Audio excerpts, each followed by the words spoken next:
Before fully opening his eyes, Xu Shang was greeted by a peculiar scent, a blend of fragrant grass and the unmistakable odor of chicken droppings. This aroma transported him back to his days teaching in Tianya Village. Though the experience of teaching was arduous, devoid of scheming and machinations, those were the moments Xu Shang cherished most. Wait, teaching? Wasn't my father a millionaire? Startled, Xu Shang sprang from his bed, his gaze wandering around the mud-walled room adorned with a straw raincoat and a hoe leaning beside the door, ultimately landing on his evidently youthful body. No more than 16 or 17 years old, I have been reborn. Xu Shang swiftly came to accept the reality of his reincarnation, as the memories flooding his mind were undeniably authentic. In his previous life, Xu Shang's parents were laid off from their jobs at a township enterprise. Consequently, he, a small-town youth, embarked on a journey of struggle. After graduating from university at 23, he entered society, only to realize the harsh truths of life 2 years later. After much effort, he finally secured a modest government position in his hometown. He had hoped for a smooth journey ahead, but reality proved to be quite different, plunging him into a life of hardship without a home or a car. It wasn't until he reached his 30s that he finally ascended to the position of deputy section chief. In a moment of excitement, he overindulged in drink and lost consciousness, uncertain if he had died in that instant. In this life, however, Xu Shang's fate had taken a different turn. This time, his father had not been laid off. Instead, he took over a struggling township enterprise and inadvertently revived it. Their canned fruit products became renowned in neighboring cities, and they even purchased a villa in the provincial capital, transforming into city dwellers. Thus, having experienced a rise from poverty to wealth, Xu Shang began to indulge himself in urban pleasures, leading to a dramatic decline in his academic performance, which earned him the label of a prodigal son in his father's eyes. After a program called Metamorphosis aired on a fruit-themed television channel, his father wasted no time enrolling him. Willing to leverage connections and gifts to ensure Xu Shang underwent transformation, Xu Shang sighed and shook his head. He felt that his current life was not particularly problematic, merely enjoying food and drink, visiting internet cafes, and he had yet to learn smoking or drinking, let alone engaging in promiscuity or gambling. The extent of his gambling experience was limited to playing a few slots at an arcade, and he never dared to wager more than 50 yuan. In comparison to the wealthy second-generation individuals of later years, he was remarkably innocent. Yet, this was enough to warrant a transformation. Speaking of which, the village he was sent to for transformation seemed to be Tianya Village. All groups prepare, it's time to commence. Right in front of the mud hut, the crew of Metamorphosis had set up cameras aimed at the entrance. Notably, this iteration of the show was titled Metamorphosis rather than Metamorphosis. At that moment, the assistant director was engaged in conversation with the director. Director, there's nothing particularly captivating about Xu Shang. He's quiet in the countryside and lacks the demeanor of a wealthy second generation, commented the assistant. Don't worry, we can enhance his past misdeeds in the city for comparison, and it will add some intrigue. The director replied, though his furrowed brow and deep drag on his cigarette suggested otherwise. He was clearly not as indifferent as he claimed. He felt somewhat dissatisfied with Xu Shang as a subject, having learned only yesterday that Xu Shang was not a natural-born rich kid. His family had known poverty. What utility would a child who had endured hardship have in the countryside? What great challenges had he not faced? Today's parents truly had the strangest ideas. Exhaling a thick cloud of smoke, the director added, however, we can't let it continue like this. We need to find a way to provoke this boy. Meanwhile, Xu Shang stepped out of the straw hut, finally confirming that this was indeed Tianya Village, where he had once taught. Calculating the time, it was 10 years before his tenure as a teacher. Back then, Xu Shang was still in his bureaucratic position, where a teaching opportunity arose. His superiors had painted a rosy picture of a promotion upon his return, thrusting this sought-after position upon him, which everyone else had evaded. Of course, that promise was ultimately fulfilled, and after 2 years upon returning, Xu Shang was promoted to a minor official. Yet, the convoluted interpersonal dynamics left him frequently dreaming of Tianya Village's clear skies and bright moon. The Tianya Village before him was even purer than he remembered. Yet, Xu Shang understood well that if given a choice, The villagers would not yearn for scenic beauty, but rather for changes that could elevate their lives. Life in Tianya Village had been exceedingly harsh. Ding. The all-profession system is loading. Progress 1. Xu Shang was momentarily taken aback, then exclaimed, "What the hell?" This was utterly outrageous. Rebirth came with a system. It was simply too exhilarating. Yet, the progress bar remained stagnant, causing Xu Shang to grow increasingly anxious. As he fixated on the progress bar, a hunched old woman approached, cradling a porcelain basin in one hand and several bags of vegetables draped over her arm. Her wrinkled face radiating a warm, reassuring smile. Xu Shang instantly recognized the elderly lady and hurried over. Grandma sang, "Let me help you with that." In his previous life, he had been quite familiar with Grandma Sang, and seeing her now felt especially heartwarming. In the past, she had brought him handmade chive dumplings on several occasions. Those were the best he had ever tasted. The Metamorphosis crew had arranged for Xu Shang to switch roles with Grandma Sang's grandson, Gao Xiaolong. The director, observing the tender interaction through the lens, shook his head and instructed the cameraman, "Cut this segment." The assistant director sighed in agreement. Although one of the program's objectives was to educate urban children, how could one expect immediate obedience and understanding? The focus should be on the journey of education, not instant compliance. Returning to the straw hut, Xu Shang placed the items on the small kitchen table. Grandma Sang opened the lid of the basin and said, "This is freshly pressed rapeseed oil. Smell how fragrant it is. We'll use it for cooking today." Xu Shang knew she must have made a trip to the village, as only the countryside had oil presses. Villagers would grow rapeseed flowers, sell them to the oil press when ripe, and exchange them for oil stored there. The elderly woman could not consume much oil herself, so she must have made the journey just for him.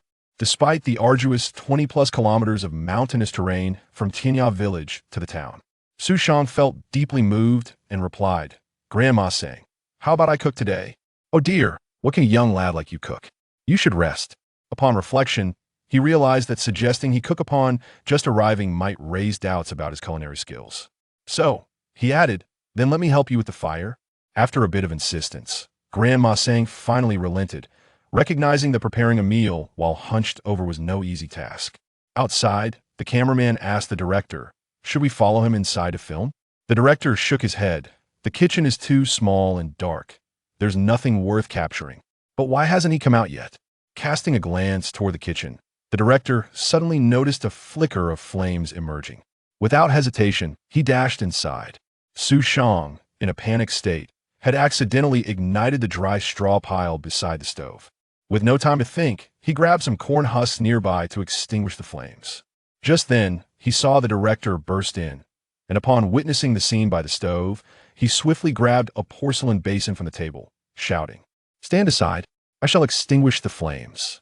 Xu Shang was taken aback and exclaimed loudly, "Wait, that is." Chapter 2. Transformation or Scapegoating.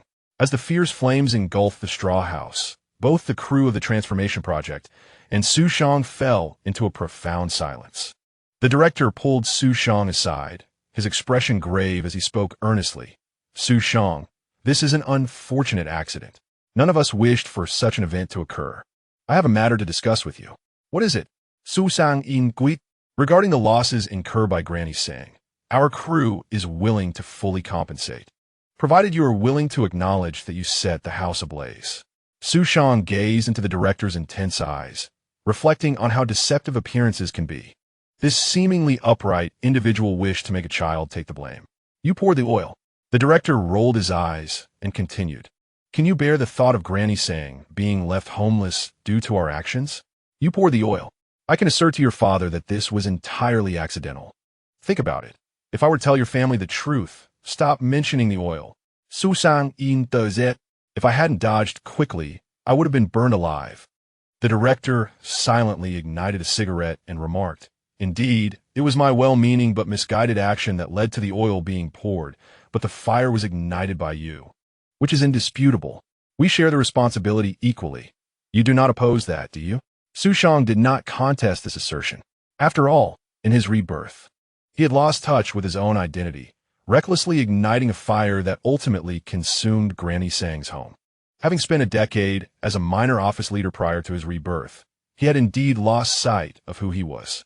I acknowledge my responsibility. That's all I needed to hear. The director eagerly continued. Granny Sang and Xiao Long have lost their home. We must provide them with an explanation. If you're willing to admit that you inadvertently ignited the straw, our crew will compensate for the house. Not only that, but we will also provide a mud brick dwelling. I did ignite the straw, that is true, Xu Shang replied, eyeing the director. But you were the one who poured the oil. Thus, our production team will bear the financial burden. What do you propose instead? Should your father pay for the damages?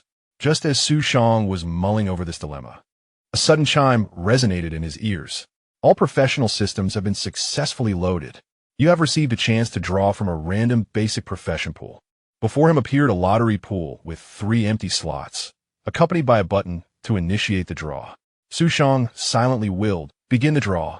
The lottery pool spun rapidly, resembling a slot machine with various professions whirling in the empty slots. Eventually, the first slot came to a halt, revealing a stark white background with bold black characters proclaiming, "Farmer." The subsequent slots also settled in succession. The second slot read fisherman, while the third displayed herbalist. It was evident that the first option was the least prestigious. Without hesitation, Xu Shang selected the blue option, the herbalist, as his profession. Upon choosing the herbalist vocation, a torrent of knowledge flooded Xu Shang's mind, imparting wisdom on how to identify medicinal herbs, how to gather them, and how to process them. Within a brief span, it felt as though he had absorbed the essence of an entire compendium of herbal knowledge. To Xu Shang's astonishment, this profession harbored an exceedingly potent skill. The medicinal herb detection radar, level 1, automatically reveals the locations of herbs within a 10-meter radius, with the skill's proficiency increasing alongside the farmer's level. Xu Shang, have you made your decision? Upon hearing the director's voice, Xu Shang finally emerged from his contemplation of his profession and skills. With this newfound vocation and ability, he felt emboldened to assert, "You need not worry about compensating. I shall reimburse Granny Sang for her new home. Moreover, I intend to provide her with a grand house." The director, bemused, responded, "And with what will you compensate? Shall you call your father? Or rely on your own resources? Perhaps your accumulated pocket money? I will earn the money myself." Xu Shang Vito, you'll earn it yourself? The director struggled to suppress his amusement, as if he had just heard the most ludicrous joke in existence. Following the fire that consumed Granny Sang's house, villagers rushed to the scene. Faced with Granny Sang's dire plight and the necessity for the show to continue, the director produced funds to rent a house belonging to the village chief, which had been vacated due to the children's migration for work at twice the market rate. The villagers expressed their satisfaction, commending the production team's sense of responsibility, while vehemently condemning Xu Shang's actions that led to the fire. What a rebellious child from the city, so utterly malicious. Indeed, just because he wished to escape rural life, he resorted to burning down a house. Oh, how good-hearted our village children are. Observing the production team's manipulation of public opinion, Xu Shang felt an unspoken frustration. He could not help but clarify, "Though I did inadvertently ignite the fire, it truly flared up because the director mistakenly poured oil, believing it to be water." The villagers, upon hearing Xu Shang's words, could not entirely endorse his claims, shaking their heads in disapproval. "Nonsense! How could such a wonderful director be at fault? You are but a child, and your lies lack even a script. City children are adept at deceit. Surely a prominent director would distinguish between water and oil." As the director, caught in the act of filming the villagers' denunciations of Xu Shang, felt his face flush with embarrassment, he turned to the cameraman and insisted, "Cut that segment." The cameraman, stifling laughter, nodded vigorously, akin to a chick pecking at grain. Just as Xu Shang felt overwhelmed and ashamed for tarnishing the reputation of city children, Granny Sang suddenly stepped forward. "Allow this old woman to speak. Xu Shang is a good child. You are all mistaken. It was my poor back that led Xu Shang to assist me with the firewood. He merely fumbled and accidentally ignited the dry grass. And I must take responsibility for placing so much hay there. As for the burning of the house, it is certainly not Xu Shang's fault. It was the director who mistakenly poured the oil I had just prepared, believing it to be water." Do not condemn the director. He was only trying to help extinguish the flames. Xu Shang was taken aback, and then turned his grateful gaze toward the frail figure. In this critical moment, it was Granny Sang who had the courage to speak justly on his behalf. After enduring the ruthless and treacherous nature of the workplace, Xu Shang, having felt the heartfelt protection from Grandma Sang, resolved to voice his thoughts. Contemplating for a moment, he rose to face the villagers, accidentally igniting the dry straw.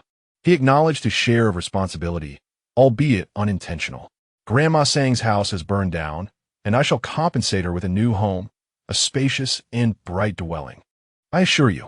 The villagers gazed at Xu Shang with surprise. Then their collective gaze turned towards the director. The director promptly reassured them. Fear not, dear villagers. Xu Shang's intentions align with those of our production team. I can guarantee that if he fails, our team will construct a large, well-lit tile-roofed house for Grandma Sang. The villagers nodded in agreement, relieved. Now we can rest easy. The esteemed director is indeed a good person. It's better to trust the promises of the great director than those of a city kid who tends to boast. Xu Shang felt a sense of helplessness at their reaction. Yet, having navigated the world of work for many years, he was not surprised. The credibility between individuals varies. One only needs to recall the unsolicited telemarketing calls to understand the disparity in trust based on one's status. Even if Xu Shang were to empathize with the villagers, he too would struggle to believe that a troubled teenager sent to the countryside could earn enough to build a house. Nevertheless, he was a reborn individual, armed with a system that served as a powerful tool. He was determined to prove that he could indeed earn money. Chapter 3. The first step in his career. Early in the morning, as the production team prepared, the director inquired of the group, "Do you believe Xu Shang when he says he will earn money to build a house for Grandma Sang?" The crew erupted in laughter at this remark, prompting the director to chuckle as well. A thought crossed his mind, and he asked the assistant director, "Xu Shang hasn't he borrowed a phone to call his father? Has he?" The director recalled that Xu Shang came from a wealthy background. Given his father's assets, compensating for a house, or even several, would not pose a problem. His concern, however, was not the compensation itself, for a rural house might only cost a few thousand yuan, which he could afford out of pocket. His true worry lay in the potential loss of the program's impact if Xu's father intervened financially. Yet, judging by the commotion in the room, it appeared that Xu Shang had not yet abandoned his plans for self-sufficiency. Rising early, Xu Shang had been preparing to earn money since his arrival the previous day. With nothing to his name, his only option to make money was through gathering, an endeavor requiring no capital. Moreover, he had drawn the blue-collar profession of a herbalist. With a large basket slung over his back, containing 2 sizable bottles, one filled with cool boiled water and the other kept as a spare, he realized he still needed 2 more pieces of equipment. Just then, a child dashed in from outside. "Brother Xu Shang, I brought what you asked for." The child entered, holding a pair of coal tongs in one hand and a small shovel in the other. This constituted the entirety of Xu Shang's equipment as a herbalist. Although Xu Shang had only met the child before him last night, he was already familiar with the boy's name from his previous life, Jiang Xiaoyao, who later found his name too simplistic and foolish, changed it to Jiang Tiao. He was the youngest son of the village chief, born when the chief was 40, and thus he was lavished with affection. Jiang Xiaoyao worked diligently and became one of the few students from Tianya Village to gain admission to university. However, during Xu Shang's teaching stint, poor Xiaoyao was overwhelmed by the hefty dowry of 400,000 that his girlfriend demanded, causing the old village chief and his wife to sigh in despair. Filled with curiosity about the older brother from the city, Jiang Xiaoyao asked, "Brother Xu Shang, is your family wealthy?" Xu Shang replied, "It's okay, why do you ask?" He glanced at the filming crew that had already begun recording before returning his gaze to Jiang Xiaoyao.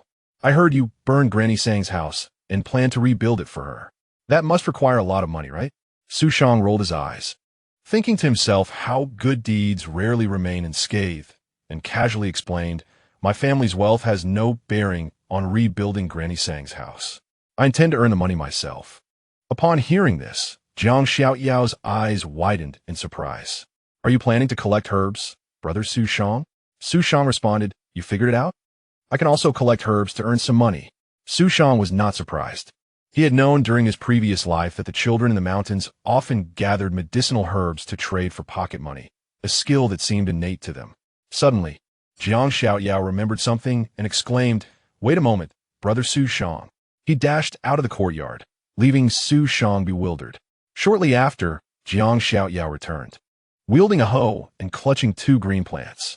He inquired, "Brother Xu Shang, which one is wheat seedling, and which one is chives?" Xu Shang felt a surge of indignation, thinking to himself that he could certainly identify wheat seedlings and chives. He pointed, declaring, "This one is chives, and this one is a wheat seedling." As soon as he finished speaking, Jiang Xiaoyao beamed with joy. "Brother Xu Shang, they are all chives. The wheat has been growing for months now. There are no wheat seedlings left." Xu Shang was taken aback. After capturing this moment on film, the crew could not conceal their amusement. Initially, they had doubted the program's appeal, but now it seemed that the entertainment value was boundless. Xu Shang was still planning to collect herbs? They surmised that if he could not even distinguish between chives and wheat, how could he possibly gather medicinal herbs? The viewership ratings were surely guaranteed. With increased ratings, the station head would surely reward them. The director interrupted the chatter, yet his mood had lightened. Indeed, while he had inadvertently stoked the flames, he was relieved that no one had been harmed. Compensation was of little concern to him. The program's quality has notably improved, leading to even greater benefits for him. He even feels that his efforts have been quite commendable. However, this is not the time for such thoughts. He instructed, "Cameraman, be ready to capture some close-ups." Simultaneously, Xu Shang cast a deep glance at Jiang Xiaoyao, reflecting, "Jiang Xiaoyao, indeed, you are quite the lively one. Your nature is rather flawed. And one day your girlfriend will teach you the meaning of retribution." Initially, Xu Shang intended to rid himself of the exuberant Jiang Xiaoyao to collect herbs alone, but unexpectedly, during the summer break, Jiang Xiaoyao also developed an interest in gathering herbs for pocket money. He returned home with a small backpack and a hoe, eager to accompany Xu Shang. Upon witnessing this, Xu Shang felt obliged to take this little companion along. Once they stepped outside and faced the harsh realities of the world, Xu Shang realized his own shortcomings and the necessity of the system. He promptly activated the system. First, he checked his profession, herbalist, level 1. As the level of the herbalist increases, he would gain professional skills, and upon reaching certain levels, he could earn permanent rewards or unlock new talent skills. Xu Shang then perused the methods for enhancing his herbalist level, which could be achieved through either planting or gathering herbs. Given his current situation, he had no intention of planting herbs for the time being. He then examined his detection skill, surprised to discover faint white dots appearing on the detector. 1, 2, and on his left side alone, 5 white dots. Approaching the vicinity, he found slender plants along the roadside. To his delight, the detector revealed an entry in the plant compendium for this particular species. Plantago, white level, it promotes diuresis, clears heat, brightens vision, and alleviates coughs. Current market acquisition price, 0, 5 yuan per kilogram, wet, 2 yuan per kilogram, dry, with a wet-dry ratio of 1, 3. Upon reading the description, Xu Shang felt quite pleased, but he rolled his eyes at the price. Just 2 dimes and 5 cents for a pound. How much would he need to gather to afford a house? Nevertheless, he considered this a start and picked up the shovel to toss the plants into his basket. At the moment he began to collect the plantago, he was suddenly delighted to see the words "experience" one appear above the plants. Furthermore, he received another notification. A journey of 1,000 miles begins with a single step. Congratulations on taking the first step in your professional career and earning 100 achievement points. Chapter 4. Digging for Windbreaks. So this is how achievement points are obtained. Xu Shang was overjoyed. According to the system's introduction, to acquire a new profession, one must draw from the pool, and the cost of each draw is precisely the achievement points. He specifically checked the profession pool and discovered that a single draw from the basic profession pool costs exactly 100 achievement points. However, the profession pool has a cooldown. The basic profession pool has a cooldown of 1 week per draw. There is also a mid-level profession pool that requires 1,000 points for a draw, but it was currently locked, with the system indicating that at least 3 basic professions must be obtained to unlock it. Xu Shang pursed his lips, redirecting his focus. For now, it was prudent to level up and earn some money through herbs.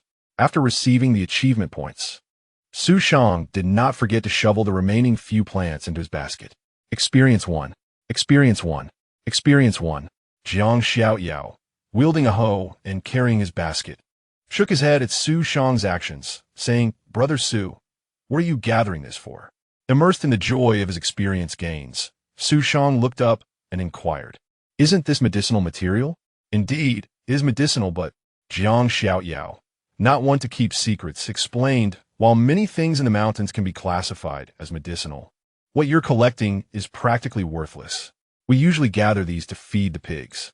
Xu Shang contemplated the fact that fresh produce was merely 2.5 dimes per pound, which was indeed not very valuable. Yet he reasoned that even the smallest piece of meat, like a mosquito's leg, still counts as meat. "It's fine, I'm just gathering for fun, practicing my skills." As he joyfully continued to shovel the plantain, he soon amassed a small pile. Despite his youth, Jiang Xiaoyao couldn't help but support his forehead with his hand. He was beginning to suspect that this city brother had come to the countryside merely for amusement. However, recalling his father's instructions, Jiang Xiaoyao couldn't resist suggesting, "Brother Xu, let me take you to dig some Sapashnikovia." Sapashnikovia? Upon hearing this term, an image immediately formed in Xu Shang's mind, accompanied by relevant information. Sapashnikovia, used to treat colds, headaches, joint pain, and neuralgia. Current market acquisition average price: cultivated 12 yuan per kilogram, wet, 45 yuan per kilogram dry. Wild 30 yuan per kilogram, wet, 120 yuan per kilogram dry, with a dry to wet ratio of 13. Xu Shang's eyes brightened instantly. 30 yuan per kilogram for wild Sapashnikovia was quite a lucrative price, especially in 2006. It's worth noting that the average monthly salary for adults at that time was merely over 1,000 yuan. If he could gather 8 to 10 kilograms in a day, he would certainly belong to the high-income bracket. Thus, Xu Shang promptly followed Jiang Xiaoyao, even neglecting his beloved plantain. However, in this pursuit, Xu Shang discovered that Jiang Xiaoyao's words held truth. Indeed, nearly everything in the mountains could be considered medicinal. Common grass, dandelions, and even the bark of willows by the pond were all classified as medicinal materials. It was evident that the saying about the treasures of the mountains carried significant weight. What infuriated Xu Shang was the realization that seemingly any medicinal plant was worth more than the considerable amount of plantain he had gathered. Even the roadside cocklebur and dandelions were priced at several yuan per pound, while his prize plantain was worth a mere 2.5 dimes. Though it pained him to think so, he found solace in the knowledge that they had all contributed to his experience points. Following Jiang Xiaoyao, Xu Shang quickly located the first Sapashnikovia. This plant appeared to be an unremarkable wild grass, yet without a discerning eye, it might easily be overlooked. Perhaps due to its value, it was not particularly easy to find, being quite distant from the village. After all, collecting medicinal herbs was likely a fundamental skill for mountain dwellers. "Brother Xu, I'll let you have this one," Jiang Xiaoyao offered. "No need. Are you underestimating me?" With a polite roll of his eyes, Jiang Xiaoyao thought to himself that he was quite curious to see how many herbs Xu Shang could find on his own. Xu Shang, of course, had no need for assistance. It was absurd to think that a skilled herbalist equipped with a miraculous herb-detecting radar would require the help of a child. If outsiders were to learn of this, they would surely be amused. Utilizing the aid of the detection radar, Xu Shang swiftly commenced his search for windbreak herbs in the vicinity. Given the plethora of various medicinal plants, the radar appeared less effective than anticipated. Nonetheless, it proved to be immensely beneficial, for identifying specific locations was far quicker than aimless searching. Before long, Xu Shang successfully identified the first windbreak herb and began to excavate. Halfway through his digging, Jiang Xiaoyao looked up in surprise to see that Xu Shang had made such rapid progress, only to quickly attribute it to Xu Shang's good fortune. As Xu Shang examined the windbreak he had unearthed, he noted that although it was quite sizable, only the root was medicinal. In contrast, the entire plant of plantain was deemed useful. With this realization, the price of 30 yuan per kilogram seemed quite reasonable. Xu Shang also discovered that, compared to the inexpensive planning. The windbreak had granted him a remarkable 3 experience points, suggesting a correlation between the value of the herb and the experience gained. Motivated, he wasted no time and initiated the next round of his search. The efficacy of the herb-detecting radar was evidently not mere talk. With its assistance, Xu Shang soon located the 2nd, 3rd, and 4th windbreaks, while Jiang Xiaoyao struggled to find even a 2nd. By the time Jiang Xiaoyao noticed, Xu Shang had already added the 5th herb to his basket. Astonished, Jiang Xiaoyao carefully observed Xu Shang's actions, realizing that he was discovering the locations of the herbs with astonishing speed, as if he were under some kind of enchantment. Suddenly, 2 words floated into his mind: professionalism. This revelation left Jiang Xiaoyao in awe. Despite Xu Shang being considerably older, he was merely a city dweller, unable to distinguish between seedlings and leeks. As his father had said, city children were so sheltered that they needed assistance, even for meals. Could it be that this brother from the city was a genius? At that moment, Xu Shang spotted a moving white dot on the radar. After a moment of confusion, he curiously approached the dot's location, only to find nothing. Something was amiss.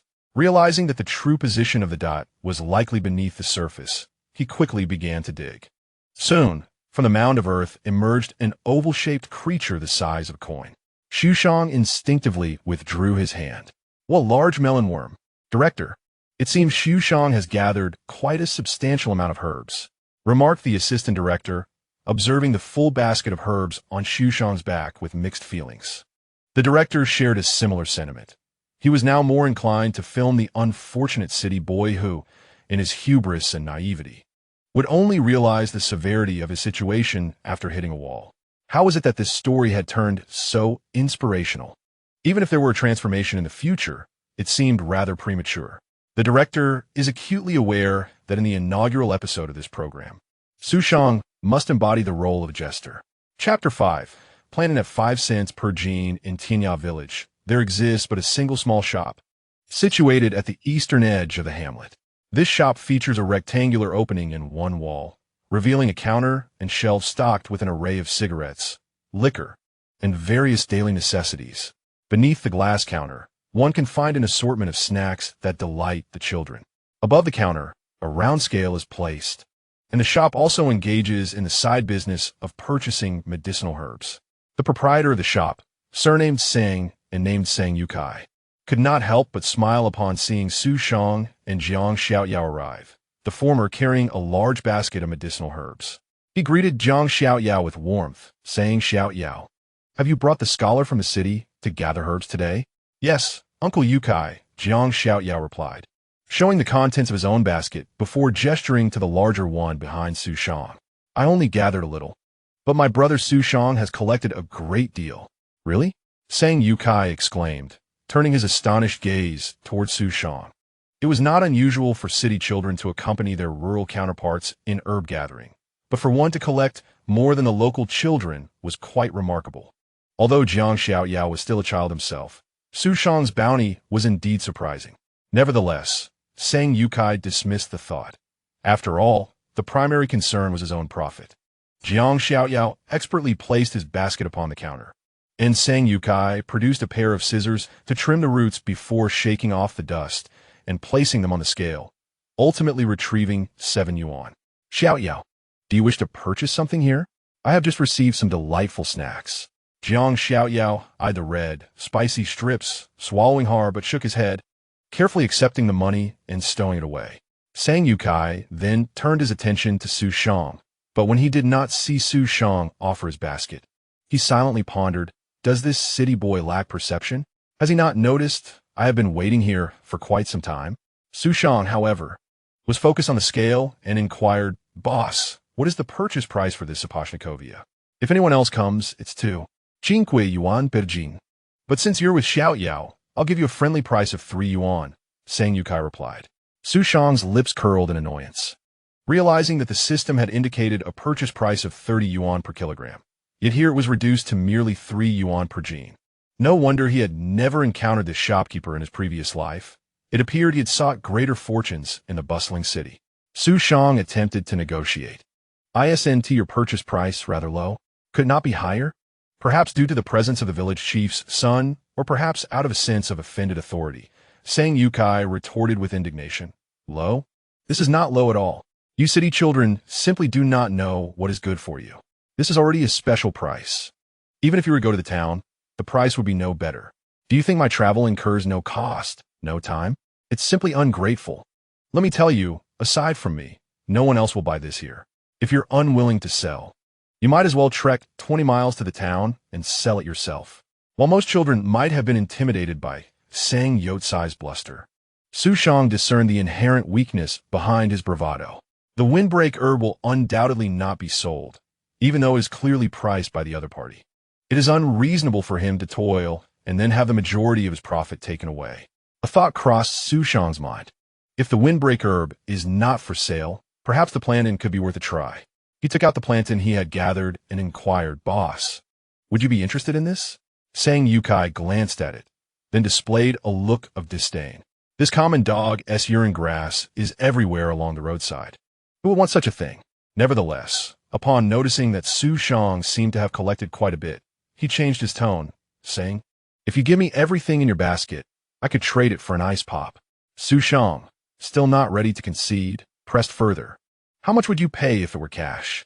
Sang Yukai reluctantly replied, 5 cents per pound, so for 2 pounds, I could offer you 10 cents. Xu Shang smiled. The market price was 50 cents per kilogram, and he was being offered merely 5 cents? While it is true that business often entails buying low and selling high, this was simply unreasonable.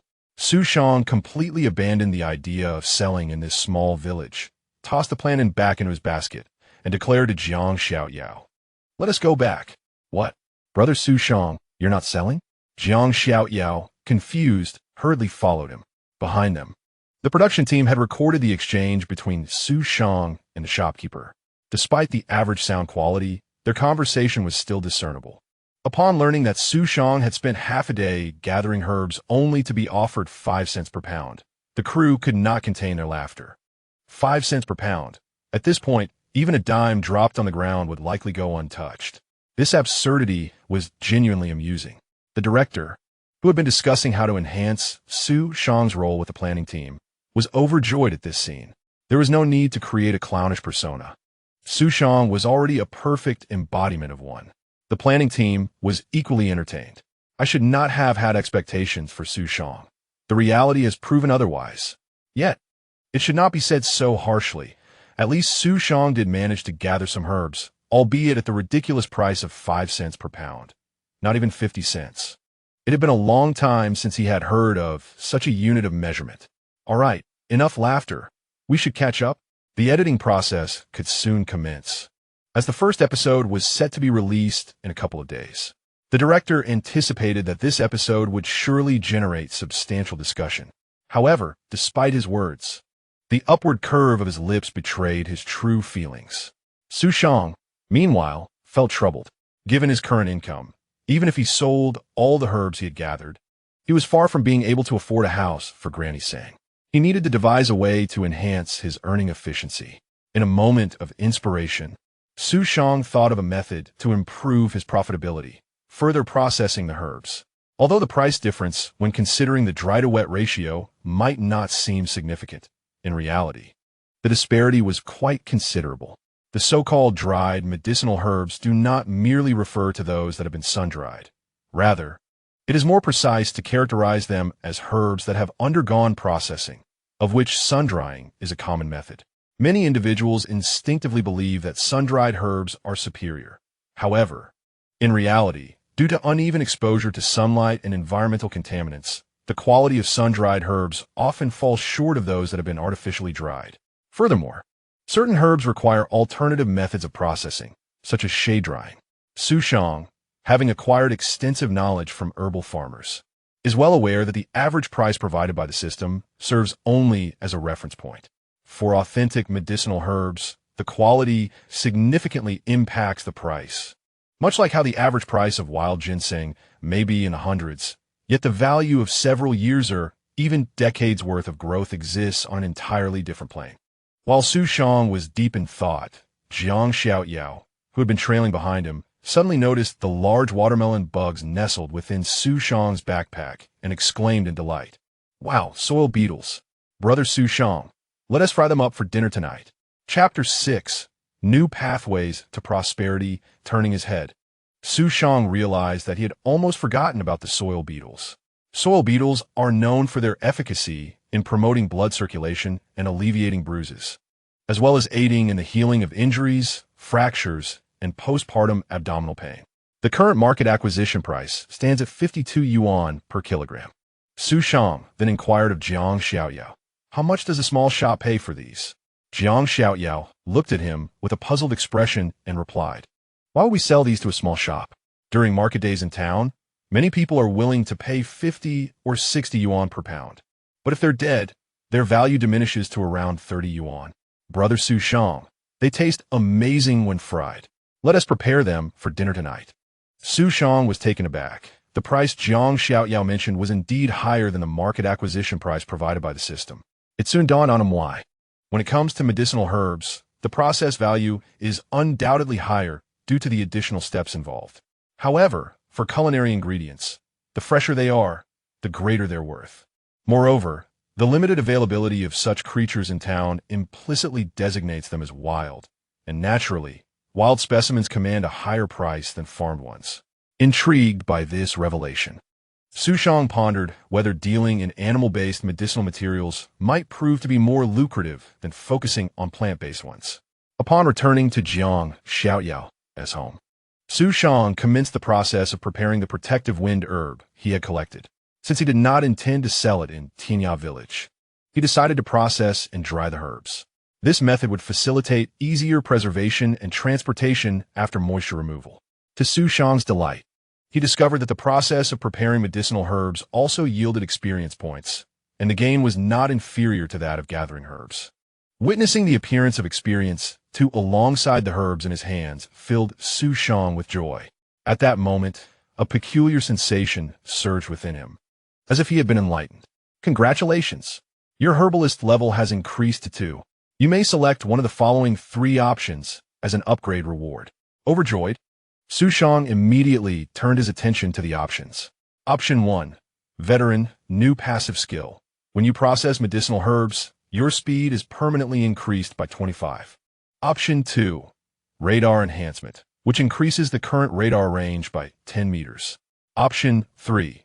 Dynamic radar, which enhances the radar's sensitivity to animals, allowing new markers for animal-based medicinal materials. Xu Shang pondered for a moment and swiftly dismissed option 1. It was evidently a choice whose efficacy would become more pronounced in the later stages. Yet for Xu Shang at present, such a necessity seemed superfluous, as his current lack was not in the efficiency of processing medicinal materials. As for options 2 and 3, he found himself in a quandary. He leaned more towards option 3. However, the significant improvement offered by option 2 was too enticing. An increase of the radar range from a radius of 10 meters to 20 meters represented not merely a doubling, but a tripling of capability. After a moment of contemplation, Xu Shang decisively chose option 3, realizing that what he truly lacked was not the ability to locate medicinal materials, but the means to discern those of high value. Upon making his selection, Xu Shang immediately sensed a transformation, as if an additional segment had been woven into his DNA. He soon activated the medicinal material radar detector and noted, to his astonishment, that the device, which previously displayed only white dots, now also revealed black dots. Among these, 2 black dots were startlingly located within the confines of the house. Xu Shang paused briefly, then followed the radar's indications to the corner of the room. The village chief's house, though constructed of bricks, had an earthen floor unsealed by cement, and a distinct gap was visible in the corner. According to the radar's display, the black dots were nestled within this crevice. Xu Shang pondered for a moment, then retrieved a straw from nearby and prodded the gap. Suddenly, a large creature with a red head and black exoskeleton surged forth, showing no fear as it lunged towards him, its limbs flailing. What a colossal centipede! Xu Shang was taken aback and glanced at the system, which indicated an average price of 2 yuan. He instinctively raised an eyebrow, thinking, is this centipede truly so undervalued? Just 1. 2 yuan? I had assumed it would be worth much more, at least several dozen yuan per kilogram. It was then he realized his mistake.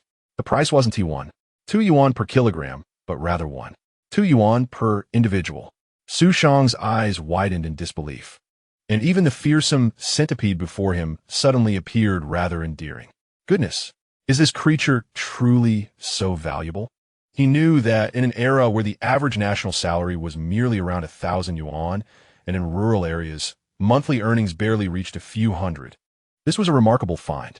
He quickly found a plastic bottle and secured the creature inside, delighting in the thought that if he could capture a few hundred of these, it would amount to a month's wages for a middle-aged worker in town. At that moment, a voice from outside called, "Xu Shang, come out for dinner. We're having stewed tofu tonight." As he opened the door, Jiang Xiaoyao immediately noticed the large creature in Xu Shang's plastic bottle and gasped, "Ah, what a huge centipede! Xu Shang, hurry and take it to feed the chickens. It could hurt if it bites." Xu Shang looked at Jiang Xiaoyao in shock. How could you possibly be so extravagant as to feed such costly items to chickens? Yet, upon reflection, it is understandable. Even if the children in the mountains are adept at foraging for medicinal herbs, their parents would never instruct them to capture centipedes for profit.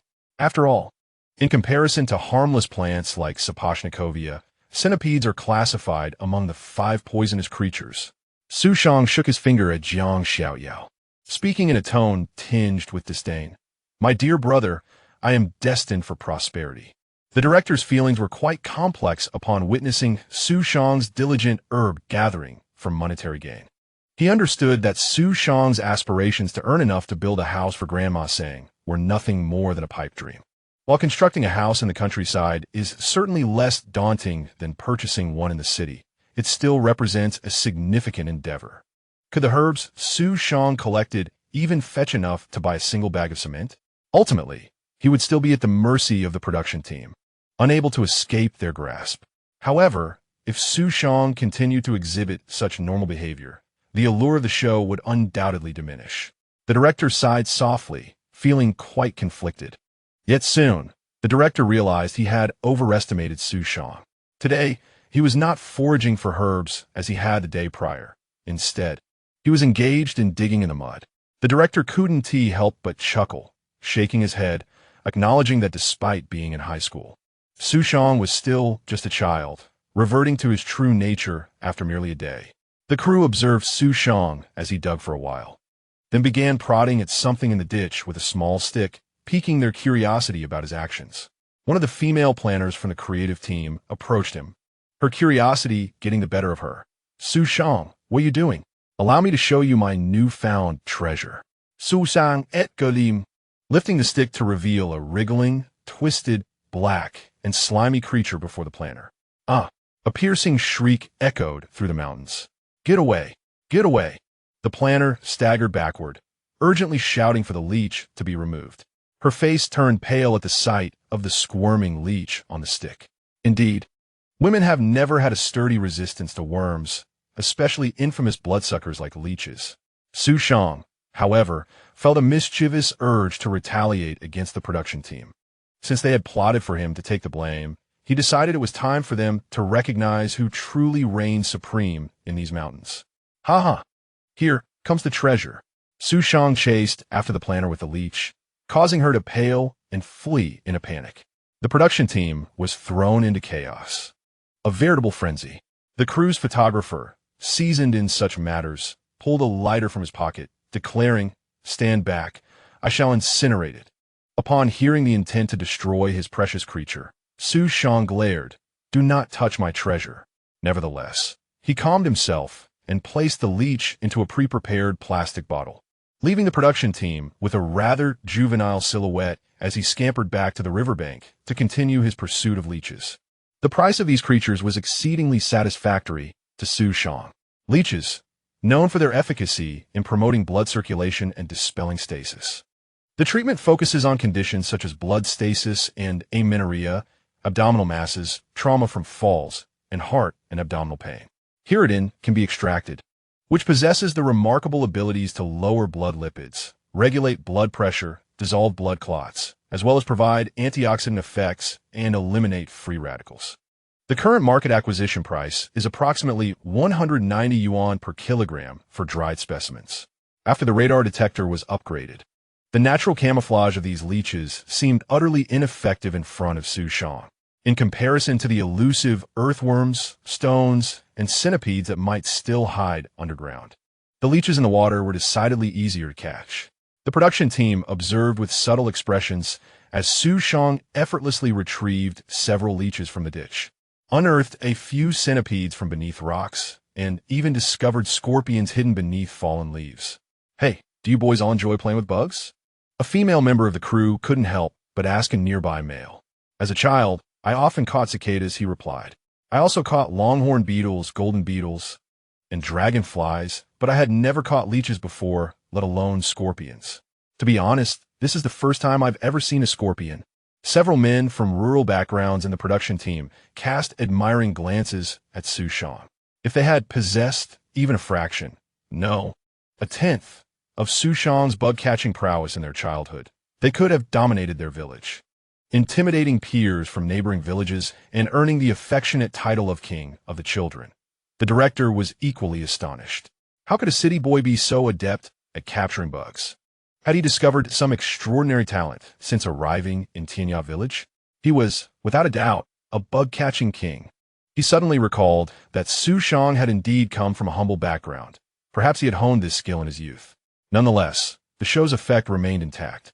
And considering the time, the first episode was about to air soon. The current footage would be processed and edited, seamlessly integrated with Gao Xiaolong segments to create a compelling comparative effect.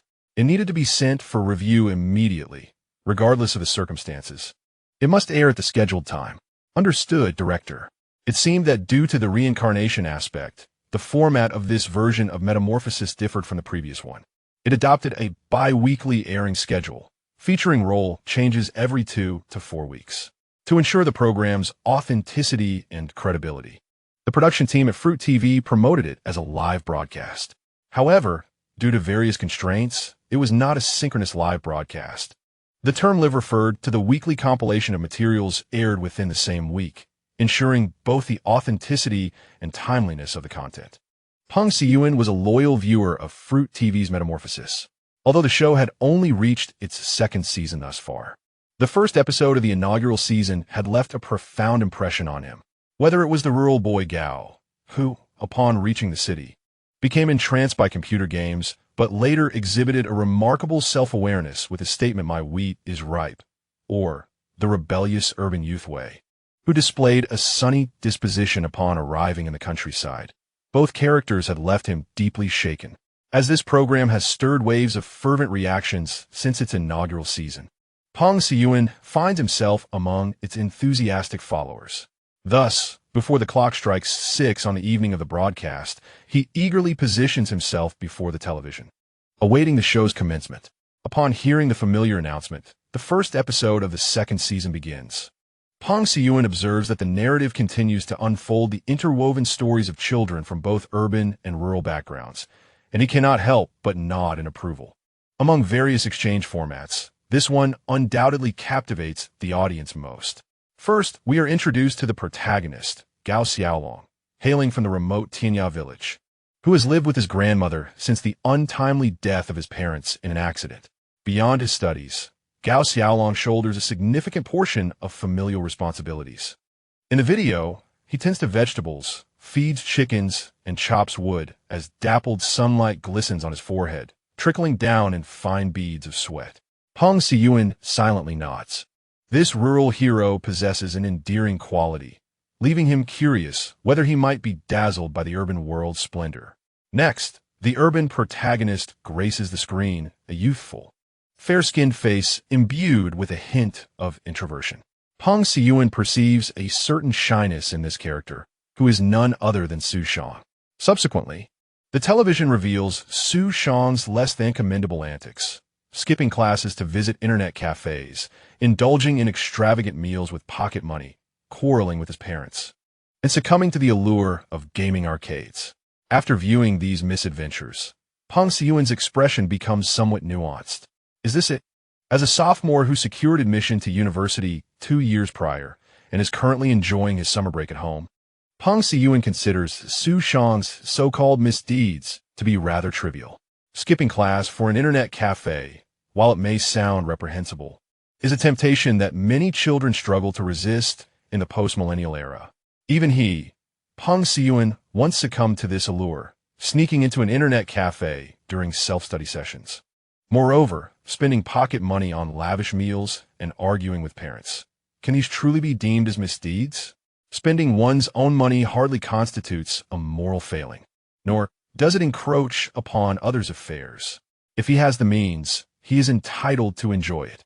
As for quarreling with parents, who hasn't he experienced that? The perspectives of the older generation often seem unrealistic. The only blemish appears to be his obsession with gaming arcades. Peng Siyuan feels disappointed. He believes the casting of the urban protagonist is a misstep, until, suddenly, a dense plume of black smoke rises ominously into the air. It is almost unbelievable that in a bid to escape rural life and return to the city, our urban protagonist Xu Shang has set fire to Gao Xiaolong's home. Listening to the program's narration, Peng Siyuan stares at the screen in disbelief. What? Chapter 8. Is Xu Shang truly this addicted to gaming? At this moment, Xu Shang remains blissfully unaware that he has been reduced to a mere clown in the very program that has just aired. He is reveling in the achievements he has made over the past few days. Initially, there exists the distinction of herbalist ranks, where animal-derived medicinal materials, due to a myriad of factors including price, appear to yield significantly higher experience points compared to herbal remedies. Consequently, Xu Shang's rank ascended rapidly, reaching level 4 within mere days. Upon leveling up, Xu Shang opted for enhancements in radar range and proficiency in medicinal processing as his passive skills. The radar range reward at level 3 exceeded that of level 2 by an additional 5 meters, elevating Xu Shang's radar range to an impressive 25 meters. As for the skill of medicinal processing proficiency, herbalists inherently possess the ability to process herbs. Upon selecting this specialization, he would gain a certain probability of enhancing the quality of processed herbs. Over the past few days, Xu Shang diligently processed all the herbs he had collected. By tossing a centipede on a heated bricks, one could witness the creature performing a dance before ultimately being dehydrated into dried centipede. The treatment of leeches proved to be somewhat more intricate, requiring a gradual drying process at 70 degrees Celsius. Additionally, he processed the collected windbreak and other herbs. With his current level of processing expertise, Xu Shang ensured that the medicinal properties of these herbs were preserved to the greatest extent possible. Subsequently, he packed all the herbs into a backpack, the weight of several dozen pounds causing his frail frame to sway slightly. Xu Shang shook his head at his own physique. Although it seemed that his constitution had slightly improved since acquiring the herbalist vocation, he still felt rather feeble, a condition that was far from satisfactory. It appeared imperative to seek a new profession that could bolster his physical strength. However, thoughts of a new career lay far ahead. The more immediate concern was that Xu Shang knew that, given his slight build, carrying such a load to the city would likely result in him tumbling down the mountainside. The good news was that traversing the mountain did not solely necessitate walking. The bad news was that Xu Shang had not a single cent to his name. After much deliberation, he resolved to seek assistance from Granny Sang. Upon learning of Xu Shang's intention to sell herbs in the city, Granny Sang produced a tightly wrapped handkerchief from her person. As she unfurled it layer by layer, a stack of assorted coins was revealed, including several dimes and 50-cent pieces, as well as a few larger denominations of 1 and 2 yuan. The most substantial bill among them was a solitary 50 yuan note. Without a moment's hesitation, Granny Sang placed the 50 yuan into Xu Shang's hand, kindly advising him, when you reach the town, don't hesitate to spend on what you desire. The hardships of mountain life have been tough on you. Seeing Granny Sang bestow upon him the largest portion of her meager wealth brought a slight mist to Xu Shang's eyes. Nevertheless, he did not decline the generous offer, realizing he truly required some initial capital. With heartfelt gratitude, he responded, Granny Sang, once I sell the herbs, I shall return the money to you. At that moment, Jiang Xiaoyao came rushing over, clutching a plastic bag filled with the windbreak he had dug up over the past few days. Observing Xu Shang's reluctance to sell the windbreak to the local shop, Jiang Xiaoyao cunningly decided against selling it himself, seemingly having gathered some intelligence, and intended to accompany Xu Shang to the town. With the funds secured, the two boarded the solitary tractor that departed from the village to the town, which only ran once a day. The ticket costs 2 yuan. The valiant Jiang Xiaoyao, having paid in advance for Xu Shang, rode the tractor, which billowed thick black smoke, toward the town located 20 miles away. Xiaoyao, why are you also heading to the town? Xu Shang in quit gudio sili. Jiang Xiaoyao glanced around furtively, then leaned closer to Xu Shang's ear and whispered, I inquired a bit. It seems the town is buying windbreaks for 5 yuan per pound. Even after deducting the round-trip fare, I can still earn several extra yuan. Only a fool would sell them in a village. Xu Shang sumai na win li. It seemed Jiang Xiaoyao had discerned the true nature of the small shopkeeper's mercantile shrewdness. As Xu Shang embarked on this journey, the production team naturally followed closely behind. The off-road vehicle trailed the tractor unsteadily, causing a sense of impatience to build up. After a long journey, they finally arrived at the town. In contrast to Tianya Village, the bustling Sama town was far more vibrant.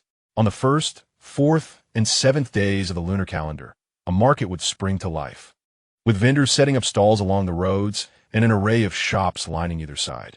Standing before a breakfast shop, Jiang Xiaoyao watched the steaming meat buns, swallowing hard. He then entered a neighboring shop that displayed a sign for purchasing medicinal herbs. After visiting several establishments, he excitedly returned to Xu Shang, pointing at the shop he had just entered. Brother Xu Shang, I just asked, and that shop is willing to buy the windbreaks I have for 6 yuan per pound. Xu Shang nodded inwardly. Indeed, the purchasing price varied in larger towns. Compared to Tianya Village, this price had already doubled. However, Xu Shang remained unsatisfied. The fresh wild windbreaks were worth 30 yuan per kilogram, or 15 yuan per pound, and 6 yuan per pound was less than half the average price. Furthermore, the windbreaks Jiang Xiaoyao had gathered were somewhat dry, which should reasonably command a higher price. Gazing at the basket of herbs behind him, Xu Shang felt a pang of reluctance to sell at such a price. After some contemplation, he made a daring decision. Xiaoyao, if you trust me, hold off on selling for now. Jiang Xiaoyao, eager to exchange the herbs for money, hesitated but took a moment to consider Xu Shang's words. Ultimately, he decided to trust Xu Shang, recognizing that someone from a big city likely had more insight. It was also Xu Shang's influence that had prevented him from selling the herbs in the village. Stay right here and don't wander off. I'll be back shortly, Xu Shang instructed, before heading off in a particular direction. Jiang Xiaoyao hesitated, but chose to follow him instead of adhering to Xu Shang's advice. The production team, intrigued, trailed behind with their cameras. Soon, Jiang Xiaoyao and the crew stood agape, for Xu Shang had approached an internet cafe. The realization of Xu Shang's apparent addiction to the internet left the cameraman astonished, who turned to the director in disbelief. The director was equally taken aback.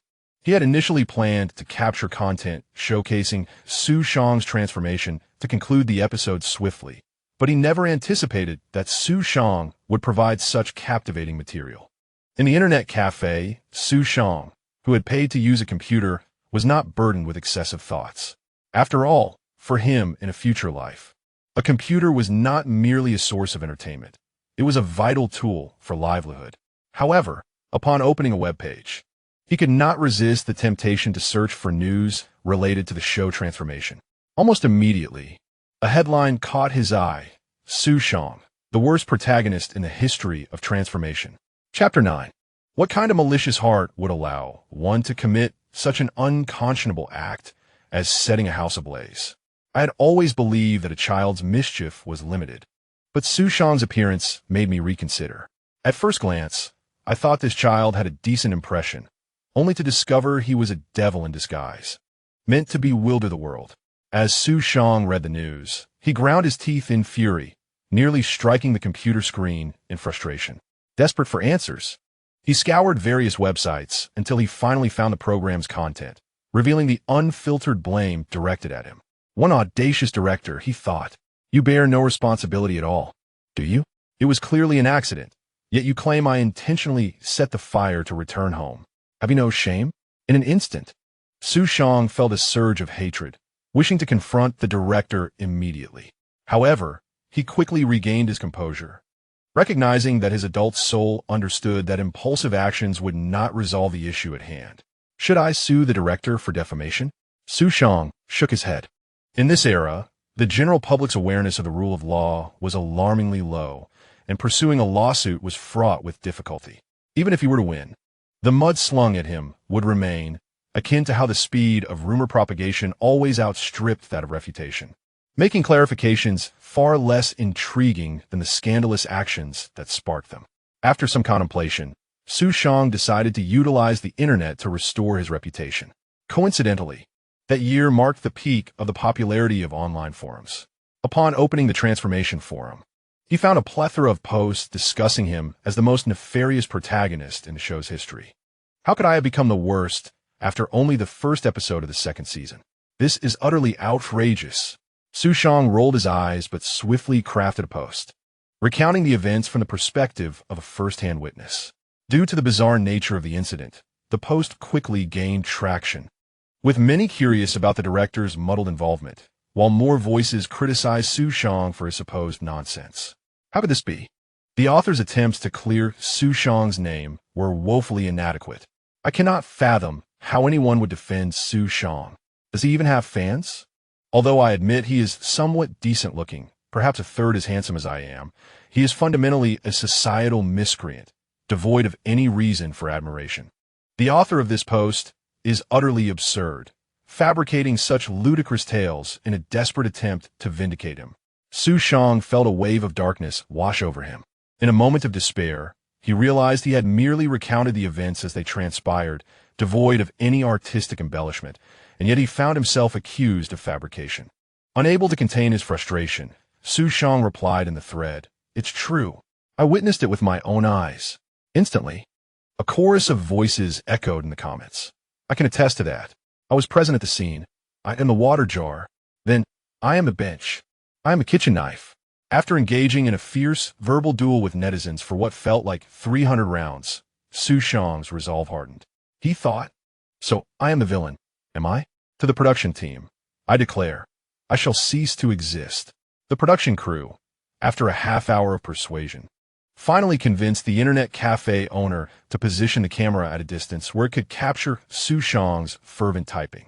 Observing him, several crew members shook their heads, muttering, "This addiction to the internet is indeed severe." Suddenly, they noted, "Oh, Xu Shang is leaving." Meanwhile, Xu Shang, in a fit of anger, closed the forum but did not forget to attend to his responsibilities. He turned his head and shot a menacing glare at the cameraman before exiting the cafe. Outside, Jiang Xiaoyao gazed at him with a look of longing. "Brother Xu Shang, did you not say you would be out soon?" Xu Shang scratched his head, preoccupied with the online altercation, momentarily oblivious to the passage of time. He quickly apologized to Jiang Xiaoyao, only to be reminded by the rumbling of her stomach. It dawned upon him that, having spontaneously decided to accompany him to town, she had seemingly skipped breakfast. Without hesitation, Xu Shang declared, "Let us go. I'll treat you to some buns." However, Jiang Xiaoyao was somewhat perturbed by Xu Shang's propensity to spend money before earning any. Yet, upon receiving a steaming meat bun, all her grievances faded away. In this era, a large meat bun cost a mere 50 cents, and pork was only 5 yuan per pound. Despite this, Jiang Xiaoyao was reluctant to spend her own money on meat buns, as she had meticulously budgeted. 6 yuan could buy a dictionary, and the remainder was allocated for pencils, erasers, and notebooks, with any surplus earmarked for a hat her mother admired. The production crew, however, criticized Xu Shang's behavior vehemently. "He hasn't even earned any money yet, and he is already spending lavishly." When Granny Sang gave him money, I saw his eyes well up with tears. He was genuinely moved. Who would have thought he would reveal his true nature so quickly? It seems his family's claims about his extravagant spending are not without merit. The director initially intended to portray Xu Shang in a less favorable light, gradually evolving his character into one of repentance and transformation. To his astonishment, Xu Shang did not require any assistance in undermining his own image.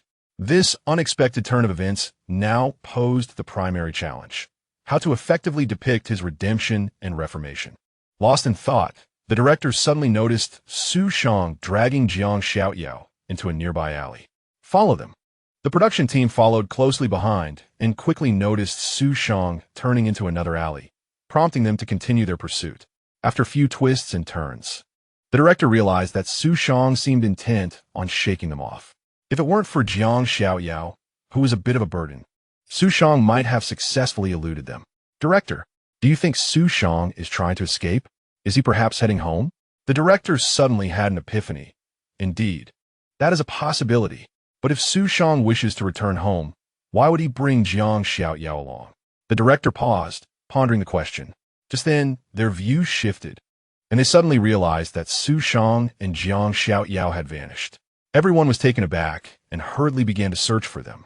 The director suddenly recalled their earlier conversation and the bus that had just departed, exclaiming, "Oh no, they must be on the bus." Meanwhile, after boarding the bus, Jiang Xiaoyao watched Xu Shang hand over 30 yuan for the ticket. Jiang Xiaoyao's fare was half price, and stared at him in astonishment. "Xu Shang, where are we going?" "To the city." Chapter 10. The First Bucket of Gold. Jiang Xiaoyao was bewildered. In his entire life, he had only ever traveled to the county, never to the city. Yet here he was, inexplicably on a bus headed for a prefecture-level city. Now that he was on the bus, he felt as if he had boarded a pirate ship. Sensing he had been duped, Xu Shang explained, "Selling medicine in the city is much more profitable. Once we sell it, I'll treat you to a feast." Jiang Xiaoyao wore a complex expression and remained silent. After enduring over an hour of bumpy travel, they finally arrived in the city. Upon disembarking, Jiang Xiaoyao immediately clutched a trash can and began to vomit, casting a resentful glance at Xu Shang and then at the unfamiliar buildings surrounding him. Xu Shang felt a pang of guilt. After all, he had not intended to bring Jiang Xiaoyao along at the outset. To make amends, Xu Shang extravagantly spent 2 yuan and 50 cents to buy Jiang Xiaoyao a bottle of ice-cold cola, knowing that carbonated drinks could alleviate nausea from motion sickness. However, it was best to consume it after getting off the bus, as drinking it while still aboard would only exacerbate the urge to vomit.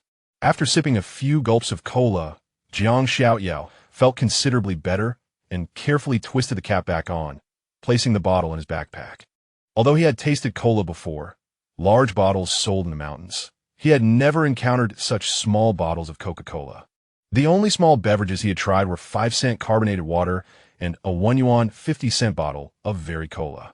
At that moment, the two individuals with their backpacks appeared out of place in the bustling city. Nevertheless, Xu Shang remained calm, skillfully guiding Jiang Xiaoyao onto the bus towards their destination. "Xu Shang, where are we headed?" "To sell medicine." "Why we have to travel so far to sell medicine?" Jiang Xiaoyao was utterly confused, with just a few kilograms of windbreak in his backpack. The round-trip fare, even at half price, would amount to 20 yuan, not to mention the tractor fare and the bus fare. He thought to himself that this journey might not even recoup the cost of transportation.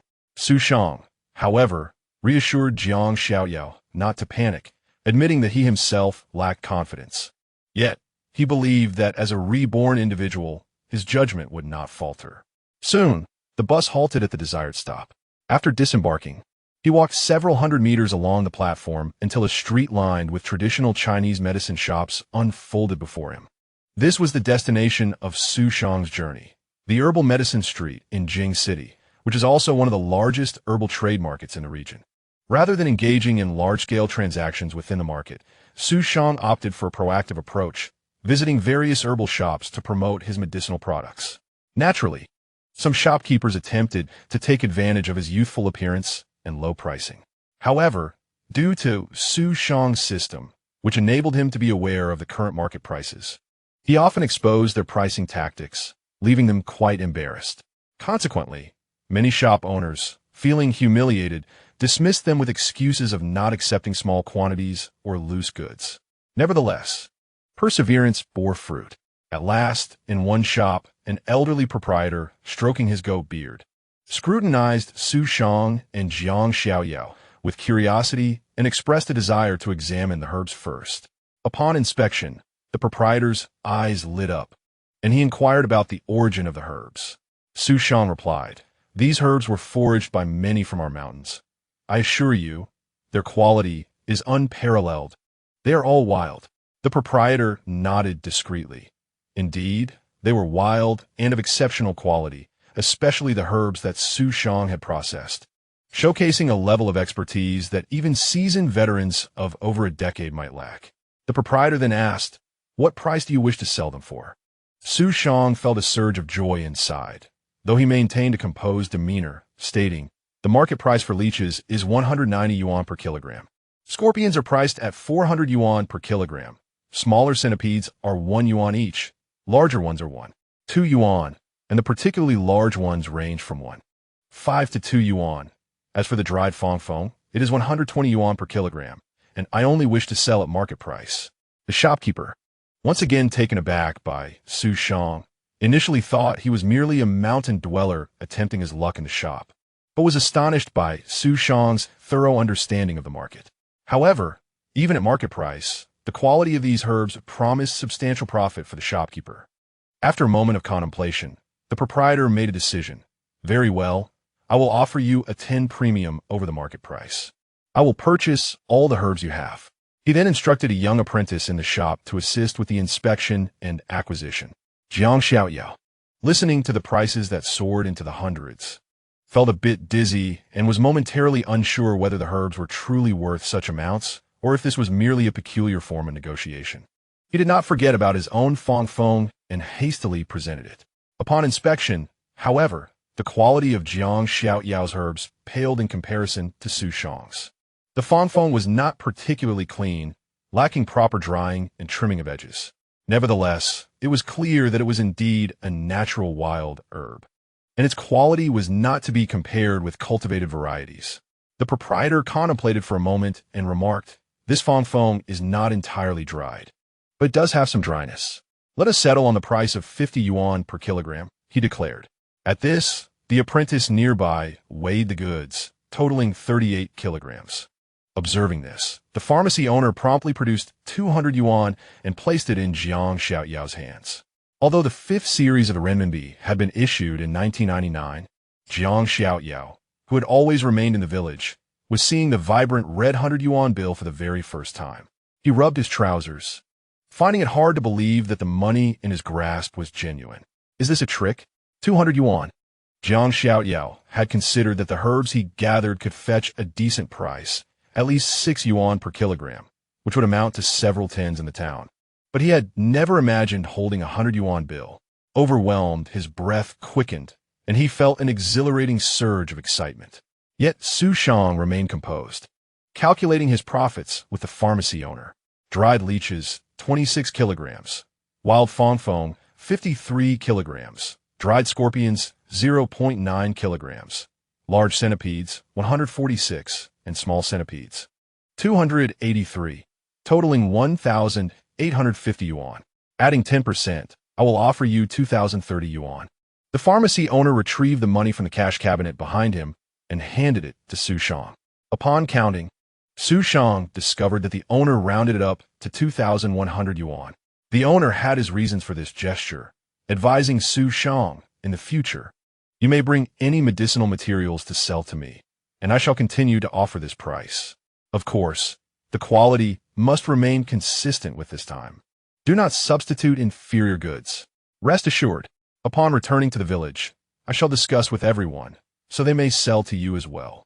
Such words greatly pleased the pharmacy owner, and the two exchanged knowing smiles. Xu Shang carefully secured the money, his previously taut nerves finally easing, revealing a joyful smile. "At last I have money. Xiaoyao, let us go. Brother will take you out for a grand feast." Chapter 11. Embracing a new profession, Jiang Xiaoyao gradually regained his composure. Lifting his gaze to Xu Shang's empty backpack, wiping the excited beads of sweat from his brow, he inquired, "Brother Xu Shang, how much did you sell for?" "Did you not see it just now?" Xu Shang replied, casting a skeptical glance at Jiang Xiaoyao, for the entire transaction had unfolded before his very eyes. "I was," Jiang Xiaoyao stammered, feeling a bit embarrassed as he scratched his face. He had been completely absorbed in the thrill of holding 200 yuan. He might not have noticed even if a cow flew by. Noticing this, Xu Shang chose not to press the matter, considering the profound impact 200 yuan had on Jiang Xiaoyao. Had it been 2,000 yuan, Jiang Xiaoyao might have leapt for joy. At that moment, the energy from the 2 meat buns consumed earlier had nearly dissipated, and Xu Shang felt a pang of hunger. He immediately began searching for a restaurant with Jiang Xiaoyao in tow. Unbeknownst to them, the production crew had once again locked onto his whereabouts. We found Xu Shang. Finally, we have located him. The crew glared at Xu Shang with exasperation, having followed the bus for over an hour, only to lose him in the city center while searching for a parking spot. The director, Xu Shang, seems to have sold all the medicinal herbs he collected. How much did he sell them for? This shot was completely missed. Damn it, this kid is deliberately opposing us. Listening to the complaints of his companions, the director couldn't help but furrow his brow. If this segment had been captured well, it could have been the most exciting part of the entire program. However, Xu Shang, for reasons unknown, intentionally distanced himself from them, resulting in the absence of this crucial footage. This can indeed be classified as a recording mishap. Moreover, their program emphasizes authenticity. Without relevant footage, viewers might accuse them of fabrication. The director had no choice but to arrange for additional shots while ensuring someone kept a vigilant watch on Xu Shang to prevent any further omissions of key segments. Soon, the observer made a significant discovery. Director, Xu Shang has entered a restaurant. It was evident that his nature was unchangeable. The trait of a spendthrift could not be altered. The production team sighed repeatedly, though this was somewhat anticipated. Meanwhile, seated at the dining table, Xu Shang handed the menu to Jiang Xiaoyao while he reviewed the 2 system notifications he had just received. Every little bit counts. Congratulations on earning your first gold in your career. You have gained 100 achievement points. Progressing further, congratulations on earning 100 yuan in your career. You have gained 100 achievement points. These 2 notifications were entirely unexpected delights. Xu Shang discovered a new method to acquire achievement points. Thus far, apart from the initial achievement points earned from his first experience, this marked his second time earning new points. Xu Shang now possessed a total of 300 achievement points. The intermediate profession, which required 1,000 points to draw, still seemed a bit distant, and Xu Shang chose not to dwell on it, especially since he needed to acquire 3 foundational professions to unlock the prerequisites. However, unbeknownst to Xu Shang, the foundational profession pool, with its weekly cooldown, had already refreshed. The thought of soon being able to draw a new profession filled Xu Shang with excitement. Before he could draw a profession, the waiter approached and inquired, "Have you decided on your orders?" Xu Shang looked up and noticed that Jiang Xiaoyao appeared to be suffering from a state of indecision, his expression reflecting a formidable struggle as he stared at the menu. "Xiaoyao, have you decided what dishes you want?" Jiang Xiaoyao, gazing at the menu, swallowed hard and said, "I want to eat this and also this." It was indeed a challenge for Jiang Xiaoyao to place an order. Having lived in the mountains where he rarely consumed meat, he found everything tantalizing. In a cheerful mood, Xu Shang waved his hand and told the waiter, "We'll have all those dishes, and I'd like an additional serving of my favorite twice-cooked pork, and let us add some vegetarian stir-fried shredded potatoes." Jiang Xiaoyao looked at Xu Shang in astonishment. Yet, Xu Shang remained remarkably composed, saying, "It's so inexpensive. Ordering a few more dishes is no problem."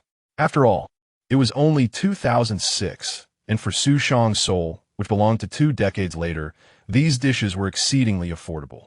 The dishes Jiang Xiaoyao ordered, such as mincemeat with egg, cost only 5 yuan. The stir-fried chicken was merely 13 yuan, and the most expensive braised pork was just 16 yuan. Still struggling to adjust to the concept of prices, Xu Shang perceived the dishes before him as exceedingly inexpensive, feeling that ordering any amount would be a bargain. Soon, an array of dishes was served at the table. Jiang Xiaoyao picked up a hefty piece of minced meat with egg and chewed it heartily, subsequently revealing an expression of pure bliss. It was utterly delicious. God knows how delightful minced meat with egg is for children from the mountains who are often deficient in protein. Xu Shang sighed repeatedly, lamenting the hardships of Tianya Village. Jiang Xiaoyao's family was among the more privileged in the village, yet they still seemed to have scarcely experienced fine food. Many other families in Tianya Village could hardly manage to eat meat more than twice a month, with some subsisting on sweet potatoes and potatoes year-round. Feeling a heaviness in his heart, Xu Shang decided to open his lottery pool. Perhaps the next skill could bring about a change for Tianya Village. After clicking to activate the lottery, the wheels began to spin rapidly, eventually stopping at the first empty slot. Three-wheeled rickshaw driver, white. Huh? Xu Shang was left dumbfounded. What kind of absurd profession was this? Only upon glancing up and seeing a rickshaw passing by on the non-motorized lane did he reveal a somewhat nuanced expression. It seemed that the options yielded by this system's lottery were somehow related to his current environment. Optimistically speaking, could it be that the professions drawn were often those he might require? Yet, the profession of a three-wheeled rickshaw driver was indeed of little utility. It wasn't that Xu Shang looked down upon this occupation. He respected laborers and held no notions of superiority. However, being well-versed in historical trends, he understood that the profession of rickshaw driver was destined for obsolescence. Nonetheless, he took comfort in the fact that he could choose from three options, suggesting a semblance of humanity in the system. Surely, he couldn't draw three worthless professions consecutively. The second profession came to a halt, and Xu Shang's expression shifted once more to one of subtlety. Waiter blue. Was it because he was dining at a restaurant that the system offered him to the profession of a waiter? And why was this occupation categorized as blue? A sudden sense of exasperation washed over him. However, considering that in many countries where 15 tip is customary, waiters could indeed be seen as high earners, especially those skilled enough to garner generous gratuities. This could justify the blue classification. Yet, for Xu Shang, it remained of no practical use. The last one, please, he muttered to himself, hoping for a fortune that would not be another disappointment. Finally, the last profession came to a stop. Snack Chef Blue. Chapter 12. A strong evidence of extravagance. Xu Shang rolled his eyes. He should not have drawn a new profession at this restaurant. Had he drawn a cleaner or a dishwasher, he might have considered himself fortunate. However, if he had indeed drawn the chef profession, it would evidently be highly beneficial, regardless of whether one was in the city or the mountains. Yet, why does he still carry a prefix, merely a snack chef? Xu Shang, being astute, quickly discerned the reason. The level of the foundational pool was insufficient. A chef generally qualifies as a mid-tier profession. Upon reflection, this rationale made perfect sense. Becoming a chef necessitates years of study before one can truly begin. Typically, novices spend considerable time merely engaged in menial tasks such as chopping and plating, and wielding a heavy iron wok is no trivial endeavor, with the illustrious examples of rickshaw pullers and servers preceding him. Xu Shang had little choice but to accept the new role of snack chef. Subsequently, he sensed a peculiar augmentation within his genes, realizing that his tongue had become significantly more sensitive. The twice-cooked pork he consumed revealed a complexity of flavors that surpassed his previous experiences. The taste remained unchanged, yet his appreciation for it had deepened. Alongside these changes, his sense of smell appeared to have enhanced. Moreover, his arms seemed to have gained some muscle. Upon reflection, being a chef undoubtedly demands physical strength, for one cannot handle a large iron wok without a modicum of vigor. When he had previously acquired the herbalist profession, he had also noticed slight changes in his physique, though he hadn't paid much attention at the time. Now, in hindsight, his vision seemed to have improved considerably. Xu Shang extrapolated further. Had he chosen the server role, his skills in observation and eloquence would likely have seen enhancement. Had he opted for the rickshaw puller, his strength and endurance would surely have increased. Of course, this pertains solely to personal attributes. In terms of professional skills, a multitude of snack recipes and related techniques now danced in his mind. It could be confidently asserted that Xu Shang could effortlessly establish a breakfast stall. He felt a sense of satisfaction with this new blue-collar profession. Meanwhile, however, Jiang Xiaoyao displayed a countenance of distress. Before him lay an abundance of delectable dishes, all favorites of his, yet he found himself unable to eat. For the first time, Jiang Xiaoyao experienced profound helplessness, nearly grasping the Taoist philosophy of moderation. Faced with such a plethora of food, he could only place his hopes on Xu Shang. "Brother Xu, I seem to be full." Xu Shang glanced at Jiang Xiaoyao, a slight smirk playing at the corners of his mouth.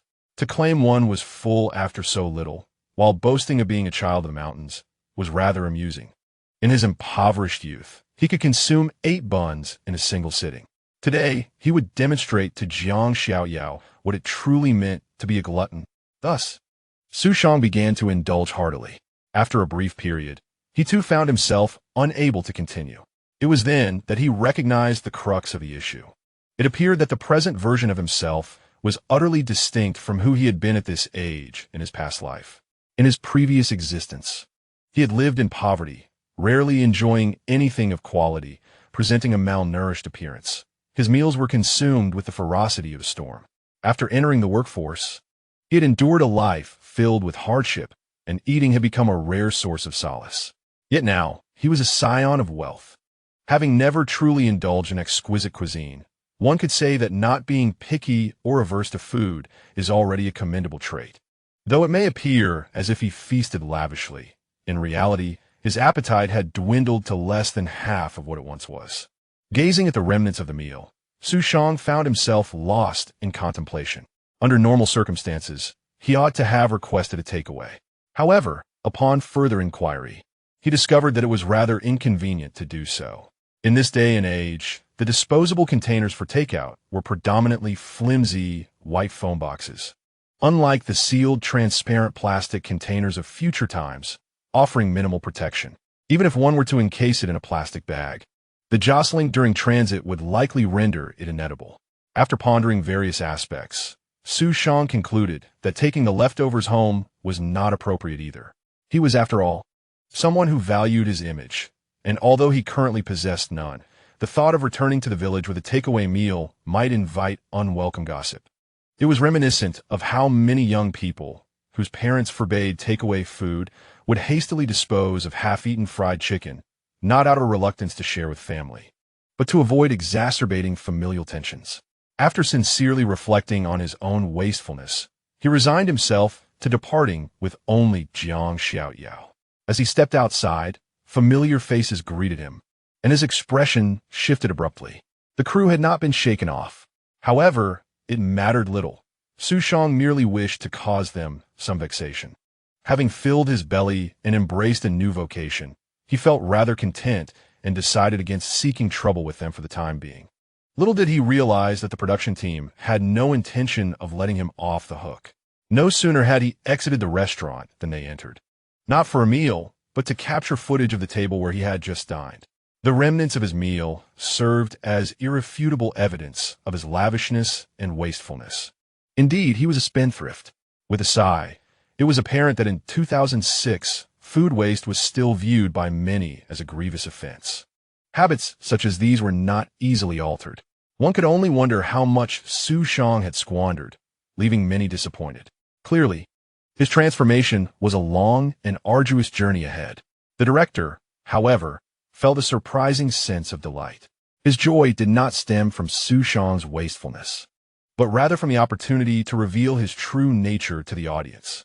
As for documenting his gradual improvement, that thought did not cross his mind, as it seemed more a fitting retribution for Xu Shang's previous defiance. Yet even the planning team began to feel that this version of Xu Shang would not be easily redeemed. Unbeknownst to Xu Shang, the crew was capturing his flaws. He, along with Jiang Xiaoyao, had just procured some processing tools at the herbal market, spending several hundred yuan in the process before boarding the bus back to town. Upon returning to the town, the market had already dispersed early. Fortunately, some shops remained open, allowing Xu Shang to purchase additional rice, flour, eggs, and pork.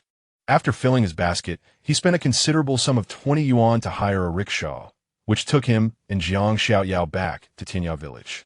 As he beheld the familiar dirt road at the village entrance, Xu Shang inhaled the refreshing air deeply and suddenly felt that this was truly his home. Chapter 13. Xu Shang cheated. Xu Shang, feeling a sense of affluent homecoming, touched the money in the pocket of his inner lining. In 2006, the average income of farmers nationwide was merely 587 yuan. In impoverished regions like Tianya Village, it would be even lower, possibly not even half of the national average. Yet within less than a week, Xu Shang had earned 2,000 yuan, a sum that likely surpassed the annual income of many farmers in Tianya Village. Of course, his ability to earn such a significant amount was largely due to the assistance of the system. Besides the system, the disparity in information was also a crucial factor in his financial success. It is worth noting that over a decade prior, a pair of jeans bought for a few yuan in coastal areas could be sold for 10 times that amount in the north. There was even a legendary merchant who managed to trade cans for an airplane, demonstrating the vast potential for profit. It is not difficult to comprehend why the mountain dwellers remained impoverished. Their access to information was severely hindered, and despite being surrounded by resources, the bulk of their earnings were siphoned away by dealers and intermediaries. Nevertheless, the present era is still brimming with opportunities. Real estate prices are not exorbitant, and everything feels vibrant and full of life. A stark contrast to Xu Shang's previous life, where all seemed settled and the notion of opportunity had vanished from the lives of ordinary people. During that time, most of Tianya Village's inhabitants had departed, leaving only a few elderly individuals and children behind. Xu Shang had even heard that in the years following his teaching stint, all the villagers were relocated, and the place that once held the childhood memories of the mountain children and his own teaching experiences ultimately succumbed to the encroaching vines and greenery. Xu Shang felt a profound obligation to lead Tianya Village toward prosperity, rather than allowing it to fade silently like countless other villages. Upon returning to Jiang Xiaoyao's home, Xu Shang's first action was to seek out Granny Sang. "Why did you buy so much?" Granny Sang exclaimed, astonished by the overflowing basket behind Xu Shang. She knew well that it was impossible to acquire such a bounty with a mere 50 yuan she had given him. One must spend after earning. Xu Shang deeply. "By the way," Granny Sang, "here's the money I borrowed from you." He pulled out 500 yuan from his pocket and handed it to her. Such a large sum? Granny Sang was once again taken aback. Could selling medicine really yield this much? Not only was Granny Sang incredulous, but even the production team shared her disbelief. They gazed at the crisp, red 100 yuan notes in Xu Shang's hand, bewildered by the sudden influx of wealth. What a joke! How could selling medicine possibly bring in such revenue? Someone remarked, awakening others from their stupor. Right, how could Xu Shang's harvested herbs possibly be worth that much? If it were that easy to make money, how could Tianya Village still be so impoverished? I pondered whether he might have withdrawn money from the bank while disappearing from our sight. It is indeed highly plausible. This also elucidates why he ventured into the city, as only there could he locate the bank he sought, replete with numerous ATMs that are easily accessible. The director's countenance grew grave. The essence of the program hinges on authenticity, and should the protagonist resort to deceit, it would undoubtedly incite considerable controversy. While the show requires buzz, not all forms of notoriety are beneficial. In this era, public opinion, particularly negative sentiment, can prove quite fatal for a program. Once rumors circulate, suspension of the show becomes a very real possibility. Director, should we confiscate Xu Shang's money and investigate whether he truly withdrew it from the bank? I suggested. The director shook his head, given Xu Shang's current disposition towards our team. Do you believe he would readily cooperate? Furthermore, do we possess any evidence? What if he insists that this money was earned from selling medicine? Mishandling this situation could plunge us into an even greater predicament. The director contemplated for a moment and remarked, in Tianya Village, there are virtually no places where one can spend money, whether he withdrew funds or not. The overall amount is not particularly alarming. The crux lies in his subsequent actions. If he does nothing with the money, we can consider it a non-issue. However, should he intend to use it, we could investigate the origins of those funds. If it were to be confirmed that Xu Shang indeed cheated to obtain money, we would simply document it as it is. Our program inherently possesses a certain degree of topicality, and this level of controversy is well within our control. At this moment, Xu Shang remained oblivious to the label of deceit that had been affixed to him by this group. Yet, even if he were aware, he would feel little concern. For the system, after all, was indeed a means of cheating, an undisclosed enhancer of life. When Xu Shang encountered Granny Sang, she resolutely refused to accept his 500 yuan, ultimately accepting only 100, while assuring him that he could seek her assistance for money whenever needed. This gesture deeply moved Xu Shang and solidified a conviction within him. Even if he were to cheat, he must find a way to alleviate the poverty of Tianya Village. Xu Shang had already conceived his next steps. With just over 1,000 yuan remaining, the funds were insufficient to build a house for Granny Sang, and they represented but a mere drop in the bucket in the quest to transform the impoverished visage of Tianya Village.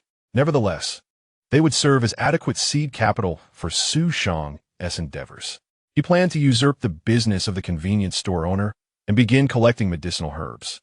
From a certain perspective, herb gathering is not sustainable.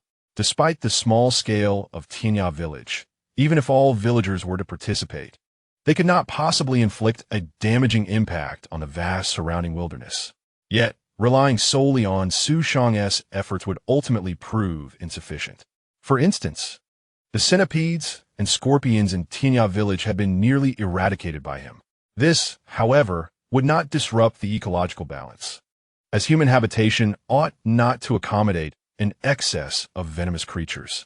However, this predicament compelled Xu Shang to seek his quarry in distant locales, for the village offered little to capture his interest. Such round trips inevitably diminished his efficiency. In contrast, despite the villagers lacking sophisticated medicinal herb detection tools, their cumulative harvest far surpassed what he could achieve alone. Regarding financial gain, Xu Shang had no intention of exploiting the villagers' informational disadvantage. Just as the price disparity between processed and unprocessed herbs can be several-fold, he aimed to earn a substantial processing fee, which constituted his core competitive advantage.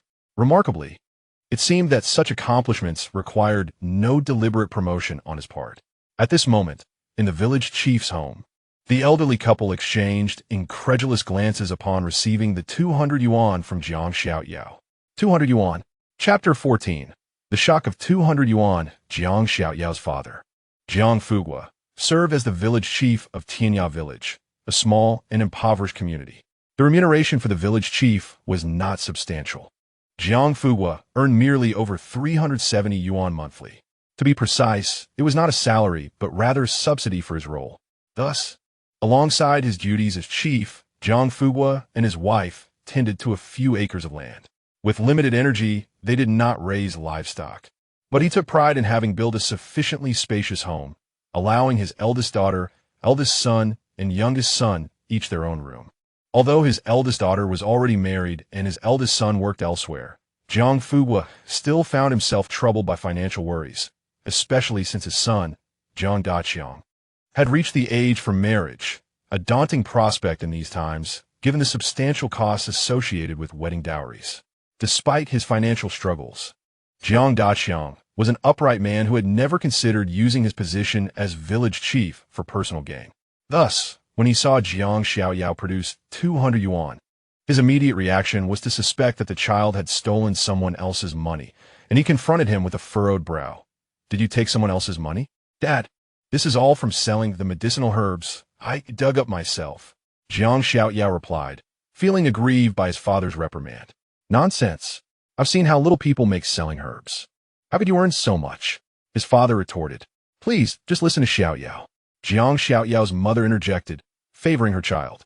"I sold a total of 8 jin of fong feng." 8 jin? How could that fetch such a sum? Jiang Fugua expressed his disbelief. His mother interjected, "I even inquired about it that day. In town, they sell for 5 yuan per jin, so it should amount to at least 40 or 50 yuan, right?" "Xiaoyao, tell your mother, did you sell anything else?" "No, I want to sell it with brother Xu Shang in Jing City." "You went to Jing City? Can you really sell for so much there?" Jiang Xiaoyao's mother worried for her child venturing far, while Jiang Fugua couldn't help but calculate the figures. If it sold for 5 yuan per jin in town, could it truly be 25 yuan per jin in Jing City? Jiang Xiaoyao hastily explained that elderly gentleman mentioned that fresh wild fong feng costs 30 yuan per kilogram, which equates to 15 yuan per pound. Given the quality of my product, he seemed to offer me a higher price out of respect for brother Xu Shang. Upon hearing this, Jiang Fugua found himself convinced to a considerable extent, yet he still insisted on consulting Xu Shang. "Un so su." Here, asked the situation. The owner of that shop is the father of one of my classmates, which is why he is willing to purchase our medicinal materials at market price. Although his classmate's father's statement was a fabrication of Xu Shang's, such fabrications often hold more weight than the truth. In contrast to the intricate reality, people frequently prefer to believe in straightforward personal connections. Zhang Fugua was indeed swayed. For Xu Shang was a city dweller, and it was said that his father was quite a prominent businessman. Such connections were hardly surprising. He couldn't help but ask. They didn't intentionally offer a higher price, did they?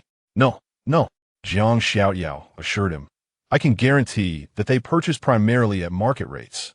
The medicinal materials from our Tianya Village and Tianya Mountain are of exceptional quality. Even at market price, they stand to gain significantly. The reason we cannot sell at a higher price is twofold. Firstly, we are at the origin of these materials, so naturally, the prices here are lower. Secondly, who among the storefronts, dealers, or purchasers does not seek profit? I sell directly to pharmacies, eliminating middlemen and their markup, thus allowing for a higher selling price. The phrase regarding the absence of middlemen still held substantial influence in this era. Jiang Fugua was entirely convinced by Xu Shang's words, his excitement mounting as he realized that selling 8 pounds of fangfeng could yield 200 yuan, equivalent to his half-month salary. If he could gather 800 pounds, wouldn't he that cover his eldest son's betrothal gifts? Of course, 800 pounds was merely a fanciful thought. Unable to contain himself, Jiang Fugua inquired, Xu Shang, may I ask if I could sell the medicinal materials I collect to your classmate's father? Absolutely. If your family wishes to sell medicinal materials to me, I would be more than delighted. Zhang's mother, standing nearby, displayed a flicker of hesitation, but soon voiced her concern. Young Xu, I have a cousin in the village who is rather idle. Could I also have him gather herbs to sell to you? Xu Shang felt a surge of joy at this unexpected turn of events. He had anticipated a smooth promotion of his medicinal collection business, but had not expected it to unfold so favorably. Including Jiang Xiaoyao in his venture now appeared to be a fortuitous decision. Xu Shang quickly responded, Uncle Jiang, here's my thought. Why not have all the villagers bring their gathered medicinal materials to me for sale? Let us do it this way. I will purchase them directly. Purchase directly? The Jiang family looked at Xu Shang with curiosity. Clearing his throat, he continued, within the mountains surrounding Tianya Village lie numerous hidden treasures. However, we often overlook them, and even when we gather some precious herbs, the profits end up in the pockets of unscrupulous middlemen. Here's my proposal. I will buy the herbs based on the market price, but differentiated by quality. You can sell them to me with complete peace of mind. Unable to restrain himself, Jiang Fugua asked, and what is the market price? Taking fangfeng as an example, he asked, what is the current price for fresh wild fangfeng? Approximately at 30 yuan per kilogram. I assure you that the minimum price I will pay for procurement will not be lower than 15 yuan per gene. Is what you say true? Certainly. Please inform the villagers on my behalf. Jiang Fugua hesitated for a moment, but finally nodded, saying, well, I will trust you this once. Tonight, I shall gather the villagers at the ancestral hall for a meeting. Xiaoxiu, I hope you are not deceiving us. Xu Shang understood that gaining the trust of others as a mere 17 or 18-year-old in such a significant matter was indeed challenging. Therefore, he was immensely grateful for Jiang Fugua's trust, believing that with the village chief's endorsement, the subsequent tasks will be considerably easier. At the same time, Xu Shang began to contemplate the detailed regulations for collecting herbs. A haphazard approach would not suffice. A proper set of guidelines was essential. Thus, he utilized the afternoon to wander around the mountains, collecting various medicinal herbs while simultaneously formulating some ideas in his mind. By evening, the villagers, perplexed as to why they had been summoned to the ancestral hall, collectively displayed impatience upon learning that the village chief had gathered them for Xu Shang's initiative regarding the procurement of herbs. After all, was such a trivial matter truly worthy of a meeting? Just as they felt they had been mocked and were preparing to voice their discontent, Xu Shang stood up and presented the processed fangfeng he had just collected to the villagers, declaring, for this size and quality, I will pay 15 yuan per gene. The room fell silent for a moment before erupting into a cacophony of excitement. But this was not the end. Xu Shang then picked up a thicker, higher quality fong and proclaimed, "For this quality, I will pay 20 yuan per gene." At this announcement, the ancestral hall erupted like a boiling cauldron. Chapter 15. The commencement of herb collection. Is this for real? Who would believe it? The villagers had previously earned extra income through herb collection, as the local shop only purchased herbs for 3 yuan per gene, and even in the town, it was merely 5 yuan per gene. The round-trip fare would cost an additional 4 yuan.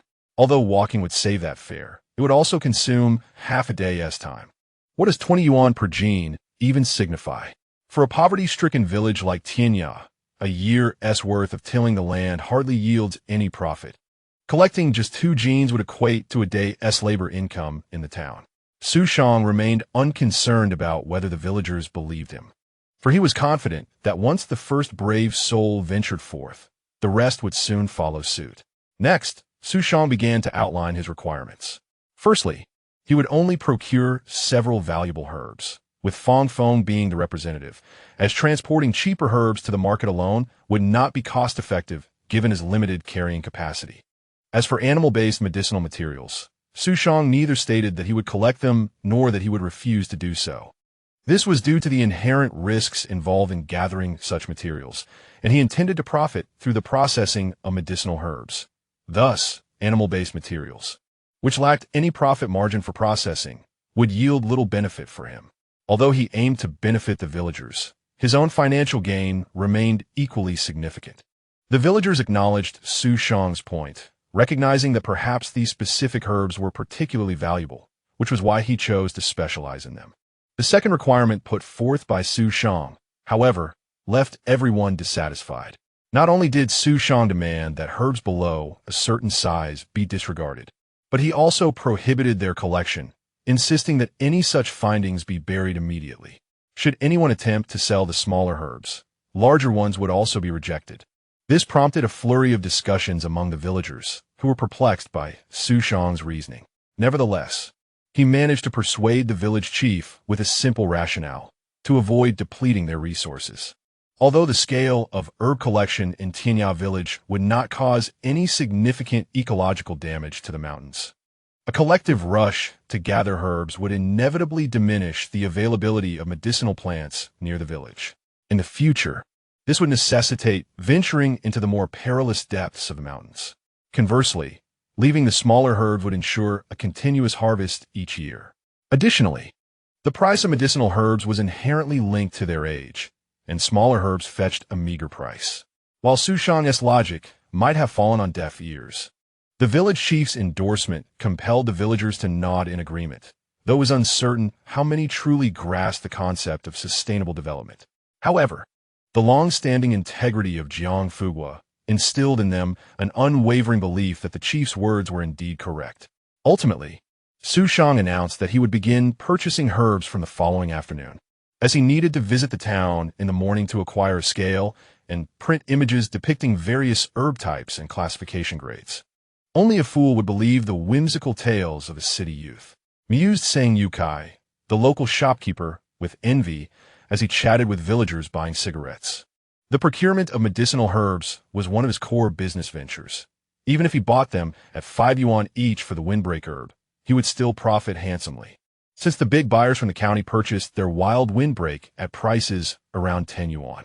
As for why he offered only 3 yuan per pound, it was simple. Why not earn more money? After all, was the road from the mountains to the town easy to traverse? Yet, Sang Yukai could not fathom that Xu Shang's purchasing price might actually exceed the price at which he sold them. He speculated that either Xu Shang was engaging in charity or had lost his sanity, pondering what thoughts occupied the minds of city dwellers. Doubt was not limited to Sang Yukai alone. Many villagers shared his skepticism. However, a significant number were willing to take a chance, thinking that trying out posed no risk. If it failed, they could always sell their herbs in town or directly to the local shopkeeper. Finally, when the afternoon opening arrived, Xu Shang welcomed his first customer, a little girl around 8 or 9 years old, clad in tattered clothing, her face smudged with dirt, and her hair appearing unwashed for quite some time. Her cheeks bore a faint flush as she timidly gazed at Xu Shang and cautiously inquired, "Do you sell herbs?" Upon seeing the girl's familiar eyes, Xu Shang was suddenly struck by an overwhelming sense of déjà vu. Unable to contain himself, he asked, "What is your name?" I don't have a name," the girl replied. Xu Shang was taken aback, as a vivid image flashed through his mind. A young woman, around 18 or 19 years old, holding a child, and approaching him with a request to place the child in school for temporary care. The child, merely 2 years old, cried inconsolably in her arms. The young woman was named Yame. Before she left her village at the age of 14 to seek work, she bore no name. Her mother had abandoned her, and her father worked in the city, wishing to provide her with an education. Consequently, she was left in the village, cared for by a few relatives, yet she lived independently. After venturing out to work, it seemed her life was undergoing some favorable changes, but alas, it soon took a drastic turn. In the factory, she encountered a young man, and by misfortune, she became pregnant. After giving birth, the boy vanished, leaving Yame no choice but to return to her village. However, life there swiftly depleted her savings. It was challenging to care for a child while working alone, and she struggled to support herself in the village. Xu Shang, then a volunteer teacher, found it difficult to articulate the helplessness he felt. He struggled to assist Yame and was unaware of her fate thereafter. Xu Shang pondered that perhaps in this lifetime, he might possess the strength to aid her. "Are you here to sell herbs?" Xu Shang in Guit. "Yes." Yame retrieved a piece of Sapashnikovia root from her pocket, its branches already broken, leaving only the stem. Xu Shang wiped away the dirt and examined the quality of the two pieces. They were of decent quality, suitable for second-grade classification. Xu Shang established 3 grades for the herb. First grade at 20 yuan per pound, second grade at 17 yuan, and third grade at 15 yuan. Weighing the roots, they totaled approximately 3 taels and 2 chien, slightly more than expected. After a moment's thought, Xu Shang handed Yame 6 yuan. Upon seeing the money, Yame appeared visibly excited, but shook her head, saying, "No money, I wish to exchange it for rice." Xu Shang turned to see the supplies he had procured the day before, realizing that staying at the village head's house and eating without contributing felt inappropriate. Without hesitation, upon hearing Yame's request for rice, he filled a convenient bag with rice equivalent to 6 yuan and handed it to her. Yame's excitement was palpable, her breathing becoming slightly hurried. "Wait." Just as Yame was about to leave, Xu Shang called her back. Observing her tightly clutching the bag, as if fearing he might reclaim the rice, he felt a pang of sympathy and placed 2 fresh eggs into her hands. "Thank you. Thank you." Chapter 16. The excited villagers. After Xu Shang began purchasing herbs at high prices, many onlookers gathered outside the village head's home. Upon seeing Yame emerge with a bag of rice and 2 eggs, a curious bystander approached her and asked, "Girl, did you borrow rice from the village head?" Yame immediately shook her head, raising the rice in her hand. "This is what I traded for herbs." "Traded herbs? I didn't see you bring any herbs inside." "I had them in my pocket," she replied. Intrigued, several villagers gathered around, examining the rice and eggs in Yame's possession and inquiring, "How much does it weigh in total?" "It seems to be a little over 3 taels," she responded. The villagers' eyes brightened, and they began to calculate in their minds. If just over 3 taels yielded such a quantity of rice and 2 eggs, it seemed the purchasing price was indeed as high as 10 yuan per pound. The claims made by the city dweller turned out to be true. As they exchanged glances, each person was lost in their own thoughts. Aunt San, I just remembered that I left the hot water boiling at home. I must return." Bauer's mother, "I also recall that the clothes at home have yet to be washed. Indeed, my vegetable garden still needs watering." After sharing a few light-hearted laughs, they each made their way home. Aunt San of the Jiang family hurried back, only to find her husband and son lazily sprawled in bed. Anger welled up within her as she exclaimed, "What time is it? Get up, both of you." Jiang Sinshu opened his eyes, irritated, and replied, "What's the rush? The busy farming season is over. What is wrong with sleeping a little longer?" Their precious son, still groggy, rubbed his eyes and whined, "Mom, I'm hungry." "Is breakfast ready?" Aunt San, her frustration mounting, retorted, "Breakfast has long been prepared. Yet you both remain in bed. Look at other children your age, already earning money, while you two just lie around. Get up. If you linger, the medicinal herbs will be dug up by someone else." "What herbs?" Jiang Sanshu paused, then recalled the meeting from the previous night, saying, "You can't possibly believe that city fellow-esque nonsense." Nonsense? People are already selling them. If we don't act soon, we'll be too late. At this, Jiang San's son shook off his drowsiness, quickly donned his clothes, and they hastily had a bite of breakfast before the entire family set off towards the village outskirts. Not long after leaving the village, Aunt Sin spotted a familiar figure. "Isn't that Bauer's mother? Weren't you supposed to be at home boiling water?" "Oh, Aunt San, the water is ready. I've poured it into the thermos. Since I had some free time, I thought I'd come out to see if there were any mushrooms in the woods. And you, aren't you home washing clothes?" "The clothes are washed and drying. I came out to gather some firewood since we're running low." "Sister Chun, you must have watered your vegetable garden and then decided to take a stroll." "Indeed. Who could argue with that?" After exchanging sharp glances filled with camaraderie, they quickly parted ways. As Aunt San searched for herbs, she remarked to her husband, "Bauer's mother is quite astute. She is always the first to know when there is a shift in the air. Sister Chun, usually so honest, surprises me with her hidden cunning." Jiang Sanshu nodded in agreement, but his gaze drifted towards a nearby hillside. To his delight, he exclaimed, "Isn't that a windbreak over there? There are several plants." Anson focused her eyes and confirmed, her face lighting up with joy. "You're indeed resourceful. I'll fry you some eggs for lunch." "Mom, I want fried eggs too." "Of course, you will both have some." Such a little glutton. As Anson spoke, she began to carefully dig for herbs, mindful not to break them, for as Xu Shang had remarked, broken herbs lose their value. She unearthed a substantial specimen, removing the branches and weighing the root in her hands, which was at least half a pound. With a beaming smile, she turned to see her husband had only found a small one. Aunt San immediately shook her head, saying, "Stop digging." The village chief declared that the small ones should not be taken. They should be sold instead. He insisted that even the larger ones should be disregarded, arguing that uprooting the medicinal herbs would lead to a complete severance of lineage. If the medicinal herbs were to become extinct, then our descendants would also be deprived of any potential earnings, which is truly immoral. Uncle Jiang San pondered this perspective and quietly filled the earth back in. Meanwhile, as he lamented the absence of any visitors, he suddenly noticed several individuals approaching with a peculiar gait, as if their feet were striking sparks. "I arrived first. It was I who came first." They clamored, each vying to assert their precedence, fearful of lagging behind. Xu Shang had no choice but to restore order, calling out, "Everyone, please line up, everyone." However, his efforts proved futile until he overheard someone exclaim indignantly, "Why should I be at the back? If all the city folks' money gets swindled by you, who will take responsibility?" It dawned on Xu Shang that the earnest villagers had mistakenly regarded him as a naive benefactor. With a hint of irritation, Xu Shang shouted, "Form an orderly queue. If you don't, I will no longer accept any more." Despite his youth, the weight of his ultimatum was significant upon hearing it. Even those reluctant complied and arranged themselves in an orderly line. Xu Shang commenced the collection of herbs.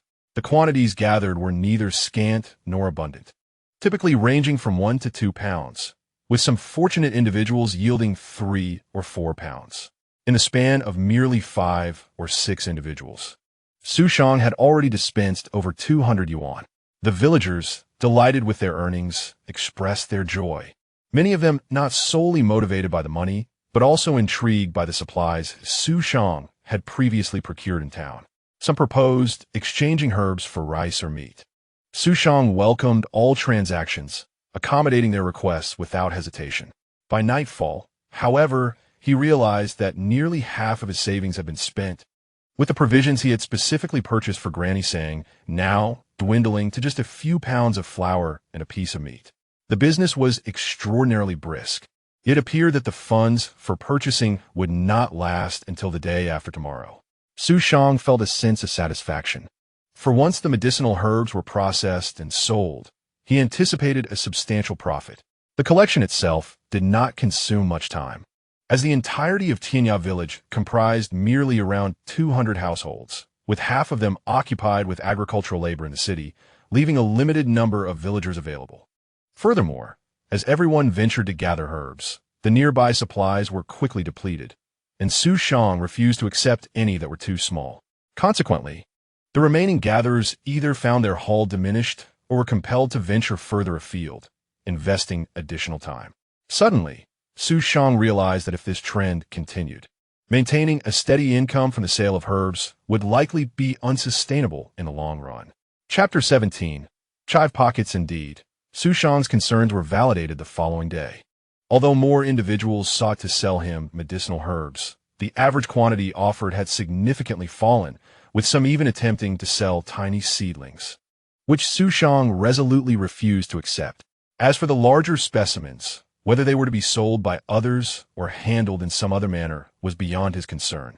He was determined to firmly establish his stance against accepting seedlings.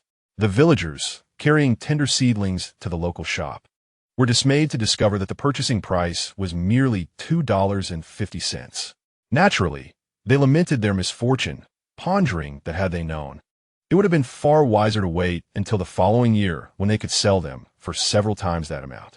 Selling medicinal herbs did not consume much time. Thus, Xu Shang decided to further streamline operations by scheduling the collection of herbs for the afternoon, allowing him to prepare the medicinal materials simultaneously. Mornings were reserved for capturing leeches and centipedes. Xu Shang realized that earning a livelihood from medicinal herbs was inherently cyclical. It was akin to his pursuit of centipedes, which thrived in dark, warm, rain-sheltered, and well-ventilated environments. Initially, the village's earthen houses were abundant with them, but having caught most of them, the task of finding new ones now required either moving stones or digging, significantly reducing efficiency. Certainly, the knowledge he gained as a herbalist informed him that centipedes, after rain, would emerge due to vibrations from raindrops and the moist conditions, making them easier to catch. Yet, overall efficiency could not compare to earlier days. Even with his upgraded rank as a herbalist, this reality remained unchanged. Upon reflection, he recognized that medicinal materials had a growth cycle, and such dependence on nature was not sustainable for daily endeavors. Even ginseng collectors embarked on their tasks only during certain seasons.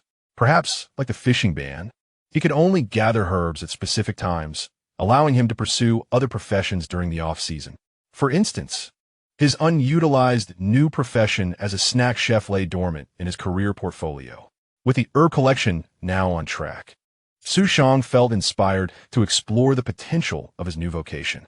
He borrowed a frying pan from Jiang Xiaoyao and gathered some scallions, 2 pieces of ginger, and a handful of fresh green chives from Granny Sang's vegetable garden. After a brief preparation, he minced some meat into filling. The necessary recipes and cooking techniques naturally surfaced in his mind. He intended to make chive pockets. Jiang Xiaoyao joined in, his eyes wide with disbelief as he watched Xu Shang work. Cooking, for a child from the mountains, was a skill learned out of necessity. Yet, Jiang Xiaoyao only knew how to make simple fried rice and noodles. Cooking was an art, a craft recognized as a mid-level profession even by the system. The intricacies of making dough remained somewhat enigmatic to him. Thus, witnessing Xu Shang's skillful kneading, rolling, and shaping was truly astonishing. After all, Xu Shang was a city dweller. Once everything was prepared, Xu Shang set the frying pan atop a stone outdoors. Due to a previous incident, Jiang Xiaoyao eagerly volunteered to tend the fire. Xu Shang contemplated Granny Sang's house and entrusted this honorable task to Xiaoyao. Meanwhile, Xu Shang swiftly began to assemble the chive pockets. The filming crew, observing from a distance, was left utterly speechless, never having anticipated that Xu Shang possessed such culinary skills. How unexpected! He could indeed make chive pockets, something I cannot even do. Apart from being somewhat extravagant with money, occasionally resorting to cheating on the program, and exhibiting a heavier addiction to the internet, Xu Shang still presents a rather pleasant demeanor. Having experienced poverty in his family, his current actions are not entirely surprising. While he possesses the skills, whether or not they yield a satisfactory outcome remains uncertain. The onlookers quickly reached a consensus about Xu Shang, while simultaneously preparing their own lunch. In the village, enjoying a boxed meal is a rarity. The road from Tianya Village to the town is less than ideal, and the current meal boxes, being made of foam and lacking proper sealing, often arrive with their contents spilled rendering them unappetizing. Evenings are manageable, as one could drive to a restaurant in the town for a flavorful meal. However, lunch necessitates a more casual approach. The production team typically settles for simple fare, sometimes resorting to instant noodles or even plain boiled noodles. Today, it was a day for boiled noodles, enhanced with fresh cabbage purchased locally, and each person receiving a single egg. This was, in fact, a more substantial meal than what many in Tianya Village would typically consume. Nonetheless, disappointment awaited them regarding their lunch. What aroma is that? So fragrant. The scent of meat. One of the crew members caught a whiff of the delicious meat aroma in the air, and suddenly, the appeal of their egg noodles diminished. Someone nearby explained that the villagers regarded Xu Shang as a generous patron, having sold a significant amount of medicinal herbs. With their newfound wealth, it was not surprising that they would indulge in better meals, perhaps even stewing some meat. Yet, the aroma was overwhelmingly enticing. How could it waft so far? Amidst the chatter, someone suddenly noticed a clue, pointing to a nearby frying pan. Wait. The scent is emanating from there. Xu Shang was flipping his chive dumplings, their surfaces just beginning to take on a hint of golden brown, while the fat from the minced meat gradually melted, soaking into the dumpling's exterior, releasing an alluring fragrance through the Maillard reaction. Xu Shang nodded to himself. Indeed, the blue-tier profession proves to be formidable. Unlike herb gathering, the experience points for a snack chef are tied to the dishes produced. Upon completing the first chive dumpling, Xu Shang was rewarded with a delightful experience point of 10. He quickly placed it on a nearby plate. Jiang Xiaoyao, responsible for tending the fire, was already drooling at the sight, reaching out eagerly, only to be thwarted by Xu Shang's hand. Be cautious of burns. Wait until it cools down. Oh! Jiang Xiaoyao nodded vigorously, yet his eyes remained glued to the chive dumplings. Gulp! Xu Shang heard the sound of someone swallowing and turned to see Jiang Xiaoyao, only to realize it was Yamei standing beside him, clutching a few sprigs of herbs, her thoughts completely captivated by the delectable chive dumplings. Do you want to eat? Xu Shang inquired of Yamei. Yamei nodded earnestly. Once the chive dumplings had cooled sufficiently, Xu Shang wrapped one in paper and handed it to Yamei. Beside him, Jiang Xiaoyao wore an expression of profound lamentation, lamenting why he was not the first to partake. Brother Xu Shang, who has steadfastly remained by your side, how could you treat me this way? It was only when Xu Shang placed another chive box into his hands that he cast aside his woeful demeanor, his face beaming with joy akin to that of a playful monkey. Both Jiang Xiaoyao and Yamei simultaneously took a bite of the chive box, their eyes sparkling with delight. It was utterly delectable. In Chapter 18, the appearance of the dish was enticing. Yamei had never tasted such a scrumptious chive box. Upon her first bite, the juices erupted in her mouth. It was hot, yet within an acceptable threshold. The savory meat mingled with the fragrant sweetness of the chives, filling her entire mouth with an explosion of flavor. She felt a warmth surge from her mouth to her heart, ascending to the crown of her head, completely ensnaring her with such exquisite taste. It was simply divine. Jiang Xiaoyao, equally captivated by the culinary delight, felt tears welling up with emotion. In comparison to this delicacy, what he previously consumed, what a dilemma it would be to face his own simple meals of potatoes and noodles upon returning to school. Xu Shang observed the expressions of the two youngsters and couldn't help but feel curious. Although he had crafted the perfect chive box under professional guidance, was their reaction not a bit exaggerated? Surely, even children from the mountains would not be so overly expressive. He then seized a piece for himself and took a bite. Xu Shang opened his mouth, exhaling a puff of steam, and began to chew heartily. The rich layers of flavor tantalized his taste buds, and the slight bounce of the meat against his teeth compelled him to cradle his face in wonder. Did I truly make this chive box? How can it be so delicious? Gulp! The crew, witnessing the sheer joy radiating from the trio, could not help but swallow their saliva. One of them murmured, "It looks incredibly delicious." The others nodded in agreement, their mouths watering as they remarked, "Just looking at their expressions, it must be exceptionally good." Yet, it was merely a chive box. The director, engrossed in slurping his noodles, thought to himself that he had encountered countless exquisite dishes, even dining at high-end private kitchens costing thousands. So how could a simple chive box sway his heart? Yet, the wind seemed to carry the enticing aroma directly to him, which was quite bothersome. Before long, several villagers arrived, intent on selling herbs, but upon seeing Xu Shang preparing the chive boxes, they could not resist gazing in his direction. "Little Xu, you can make chive boxes too. It smells wonderful." They were surprised, exclaiming how talented city children could be. The villagers looked on eagerly, their expressions almost pleading for a taste. Xu Shang placed the fully cooked chive boxes into a bowl, and the villagers perked up as if ready to accept his invitation. However, to their surprise, Xu Shang extended the plate towards Jiang Xiaoyao, saying, "Take this to Uncle Jiang, Annie, and Grandma Sang." All right. Jiang Xiaoyao retrieved a dumpling, took a bite, and released several puffs of warm air, exuding excitement as he dashed into the small cottage, clutching the plate. The villagers were left in a state of disappointment, even forgetting their purpose of visiting to sell medicine, as they observed Xu Shang beginning to cook again. One individual decided to alter their approach and inquired, "Little Xu, are you selling these dumplings?" Xu Shang felt a slight stir in his heart. He had prepared an abundance of ingredients, initially intending to cook later in the evening. However, from his culinary expertise as a street food chef, he understood that leaving the filling until nighttime would diminish its quality. Fresh ingredients, when cooked at the perfect moment, are at their most delectable. Though his culinary skills were acquired through a system, he grasped the relentless pursuit of a chef for the optimal taste of food. "Since you all desire to indulge, I shall sell them to you. They are 50 cents each, but in town, one could buy 3 for $1. Upon hearing that a price was to be paid, the villagers' attitudes shifted subtly. Xu Shang was not offended. After all, the villagers of Tianya Village were accustomed to poverty and were sensitive about money. He split open his own chive dumpling to show them, stating, "Do the dumplings sold in town contain meat? Is there as much filling as mine? Just look at how much meat I've included. I'm not profiting from you at all. If you're unwilling to buy, I can simply keep them for myself." "No, I'll buy them." One villager, noticing the large chunks of meat in the filling, immediately beamed and pulled out 5 yuan, exclaiming, "I'll take 10. What about us? You bought them all." Yes. Each person can have a maximum of 2. 2 is too few. I need to bring some home for my child."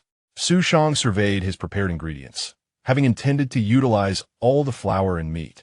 As the meat could not be stored for long, he was pleasantly surprised by this turn of events, grateful that he still had remaining raw materials. Thus, he busily fried the chive dumplings while kneading, rolling, and cutting the meat filling, enlisting the help of Yame to tend the fire, and sending Jiang Xiaoyao to fetch more chives, immersed in joyful activity. The production team of the noodle show, witnessing Xu Shang openly pricing his dumplings, captured the scene on camera while 2 members approached him with smiles, saying, "Xu Shang, since you're selling them, could you sell us some too? We'll offer 1 yuan each. What do you think?" Xu Shang had little goodwill towards the production team at that moment. But after contemplating, he felt a shift in his heart and replied with a smile, "No need. Everyone is so kind. I'll just give you some. I'll give you 8 in total." "How generous. Thank you so much." The 2 individuals suddenly had a vastly improved impression of Xu Shang, surprised to discover his admirable qualities. Yet, Xu Shang had his own plans. Even if he sold to the crew, he would only earn a few yuan, which he certainly did not need. He then devised a strategy akin to the tale of 2 peaches killing 3 warriors, having counted that there were 9 individuals in the crew currently filming his segment. The anticipation of waiting for delectable dishes to be served often feels interminable. At last, the second batch of chive pies emerged from the pan. The villagers displayed expressions of delight, feeling that the 2 yuan spent was exceedingly worthwhile, as it was their first experience tasting such exquisite chive pies. The crew, having waited even longer, finally retrieved the 3rd batch, placing the chive pies on plates before returning to rejoin the others. "Director, would you care for a piece of the freshly made chive pie?" Naturally, one should offer the finest delicacies to the most esteemed individual. However, the director dismissively replied, "I do not particularly enjoy this dish. You may partake." With the director's refusal, The group had no choice but to share the chive pies equally, resulting in just the right amount for each person. Even the photographer, who had initially declined, accepted this distribution given the fortuitous circumstances. Wow, this is truly delicious. Who would have thought one could taste such delightful food in Tianya Village? Observing everyone savoring the scrumptious chive pies, the director momentarily froze, then inwardly seethed. Why are there exactly 8? Why am I the only one left out? Chapter 19. Financial struggles. As the villagers listened to their companions extolling the virtues of the chive pies, they eagerly joined the frenzy to procure them. Consequently, the chive pies were sold out in no time. Those who arrived later could not help but scoff at the exaggerated descriptions from their fellow villagers. Yet as more and more individuals affirmed the truth of these claims, they too began to yearn for the delectable delicacy they had missed. Soon, the enchanting tale of the city dweller's remarkable chive pies began to circulate throughout Tianya Village. Among those sharing in the villager sentiments was a certain director. Upon hearing his companions repeatedly mention the flavor of the chive pies, he felt a pang of discomfort but refrained from voicing his thoughts, having been the one to decline them initially. Instead, he directed a resentful gaze towards Xu Shang. Director, might we utilize this segment to illustrate Xu Shang's transformation for the better? Upon hearing the planner's words, the director silently nodded in agreement. Indeed, the combination of delectable food and self-reliance through the sale of snacks could garner significant goodwill. Yet, he harbored differing intentions. The issue of Xu Shang's cheating had yet to be resolved, and it was imperative that this episode accurately portray the reality of the situation to the audience. If we were to showcase only Xu Shang's favorable aspects at this juncture, viewers would undoubtedly claim that our crew had been bribed to whitewash his image. The group nodded in understanding, recognizing the validity of the director's reasoning. An opportunity to unveil the truth about Xu Shang soon presented itself. Eager to prove himself, Xu Shang, upon witnessing the enthusiastic response to the street food vendor profession, immediately resolved to embark on this new career path. However, as he contemplated the practicalities of implementation, he swiftly encountered a dilemma. Clearly, establishing a food stall in Tianya Village was impractical. The population was too sparse, and the villagers were impoverished. Even with the recent additional income from selling medicine, they remained reluctant to part with their money. In such a limited market, sustaining a food stall might yield a modest daily profit, but it would fall far short of fulfilling Xu Shang's aspirations. He harbored ambitions of earning substantial wealth to construct a spacious and bright abode for Granny Sang. After some contemplation, Xu Shang realized that, typically, vendors of snacks in rural areas often employed a method of hawking their wares across several villages. However, this notion proved impractical, as Tianya Village was exceedingly remote, with the nearest inhabited locale situated at least 7 to 8 miles away. Consequently, it appeared that setting up a stall in the town was his sole option. To establish a presence in the town, one would either need to rent a place or possess a vehicle. A mere small tricycle would suffice to meet Xu Shang's requirements. In later years, such electric tricycles became commonplace among business operators. Yet, in this era, electric tricycles were quite rare, with most being fuel-powered, which consumed little fuel, especially with current low oil prices. Acquiring one and modifying it would create an excellent mobile stall. However, therein lay the dilemma. Funds were lacking. A small tricycle would cost at least 3,000 to 4,000 yuan, and with the added expense of modifications, the price would soar even higher. Xu Shang had no choice but to set aside this ambition and focus on foraging and selling herbs for income. As if the heavens conspired against him, he soon found that the money he had earned from selling herbs was nearly depleted. Xu Shang convened with the villagers to pause herb collection, intending to sell off existing stock. Unexpectedly, this proposal met with resistance from the villagers, who feared that the herbs they had painstakingly gathered would go unsold. Ultimately, it was village chief Jiang who decisively resolved the matter, concluding discussions with a record-keeping agreement. Naturally, some villagers expressed concerns about Xu Shang's ability to repay any debts, until one individual suggested that he should sell chive pockets to earn money for repayment, which elicited satisfied expressions all around. Xu Shang felt a slight twitch at the corner of his mouth, pondering the extent of their faith in chive pockets. Soon after, He set off for the city to sell herbs. Given the substantial quantity of herbs, village chief Jiang assigned a villager to accompany him. The companion, named Zhang Daniel, was around 30 years of age and appeared somewhat simple-minded, sporting a broad grin that revealed a set of large, white teeth, exuding an aura of sincerity and honesty. Xu Shang had known Zhang Daniel in his past life and recalled him as one of the few who continued to reside in the village after its decline. Aptly termed a guardian of the village.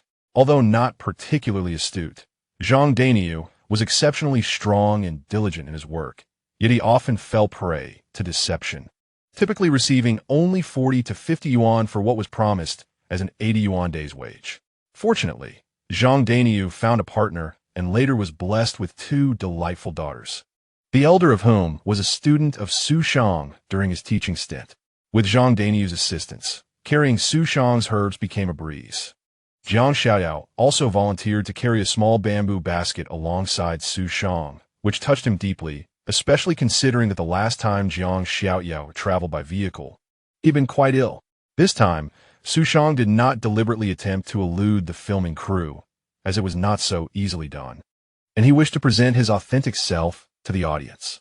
Upon returning to the apothecary, the shopkeeper, upon spotting Xu Shang, stroked his goatee, nodded in recognition, and beckoned him to the reception area at the back.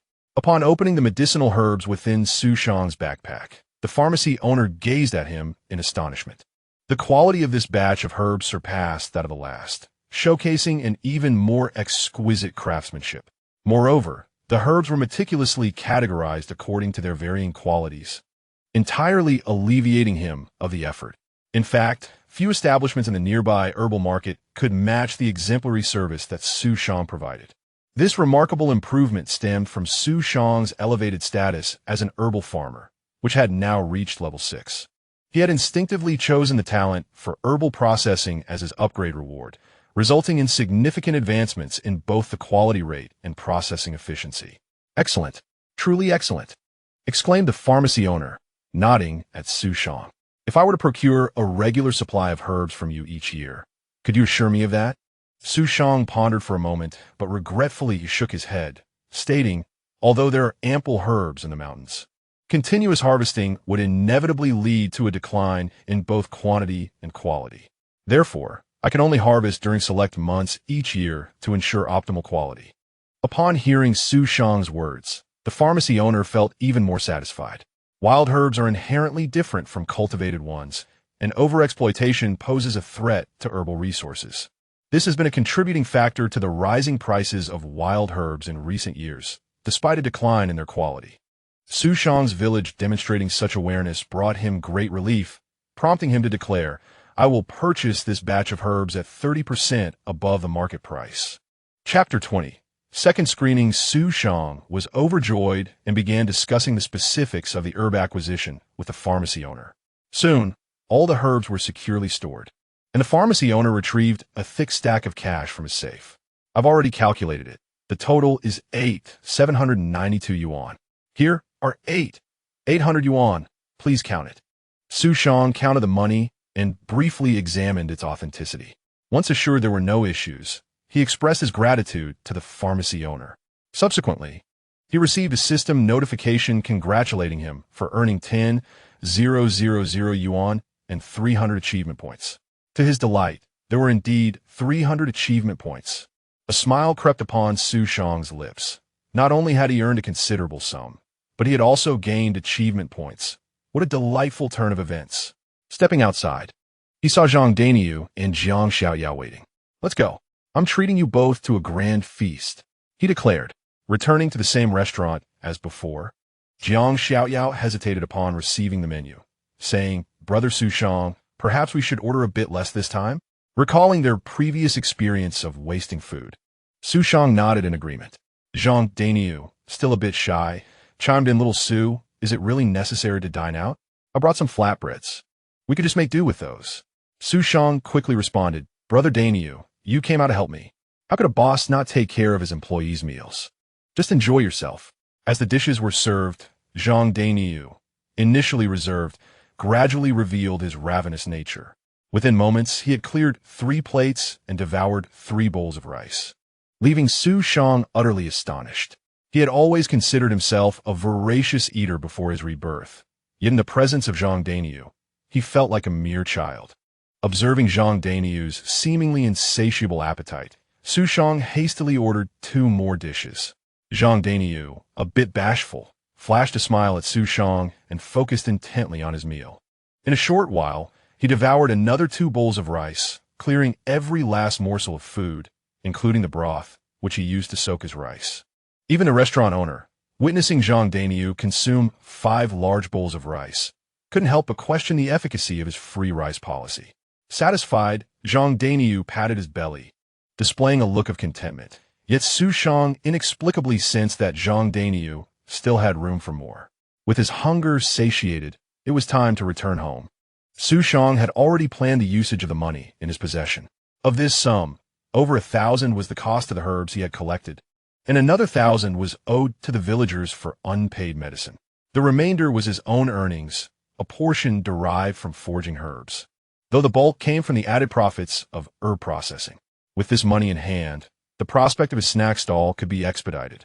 As Xu Shang envisioned his future business endeavors, the production team found themselves rebuffed at the pharmacy's door. "We do not accept any interviews. Please leave." Faced with the pharmacy's firm refusal, the director and his crew found themselves at a loss. Considering Xu Shang would soon return, lingering here was not advisable. However, at that moment, one of the crew members proposed a clever idea. "Director, we don't necessarily have to interview this particular store." "What do you mean?" "There are numerous pharmacies here. We could investigate the herbal market. By inquiring about the purchasing prices of herbs, we can ascertain how much Xu Shang sold his herbs for, thereby determining whether he engaged in any foul play." That made perfect sense. With little time to waste, they set off immediately. Soon, after interviewing several willing herbal merchants, they made a significant discovery. The price for feng wei, siler, here was merely 12 yuan per kilogram. Even for higher quality, it was only 15 to 18 yuan per kilogram. Xu Shang had purportedly purchased it for 15 yuan per pound, which was twice the market price. My goodness, could Xu Shang be engaging in charity? Even with dried goods, the weight of herbs diminishes significantly post-dehydration, making profitability implausible. The director's expression darkened as he remarked, "The outcome is becoming increasingly clear. Xu Shang must have withdrawn money from the bank while we were unaware. This time, although we did not witness him withdrawing funds, it could be that he had taken enough last time. Let us proceed with this conclusion and edit the footage accordingly." The group tacitly accepted this finding, oblivious to the fact that most feng wei in the market is cultivated rather than wild, and the two are not comparable in price. 2 days later, the second season of Transformations, featuring urban-rural exchanges, premiered its 3rd and 4th episodes. First to appear was the urban protagonist, Gao Xiaolong. The wealth of Xu's father profoundly astonished Gao Xiaolong. In a bustling city shopping mall, Xu's parents purchased garments costing several hundred yuan each and shoes of similar value, treating Gao Xiaolong to an extravagant buffet worth hundreds. Amidst the city's splendor, Gao Xiaolong soon felt a sense of bewilderment, even learning to play games on the Xu family's personal computer. However, he quickly regained his clarity, developing an interest in the Xu family's extensive library, delving into the books that his father had acquired purely for decorative purposes. It seemed as though Gao Xiaolong's inner tranquility was restored once more. This scene brought solace to many viewers. They were eager to witness the astonishment of a child from a poor rural background confronted with urban life. Yet they were reluctant to see him lose his essence. Gao Xiaolong perfectly embodied their expectations of a rural protagonist. Subsequently, the focus shifted to the urban protagonist, Xu Shang. At this juncture, some viewers noted that, following the 2 consecutive episodes, Gao Xiaolong's screen time amounted to only 2/3 of one episode, indicating that the remaining content predominantly featured Xu Shang. Nonetheless, the audience remained intrigued, particularly by Xu Shang, who, despite his inability to distinguish between wheat and chives, confidently proclaimed his intention to dig for medicinal herbs, only to uncover a substance worth a mere 5 cents per pound. The program commenced with viewers witnessing Xu Shang using a small stick to prod a leech, chasing after a female planner in a captivating scene. Ha ha ha ha. Xu Shang is hilarious. It is evident that he cannot change his nature. The television audience erupted in laughter. In truth, while the narrative of urban children transforming into well-behaved individuals upon reaching rural areas exudes positivity, it tends to lack genuine intrigue. In contrast, Xu Shang's uniquely characteristic behavior fulfilled the audience's expectations. However, Xu Shang soon showcased a surprisingly impressive side. Is he remarkably skilled at catching insects? Is he not the urban protagonist? How is he capturing bugs with such ease?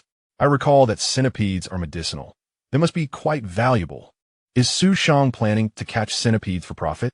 As the audience engaged in various speculations, the program's narration suddenly declared, upon arriving in the town, Xu Shang, who had consistently exhibited normal behavior, took an unexpected action that left everyone astonished.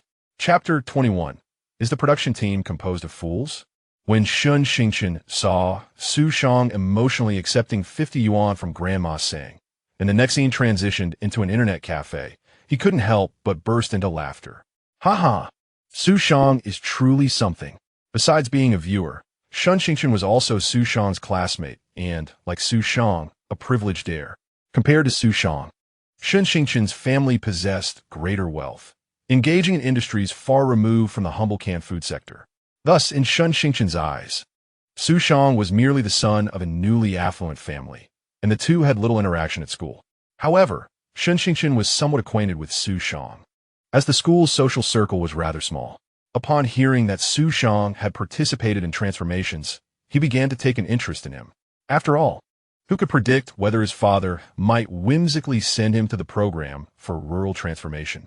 What Xu Shang did not anticipate was that Xu Shang would bring him much joy through this show.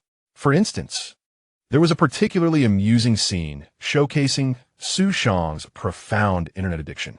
Just as Xu Shang was about to open his laptop to vent his frustrations on the forum, he was momentarily taken aback by the footage being filmed by the production team. It appeared he had glimpsed the forum on Xu Shang's computer screen. Goodness, this lad was indeed visiting the forum. Upon reflection, if he, Xu Shang, were to appear on television, he too would likely peruse the internet for news about himself. Curious about the public's perception, even as someone acquainted with Xu Shang, he could not resist keeping an eye on related information. For example, after the last episode aired, he had seen someone posting insider information on the forum, and he had playfully teased the original poster at the time. Suddenly, as Xu Shang watched Xu Shang furiously typing away at the keyboard on the television screen, he realized something remarkable, that so-called insider information couldn't possibly be. At that moment, in a traditional Chinese medicine shop in Jing City, the proprietor was thoughtfully stroking his beard while calculating. Just then, an excited voice from the apprentice broke the silence. "Master, come quickly and take a look." "What is it?" The shop owner made his way to the back room, where the apprentice was, frowning. "What nonsense is this? Instead of focusing on your studies, you just fixated on watching television." "No, master. Look at this person. Isn't he the young man who came to sell us medicine?" The shop owner turned to glance at the screen and was immediately struck dumb. The protagonist on the television was none other than Xu Shang. He suddenly recalled the interview he had declined just days prior from the production team. It occurred to him that they were not merely a media outlet for advertisements or disparagement of traditional medicine. They were indeed from the transformations crew. He began to watch the television intently, observing how Xu Shang had dismissed the crew, only to find that he had boarded a bus to the city. Well, they lost track of him. The shop owner couldn't help but chuckle. The thought that the one selling medicine to him was a wealthy city dweller rather than a rural native struck him as rather intriguing. In hindsight, it made perfect sense. Children from the mountains often lack the eloquence and composure. It is not that he looked down upon them, but rather that the environment in which a child grows up, especially their experiences, greatly impacts their character. At this moment, the program reached its climax. The narrator began to reveal a crucial detail, according to our findings. After this medicinal venture, Xu Shang has amassed at least 1,000 yuan. The shop owner nodded in agreement, as he clearly remembered that the initial payment was 2,100 yuan. However, the narrator's tone shifted as he continued. But is this money truly earned by Xu Shang himself? The production team then showcased subsequent footage depicting extravagant feasting in restaurants, purchasing in the village, and Xu Shang announcing his intent to procure medicinal materials within the community. In the latter part, a list was presented calculating the expenses incurred by Xu Shang. It was evident, under the weight of undeniable evidence, that Xu Shang had spent at least over 1,000 yuan. At this point, the program began airing interviews with the local shopkeeper, the town's pharmaceutical dealer, and the city's merchant. It's impossible to sell for just a few dozen yuan per pound. I wouldn't even fetch that price if I sold them myself. I cannot fathom why the city dweller would engage in such actions. Is he attempting to buy favor with his wealth?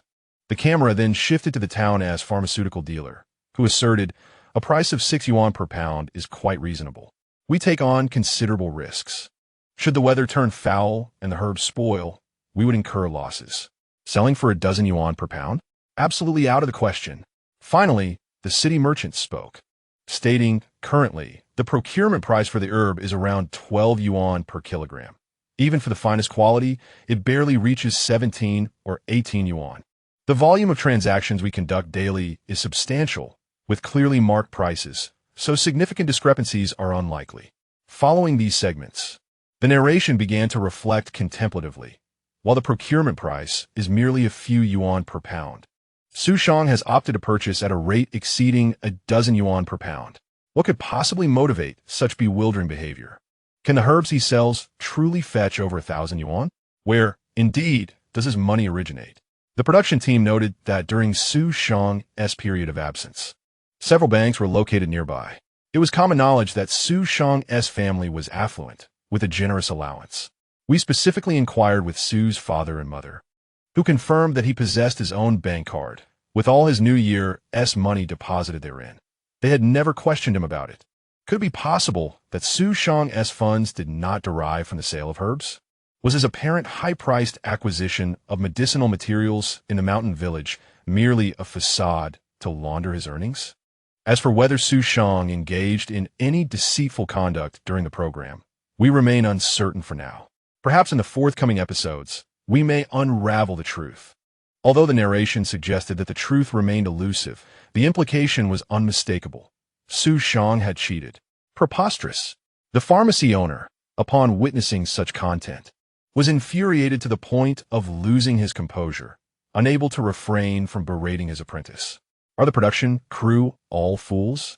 Can the price of wild herbs truly compare to that of cultivated ones?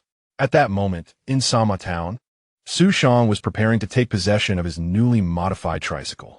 He had spent over 4,000 yuan to acquire this vehicle and subsequently had it transformed at a welding shop to be suitable for business use. Within 2 days, the modifications were complete. Upon arriving in town, Xu Shang learned that this episode had already aired, and naturally, he entered an internet cafe to watch the program. Upon viewing it, he exclaimed in disbelief, "What the hell?" Chapter 22. And must to dominate the public discourse, fury coursed through him as he clenched one fist and pressed the other against his chest, his eyes seemingly ablaze with indignation. Damn it, to be made a scapegoat is one thing, but to be so maliciously slandered is utterly unacceptable.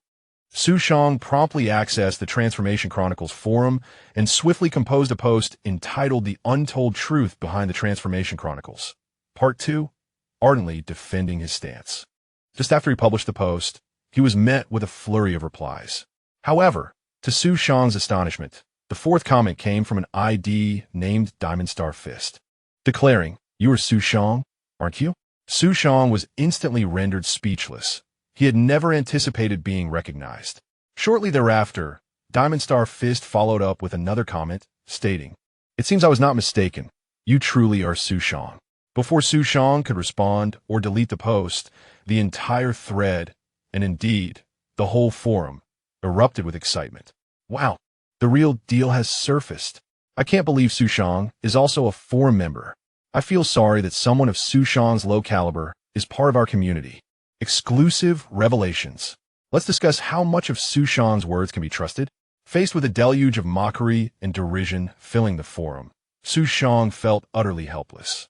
He realized that, at least for now, he had lost the most advantageous platform for public opinion on the internet. The comments are relentless. Xu Shang, did not cheat. Xu Shang, am the best at gathering medicinal herbs. What? 5 cents a pound? Do you even understand herbs? My grandmother gave me money. Is it unreasonable for me to use it to go online? Xu Shang loved to waste food. In utter despair, Xu Shang yearned to howl at the heavens. He never anticipated that one day he would attract such a multitude of detractors, given the prevailing meme culture within forums. A phrase like "your mother is calling you home for dinner" could become a national sensation. How could he, Xu Shang, hope to redeem himself in the forum without becoming a mere subject of ridicule? No, he must reclaim control of his public narrative. In a moment of reflection, Xu Shang contemplated his options. Indeed, human potential is boundless at critical junctures, and an idea suddenly struck him. New avenues for public discourse. Online video. This year saw the emergence of a dominant video sharing platform, Youku, which alongside the 2-year-old Potato Network has become one of the 2 leading personal video giants in the country.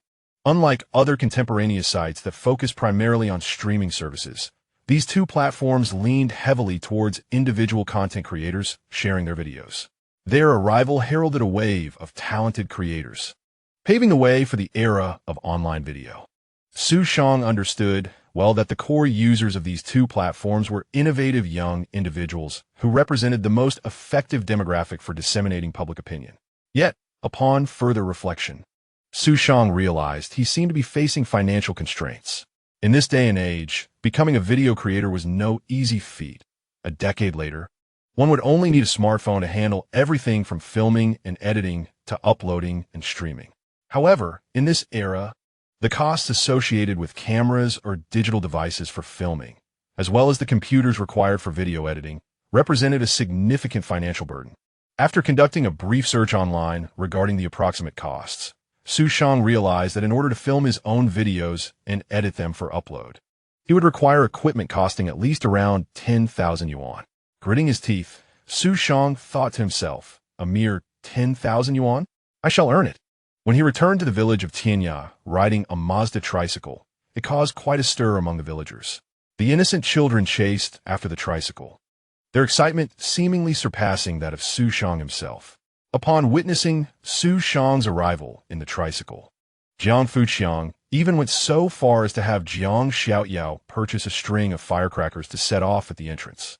Xu Shang was taken aback by the villagers' exuberance over such a simple 3-wheeled vehicle. It felt akin to purchasing a BMW or Audi in modern times. Adapting to local customs, Xu Shang had also taken the opportunity during his trip to the town to procure various items, including a large bag of Jinsi home milk candies, which he distributed to the children gathered around to collect the remnants of the firecrackers, giving each child 2 pieces. In truth, the village was not entirely devoid of vehicles. There existed a single Surefone brand tricycle and 2 agricultural tractors. The villagers considered it impractical to purchase a small tricycle like Xu Shang's, as an additional few thousand yuan could suffice for a larger tricycle. However, Xu Shang was resolute in his decision, for even in this era, a larger tricycle required a corresponding driver's license, whereas this smaller tricycle could be operated without one, much like the electric tricycles of the modern age. The villagers engaged in hushed discussions. Little Xu has bought a vehicle so quickly. He must have earned quite a bit from selling medicine. Some began to harbor unusual thoughts, though these sentiments quickly dissipated. For someone remarked, "Haven't you seen the television? Little Xu's medicine hardly fetches a good price. He must be secretly withdrawing money from the bank to subsidize his purchases." Not everyone in the village had access to a television. Others gazed at him with envy. By 2006, televisions had become quite common, yet in the impoverished Tianya Village, only a handful of families possessed one, and the channels available were severely limited. Only one family in the village could watch the program Metamorphosis. However, with this family's commentary, the villagers' perception of Xu Shang began to shift. He withdraws money from the bank to subsidize us? Does he have an endless supply of funds? You may not know, but his father is a wealthy businessman. Who knows how many tens of thousands he earns in a year? I've heard his pocket money alone is several thousand. What great wealth! Little Xu is such a good child. As they reflected on Xu Shang's visits to the bank to collect his New Year's money and his willingness to pay for medicinal herbs, the The villagers' gazes towards him transformed. Although they still believed him to be somewhat naive, there was a newfound reverence in their eyes, as if he were imbued with a touch of divine light, almost saint-like. Xu Shang, oblivious to the peculiar shift in the villagers' perceptions, declared his intentions. "Tomorrow, I shall go to the town to sell breakfast. Is anyone willing to accompany me?" Upon hearing this, excitement erupted among the crowd. "Will you be selling chive pockets? How much should one pay for a day's labor?" It is not merely about selling chive boxes. Xu Shang shook his head, uncertain of the compensation he would offer, deciding to confer with the village chief later. As for what to sell, Xu Shang deemed the production efficiency of chive boxes to be too slow. He aspired to create something that could be produced more swiftly and possess competitive appeal. At that moment, a vividly memorable delicacy sprang to his mind. Chapter 23. Freshly Baked. Wu Dalong's Sesame Cakes. In Xu Shang's recollection, there existed a particular snack that had left an indelible impression upon him with its captivating name, coupled with a taste and slightly elevated price that lingered in his memory. This delicacy was none other than Wu Dalong's Sesame Cakes. Regardless of the scorching summer or the frigid winter evenings, Xu Shang would invariably recall the advertisement blaring from a small loudspeaker by the dilapidated canned food factory. The finest culinary delights of the world, a taste unparalleled on earth. For 600 years, Wu Dalong sesame cakes have been reputed for their miraculous efficacy in treating ailments such as rheumatism and high blood pressure. This flavor is a rarity on earth, found only in the heavens. It was only after Xu Shang entered university in Redwater Margin that he realized the term steamed cakes from the Song dynasty actually referred to steamed buns. Wu Dalong was essentially a bun vendor. If Shernayan were to hear this advertisement, he would surely be enraged enough to rise from his grave and deliver a couple of punches to the author of such a phrase. 600 years of tradition, curing various ailments. There is no better example of a name being at odds with reality than this snack. It cannot even truly be classified as sesame cakes. Although some sellers under this name do indeed offer sesame cakes, in Xu Shang's memories, Wu Dalong sesame cakes were clearly pan-fried cakes. Yet one must admit, they were quite delectable. Xu Shang's choice of Wu Dalong sesame cakes over chive boxes or other snacks was made with careful consideration. Firstly, his plans centered on breakfast snacks, as he intended to dedicate his afternoons to procuring and preparing medicinal herbs. Moreover, given the current limitations of consumers' purchasing power, indulging in snacks may seem extravagant, but the expenditure on breakfast carries less psychological burden. Among breakfast options, he could easily prepare items like jianbing guozi, Chinese crepes, and rice balls. However, these were too commonplace and lacked a striking appeal. Furthermore, if he wished to establish a competitive edge in snacks akin to jianbing guozi, the only aspect to innovate would be the sauces.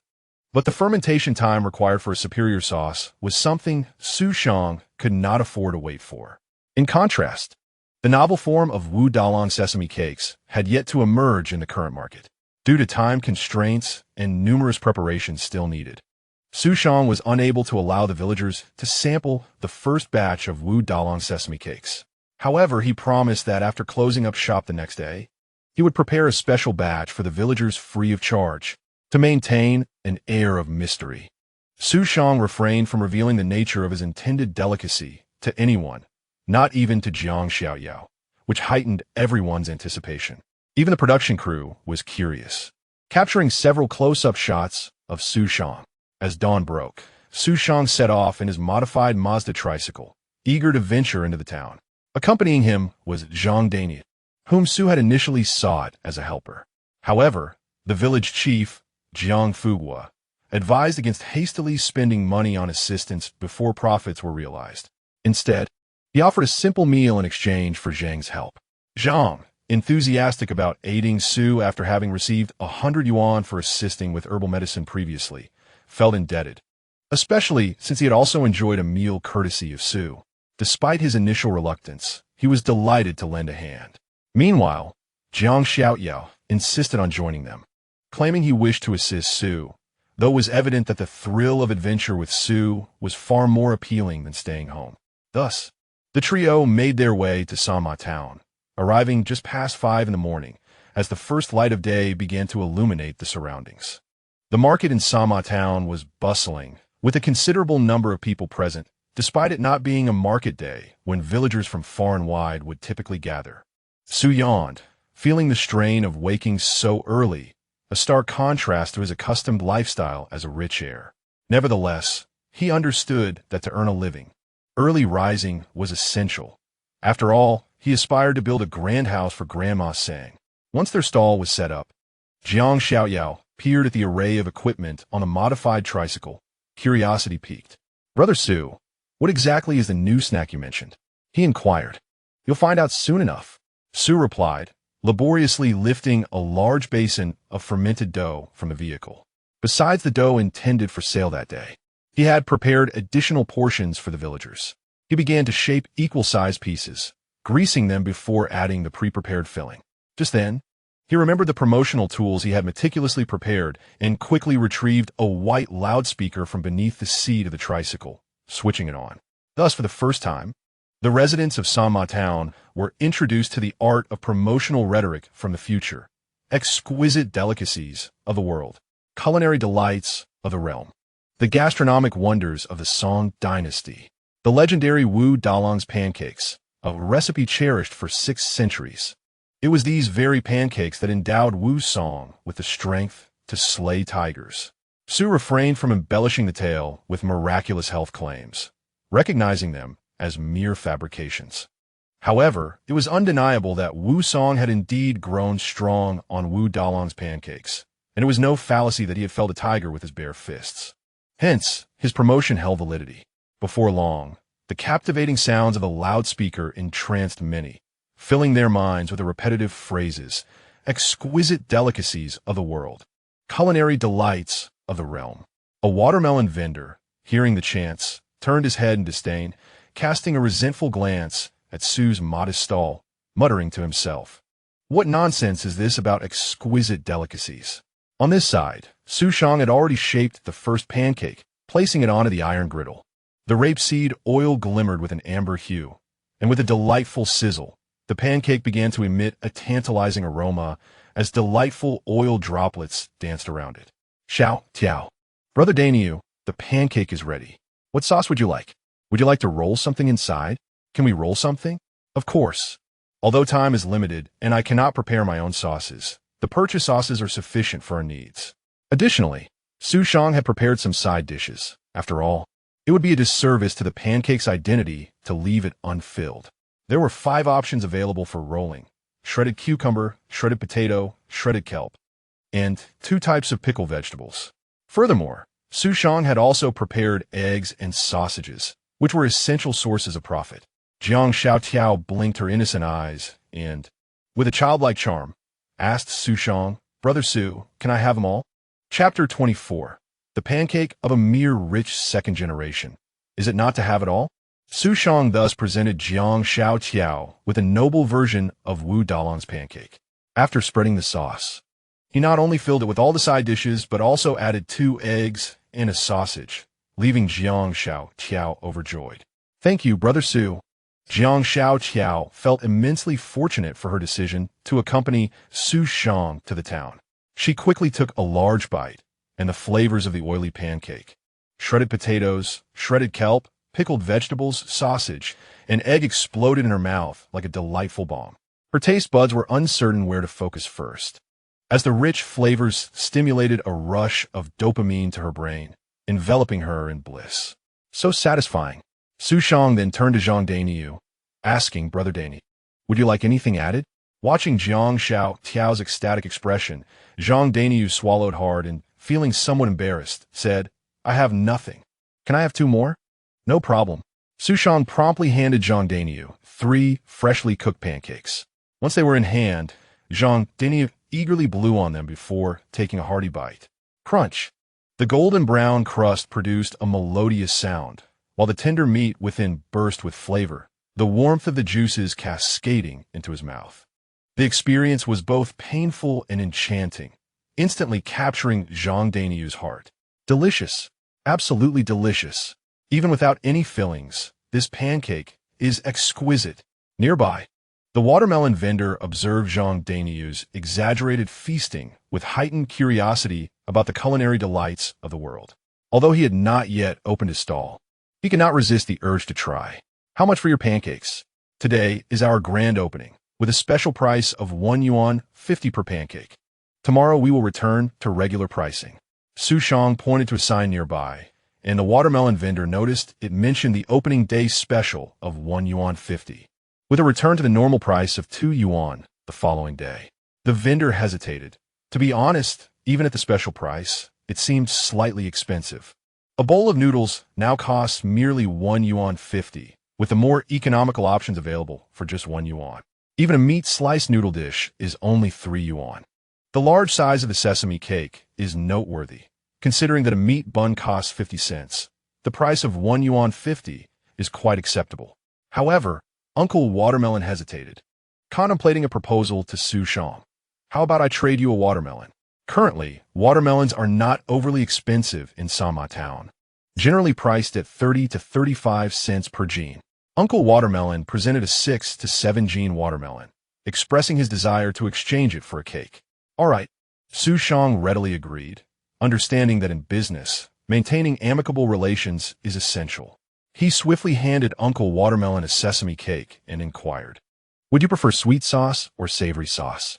Would you like to add some vegetables?" "Savory, please. Can I add any of these vegetables?" "All of them are fine. However, the egg and sausage cost 50 cents each. Then let us skip those." "Very well."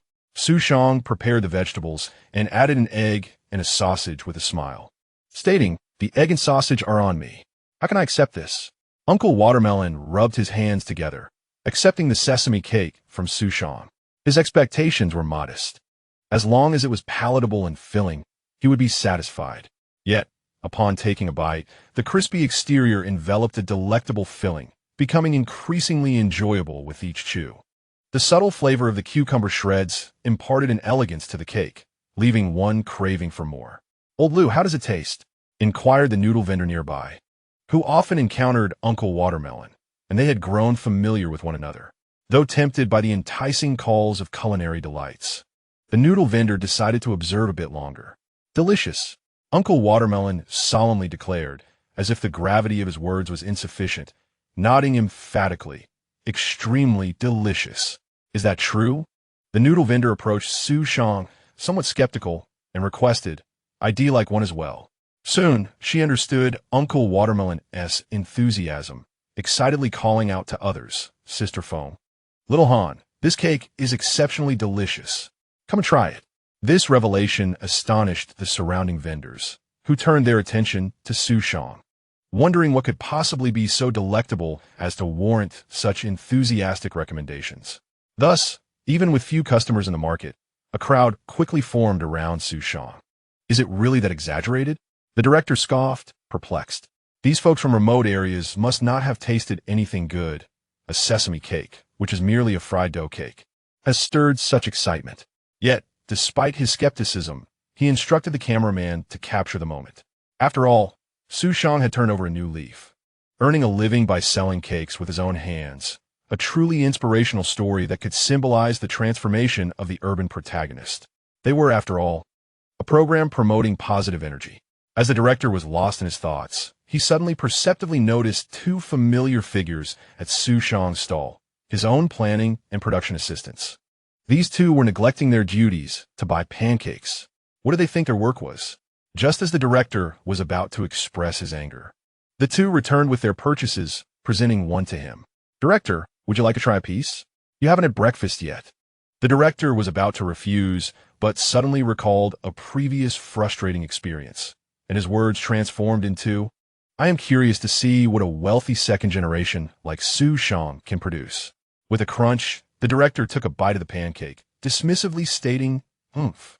It's nothing extraordinary." After a few chews, he found himself unable to resist taking another bite, and soon enough, he finished the pancake, almost licking his fingers clean. Just then, his gaze drifted to the untouched pancake in the hand of the production assistant, who, sensing a piercing gaze, turned to find his superior staring intently at his food. Director, would you like another piece? Since you didn't quite get the taste of the last one. Since you insist, I shall have another." The director swiftly snatched the pancake from the assistant's hand, leaving him momentarily stunned, as if he were seeing things. The assistant blinked in confusion, observing the others around him eagerly devouring their pancakes. He had purchased them based on headcount. He too desired to indulge. Chapter 25. A booming sales success before long. Xu Shang realized he had leveled up. Congratulations! Your snack-making level has increased to 2. You may choose one of the following 3 options as a reward for your upgrade. Xu Shang felt elated at the rapid advancement and immediately glanced at the options. Option 1. Fried Food Expert. When preparing fried foods, you can precisely control the oil temperature. Option 2. More Compounds. When the food you prepare undergoes the Maillard reaction, you can control the production of more delicious compounds, permanently enhancing flavor by 10. Option 3. Breakfast Specialist. When preparing breakfast, your efficiency is permanently increased by 25. All 3 options were compelling. The first option reminded Xu Shang of the tempura masters from Japan, who claimed to achieve perfect temperatures for the most delectable tempura. Unfortunately, this skill was not immediately useful to Xu Shang, so he dismissed it outright. The latter 2 options posed a dilemma. A 25 increase in efficiency was significant, while a 10 enhancement in flavor, though seemingly modest, pertained directly to the deliciousness. Xu Shang quickly made his decision. He chose to enhance the flavor. The increase in efficiency could be achieved through practice, and he would have further opportunities to select efficiency boosts at higher levels. Having experienced this during the advancement of his herbalist level, he realized that a 40 or even 50 efficiency increase could be possible at levels 4 and 5. However, enhancing flavor was a rare opportunity indeed. Xu Shang pondered that the skills acquired through his profession as a snack chef were already an unattainable pinnacle. To enhance the deliciousness of his offerings based solely on his abilities seemed virtually impossible. Yet, the professional spirit instilled in him by this vocation was to perpetually strive for the creation of even more delectable dishes. When a choice arose between flavor and efficiency, Xu Shang opted for the former. What intoxicating aroma! He was taken aback by the sudden surge of fragrance that enveloped him. Little did he know, after opting for a reward, it was the customers in line who first detected the change. Xu Shang was unaware that a seemingly modest 10 increase in flavor could yield astonishing results, especially if the initial quality was already high. In the marketplace, if a dish priced at 100 yuan experienced a 10 enhancement in taste, its price could potentially rise by 50 or even double. The stall, which was already bustling, began to draw even longer queues. In the Sama town market, the proprietor of a well-frequented noodle shop furrowed his brow in confusion, noting that his establishment was only half filled. Why was business so slow today? There were far fewer patrons than usual, even considering the absence of a market day. However, he observed that the foot traffic outside appeared normal. It was indeed a puzzlement. Perhaps today was merely an anomaly, and tomorrow would bring an improvement. This thought provided him solace. We're sold out. That's all for today, Xu Shang declared, surrendering to the throng before him. He realized that amidst the balance of efficiency and flavor, he had overlooked another critical factor: physical stamina. Making pancakes was indeed a laborious endeavor. In the span of a morning, he had ascended from a level 1 snack chef to level 3. Upon reaching this new tier, he faced a choice between enhanced efficiency and a permanent slight increase in stamina. Without hesitation, he chose the latter. The truth was, he simply could not endure any longer. Thus, Xu Shang found himself utterly exhausted, declaring his inability to continue. Even his companions, Zhang Daniyu, who handled the cash, and Jiang Xiaoyao, who managed the change, were feeling the strain. However, the crowd that had not received their pancakes was far from pleased. Why is it that, after waiting in line for so long, there are none left for me? One lamented. Will you be setting up again tomorrow? Is today a special price, and will it rise tomorrow? Fortunately, Xu Shang's foresight bore fruit at this moment. He retrieved prepared discount coupons for a reduction of 0.5 yuan, distributing them to the disappointed customers, assuring them that they could enjoy a discount and priority in line with these vouchers. Thus, the crowd reluctantly dispersed, and Xu Shang collapsed onto the seat of the vehicle. His hands limp, even entrusting the task of driving back to the village to Zhang Daniyu, while he and Jiang Xiaoyao boarded the tractor home. Indeed, the fatigue was palpable. Yet the rewards were delightfully surprising. Although Xu Shang could not accurately count the number of pancakes he had made, he estimated it to be over 400. However, the cost of his pancakes was relatively high. Each pancake contained nearly 2 taels of meat filling.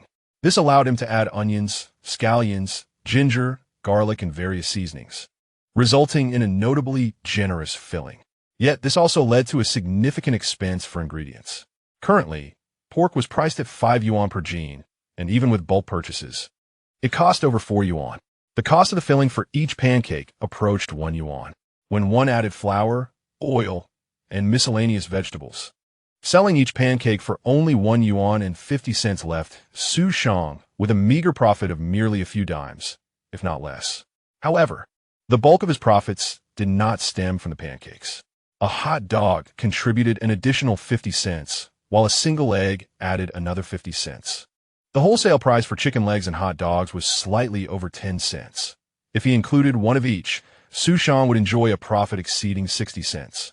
Today, he had sold 200 eggs and over 100 hot dogs, achieving a clean sale. Xu Shang conservatively estimated that his profit from breakfast approached 200 yuan. Given his substantial income from selling medicine, he felt this sum was not particularly impressive. If the villagers of Tianya knew of Xu Shang's thoughts, they would likely be outraged. Many villagers worked tirelessly for a month without certainty of earning 200 yuan. Xu Shang quickly recognized that such an income was indeed considerable, especially considering the promotional opening discounts. If he were to revert to the price of 2 yuan per pancake, his profit for the day would have been at least 400 yuan. While it seemed that the earnings from selling medicine were greater, the stability of the pancake sales was considerably more reliable. After all, the profitability of selling medicine had been steadily declining as the difficulty of sourcing medicinal herbs increased. A reality Xu Shang could keenly sense. It was likely that after some time, he would have to suspend his medicine collection and allow the herbs a chance to regenerate. Upon returning to the village, Xu Shang suddenly noticed a throng of villagers awaiting him. He was taken aback. How had his standing in the villagers' eyes risen so significantly during his absence? However, before he could revel in this newfound acclaim, the villagers eagerly grasped his hands, inquiring, "What about the promised delicious snacks? Are you offering us a feast without charge?" Xu Shang looked at the villagers, who resembled fledglings yearning for nourishment, and glanced at his weary hands, unable to suppress a frustrated exclamation. Damn. Chapter 26. No chef can resist the allure of deliciousness. Wow. Is little Xu selling these pancakes? They are truly, incredibly delicious. If it were me, I would undoubtedly buy them. Xu Shang, while chopping the meat filling, rolled his eyes. Even with others assisting him in kneading the dough and preparing the portions, he was utterly exhausted. The key to ensuring the delectable quality of his pancakes was his personal involvement in chopping the filling. Although a mechanical meat grinder was convenient, it pulverized the meat too finely, destroying its texture. In this case, efficiency became a flaw. With his own hands, he meticulously minced the meat, ensuring it retained a certain level of muscle texture. Coupled with his careful balance of fatty and lean meat, generous fat, and soft bones, he achieved an exquisite mouthfeel that bursts with flavor and offers a delightful chewiness. As the ancients wisely stated, one should never tire of exquisite food, nor of finely prepared dishes. Crafting delectable cuisine is no easy feat. Xu Shang, exhausted to the point of rolling his eyes, declared that should he level up his skills once more, he would undoubtedly choose to enhance his stamina. It seemed that the sheer volume of pancakes he had made, with each step contributing to his experience, had propelled Xu Shang to level 4 in no time. Excitedly, he gazed at the upgrade rewards. Indeed, there was an option to increase stamina. Moreover, it promised a modest yet permanent enhancement. This slight increase appeared far more appealing than a mere minor boost. However, just as Xu Shang was about to select this option, he suddenly noticed among the 3 choices, one that every chef dreams of: a permanent 20 increase in deliciousness. The dilemma was truly formidable. Faced with such a perplexing decision, Xu Shang gritted his teeth and ultimately opted for the permanent enhancement of deliciousness. After all, No chef could resist the allure of making their dishes more delectable, and even he, a novice monk-turned-cook, would not be an exception. Thankfully, he had nearly fulfilled his promise to prepare a free pancake for each villager. Just as he exhaled in relief, the villagers became restless. Not enough. I want more. Wow. Mom, one piece is simply insufficient. I want more, I want more. The townsfolk gathered eagerly before Xu Shang, eyes alight with anticipation. Little Xu, could you possibly make some more? We can pay. Yes, yes, we'll buy them. We can't let you give them away for free. One pancake is utterly inadequate. Exactly. Ideally, everyone should get two, no, 3 pieces. Xu Shang's eyes widened at the thought of making 3 pancakes for each person. Are you trying to wear me out? Just as he prepared to refuse, a gentle voice reached his ears. Xu Shang, your pancakes are truly delicious. I've never tasted anything so delightful. He turned to see Granny, Sang, smiling at him, and his heart softened instantly. Yet, her words only partially captured the mood. The villagers were not just happy. They were practically clamoring for more. As Xu Shang hesitated, the village chief, Jiang Fugua, approached with a beaming smile. Having served as village chief for so long, I Haven Tea provided many benefits for everyone. I feel quite guilty, Xu Shang. You've done wonderfully. It wouldn't be fair for you to bear the cost alone. So I've decided that the village will contribute some funds to treat everyone to another round of pancakes. Little Xu, you've worked hard. Xu Shang opened his mouth, struggling to find words of refusal. Given the circumstances, how could he possibly decline? He had no choice but to continue mincing the meat. After a long day, just as Xu Shang finally exhaled a sigh of relief, the village chief approached and patted him on the shoulder, saying, Xiao Su, I truly underestimated you. You have done remarkably well. Xu Shang forced a smile, utterly exhausted, longing for a good night's sleep. The village chief continued, by the way. Tomorrow is the market day. The crowd will be at least 3 times that of today. Are you prepared? Xu Shang was taken aback. How frustrating. Next time, he vowed to choose options that enhanced stamina. His life had unexpectedly become incredibly fulfilling, juggling breakfast sales in the morning and herbal preparations in the afternoon, leaving him feeling utterly saturated with activity. Fortunately, upon reaching level 5 as a snack chef, he was presented with a choice that permanently increased his stamina by a modest amount, moving him to tears. Without this option, he feared he might collapse at his pancake stall. On the second day, Xu Shang sold over 800 pancakes. It was evident that market days were bustling. The crowds were beyond ordinary. Arriving late, he found there were no stalls available. To his astonishment, however, the eager customers had already reserved a spot for him, greeting him with, I've held your place for ages. You should thank me. Xu Shang was nearly brought to tears. The power of food enthusiasts was indeed formidable. Additionally, it is worth mentioning that in the initial 2 days of preparation, Xu Shang had already obtained a health certificate. The business license typically took a considerable amount of time, but with the village chief Jiang Fugua's assistance, it was completed in just 2 days, ensuring he was operating legally. The profits for that day soared to around 700 or 800. On the 3rd day, he sold over 500. On the 4th, over 600. And on the 5th, an astonishing 1,200. As the reputation of his pancakes grew, daily sales surged dramatically. Even on non-market days, the quantities were impressive. And on market days, the only limitation was his production speed. After reverting to the original price, coupled with profits from adding ham and eggs, Xu Shang managed to earn an average profit of 1 yuan per pancake. At this rate, he would soon rival the earnings from his herbal sales. The production team was left in awe. Just how many pancakes could Xu Shang sell in a day? Was he not fatigued? The crew couldn't help but marvel, taking a bite of the pancake and revealing a complex expression of enjoyment. This pancake is simply delectable. How could it be this delicious? Indeed, watching him sell pancakes, one might think he was on the verge of wealth. Could it be that his financial prowess was hereditary? His father was an entrepreneur, and here he was, thriving as well. Meanwhile, the director was equally astonished. Had he not witnessed it himself, he would have found it hard to believe. Xu Shang, barely 18, was producing over 1,000 pancakes a day. After expressing his sentiments, the director remarked, there is not much left to film. This has essentially been his routine these past few days. We shall process the material, edit it, and submit it for review. This will be the format for the next episode. Chapter 27. How did it suddenly become a culinary show? The new episode of Transformations was finally set to air, and Xu Shang eagerly awaited in front of the television. As the first person to unveil Xu Shang's true identity on the forum, Xu Shang inadvertently found himself becoming the leader of Xu Shang's detractors. To his honest conscience, he had never intended to malign Xu Shang initially. However, after gaining recognition and becoming a star within the forum, surrounded by admirers, and being hailed as the go-to source for various information about Xu Shang, Xu Shang succumbed to the allure of his newfound status. The feeling of being a minor forum moderator is indeed delightful.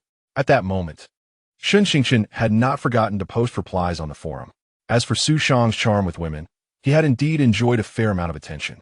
After all, he was affluent and generous, often buying gifts for the ladies, who were quite willing to engage with him.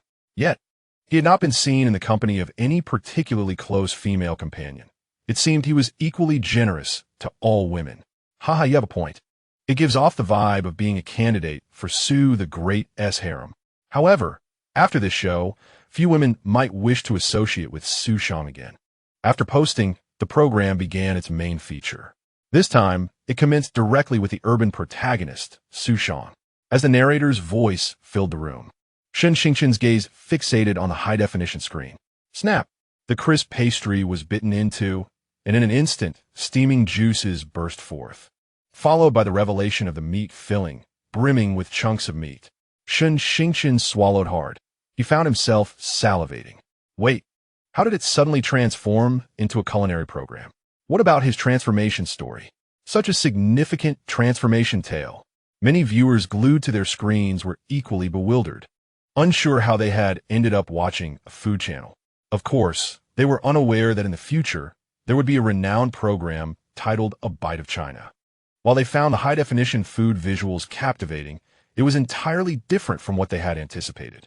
They were eager to learn what Xu had done next. Indeed, at this moment, Xu Shang had gained a modest reputation online, affectionately referred to as Xu Cheating on the forum, and some had even conferred upon him the grand title of Emperor Xu. Fortunately, the speed of information dissemination was nowhere near as rapid as it would become in later times. Otherwise, Xu Cheating's imperial name would have garnered even wider recognition. Nevertheless, Ma Jiyuan from Sanma Town had heard of Xu Cheating's fame. His awareness of this was, of course, related to the filming location being in Tianya Village, just beneath Sanma Town. Seeing the pastry on the television, Ma Jiyuan recalled a recent conversation with a neighbor who had mentioned that a vendor at the market sold exceptionally delicious pastries. He had not paid much attention to this, as he rarely frequented the market, especially since the pastries were sold in the morning and he preferred to sleep in. As the television program aired, Ma Jiyuan displayed an expression of utter astonishment. This pancake was indeed crafted by Xu Shang. The narrator on screen unveiled that Xu Shang, having possibly acquired his initial fortune through dubious means, had subsequently embarked upon an earnest endeavor, preparing breakfast. The camera then captured the bustling scene before Xu Shang's pancake stall, where throngs of people had gathered. Ma Jiyuan slapped his thigh in regret, lamenting that he should have purchased a ticket, if only to savor the pancake made by Xu Shang.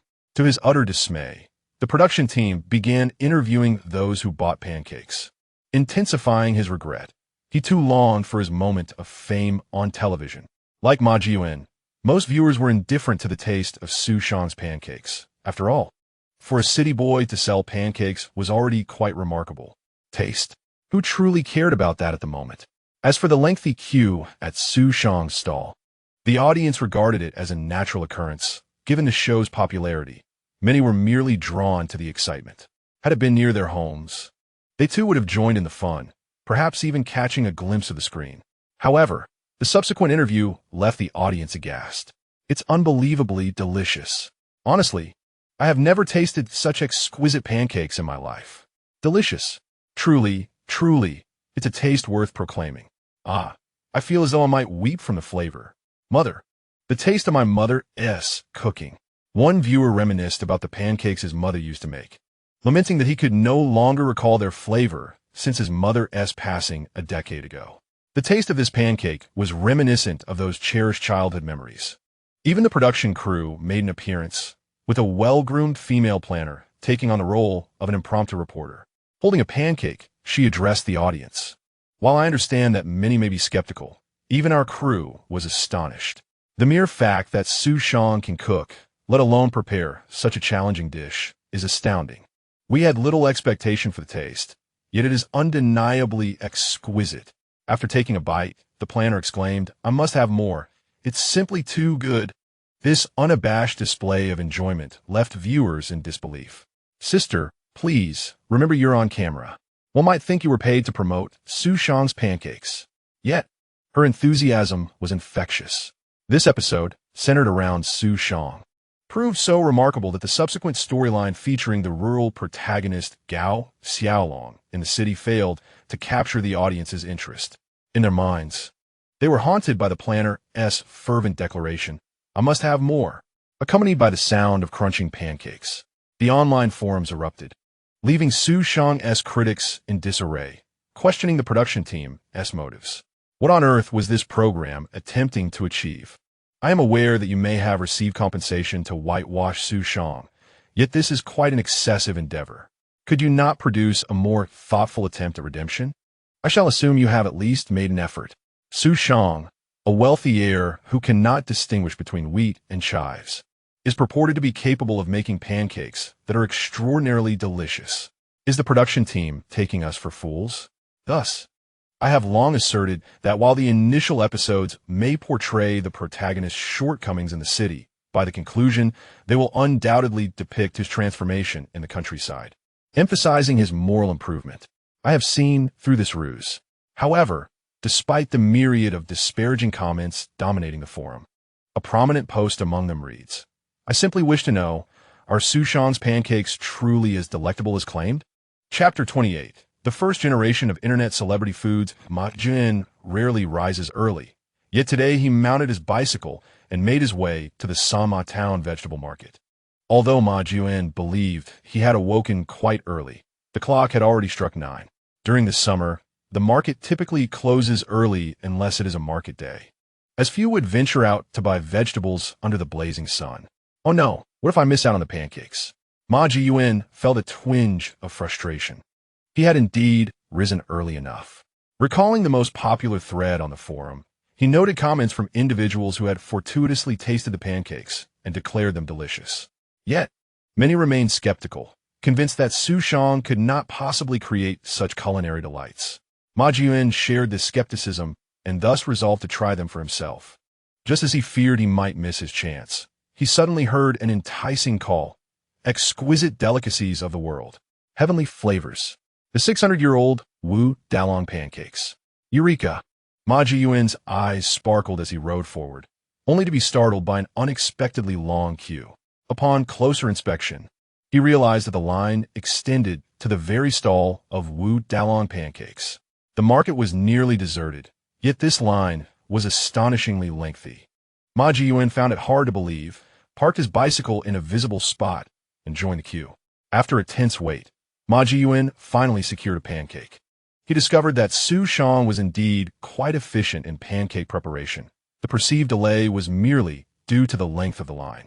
Curiosity compelled him to glance back, and he noted that the line behind him remained equally extensive. This was absurd. He could not ascertain whether the crowd was drawn by the prospect of television exposure or if the pancakes were genuinely that delightful. However, upon receiving the pancake, Ma Jian felt a growing inclination toward the latter possibility. The aroma was utterly irresistible, with a rich scent of savory meat juices wafting through the pancake crust. Infiltrating his nostrils, unable to resist, he beheld the golden pancake glistening under the sunlight, emanating an enticing glow, devoid of any excessive charring. As he held it, his fingers could distinctly sense its crisp texture. In every regard, it exuded an overwhelming impression of deliciousness. All he desired at that moment was to take a hearty bite. Ma Jian ultimately triumphed over his desires with remarkable willpower. He swiftly rode his bicycle to a nearby internet cafe, locked it up, and hurriedly approached a computer. Using his Nokia phone, He snapped several photos and uploaded them to the forum of the Transformation Chronicles. Brothers, I brought back the pancakes. Now, let me savor the flavor for you. This post indeed elicited a fervent response, with a flood of replies beneath it. I'm waiting for updates. Quick updates. Without hesitation, Ma Jiyuan took a hearty bite of the deluxe version, garnished with egg and ham. As he bit into it, his eyes sparkled with delight, and he promptly captured another photo to share on the forum, accompanied by a caption and an emoticon. Wow, this is absolutely delicious. Instantly, a barrage of further comments appeared. You're lying. I refuse to believe Xu Shang can make a tasty pancake. I don't believe it. I can't even cook rice. Yet Xu Shang can make pancakes that taste this good. No, I refuse to believe it. However, the pancake did indeed look mouth-watering. The photos Ma Jiyuan had taken were undeniably appetizing. The pancake crust appeared perfectly crispy, while the filling was generously packed with succulent meat, glistening with juices, and containing large chunks of meat that Xu Shang had intentionally preserved. Gulp. At least among the forum members, some found themselves involuntarily swallowing their saliva. Paired with Sprite. Even more delectable, Ma Jian showcased his freshly purchased Sprite, his tone dripping with pride, making the forum members wish they could reach through the screen to kick him. Unable to stop eating, he reluctantly savored the last bite. With a sense of longing, he gazed at the now empty plastic bag, suddenly realizing he had made a grave mistake. Why did I only buy one pancake? Am I foolish? After waiting in such a long line, I only bought one. How stupid of me. Yet, rather than eliciting sympathy, his words provoked ridicule and mockery, laced with jealousy. More forum members observed Ma Jiyuan's reaction, coming to a tacit conclusion. This pancake might indeed be, perhaps, truly delicious. At that moment, one forum member posted, I think I'll pass by that place tomorrow. How wonderful. I could go buy one to eat.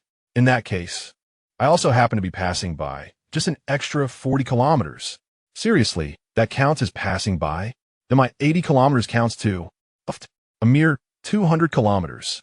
I'll show you what it means to pass by. The following day, the streets of Sanma town were suddenly filled with unfamiliar faces. While the town was not devoid of people, the sight of strangers was nonetheless intriguing. Even more curious were the unfamiliar vehicles appearing, particularly luxury brands like BMW, Audi, and Cadillac, cars that seldom grace Sanma town, especially not outside holidays, as everyone was still quite impoverished. The proprietor of a small convenience store handed a pack of cigarettes to a Cadillac owner and inquired, Are you from out of town? The driver replied affirmatively, indeed. The shopkeeper continued, What brings you to our humble Sanma town? Business? The driver responded casually, I'm merely passing the time, taking a drive to explore. He added, The scenery here seems quite pleasant. It appears to be a fine destination for tourism. The store owner was taken aback, for in this day and age, most individuals preferred the allure of bustling cities. It was rare to encounter someone who chose to visit such a remote, unremarkable town. The driver shifted the conversation. Actually, I heard that there's a renowned Wu Dalong pancake here that is exceptionally delicious. I thought I might stop by to see. Just for a pancake? The shopkeeper was once again left speechless and couldn't resist asking, By the way, where were you headed initially? The driver replied, I was originally going to Boss City, but I took the route through Jing City. Since I was passing through, I decided to drop by. The store owner was at a loss for words.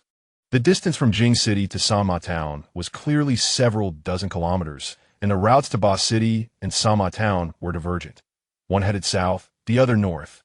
Traveling nearly 100 kilometers just for a pancake? Could the affluent truly be so frivolous?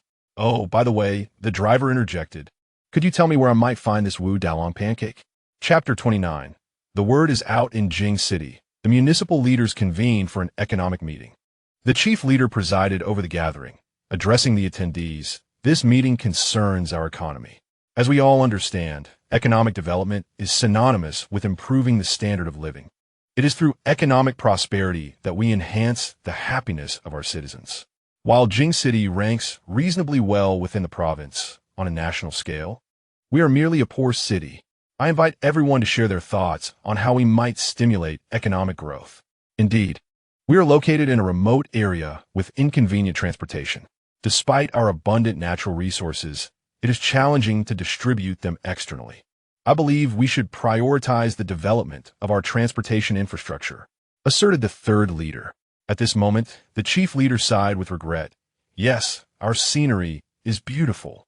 Yet, when we look across China, how many provinces and cities boast rich tourism resources? Places like ours lack competitive advantages on a national level. Why would anyone choose to visit us? The room filled with murmurs of agreement. China is vast and rich in resources, adorned with breathtaking landscapes. However, in such a competitive tourism market, distinguishing oneself is no simple feat. Just then, the head of the Cultural Bureau suddenly remarked, Zhang, it seems that we have seen an unexpected influx of tourists recently. Oh, curiosity piqued. Everyone turned their attention to him. The Cultural Bureau's director Lin opened his portable laptop and continued, they are all visiting Sanma Town. One attendee interjected, I know. Is that the Sanma Town currently featured in the filming of Transformation? Exactly. Director Lin turned the laptop towards a group, stating, you can take a look. This is a recent video circulating online, and it has garnered quite a bit of attention. I'll project it onto the big screen. The crowd immediately turned their gaze towards the large screen, which soon began to showcase a personal video of a host, clad in beach shorts and a shirt. Adorned with an expensive pair of magical crystals, he leaned against a striking Audi A6, holding a pastry wrapped in oil paper. Hello everyone, welcome to Sanma Town. I'm here to sample the famous Wu Dalong pastry. With a crunch, he took a sizable bite, the crisp sound of the pastry reverberating through the screen. Shaking his head, he savored several more bites before exclaiming to the camera, wow, this is delicious. It's so good it makes me tremble. No wonder I drove 200 kilometers just for this. Yet the video did not end there. Director Lin proceeded to unveil another clip. The first sight was of a poverty-stricken village, with its low, dilapidated earthen houses evoking sorrow over such destitution still existing in China. However, as the scene transitioned, luxurious vehicles emerged within the village. A BMW 7 Series, an Audi A6, a Mercedes-Benz G-Class. The appearance of these opulent cars left everyone puzzled, wondering if perhaps the villagers were secretly affluent. Soon enough, it became clear that the situation was not as it appeared, as the owners of these luxury vehicles gathered together. Some even wielding handheld camcorders. In 2006, such cameras typically retail for 4,000 to 5,000 yuan, but for those who drove BMWs and Mercedes, such sums were trivial. They congregated in front of a house. The host's voice finally resonated. Brothers, can you guess where this is? That's right. It's Tianya Village. Since we're in Sanma Town, how can we not visit the filming location? I thought I was the only one here. But it turns out many others share my enthusiasm. I'm here to try my hand at foraging for herbs and to enjoy a few pastries. As the camera zoomed in on the entrance, an impatient fellow began banging on the door, shouting, Xu Shang, open up, come out and make some pastries. Inside, Xu Shang retorted grumpily, I'm not making pastries this afternoon. Come on, Xu Shang, just make some pastries. I'm the only one out here. Yes. It's not crowded. Others chimed in. Xu Shang sighed, glancing at the rafters, while inwardly he seethed, what on earth is wrong with this crowd? The city officials, astonished, could hardly believe their eyes, exclaiming in disbelief, is it really possible for people to travel to a poor village just to eat a pastry? The wealthy in China must indeed have too much time on their hands. They found it quite unbelievable. Little did they know that in the future, a city, rich in cultural allure, would attract countless travelers to its rural barbecue stalls, leaving the elderly barbecue vendors overwhelmed and secretly giving themselves poor reviews, even hiding their signs. After watching the video, the leader suddenly struck the table with realization. Opportunity. This is our chance to vigorously develop tourism in Jing City. We can hardly keep up. This truly reflects Xu Shang's innermost thoughts at this moment.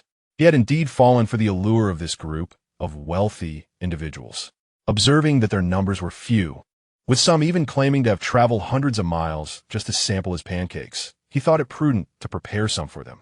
As he gazed out the window, he noted there were indeed only about 10 people. Upon stepping outside, Xu Shang promptly began crafting the pancakes for them. As soon as they were ready, the enticing aroma wafted through the air, capturing the attention of these affluent diners. who had indulged in their fair share of delicacies. This reaction was entirely anticipated by Xu Shang, as his skills as a street food chef had already reached level 9. Although he was uncertain if the maximum level was 10, he had fully enhanced the options for flavor. The pancakes he produced were remarkably delicious. Wow! What I read online was no exaggeration. "These are unbelievably good," exclaimed one wealthy gentleman, as if he had never encountered such culinary excellence before. "I can't believe it. I've spent hundreds or even thousands on a meal, and yet these pancakes are far superior." Xu Shang couldn't help but smile at this. Indeed, while large cities are not devoid of delectable food, an interesting phenomenon is that the more developed a city becomes, the lower the average quality of its cuisine seems to be. The underlying reason lies in the exorbitant costs of rent and labor, which compel businesses to prioritize profit, contributing to the culinary desolation in large cities, except for the most upscale restaurants and private kitchens. Seeing his food enjoyed by others is the greatest reward for a chef. Xu Shang sighed in relief, pleased to have impressed this group. However, he was utterly unprepared for the even more outrageous request that followed. "Little Xu, give me another 30 pancakes." Upon hearing this, not only did Xu Shang pause in surprise, but the other wealthy diners also turned to look at the speaker. 30 pancakes?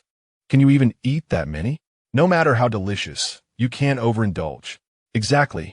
The gentleman looked at the others in disbelief and said, "What are you all thinking?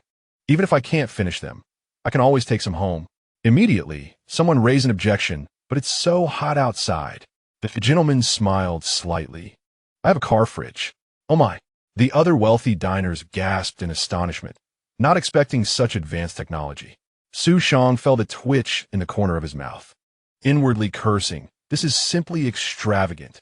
In this day and age, in Tianya Village, where scarcely any of the over 200 families had even seen a refrigerator, the only cooling appliance in the village was a freezer at the local convenience store, while this gentleman already possessed a car fridge.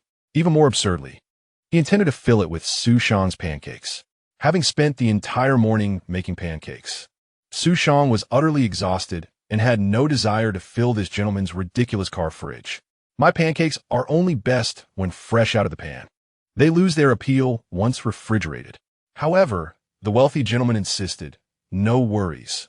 The flavors may diminish somewhat after refrigeration, yet I firmly believe it will not be significantly affected. A brief reheat in the microwave should restore its delectable essence. I am fully aware that the freshest offerings straight from the oven are the most delightful, but alas, such delicacies are not available in my vicinity. If only I could relish them at home, I would make daily visits." How frustrating. Xu Shang found himself at a loss for excuses to decline and could only grit his teeth and acquiesce. After all, 30 pancakes were not an insurmountable task for him. As a level 9 snack chef, his efficiency in pancake making was commendable. However, just as Xu Shang was resigned to his fate, another affluent individual unexpectedly spoke up. "Little Xu, I too desire 100. The crowd gasped in astonishment, turning their attention to this wealthy gentleman. "Do you possess a car fridge as well?" The elegant gentleman shook his head slightly, replying nonchalantly, "While my vehicle lacks a fridge, it does feature a wine cabinet." One could argue that a wine cabinet serves as a form of car fridge. Xu Shang was taken aback. "Please, my good sir, it is merely 2006. What on earth is a wine cabinet? Must you flaunt your wealth so brazenly?" Throughout his life as a privileged heir, Xu Shang had found their ostentation utterly ridiculous. The wealthy gentleman elucidated, "My vehicle is typically reserved for business affairs, thus I have stocked it with fine wines. Let's indulge today." His generous gesture garnered unanimous admiration from the crowd. The mere thought of pancakes, paired with chilled wine, caused their mouths to water uncontrollably. Yet, some lamented their inability to take any home, their frustration evident, until one individual produced a phone. "Hello. Is this XX Cold Chain Logistics Company?" Yes, indeed." Once he concluded the call, those nearby inquired, "What did you just do?" With a triumphant smile, he proclaimed, "I arranged for a refrigerated van from the rental service." Upon hearing this, the other wealthy individuals gazed at him in admiration, exclaiming, "Bravo! Shall we all share the rental? We can first deliver it to your home. Then to mine, yes? Count me in." The benevolent rental provider waved his hand grandly, declaring there's room for everyone. Xu Shang, however, was utterly bewildered. What on earth is happening? Are you all in agreement, without consulting me first? Frustrated, Xu Shang finally threw in the towel. I'm done. It's too exhausting. I refuse to continue today. Upon hearing this, the affluent gentleman panicked and hurried to console him. Little Xu, do not be upset. We understand your fatigue. Please, do not wear yourself out. You can set conditions. We can sit down and discuss matters at leisure. It must be said, the wealthy are certainly not to be underestimated. Each of these gentlemen possessed considerable acumen in business. Their collective persuasion managed to sway Xu Shang back into compliance, especially as they indeed held something he coveted. Xu Shang pointed at a handheld DV camera set aside by one of the individuals and declared, "You may continue making the pancakes, but I require that camera in exchange." Thus, Xu successfully orchestrated a trade of 2,000 Wu Delong pancakes for a DV camcorder. This transaction undoubtedly favored Xu, as the Sony camcorder originally retailed for nearly 7,000 yuan. However, according to its previous owner, it was merely a second-hand item. The original purchaser, having realized a lack of passion for photography, had scarcely used it and, after gathering dust for 2 months, sold it at a discounted price of 5,000 yuan to the current owner. Now belonged to Xu Shang. As for the 2,000 pancakes, Xu gritted his teeth, summoned a few helpers from the village, and promised to deliver them all by tomorrow evening at the latest. The affluent gentleman discussed how to divide the 2,000 Wu Dalong pancakes, but one among them shook his head, indicating he had no immediate need. Naturally, the curious wealthy companions inquired, "Brother, why not?" Zhang Zijie smiled and replied, "I will, of course, partake, but not today. I intend to stay here for a week." The others exchanged glances, a realization dawning upon them. Indeed, since the pancakes would not be delivered until tomorrow evening at the earliest. Aside from those eager to leave and provide addresses for refrigerated transport, the rest seemed in no rush to depart. After all, those who could leisurely venture to the mountains for pancakes likely had no pressing matters to attend to. True wealth often manifests not only in riches but also in leisure. Spending over a week in this quaint village and witnessing the transformation of the film crew completing their project proved to be a remarkable experience, far more engaging than typical tourism. Consequently, many affluent individuals decided to extend their stay, while some opted to reside in nearby town lodgings at night due to the village's rustic conditions. Others, like Zhang Zijie, embraced a more unique perspective and chose to rent accommodations in Tianya Village.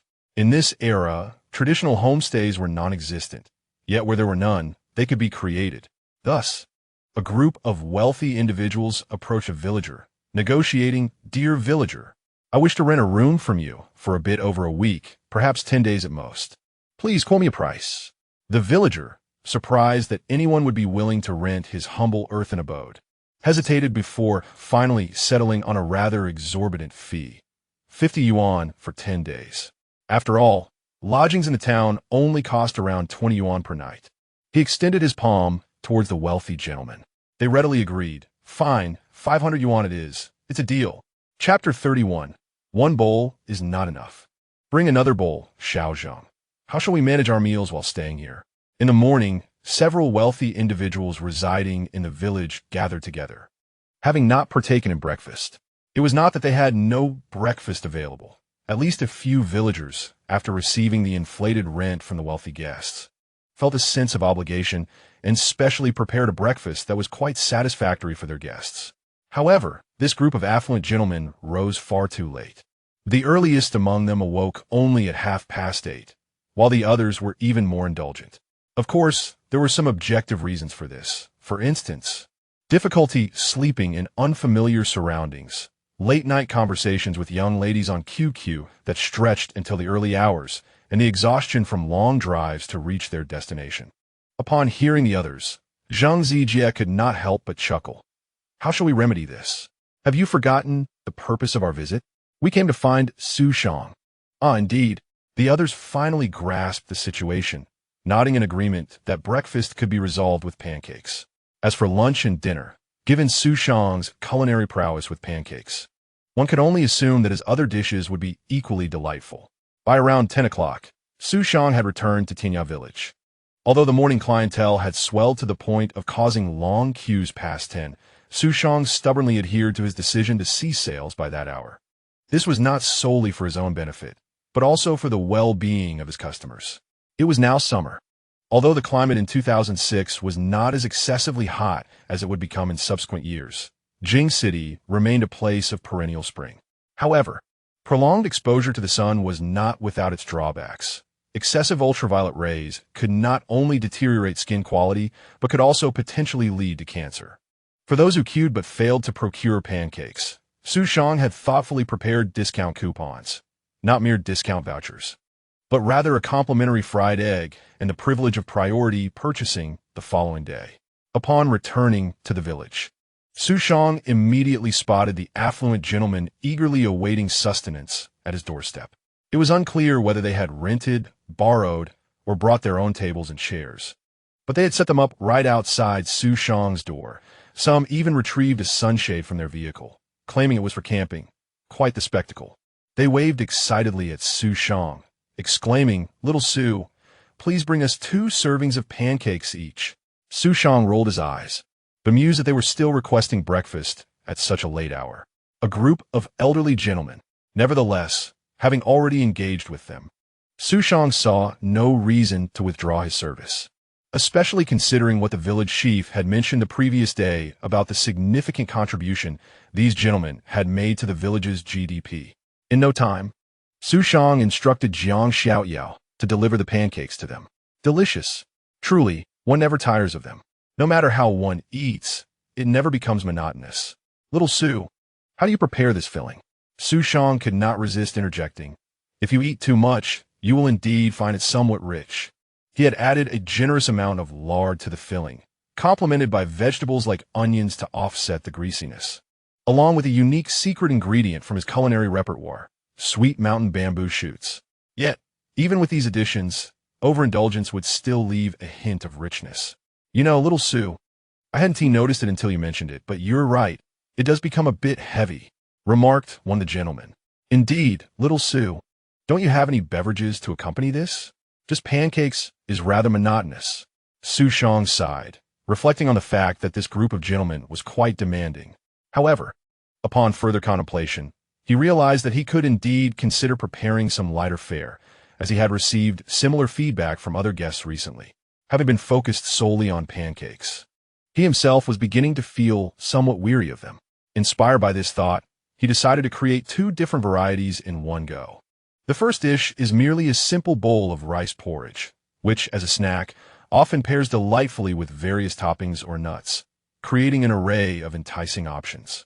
However, Xu Shang does not wish to complicate matters. His sole focus on the Wu Delong pancakes is already enough to occupy his thoughts. If he were to undertake anything more elaborate, it would surely overwhelm him. Xu Shang's rice porridge is unremarkable, distinguished only by its perfectly controlled cooking, a touch of sweetness, and a richer aroma, which collectively enhance its delectable quality. Furthermore, Xu Shang has chosen to prepare spicy soup, as he himself yearns to savor it. Upon witnessing Xu Shang's endeavor, Zhang Zijie felt a surge of joy, for he is particularly fond of spicy soup. Although the rice porridge exudes a delightful fragrance, it pales in comparison to his fondness for spicy soup, which evokes cherished memories from deep within his past. He is curious to see how Xu Shang's version measures up. At last, the freshly prepared spicy soup, still steaming, adorned with a sprinkle of pepper, was presented before Zhang Zijie. He inhaled its aroma, his delight palpable. This flavor, authentic. As he sampled a spoonful, memories transported him back to the ancient, historically rich city of his youth. Each region's spicy soup boasts its unique flair. Some employ lamb broth, while others utilize bone broth, with varying ingredients. Zhang Zijie does not hold any prejudices regarding these variations, for he relishes them all, and Xu Shang's rendition offers him a novel taste experience. He savored the authentic marinated tofu crafted by mountain dwellers, its robust amino acids tantalizing his palate. He also enjoyed the tender meatballs, succulent and springy. In addition, there were strands of tofu, seaweed, and sweet potato noodles. Wiping the fine beads of sweat from his brow, Zhang Zijie raised his bowl and exclaimed, "Another serving, please." Ultimately, Xu Shang had successfully satisfied this group of affluent gentlemen. However, when one among them inquired about lunch plans, Xu Shang felt a surge of agitation. "We just had breakfast at 10:30, and you asked me about lunch?" Fortunately, as others expressed their fullness, they shifted their discussion to dinner plans, allowing the group to settle down. Later, a few wealthy gentlemen who arrived from the town organized a round of CS on their laptops. This spectacle left the village children mesmerized, as it was their first encounter with laptops, and a thrilling gunfight game captivated their attention. Xu Shang finally found a moment to appreciate his newly acquired laptop. Indeed, after acquiring a handheld camera, he had enlisted one of the wealthy gentlemen to assist him in purchasing a laptop, and that very morning, he procured a mobile internet card. Initially, Xu Shang had considered installing a landline, but the exorbitant cost left him astonished. Though the village connectivity project had been underway for 2 years, the price to lay a line to such a remote location as Tianya Village was staggering, amounting to several thousand yuan. While Xu Shang had recently earned a substantial income, he had yet to reach a level of extravagance that would permit such spending. Comparatively, the 3G internet card at 1,200 yuan for a year seemed rather reasonable. Despite the exorbitant cost exceeding 10,000 for this setup, Xu Shang originally intended to use it for video production. However, upon inserting the network card, the first thing he did was to visit the forum, curious to see if there were still detractors maligning him. To his dismay, he found his brows furrowed tightly. In Chapter 32, a chaotic battle was unfolding in the forum regarding Xu Shang's Wu Dalong pancakes. The community appeared to be divided into 2 factions, engaged in a fierce dispute. The topic of contention was Xu Shang's pancakes, with one side extolling their virtues to the heavens, proclaiming their exceptional flavor. Conversely, the other side merely regarded the pancakes as mediocre, dismissing the exaggerated praise, with some even declaring them downright unpalatable, claiming that those praising the pancakes were merely hired shills from Xu Shang's household. Xu Shang was well aware of the delectable quality of his creations. Setting aside the enhanced passive abilities he acquired after leveling up, the very nature of being a snack chef demanded stringent standards for ingredients and a meticulous approach to the cooking process, ensuring that his pancakes were indeed of high quality. He could even empathize with those who deemed them average, understanding that taste is subjective and there will always be dissenting opinions. However, the criticism of them being inedible perplexed him. There was no way his pancakes could be unappetizing. Had he inadvertently offended someone? Was there a deliberate attempt to tarnish his reputation? Furrowing his brows, Xu Shang delved into several posts, only to discover that those who criticized the pancakes were not baselessly attacking him, nor were they hired detractors. Instead, it was evident that the pancakes they had tasted were indeed merely passable, if not outright unpleasant. This was because they had not sampled his authentic creation at all. One post recounted, "I drove over 100 miles to this Sama town, eager to try the Wu Dalong pancakes you all rave about, and was even considering a visit to Tianya Village. But what a disappointment. Is this truly a pancake? The ones sold downstairs in my building are far superior. Can't you shameless folks have some dignity? How much were you paid?" The poster even shared a photo of a half-eaten pancake discarded in the trash. In response, many forum users, oblivious to the truth but convinced that Xu Shang could not possibly make such delicious pancakes, launched a wave of criticism. "I said it all along. How could Xu Shang possibly make pancakes, let alone ones that taste so good?" The production team's attempts at whitewashing lack any credibility. The truth is finally revealed. So many people praising him, it's clear the rich can afford to hire numerous shills. Of course, there were also voices asserting that they had tasted the pancakes and found them delightful, emphasizing that personal taste varies and that negative reviews should not be made purely for the sake of disparagement. However, these comments did little to mediate the escalating tensions, instead inciting further debates, arguments, and even personal attacks. It seemed that this forum melee was ignited by such posts. Xu Shang realized he had once again become an unwitting scapegoat for others. The act of imitation did not surprise Xu Shang in the least. In this era, the awareness of copyright is virtually non-existent. Domestically, Many have embarked on their ventures relying on piracy and counterfeit.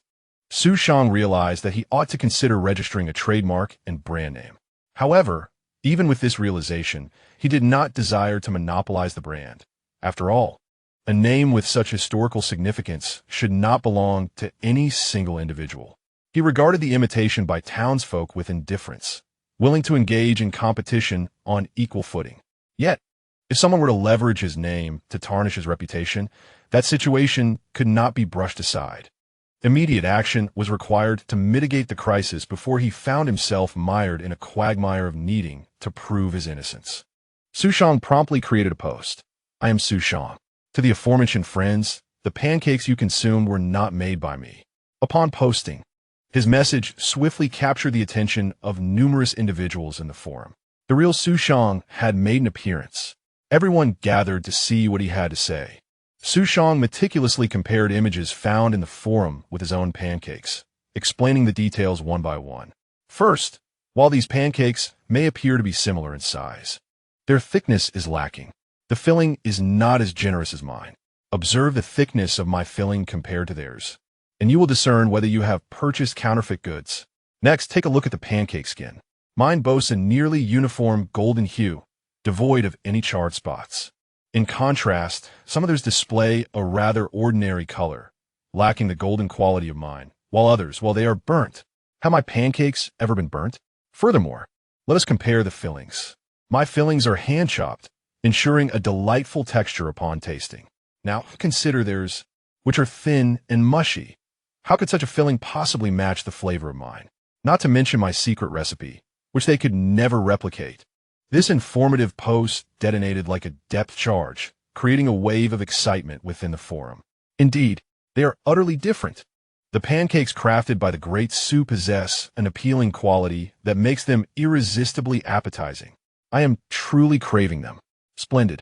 I knew such delectable pancakes could not possibly taste bad. It was worth all the effort to clarify things for little Xu.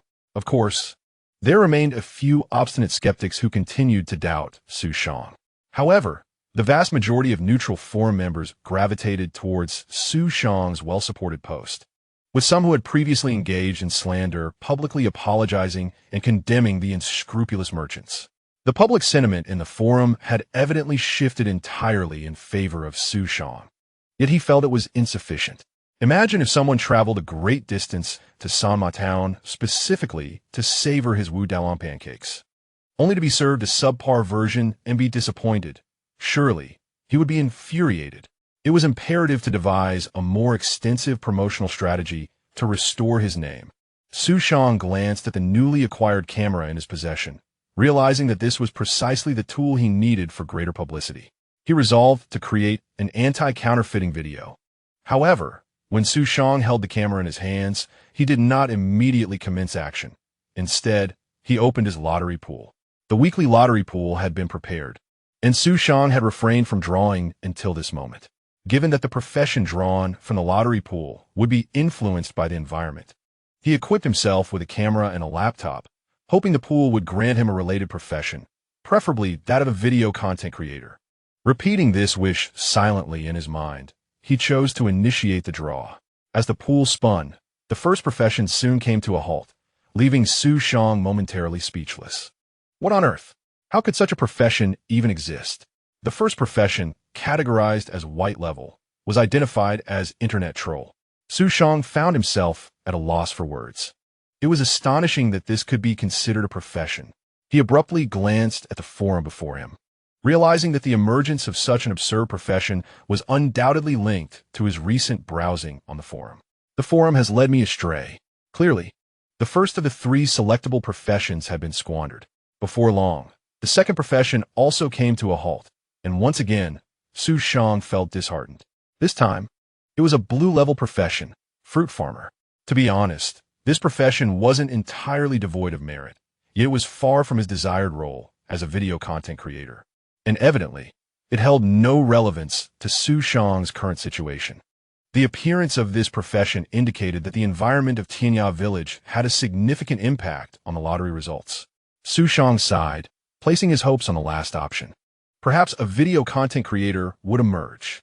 At last, The final profession came to a stop, and it was not the video content creator Xu Shang had yearned for, but rather another blue-level profession, street vendor. Disappointment washed over him as he pondered if his recent days spent selling pancakes had influenced the lottery's outcome, leading to this election.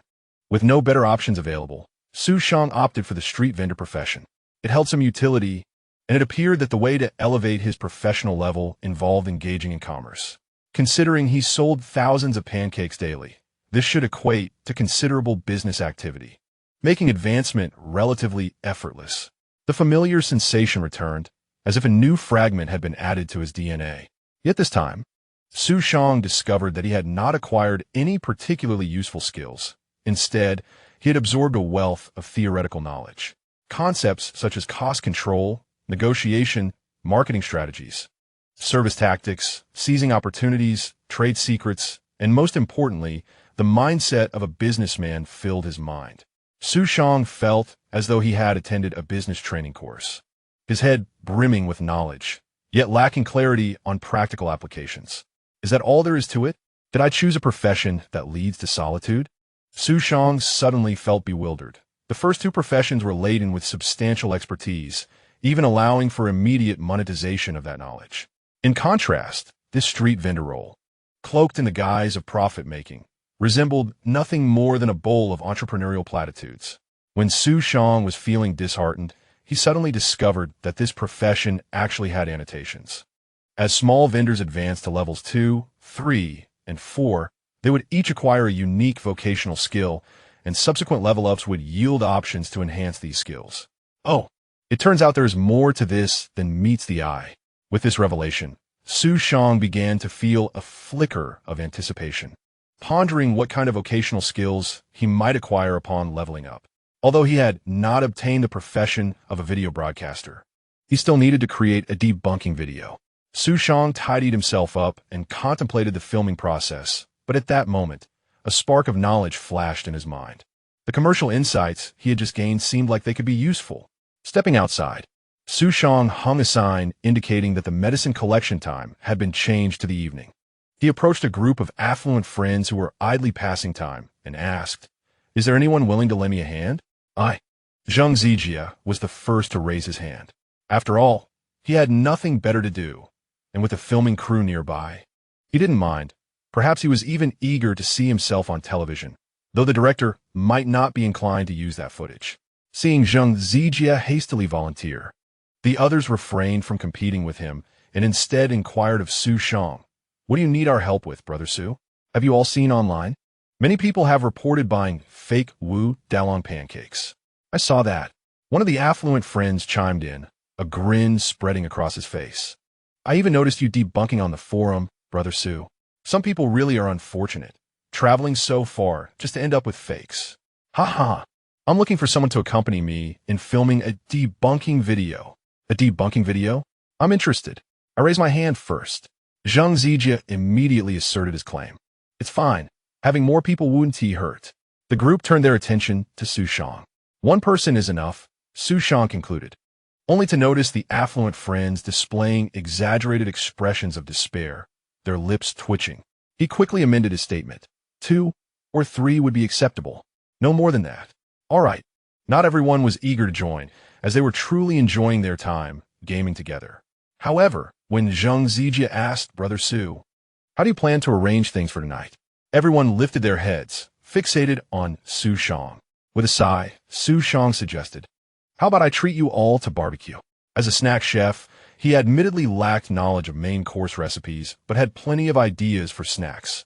Fortunately, barbecue fell within that category. "What about us?" the other affluent friends clamored.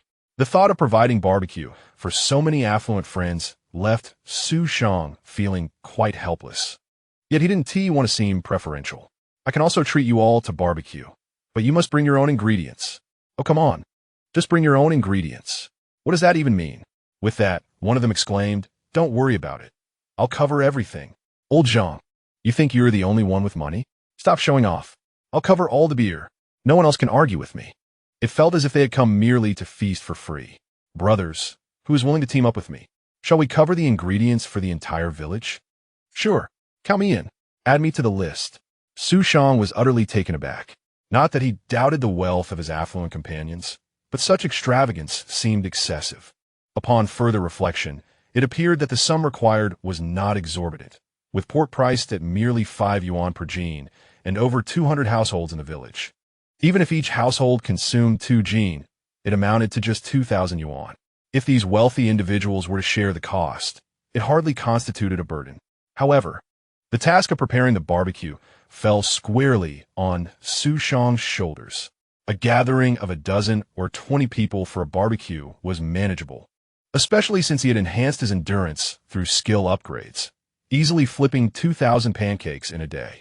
Yet, the thought of serving the entire village left him feeling dizzy. The early days of entrepreneurship were indeed arduous. In a short while, Xu Shang, accompanied by 2 wealthy friends, climbed into Zheng Zijia's Mercedes-Benz G-Class and made their way to Sama Town. Upon arriving at the town's market, Xu Shang was astonished to find a noodle shop had boldly transformed into the Wu Dalong Pancake Shop. A banner proclaimed the grand opening of the Wu Dalong Pancake Shop, which had surged in popularity due to the Metamorphosis show. To his dismay, the loudspeakers echoed with claims of world delicacies. Culinary marvels. The Wu Dalong Pancake, a tradition spanning 600 years, a classic delicacy endorsed by the Metamorphosis program. Xu Shang was left speechless. Was piracy this brazen in this day and age? Chapter 34. Evaluation by Little Xu. Little Xu, did you open this shop? The boldness of the establishment even led his wealthy companions to speculate whether it had received authorization from Xu Shang. Of course not. Xu Shang now understood why those bar friends had fallen for the ruse. If he had encountered such a scene himself, he would hardly have doubted its legitimacy. He fished out 10 yuan and asked, "Could someone please buy a few pancakes for me?" One volunteer hopped out of the car and soon returned with pancakes, exclaiming, "This shop is quite popular. There's even a line. However, it's nothing compared to the crowds for your opening, Little Xu.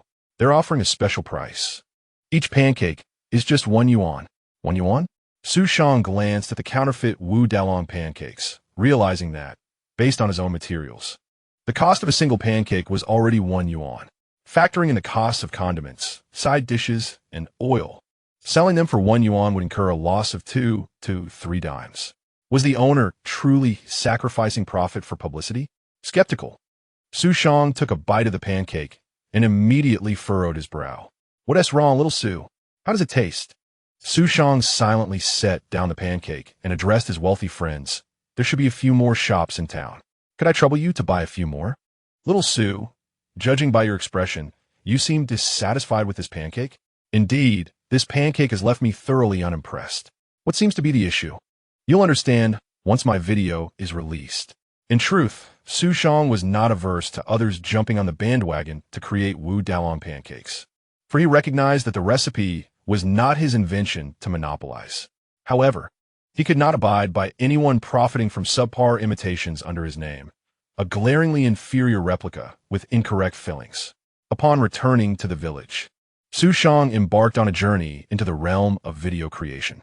The act of filming was not particularly challenging, however, constrained by the limitations of the era. The pixel quality left much to be desired. Yet, this drawback bore its own advantages, for lower pixel resolution also meant reduced memory consumption. Had the future ushered in the era of Blu-ray high definition, Xu Shang's laptop would have surely been pushed to its limits.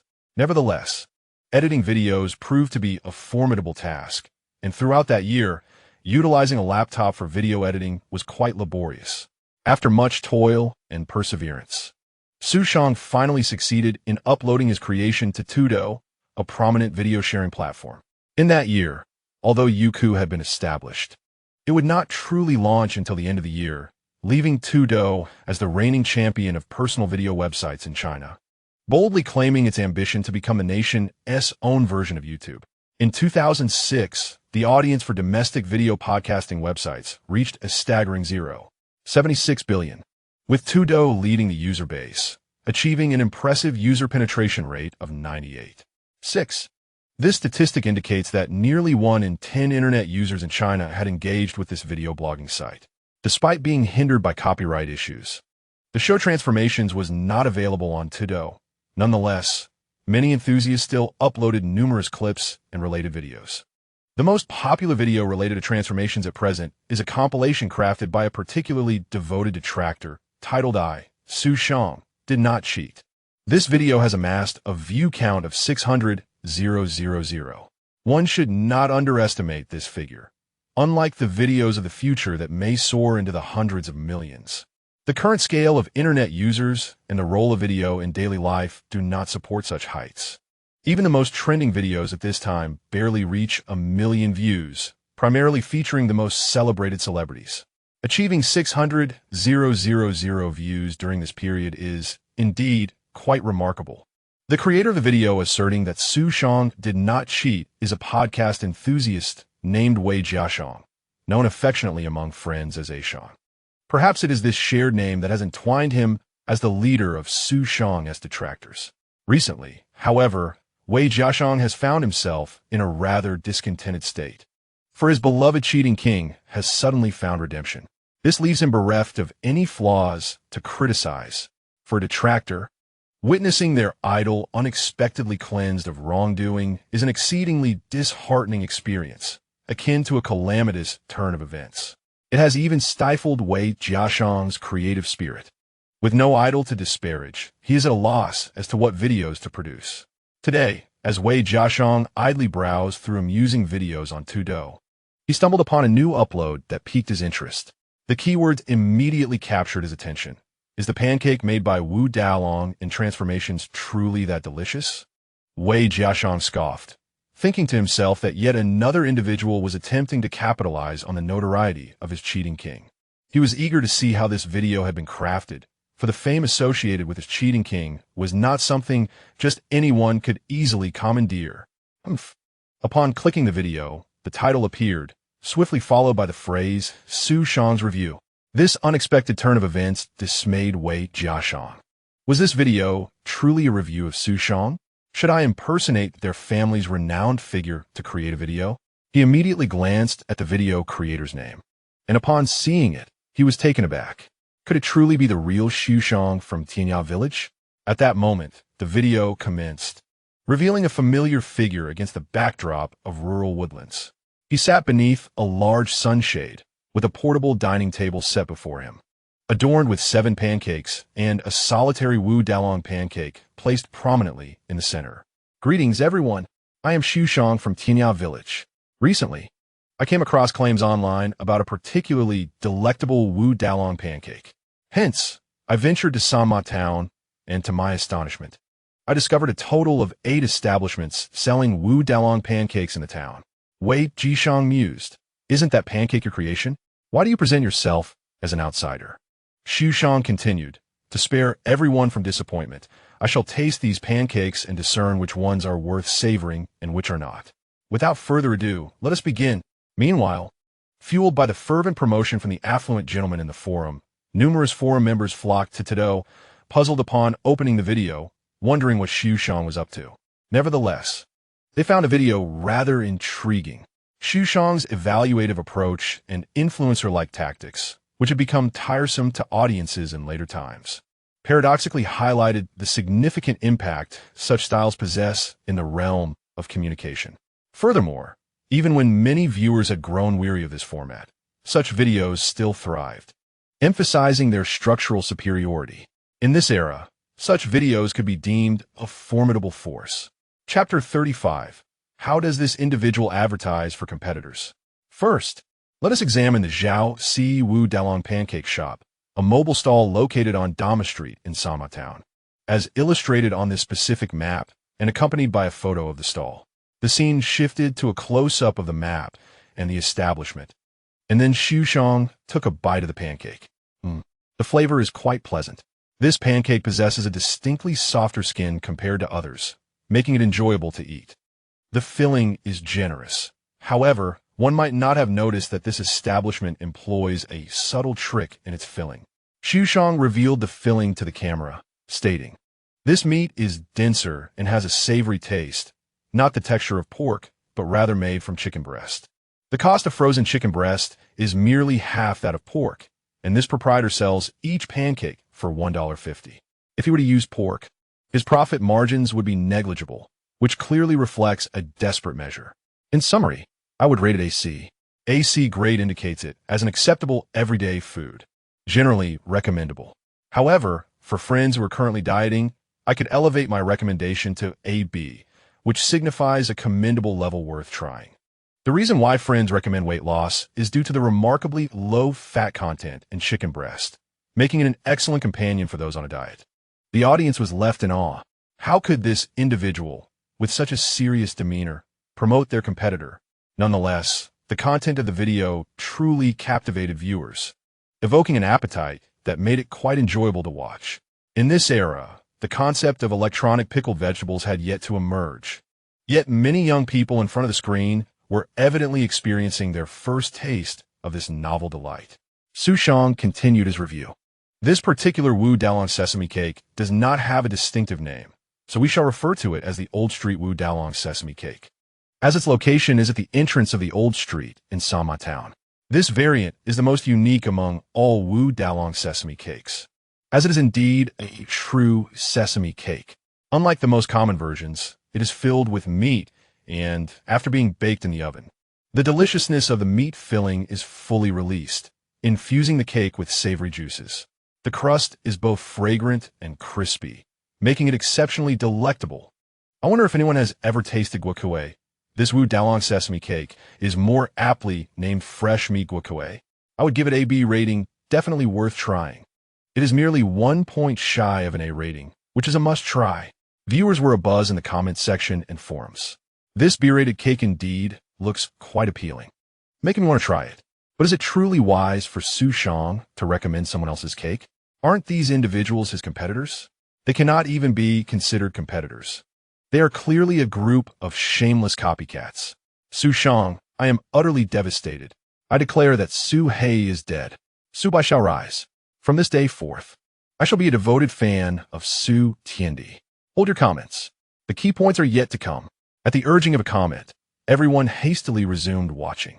After selecting a passing student and an exemplary one, Xu Shang's expression subtly shifted as he regarded the other cakes. Now, I shall discuss Lu Ji Noodle Shop's Wu Dalong Sesame Cake. This establishment originally served noodles, owned by a gentleman named Lu. Hence, it was called Lu Ji. It was once a well-regarded noodle shop, but for some unknown reason, it transformed into a Wu Dalong Sesame Cake shop. My rating for their cake is an F. The audience was momentarily stunned. A, B, C, D, F, G. Where does this F even fit? Xu Shang explained, the reason for the F rating is that my lowest score is F. If the lowest score were G, it would be rated G. If it were Z, it would be Z rated. The audience remained perplexed. What sort of grudge could lead to such a rating? Everyone surely wishes to know why I would rate it thus.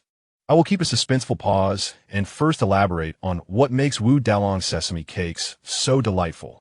For a snack to be delicious, it fundamentally relies on its ingredients. Only the freshest, best prepared, and most suitably processed ingredients can create the most delectable snacks. A Wu Dalong sesame cake contains a generous filling of approximately 2 ounces, with 80% being meat.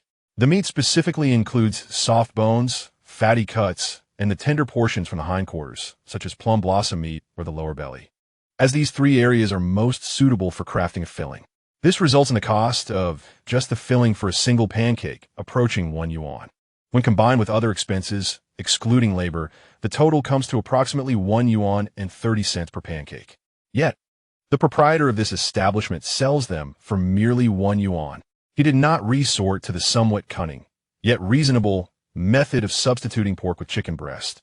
Instead, he employed alternative strategies to reduce costs. What might these strategies be?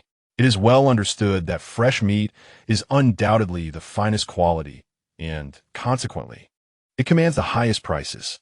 However, are there more economical options available? Certainly, there is chilled meat, which may be slightly less fresh, but is also more affordable. Is there an even cheaper alternative? Indeed, there is. That would be frozen meat. Does this imply that frozen meat is unfit for consumption? Absolutely not. As long as it is within its expiration date, it is perfectly safe. The disadvantage lies in its lack of freshness, yet given the vastness of our nation, frozen meat plays an invaluable role in ensuring that the populace has access to meat. Is there an even less expensive option? The answer is affirmative.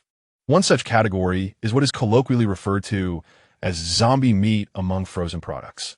Typically, frozen pork has a shelf life of 6 months, with a maximum storage duration of 12 months. However, there are instances of pork that has been forgotten in cold storage, surpassing the 1-year mark. These products, which the proprietors dare not label with a production date, are the so-called zombie meat. Some conscientious vendors will discard these or repurpose them as animal feed. Yet there are always unscrupulous individuals who will sell them to market, particularly during rural festivals around the new year. One may encounter unlicensed vendors deceitfully peddling this meat to unsuspecting locals, which is utterly disgraceful. However, consumers can rest assured that the frozen meat purchased from stores, cold storage facilities, or legal vendors with proper licenses is entirely safe. Notably, stalls in the vegetable market operate on thin margins, relying on high turnover, quickly buying and selling products. Many frozen items are sold almost immediately after production, ensuring even frozen goods are remarkably fresh, alleviating concerns about purchasing zombie meat. Moreover, zombie meat is not a common occurrence, as fresh meat is never in short supply, and the accumulation of frozen meat is rare. For those with freezers at home, it is advisable to discard any meat that has been frozen for over a year. Yet, some may inquire if there are other extremely affordable meat options aside from zombie meat. The answer is, of course, yes. Xu pointed solemnly at several Wu Dalong pancakes before him. This is precisely why these Wu Dalong pancakes can be sold at such a low price. Chapter 36. Millions of clicks. The video goes viral. We know that pigs possess numerous delectable parts, each of which is adored by many. However, are there any inedible parts? Certainly, there are. Specifically, the diseased lymph nodes, thyroid glands, and adrenal glands of pigs should never be consumed. In addition to these 3 areas, there are certain less desirable parts, such as the neck meat, which many may find unappealing and thus are rarely seen in the market. In the slaughterhouse, numerous parts are often left behind, and once transformed into minced meat, they become virtually unrecognizable. Consequently, some vendors have been tempted to take advantage of this situation. This is the very reason I awarded the lowest ratings to these establishments. Upon hearing this, the audience became immediately restless, and the forums and comment sections erupted with activity. No wonder the meat buns next to my home are so inexpensive. I thought they were quite conscientious. Up above, there are 2 possibilities. One is genuine integrity, while the other suggests that low prices do not necessarily indicate quality issues, and high prices do not guarantee the absence of problems.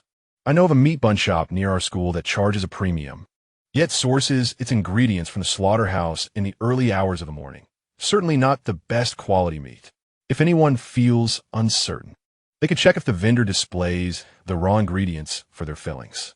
If they openly showcase the meat filling, that is a good sign. However, if they are covertly preparing the filling in the dead of night, one can discern the quality of the meat. Many inferior fillings are quite obvious. With a little attention, one can easily identify them. In 2006, the issues surrounding food safety and hygiene were still quite severe, compared to some grave food safety incidents, such as the milk powder scandal 2 years later that harmed countless children. The quality of bun fillings was hardly a concern. In the future, everyone would be able to enjoy safe and hygienic meat buns. This change did not stem from a newfound conscience among vendors. Rather, an increasing number began to utilize buns produced in central kitchens, resulting in a uniform taste, potentially based on a singular recipe nationwide. As for the flavor, it left much to be desired. At this point, the video approached its conclusion. Why did I assign these buns the lowest rating instead of discarding them outright? Because if it were good lymph meat rather than diseased lymph meat, it could still be consumed safely. Those more private cuts, if one harbors no psychological reservations, can indeed be eaten, posing no threat to one's health and safety, thus meeting the minimum standards for food eligibility. Now one might wonder, what rating did I give the original version of Wu Dalong's meat buns for comparison? The answer is an S. An S-tier rating. Trust me, once tasted, you shall not regret it. If there were a live comment feature at this moment, the screen would be filled with viewers exclaiming in astonishment. The truth is revealed. Finally, Xu Shang left a small teaser. Thank you for watching, family. In the next episode, I will discuss the behind-the-scenes stories of the Transformation series, tales that I must share with the director. What a shocking title Xu Shang has concocted. After a moment of speechlessness, the audience still rated the video highly, especially as Xu Shang shared valuable insights on purchasing pork in daily life, making the content quite substantial and highly shareable. Consequently, many generously shared the video link in their group chats. The rapid dissemination of the first-generation online videos was fundamentally reliant on the sharing of these video links across numerous QQ groups. In this era, many individuals favored the method of downloading videos to share with friends, sparking fervent discussions around the topics presented. Such dialogues unfolded within QQ groups, comment sections, and forums, enriching their participants with invaluable insights. Yet, who among them recalls that Xu Shang is a scion of wealth? Could it be that his family is involved in the trade of chilled meats? Observing the online community, engaging in discussions about his video content, Xu Shang felt a surge of exhilaration. Indeed, creating videos in this age proved to be a remarkable endeavor, attracting a substantial audience. However, the quality of his video was significantly attributed to the skills he honed as a small vendor. Xu Shang had not anticipated that the expertise acquired from this humble profession would impart so many useful lessons. While such knowledge might be commonplace for ordinary merchants, it was exceptionally beneficial for Xu Shang. In an era where information was beginning to proliferate, it had not yet reached the overwhelming saturation seen years later. The sharing of industry insights provided viewers with a profoundly impactful experience. With such a multitude of supportive circumstances, Xu Shang witnessed his video's view count soaring. In less than an hour, the views exceeded 50,000. Though this may seem trivial in the context of future platforms like Douyin in 2006, such a growth rate was astonishing. Subsequently, 3 hours later, the view count surpassed 200,000. 6 hours later, it crossed the 500,000 mark. After taking a brief rest, Xu Shang awoke the next morning to find his video had astonishingly surpassed the million-view milestone. He paused momentarily, then could not help but smile with pride. He had become an internet sensation. Although the term internet celebrity would later carry mixed connotations and controversies, in this time, being an internet celebrity still held considerable prestige and significance. More importantly, as Xu Shang opened his door to find the production crew stationed just across from him, a sense of pride swelled within him. He had finally acquired the means to compete directly with the production team. Simultaneously, the director, who was busy setting up for the shoot, had not given the matter much thought. The current episode of Transformations was among the final 2 installments. While the reactions to the previous episodes had been peculiar, they had nonetheless generated significant hype for the program. Xu Shang's efforts to vindicate himself further indicated that the production team had not granted him any special privileges. Consequently, this episode was bound to be both popular and uplifting, leaving everyone involved feeling quite satisfied. The director smiled softly, even contemplating a reward for himself, a little vacation after completing this episode. However, just then, a crew member rushed in, breathless and agitated, exclaiming, "Director, we have a situation. It's serious. What's the matter?" The director inquired, perplexed. Xu Shang's video has gone viral. Xu Shang's video has gone viral? So what if it has? What does that have to do with us? The crew members wore peculiar expressions.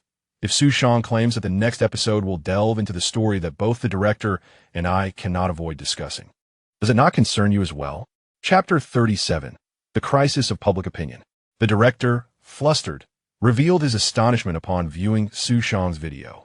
The quality of this video was such that, were Xu Shang to present it in a job interview, there would be no hesitation in appointing him as a program planner. Although the filming technique was rather basic with merely one camera angle, the design and execution of the program were indeed innovative and captivating. Furthermore, the tantalizing hook left at the end sparked anticipation. Had it not been about the story that the director and I were compelled to address, he might have harbored further expectations. Yet, why did it have to revolve around a narrative we were obligated to discuss? What tale could possibly exist between you and me? It almost seemed to insinuate an improper relationship. The director ought to feel relieved that a certain genre of video art, known as kitschy, would not emerge for another 2 years. Otherwise, eager netizens might have concocted a shipping of him and Xu Shang. Just as the director grappled with the overwhelming million views, the assistant director rushed over, exclaiming, "Director, there's trouble." If he intended to mention the viral nature of Xu Shang's video, the director was already aware. Xu Shang's video has gone viral? Which video are you referring to? The director gazed at the assistant director in confusion. "Director, you must see this." The director leaned in to observe, and indeed, the video playing on the phone was a segment from a provincial television station's morning news. Logically, this provincial station had no direct connection to his superior station. The crew had merely chosen this location for filming. However, if they were attempting to capitalize on the hype, it seemed rather unprofessional for a provincial station. The host, with poise, stated, "Many viewers may be aware that the transformation program crew is currently filming in Tianya Village, Sama town within our province. The urban protagonist, Xu Shang, has become a highly controversial figure. The question of whether Xu Shang cheated has sparked fervent discussion. Based on the program's investigation into the pricing of medicinal materials, there is a significant suspicion of cheating on Xu Shang's part. However, the owner of the medicinal materials shop in Jing City holds a different view." Let us now watch the live report. A reporter, microphone in hand, was interviewing a medicinal materials purchaser who, stroking his beard, passionately proclaimed, "These program crew members are a bunch of fools. Can the purely wild medicinal materials found in these mountains be compared to those cultivated in the market? The child works tirelessly to gather herbs for a living. Yet the crew, for the sake of effect, accuses the child of cheating. I highly question the professionalism of this program crew." Following this, the reporter inquired about the prices of wild versus cultivated medicinal materials. Upon hearing the price of the wild materials, the director was momentarily paralyzed. "Oh no, this is going to ruin my reputation." Just as he felt overwhelmed, the planner beside him suddenly remarked, "Director, do you think Xu Shang might exacerbate the situation?" Before he could finish his sentence, he felt a commanding gaze upon him and promptly closed his mouth in dismay. The director, however, was alarmed. It seemed a public relations crisis was indeed looming. This was unacceptable. He had to seek out Xu Shang for a discussion. At that moment, Xu Shang was in high spirits, having received a system notification. "Congratulations. Your snack chef level has increased to 10. Congratulations on advancing a primary profession to its maximum level, earning 500 achievement points." Xu Shang was elated. He had anticipated reaching level 10 for the snack chef for quite some time. It appeared that the final level was particularly challenging to attain, and now it seemed he had indeed reached the pinnacle. Delighted with the 500 achievement points, he couldn't help but feel a tinge of regret upon realizing that, with this addition, he now had a total of 900 points. While a single draw from the intermediate profession pool required 1,000 points. Had he known, he might have refrained from selecting the merchant profession. However, upon further reflection, he realized that unlocking the intermediate pool required 3 foundational professions, so not choosing the merchant would have prevented him from accessing it altogether. It appeared he needed to devise a strategy to acquire additional achievement points. The method was clear. He simply needed to elevate his foundational professions to their maximum levels. Setting aside thoughts of the intermediate profession pool for the moment, Xu Shang focused intently on the options for the ultimate reward at max level. You may select one of the following 3 options as your upgrade reward. There were once again 3 enticing choices. Option 1, Mastery of Culinary Arts. Your experience as a chef is preserved, allowing you to select chef as one of the results in the intermediate profession pool lottery. And the experience gain for the chef profession is permanently increased by 30. Xu Shang marveled inwardly at this splendid option. This meant that even if he drew 3 less useful professions from the intermediate pool, he could still opt for the chef profession, along with a 30 bonus to experience gain. He was already quite taken with this reward, but he decided to ponder the remaining 2 options. Option 2, Hand of the Breakfast God. In the early morning hours, 5 a.m. to 10 a.m., you can unleash unparalleled power, increasing breakfast-making efficiency by 200. Xu Shang was even more astonished. He knew that his greatest obstacle to earning money was efficiency. With this reward, he could liberate himself from the overwhelming task of making pancakes. However, he still needed to consider the final option. What was this? Option 3. Recruit disciples. You can recruit your own snack chef apprentices, who can inherit a portion of your upgrade reward effects based on their level of learning. Inheriting one's upgrade reward effects? This meant that the deliciousness and stamina bonuses could also be partially passed down to the apprentices. Xu Shang slapped his thigh. What a true liberation this would be. Without hesitation, Xu Shang chose to recruit disciples. After enthusiastically selling his morning pancakes, he loaded his tricycle with a bounty of ingredients and returned to Tianya Village. The cart filled with ingredients was funded by the affluent gentleman, as they intended to host a barbecue for the entire village that evening. Xu Shang had indeed promised to treat the wealthy fellows to a barbecue yesterday, but he was preoccupied with making pancakes and editing videos, ultimately unable to manage his time effectively. Consequently, he could only prepare a meal for them in advance, especially since some among them were soon to depart from Tianya Village. Due to the overwhelmingly positive reception of the barbecue, the gentleman insisted on hosting a meal for the entire village the following day, leading to the current preparation of the cart.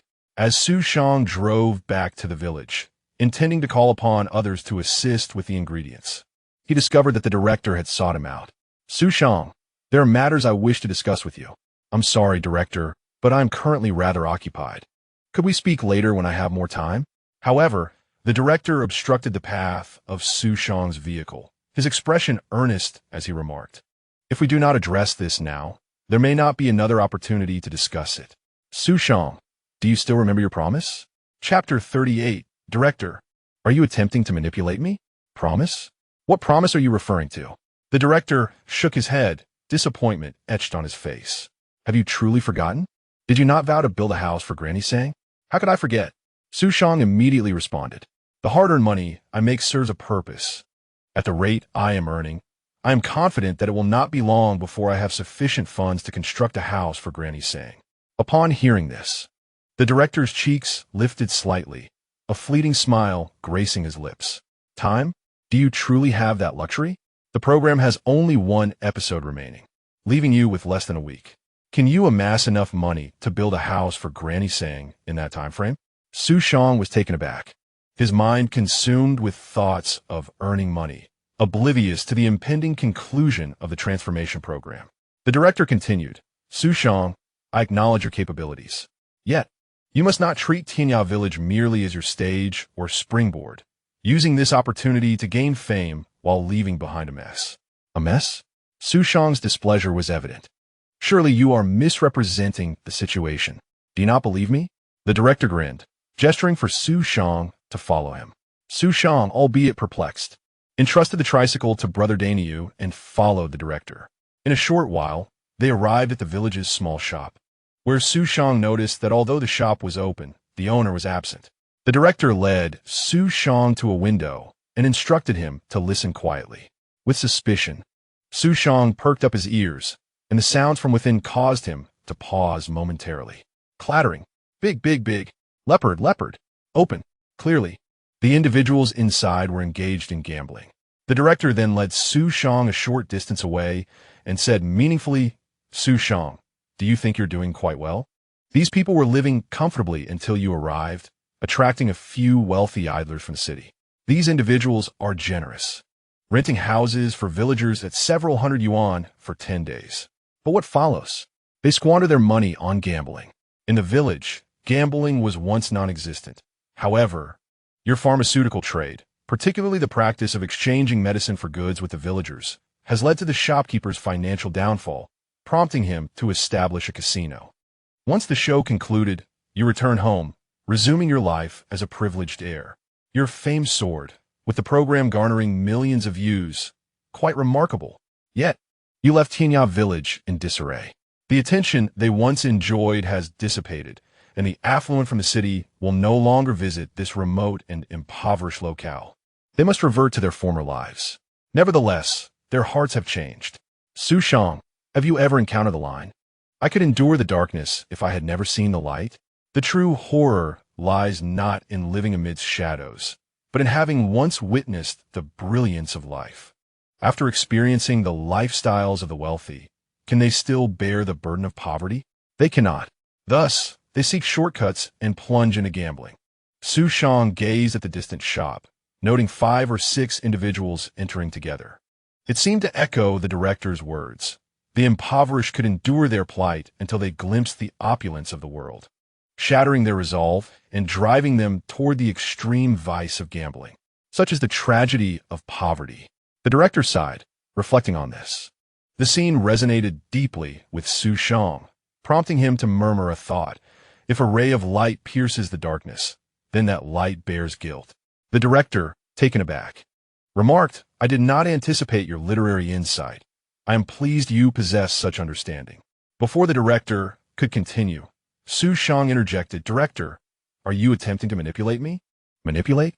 The director, oblivious to the term, realized his knowledge fell short. Xu Shang, composed, replied, What you just said is intriguing. The shopkeeper's decision to open a gambling den is a direct consequence of my taking his business. These individuals turned to gambling because I attracted city dwellers, allowing them to profit and, consequently, choose a shortcut, correct? The director opened his mouth. While that wasn't my intention, isn't there an evident correlation? Xu Shang smiled. Certain. Then you must also bear responsibility for the 30 million starving children in Africa. The director was bewildered. Why should I be accountable for the starving children in Africa? 30 million. What a staggering accusation. Yet, Xu Shang, with compelling logic, stated, As a director, you have failed to fulfill your responsibilities. You did not venture to the places where your presence was most needed.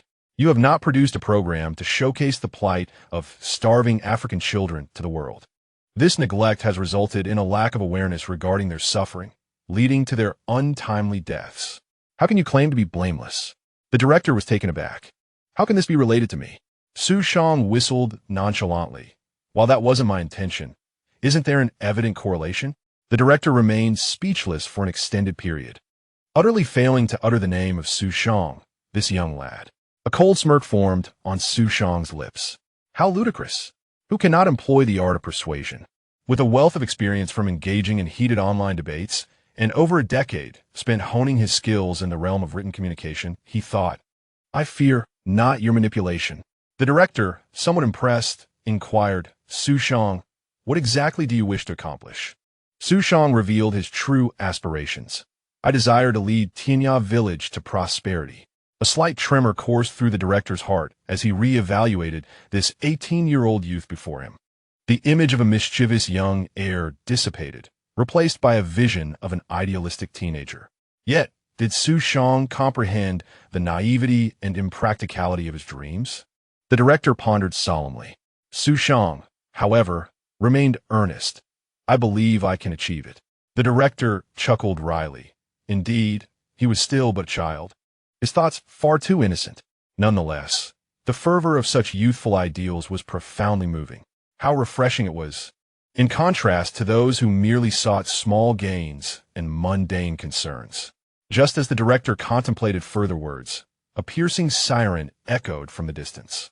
The small shop erupted into chaos as its owner rushed out, only to be swiftly subdued by 2 individuals emerging from within, those same 2 from earlier.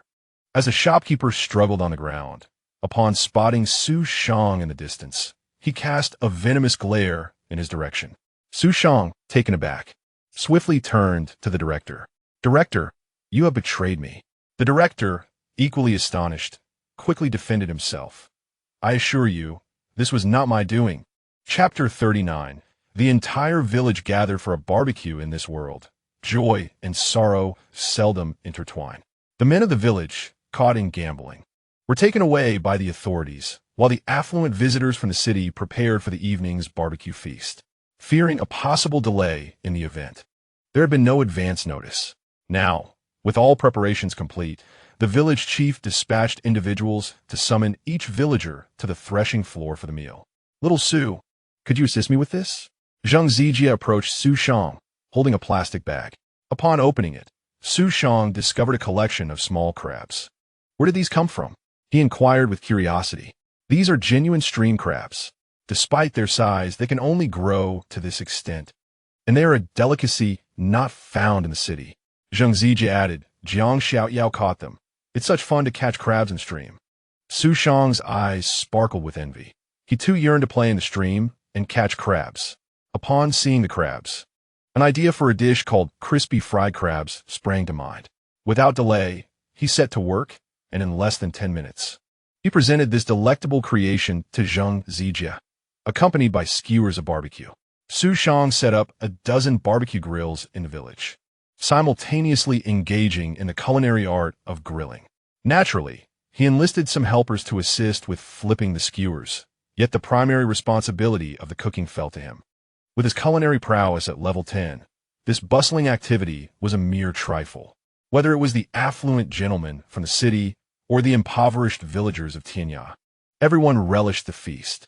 "Oh, these little crabs are simply delectable," exclaimed one. "Really? Let me have a piece." Another chimed in. "Wow, so fresh, so delightful." Following Zhang Ye's initial praise, the wealthy patrons descended upon the stream crabs with fervor, competing fiercely, their chopsticks flying, some even resorting to using their hands, fearful that they would miss out if they waited too long. Zhang Zijia took several swigs of ice-cold beer and sighed, sipping this cold brew while enjoying these little crabs, seated beside the garden, with the gentle breeze caressing me. Ah, I could imagine living here. However, he quickly shifted his tone, but the conditions are too poor. No air conditioning, no refrigerator, no bars, no karaoke. Perhaps I should just return to the city. His words seemed to jolt everyone back to reality, prompting a wave of reflection from Xu Shang. In contrast to the affluent city's taste for stream crabs, the villagers expressed their bewilderment. They could not fathom why these wealthy individuals found such delicacies appealing. As for them, the freshness of crabs, which spoil if not consumed immediately, was a rarity in the city, especially when prepared by a master chef like Xu Shang.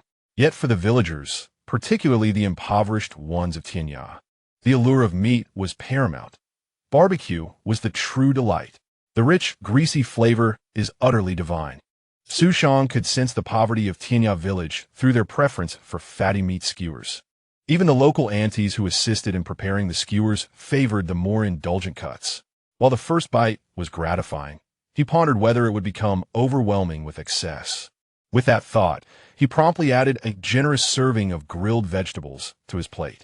At that moment, he noticed a thin figure approaching him. "Yummy, why aren't you joining in on the barbecue?" she timidly inquired, producing a roasted potato from her pocket and offering it to him. "You treat me to barbecue, and I'll treat you to potato. Please don't turn it down." Xu Shang accepted the potato and asked, "Didn't you say you were having barbecue for dinner?" "Why the potato?" "I don't know, it's my dinner. I love roasted potatoes," she replied cheerfully, observing her sincere smile. Xu Shang peeled back the skin of the roasted potato and took a bite, maintaining his smile, albeit with a slight raise of his eyebrows. The flavor of the roasted potato was, to put it mildly, rather bland. Indeed, with no salt, what flavor could it possibly have? He mused. "You treat me, and I shall treat you." Xu Shang promptly offered her a generous portion of barbecue, leaving the young girl utterly dazzled. She took a small bite and beamed. "This meat is truly delicious." Yet she did not forget to add, "But the potato is also very tasty. Take your time enjoying it." Xu Shang smiled back at Yume. However, Yume did not leave. Instead, she hesitated, standing in place, and finally, with a pitiful blink of her eyes, she looked at Xu Shang and softly inquired, "Brother Xu Shang, are you really leaving?" Xu Shang was taken aback and asked, "Who told you that?" "The adults say so." After a brief silence, Xu Shang replied, "The adults are just trying to frighten you. Don't they often scare people? They say there are man-eating tigers in the forest and wolves that abduct children. Yes, adults often scare people." After hearing Xu Shang's words, Yume happily ran back into the group of children with her skewer of meat. Xu Shang let out a quiet sigh. Indeed, the transformation program was coming to an end. According to reason, it seemed he had no justification to remain in Tianya Village any longer. Just then, a voice echoed in his ear. "Xu Shang, it's not good to deceive children." Xu Shang's lips twitched slightly as he cast an annoyed glance at the director. "Could you possibly disappear from my sight during my happiest moments? I can hardly recall inviting the entire village, including the production team, to a barbecue." The director merely smiled. "If it weren't for our show, would anyone know about Tianya Village? Would anyone travel such a long distance just to treat the villagers to barbecued meat? Of course. You are the main contributor since he did all the grilling. Delicious, by the way. Xu Shang rolled his eyes, unwilling to engage with the director further. However, the director turned to the villagers at the threshing yard and remarked, I understand your feelings. Look how joyful they are. The villagers had brought their own tables and stools and were now heartily enjoying the meat. I never expected I could relish meat like this. This is even better than dining at a banquet in town. One older man, with a skewer in each hand, clumsily but enthusiastically grilled, sparks flying from the iron skewers. Take it easy, dear, exclaimed a mother and her child, both delighting in the feast. I never thought I could eat meat like this. If I could live like this every day, even death would be worth it. An elderly man seemed to reminisce about the past, his eyes glistening with tears. Yet his hands did not pause as he gnawed on a large piece of roasted lamb chop. Undoubtedly, the director possessed considerable skill.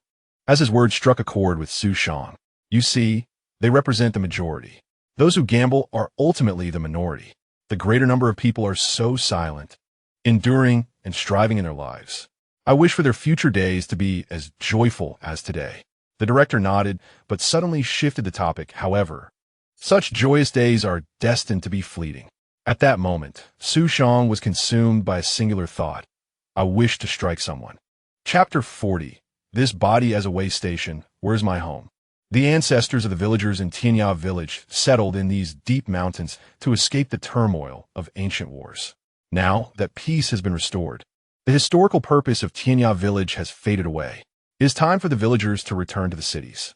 Xu Shang felt a jolt in his heart. The director's words were profoundly prescient.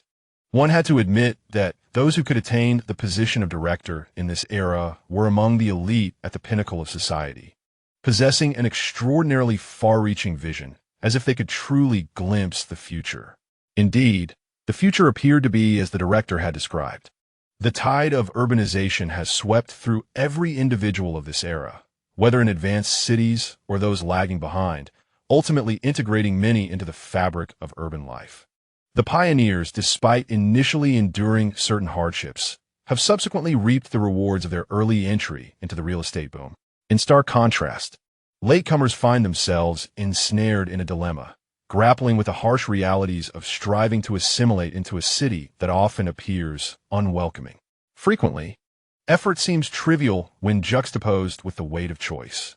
In the binary contrast between urban and rural spheres, individuals swept along by the currents of time discover that a singular, wise decision could alter destinies that countless generations of toil could not transform. The director's words resonate deeply. However, do they truly hold veracity?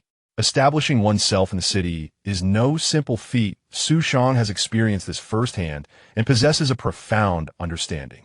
Those drawn from rural origins into the urban sprawl encounter relentless financial demands, finding themselves in constant strife. Here, every drop of water, every handful of vegetables, every kilowatt of electricity, and every inch of land bears a price and offers no refuge. All their efforts culminate in cramped rental spaces, perhaps merely a stairwell, or a mere 3 to 4 square meters, where the toilet and kitchen coexist, or where the toilet stands beside the bedside, rendering existence a struggle and leaving them adrift in confusion. Not everyone is suited for urban life. Yet when they attempt to return to the land that birthed and nurtured them, they discover it has been reduced to ruins. Indeed, their ancestors sought refuge from turmoil, settling in these remote mountains.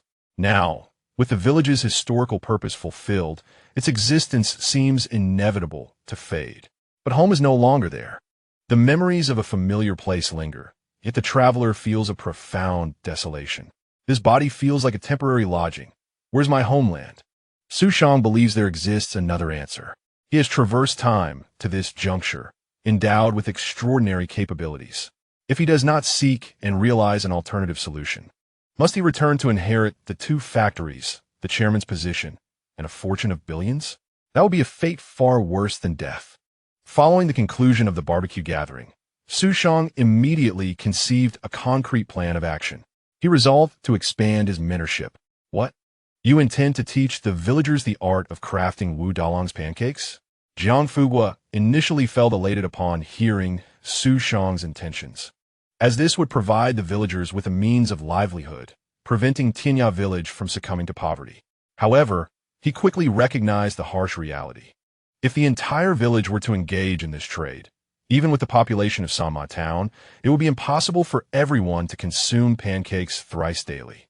He had heard tales of a village in Huai province where all the residents operated trucks selling fried dough twists nationwide, achieving prosperity. Yet, such a scenario would likely diminish the vibrant atmosphere of Tianya Village, save for festive occasions. I do intend to teach the villagers, but not without conditions. Xu Shang in dozet, redirecting Jiang Fugua's thoughts to share his own vision. He had indeed contemplated teaching the villagers the art of snack preparation, and with his culinary prowess, he could easily impart unique recipes to each individual, thereby creating a vibrant street of delicacies. However, upon deeper reflection, Xu Shang felt that this approach was not the answer he sought. It was not a matter of valuing his own skills excessively. Rather, he believed that this method did not align with his vision. If the villagers acquired these skills, would they not simply sell their creations in Sanma Town? Such a scenario would undoubtedly lead to fierce commercial competition. Although Xu Shang considered most villagers to possess good character, he was acutely aware of the unpredictable nature of humanity, which could lead to unforeseen troubles. Conversely, if they chose not to compete in Sanma Town, they might as well relocate to the city, which would essentially validate the director's assertion. What are your plans, little Xu? Jiang Fugua inquired curiously. In response, Xu Shang posed a question to Jiang Fugua. Uncle Jiang, have you ever thought about collaborating to establish a village enterprise? A village enterprise? Are you referring to a rural cooperative? Jiang Fugua, having experienced the cooperative movement, was deeply familiar with that era and found himself nostalgic about it. While the household responsibility system was historically inevitable and deemed correct, the cooperative model was not without its merits. The phenomenon of communal dining, where effort was not commensurate with contribution, was prevalent to varying degrees in different regions. However, the success of a cooperative was directly linked to the leadership. In contrast, Tianya Village had previously thrived, with its residents united in their struggle against adversity. Many of the fields in Tianya Village were cultivated during that time. After the shift in governance, however, the community fragmented into disarray, with fewer individuals willing to engage in arduous tasks like land reclamation. The irrigation projects that once thrived under collective effort were neglected, leading to a decline in prosperity and the current state of hardship. It can only be said that no single system is universally applicable. The concept of adapting to local circumstances may seem simple, but its execution is far from easy. Truthfully, upon hearing Xu Shang's words, Jiang Fugua felt a stirring of hope. The villagers were impoverished, yet if they united, perhaps a transformation could occur. Little Xu, share your thoughts. If your idea is feasible, I will support you. Xu Shang had anticipated that persuading Jiang Fugua would take time, but to his surprise, the conversation flowed smoothly. He then articulated his well-considered proposal. We should establish a collective enterprise. Initially, we cannot promise to create jobs for everyone in the village, but we can allow the community to collectively hold shares, distributing dividends based on profits. Furthermore, our enterprise will also employ villagers according to standard hiring practices, signing employment agreements and providing wages. This is also a prerequisite for learning the snack-making techniques. Only employees of the enterprise will be eligible to learn. Jiang Fugua initially believed that Xu Shang was merely speaking casually, but to his surprise, Xu Shang had already contemplated a framework. He hurriedly inquired, "What do you plan to do for the first step?"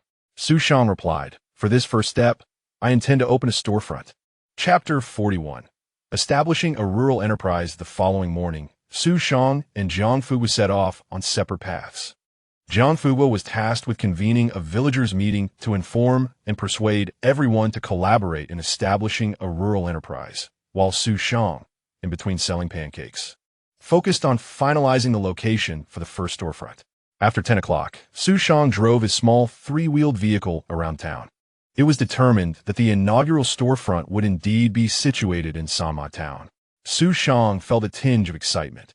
After all, even pirated vendors at storefronts. Yet his legitimate shop was merely a small stall. Was this reasonable? Certainly not. However, before he could explore further, he noticed a sign on the Lu Ji noodle shop at the market, indicating it was for sale. Are they closing down? Xu Shang inquired of a nearby vendor, who was acquainted with him. The vendor smiled and replied, "Little Sue, I've seen your videos. How could they possibly continue? You should have seen the scene. Countless Annies were outside berating them. Some even claimed to have fallen ill and demanded compensation. 2 police cars showed up." Xu Shang thought to himself, wow, how thrilling. I should have come to witness it and recorded it to share online. What a wasted opportunity. It was a pity that they had just invested significantly in renovations, only to earn nothing, and now they were on the verge of leaving the town. Such a prime location was priced at 200,000 yuan, yet no one seemed interested in purchasing. I heard they were planning to relocate. Xu Shang's heart stirred slightly as he surveyed the shop. In this day and age, real estate in the town was indeed quite affordable. In poorer areas like Sama Town, one could acquire a decent house for just a few tens of thousands. However, the prices of houses varied significantly. The Lu Ji noodle shop, positioned in a prime business area within the market, would not be available for less than several $100,000 for its 2 storefronts. 200,000 was not excessive. Perhaps due to the surrounding controversy, it seemed that no one had taken action on the shop yet. Xu Shang was inspired and quickly returned to Tianya Village to relay the news to Jiang Fugua. Jiang Fugua then shared another piece of information with Xu Shang. They had decided to establish the rural enterprise, with Xu Shang holding a 51 stake and the villagers 49. Upon hearing this decision, Xu Shang shook his head, insisting that he would hold at most a 49 stake. Although this difference may seem insignificant, it pertained to the crucial issue of controlling authority. Indeed, possessing controlling interest is a gratifying experience, but according to laws and regulations, if the collective does not possess absolute control, it cannot be deemed a collective enterprise. Furthermore, Xu Shang believed that this enterprise must fundamentally belong to the collective of Tianya Village rather than to him personally. It was imperative for all villagers to recognize that they too were stakeholders in the enterprise. As for the possibility that disputes over control might lead to him being ousted by the villagers, Xu Shang remained unfazed. If one holds a 49 stake yet finds themselves ousted, it would be more prudent to seek an end by colliding with a block of tofu. For it speaks volumes about their interpersonal relations that they cannot even win over the remaining 2 shareholders. Of course, one must harbor no ill intentions while remaining vigilant against the treachery of others. This is precisely why Xu Shang seeks to retain that 49 stake, as it fundamentally assures him against the risk of being undermined from behind. Xu Shang places his faith in the inherent simplicity of most villagers. However, he is acutely aware that human nature often falters under scrutiny. Once the matter of the controlling stake reached a resolution, Xu Shang engaged in discussions with Jiang Fugua regarding the acquisition of Lu's noodle shop. At this juncture, Xu Shang was certain he could not provide the necessary funds. He proposed 2 options, the first being that the villagers contribute the capital for the purchase, which he would repay within 6 months, along with a 10 interest. The second option allowed villagers to invest their money as a contribution towards their shareholding. Jiang Fugua was adamant about the second option, believing that Xu Shang's willingness to collaborate for mutual profit was already a considerable concession, and it would be unreasonable if the village contributed nothing in return. However, upon hearing that financial contributions were required, a few villagers instinctively questioned, "What? We have to pay?" Jiang Fugua, incensed by this reaction, glared at the individual and retorted, "Are you ungrateful? Young Su is willing to partner with us in this enterprise. It is a blessing for us. The profits from selling those pastries are bound to be substantial. Are you worried about recouping your investment? If you're unwilling, so be it. The village will not miss one less person in this venture." No, that's not what I meant. The villager hastily clarified, recalling Xu Shang's impressive sales at the market. The pastries sold briskly, and he believed not only would they recoup their initial investment, but they could potentially see returns tenfold. "Village chief, what I meant was, could I take on the entire investment myself?" Upon hearing this, others scornfully interjected, 180,000? Do you really have that kind of money? Don't I have the option to borrow? You might as well sell your underwear and offer yourself at the mines. You still wouldn't amass 180,000. Jiang Fugua promptly intervened to quell the rising discord and began detailing the financial plan. To his surprise, the villagers soon found themselves embroiled in arguments over how to allocate shares. Overwhelmed, Jiang Fugua called Xu Shang into the discussion to devise a more equitable method of share distribution. Initially, Jiang Fugua contemplated distributing shares by household. However, after Xu Shang's counsel, he recognized that if shares were allocated by household, it could lead to an influx of new households claiming shares once profits were realized. Thus, he decided to distribute shares on a per capita basis.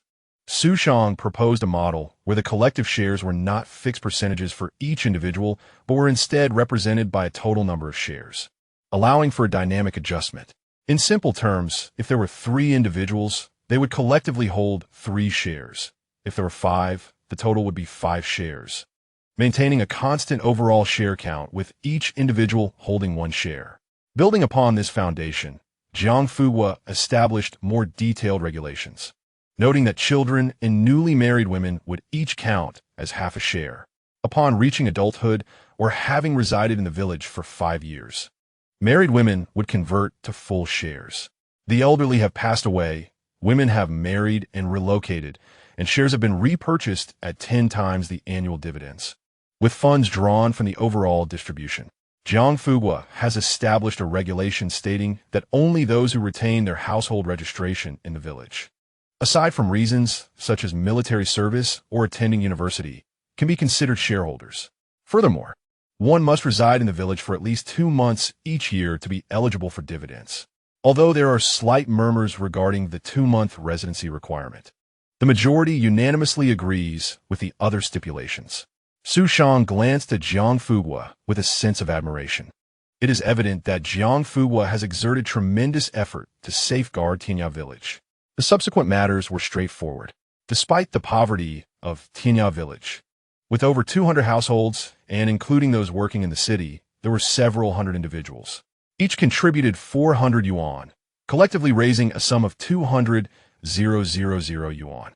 For those truly lacking funds, mutual assistance and borrowing were extended, demonstrating a shared commitment to contribute their share.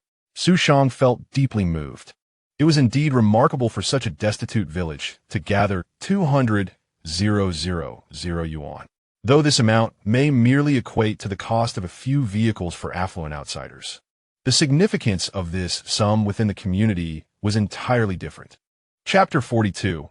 Recruitment of employees. The first endeavor after the establishment of the rural enterprise was to appoint the village's most skilled negotiators to purchase Lu's noodle shop in the town.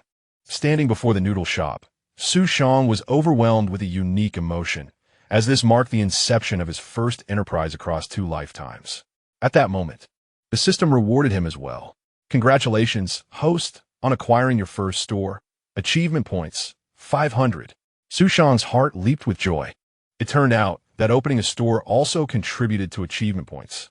Consequently, he now possessed 400 achievement points, sufficient to draw for a mid-level profession. Taking a deep breath, Xu Shang remained unhurried. His ownership of the shop was undoubtedly tied to the trust of his fellow villagers.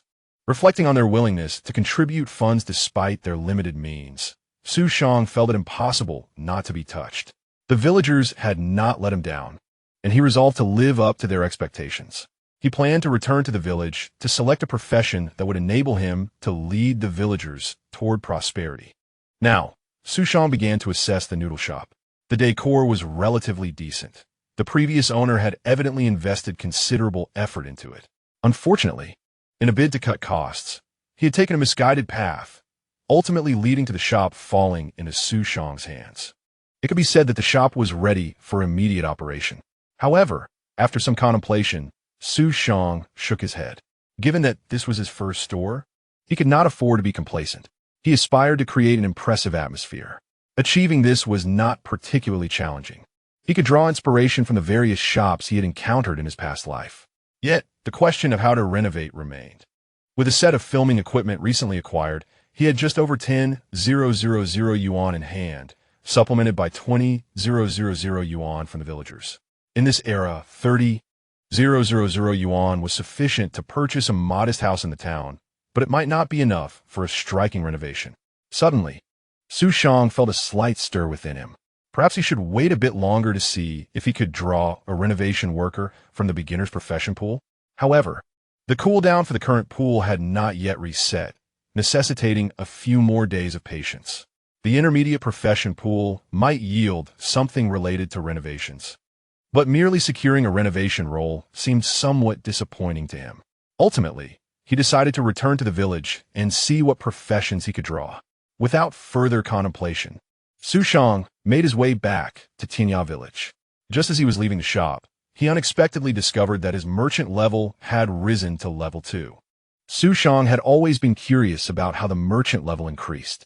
He had initially believed that engaging in business would cause it to soar, yet while selling pancakes, he only noticed an initial surge of 100 experience, followed by a long wait before earning an additional 10 experience points. It was only moments ago that he finally understood. Upon inscribing the names of both the Tianya Village Collective and himself on the property owner's document, since the enterprise's registration was still under review, the property was temporarily co-owned by Xu Shang and the Village Collective, each holding half of the rights. He was awarded 1,000 experience points. It turned out that to gain experience as a merchant, one must possess a business of their own. After ascending to level 2, Xu Shang was not presented with any options, but rather, as described, he acquired a professional skill, employee recruitment, level 1. This skill enabled him to initiate the employee recruitment mode, where he could view the respective attributes and talents of applicants. Note, applicants have a certain probability of possessing innate talents. Xu Shang immediately felt invigorated. This skill was indeed timely, like a pillow offered to one who had just awoken from slumber. Upon returning to the village, Xu Shang eagerly activated the employee recruitment mode, discovering that the only available recruitment enterprise was the snack restaurant. Nevertheless, this was perfectly fine, as that was the sole establishment he needed to hire for at present. He casually targeted a woman by the roadside and promptly received her attributes. Sang Tsulan, female, age 43. Culinary skill, 12. Service, 9. Sanitation, 23. Talent, none. Xu Shang first examined the 3 attributes, each accompanied by its own description. The culinary skill was self-explanatory. The service attribute was significantly tied to charm. The higher this attribute, the more welcoming the experience for guests, making it suitable for roles such as waitstaff, greeters, and cashiers in a restaurant. The sanitation attribute pertained to the ability to maintain cleanliness, appropriate for roles in cleaning and dishwashing. Xu Shang was unsure if these attributes were considered high, so he began comparing them with other samples in the village. 13, 19, 11, average perhaps. 24 to 19, was that Aunt Zhang? Her culinary skills were indeed commendable, albeit her temper was poor. A service score of 2 certainly indicated a rather disagreeable disposition. 386, all single digits, what a useless candidate. A certain director looked on in exasperation at Xu Shang. He had seemingly heard Xu Shang muttering about uselessness. Yet Xu Shang's demeanor suggested he was not referring to him. Regardless, the director had pressing matters to discuss. Xu Shang, have you come to a decision? Xu Shang, appearing bewildered, replied, what decision are you referring to? The director let out a resigned sigh and remarked, regarding Granny Sang's house. Our production team is willing to finance the construction of a spacious and well-lit brick home for her, but we would need you to agree to a small condition. Xu Shang's eyes darted around as he replied, isn't the show still in progress? Let's discuss it later. I'm quite busy at the moment. However, the director remained unperturbed, even smiling faintly. He sensed that Xu Shang was evading the issue, yet he understood that avoidance serves little purpose. Eventually, one must confront reality. He believed that Xu Shang would ultimately relent. In truth, Xu Shang had already formulated a plan regarding Granny Sang's new house. Yet he felt it was not the appropriate time to disclose it. He was certain that revealing his decision would astonish the director. For now, he needed to focus on assembling a team. Xu Shang approached Jiang Fugua, who was preparing to handle paperwork for township enterprises in the county. Upon hearing Xu Shang's intention to recruit employees, he decided to stay and summoned the entire village to the ancestral hall once again using a loudspeaker. "Village chief, why have you gathered us all?" Some villagers complained. "I still have dinner to prepare. Everyone, please be quiet and allow Xu to speak." Standing at the forefront, Xu Shang subtly exuded the aura of a leader from Tianya Village, and the villagers patiently awaited his words.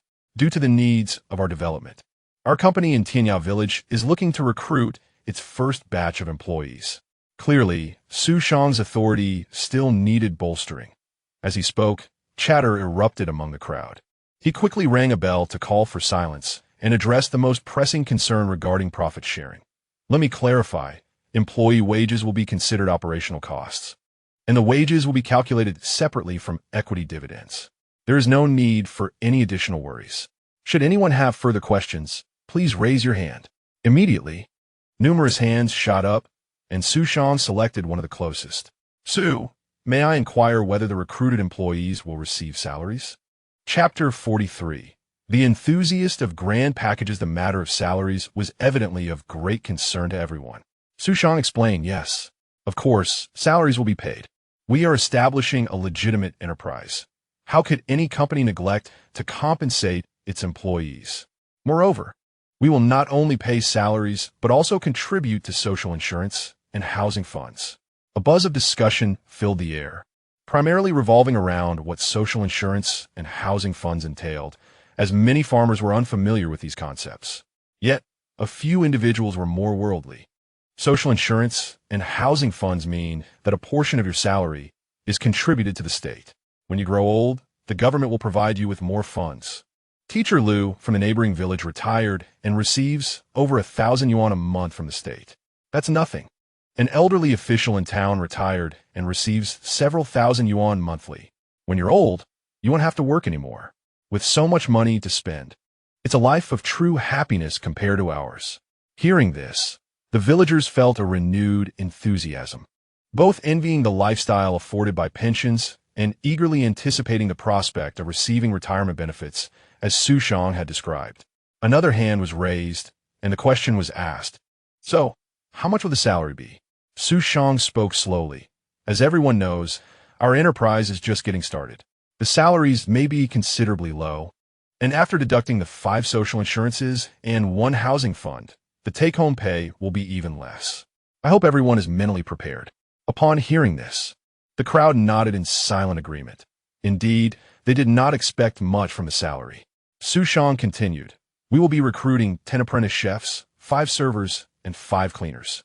The apprentice chefs will receive a monthly living allowance of only 200 yuan, but after their training, their salary will be 300 yuan, which, after deducting the 5 insurances and 1 fund, translates to a net income of 1,000 yuan.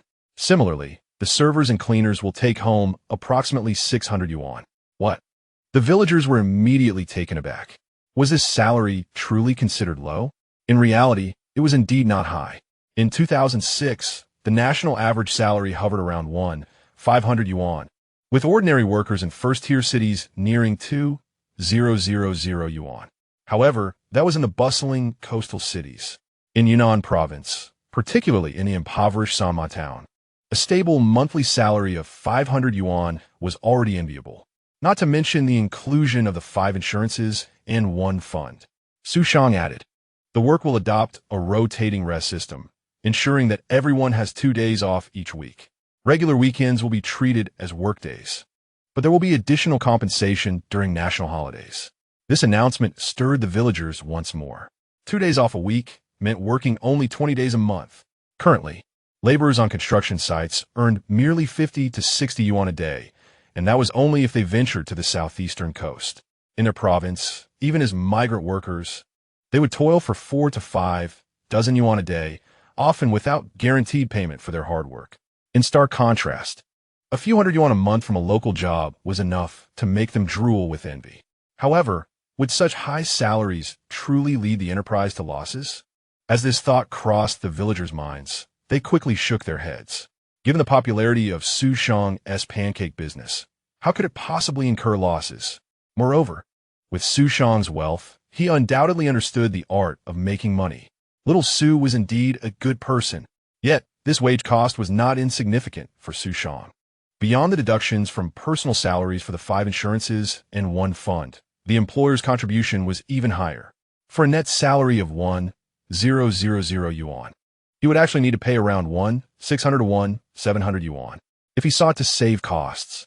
He could hire a dishwasher for just 200 or 300 yuan a month in a poor place like Sanma Town, especially since most small enterprises nowadays do not provide the 5 insurances and 1 fund. But is it right to offer low wages? Certainly not. This era, as countless experts proclaim, is one where we ought to harness our demographic dividend. Individual labor compensation is being suppressed because they argue that if you refuse to work, others are willing to take your place. Xu Shang's goal is to lead Tianya Village toward prosperity. If he were to maximize profits by exploiting the villagers, would that not be a perversion of priorities?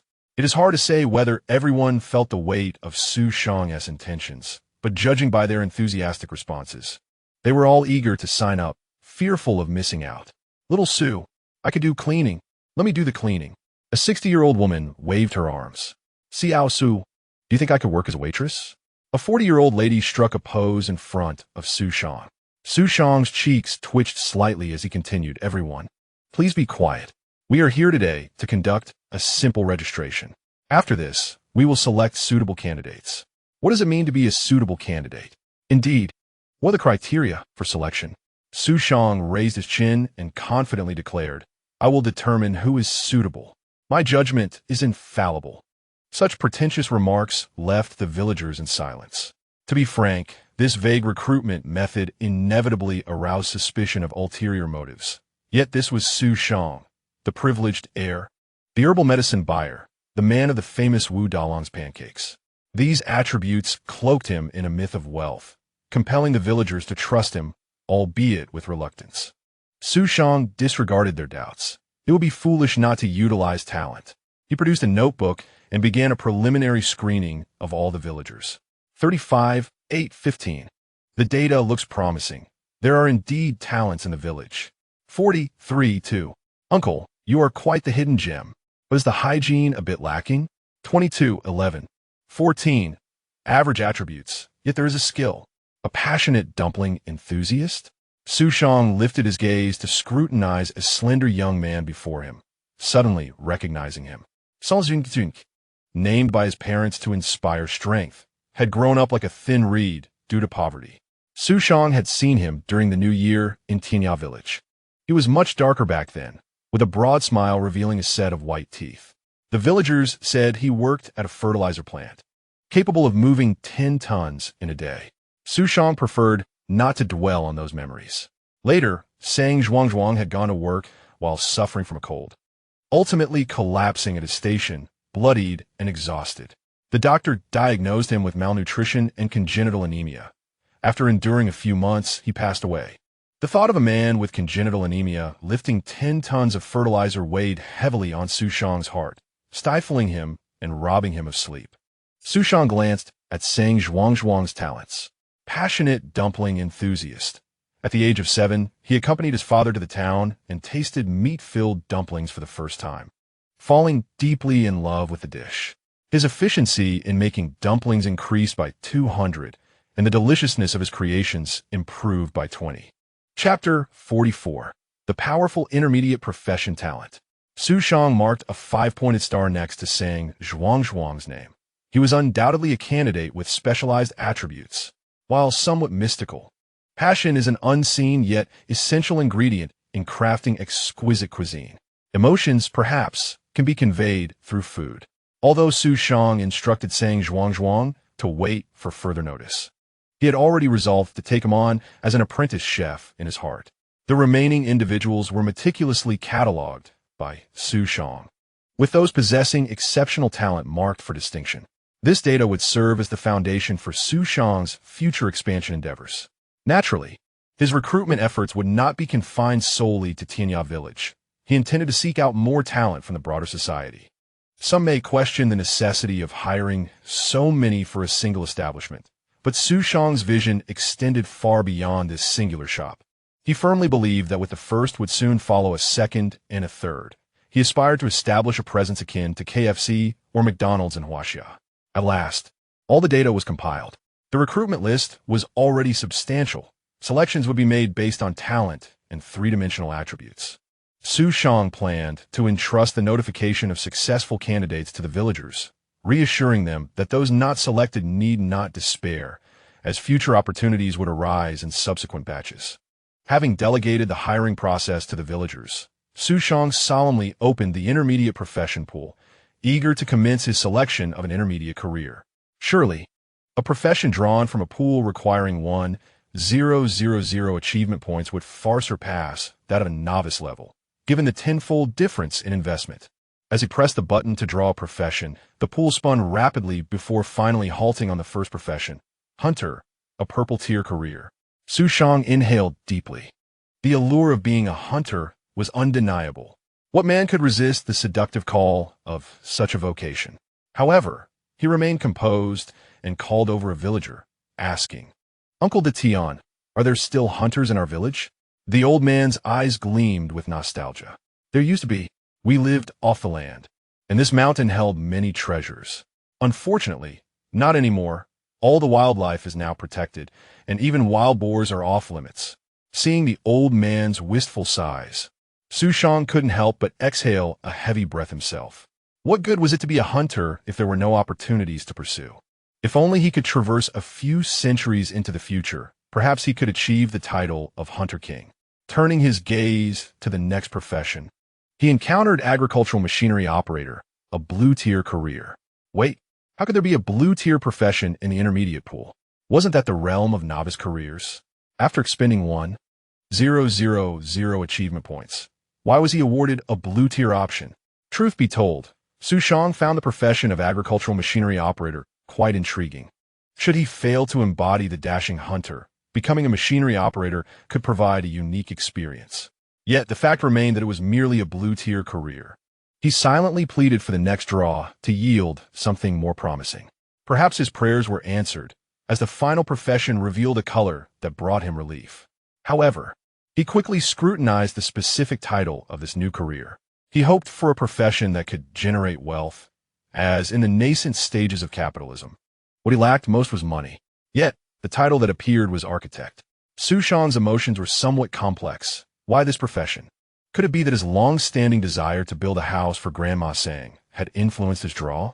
Xu Shang ultimately chose to become an architect, for in this era, hunters had little utility and agricultural machinery operators were merely of blue rank.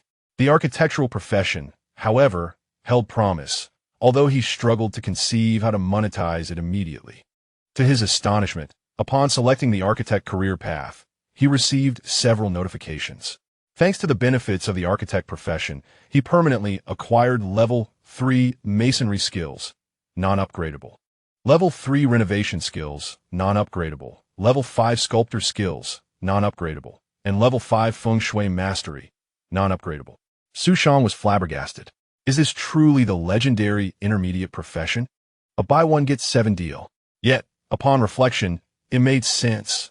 A competent architect must possess skills in masonry, renovation, and carpentry. The addition of sculpture seemed slightly absurd. Yet the inclusion of feng shui mastery was utterly astonishing. Surely, Level 5 is rather stingy. At the very least, a Level 1 would have sufficed. However, he quickly discerned the rationale behind the levels. Level 3 skills corresponded to primary professions such as masonry and renovation, while Level 5 indicated an intermediate profession. It appeared that intermediate professions included esoteric fields like feng shui mastery. Xu Shang felt a tingle of excitement. He was genuinely eager to explore the benefits of this profession. Moreover, the title of feng shui master was undeniably alluring. How could a man resist the charm of such a role? Style is a lifelong pursuit. Suddenly, Xu Shang realized an overlooked detail. A Level 3 renovation worker? Wouldn't that be quite the boon? In Tianya Village, life continued in its tranquil manner. Yet a flicker of anticipation lingered in the hearts of the villagers. At Sister Zhang's home, the family gathered for a meal featuring a plate of pickled vegetables and a dish of cowpeas freshly harvested from their garden. accompanied by a staple of porridge mixed with sweet potatoes. With the farming season at a lull, they were forced to economize, lest they find themselves in dire straits by year's end, struggling to stave off hunger. Husband, do you think we can recover the 1,000 yuan we invested? Sister Zhang inquired anxiously. With each share costing 400 yuan, their family of 3 had invested in 25 shares, a sum that had nearly depleted their resources. Her husband, who suffered from leg ailments after a fall while working in the city, an injury he had been reluctant to treat, could only toil at home. Listening to Sister Zhang's concerns, he reassured her, "Do not worry. The Xu family is prosperous. They will not be hindered by a few coins. Moreover, if young Xu cannot return the money, let us persuade him to share the secret recipe for making pancakes. With a skill in hand, we shall never want for food again." Sister Zhang felt a weight lift from her heart, but another worry lingered. What about the employee opportunity? Do we stand a chance? Her husband chuckled. Us? Huh. Given my leg, that dream is out of reach. And you should not harbor too many hopes. Such fortunes rarely come our way. It is always the well-connected who benefit. However, Xiao Su hails from the city and is unfamiliar with our village. We must consider the proximity of our relationships. Moreover, if Xiao Su is not well acquainted, is the village chief any different? Do not overthink it. Let us eat. Zhang Erji nodded in agreement with her husband's reasoning. Yet she couldn't shake off a profound sense of regret. Mom, I want to eat barbecue. The child pushed the sweet potatoes in his bowl aside. Detesting the mixture of congee and sweet potatoes, he loathed the pervasive taste of sweet potatoes. Just thinking of the barbecue from the previous night made his mouth water. That day there was barbecue for you. Zhang Erji helplessly patted her son's head when suddenly a voice called from outside. Erji, is Zhang Erji home? Chapter 45. Employment Training. Zhang Erji stood in the room, clutching her apron. If household chores were the measure, she was indeed a master. Yet this was her first foray into labor. Xu Shang observed the assembled group with satisfaction. These were the elite he had meticulously selected, half of whom possessed innate skills. For instance, Zhang Erji, nearest to him, exhibited an extraordinary talent for household management, excelling in both efficiency and results far beyond others. Nonetheless, even with such talent, corporate training was essential. To establish a prominent dining brand, one must implement stringent standardized services and possess advantages that captivate the target clientele. Training for servers and cleaners was relatively straightforward. Xu Shang briefly taught a training plan he had adapted from the internet and allowed the elder sisters to practice independently. The real effort was required for the apprentices in the kitchen. A legitimate culinary apprentice might take anywhere from several months to several years to master their craft. Fortunately, those Xu Shang had recruited were generally individuals who could cook well and, in some cases, excelled, possessing their unique insights. Even the relatively inexperienced Jiao Zhuang thrived on his passion, particularly in making his beloved buns. Everyone was eager to learn. Xiao Su, are you going to teach us how to make cakes? Xu Shang, however, shook his head, stating, I intend to teach you to make cakes, but not at this moment. His ultimate objective was indeed to entrust them with the craft of cake making, but that stage was not yet upon them. Wu Dalong's cakes were his signature, and the newcomer's creations would undoubtedly fall short of his standards.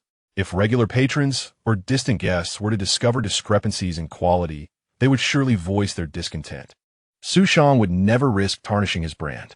In contrast, teaching these individuals to create new snacks, building upon their existing talents while incorporating elements of his upgraded rewards, would not guarantee immediate culinary excellence, yet would certainly yield promising results.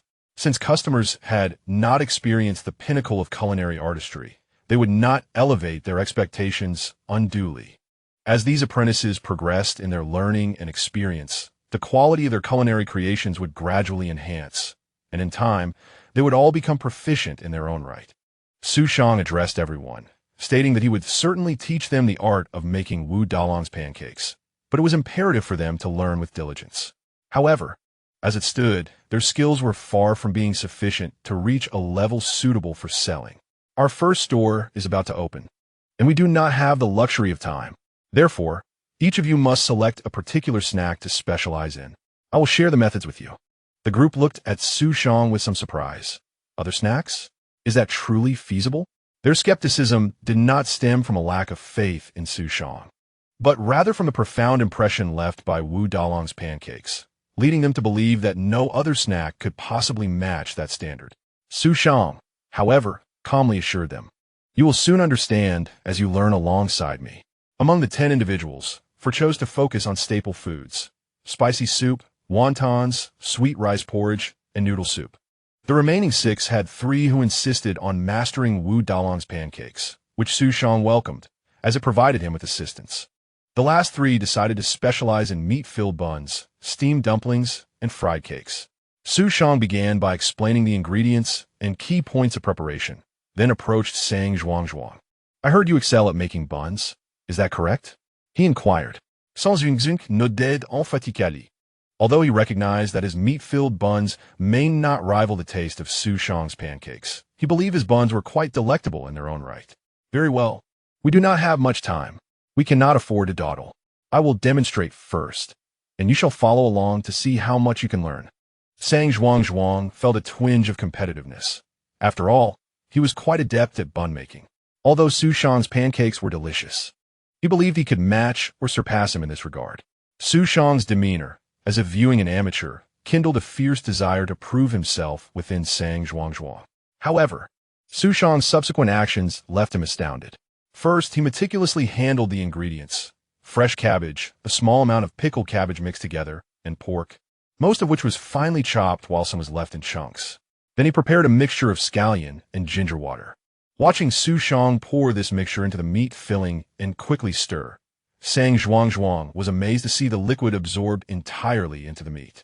Next, Xu Shang combined all the ingredients and mixed them thoroughly before swiftly wrapping the filling, and soon the buns took shape. Meanwhile, Sang Zhuangzhuang had barely completed half of the steps, which he considered a commendable pace. Although a sense of defeat began to creep in, Xu Shang nodded discreetly, satisfied with Sang Zhuangzhuang's progress, sensing that he was beginning to inherit his efficiency in preparation. "Once you have finished, we will place them all in the steamer together. I will return shortly to instruct you on how to control the heat," Xu Shang directed, moving on to the next apprentice.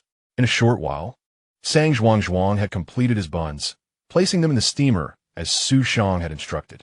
Soon after, Xu Shang returned to teach him the specifics of managing the fire.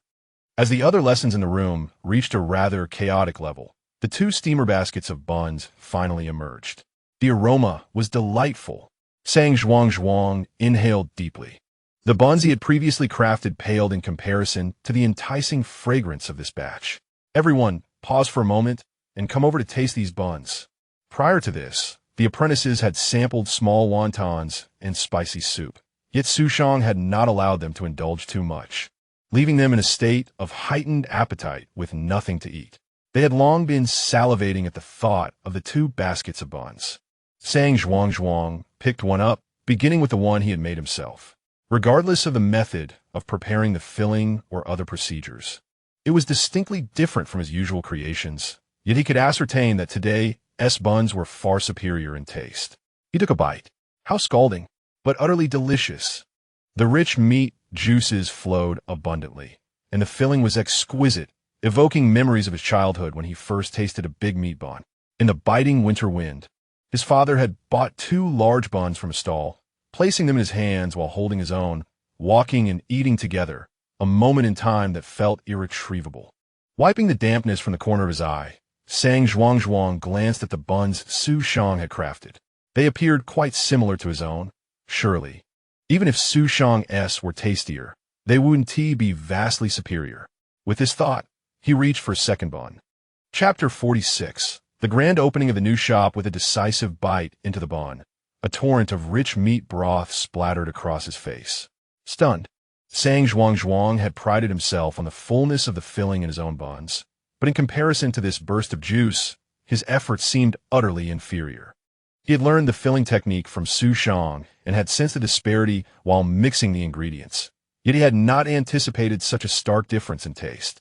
However, the meat juices were merely one facet of the bun.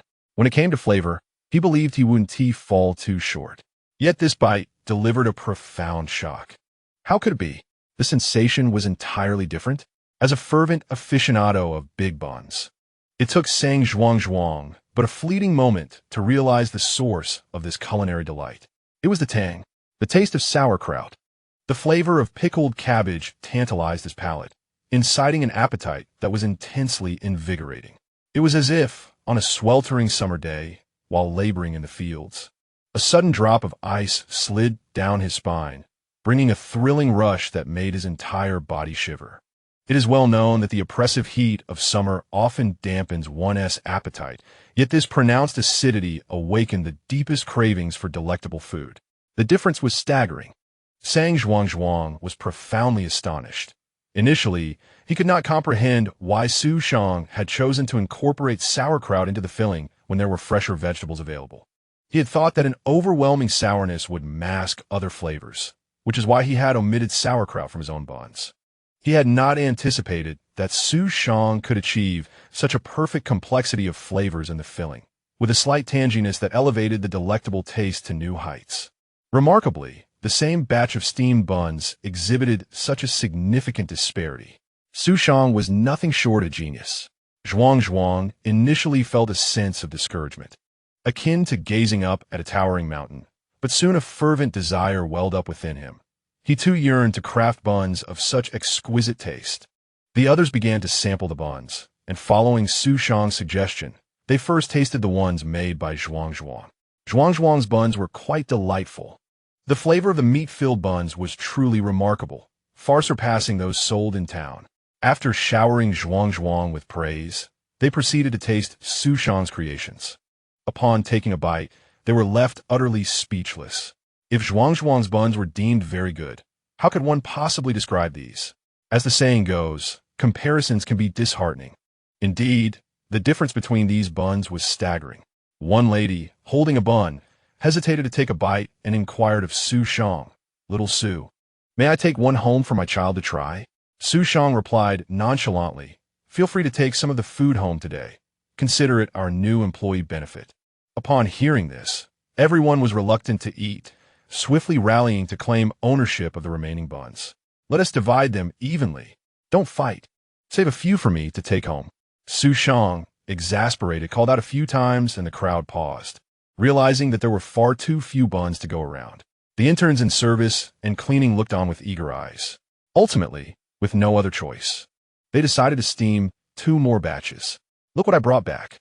Sister Zhang gleefully presented a small pot while carrying a bag of buns, excitedly placing them on the table and beckoning her husband, who was peeling bamboo, and their child playing nearby.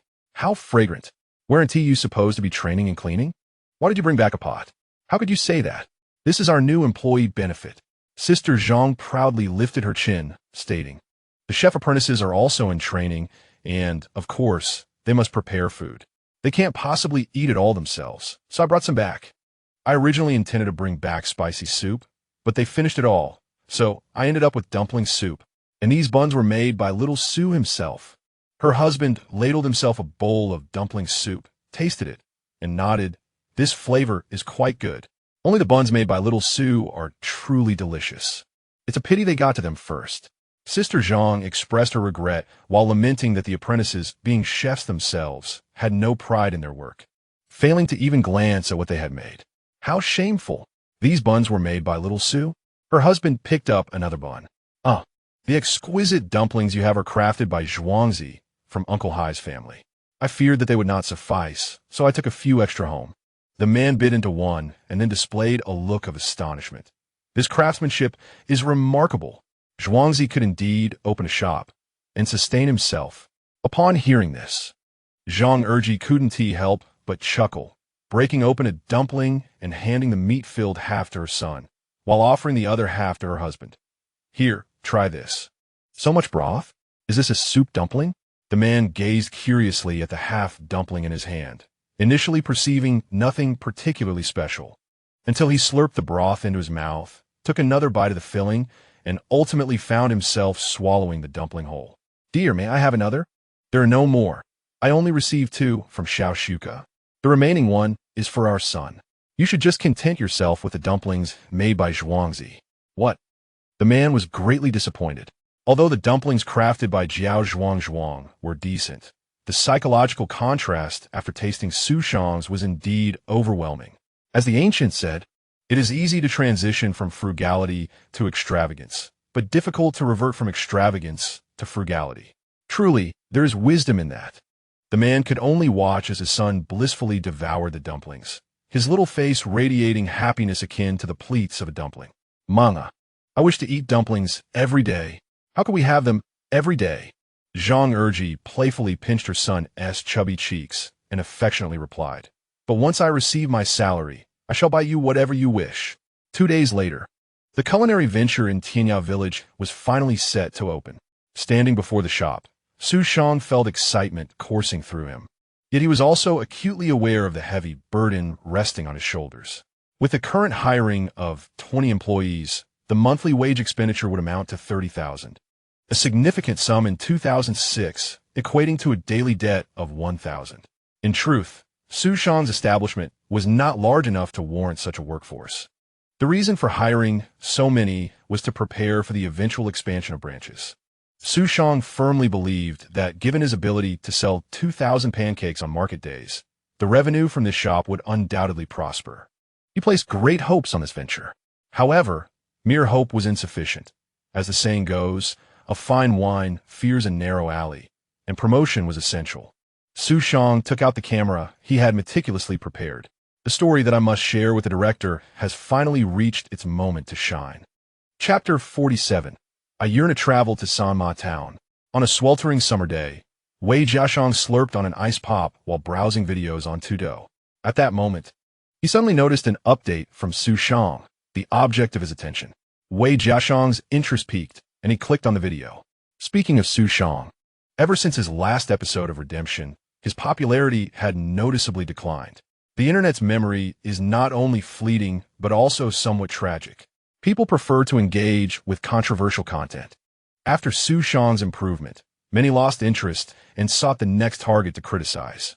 Yet, Wei Jiashang felt that Xu Shang might still surprise everyone with something remarkable. For instance, the title of this video, set in a dimly lit room, captures the viewer's attention as I and the director are compelled to narrate a story. However, upon clicking the video, one is greeted with enthusiastic congratulations for the grand opening of the authentic Wu Dalong pancake specialty store in Tianya Village. I understand that those who clicked in are eager to hear the tale of the director and me, but please do hold your horses. Allow us first to explore the culinary delights of our Tianya Village. To my astonishment, the video seems to be interspersed with advertisements. It appears that we are watching a commercial within a video. Indeed, the existence of video advertisements has become commonplace, serving as a primary source of income for many content creators.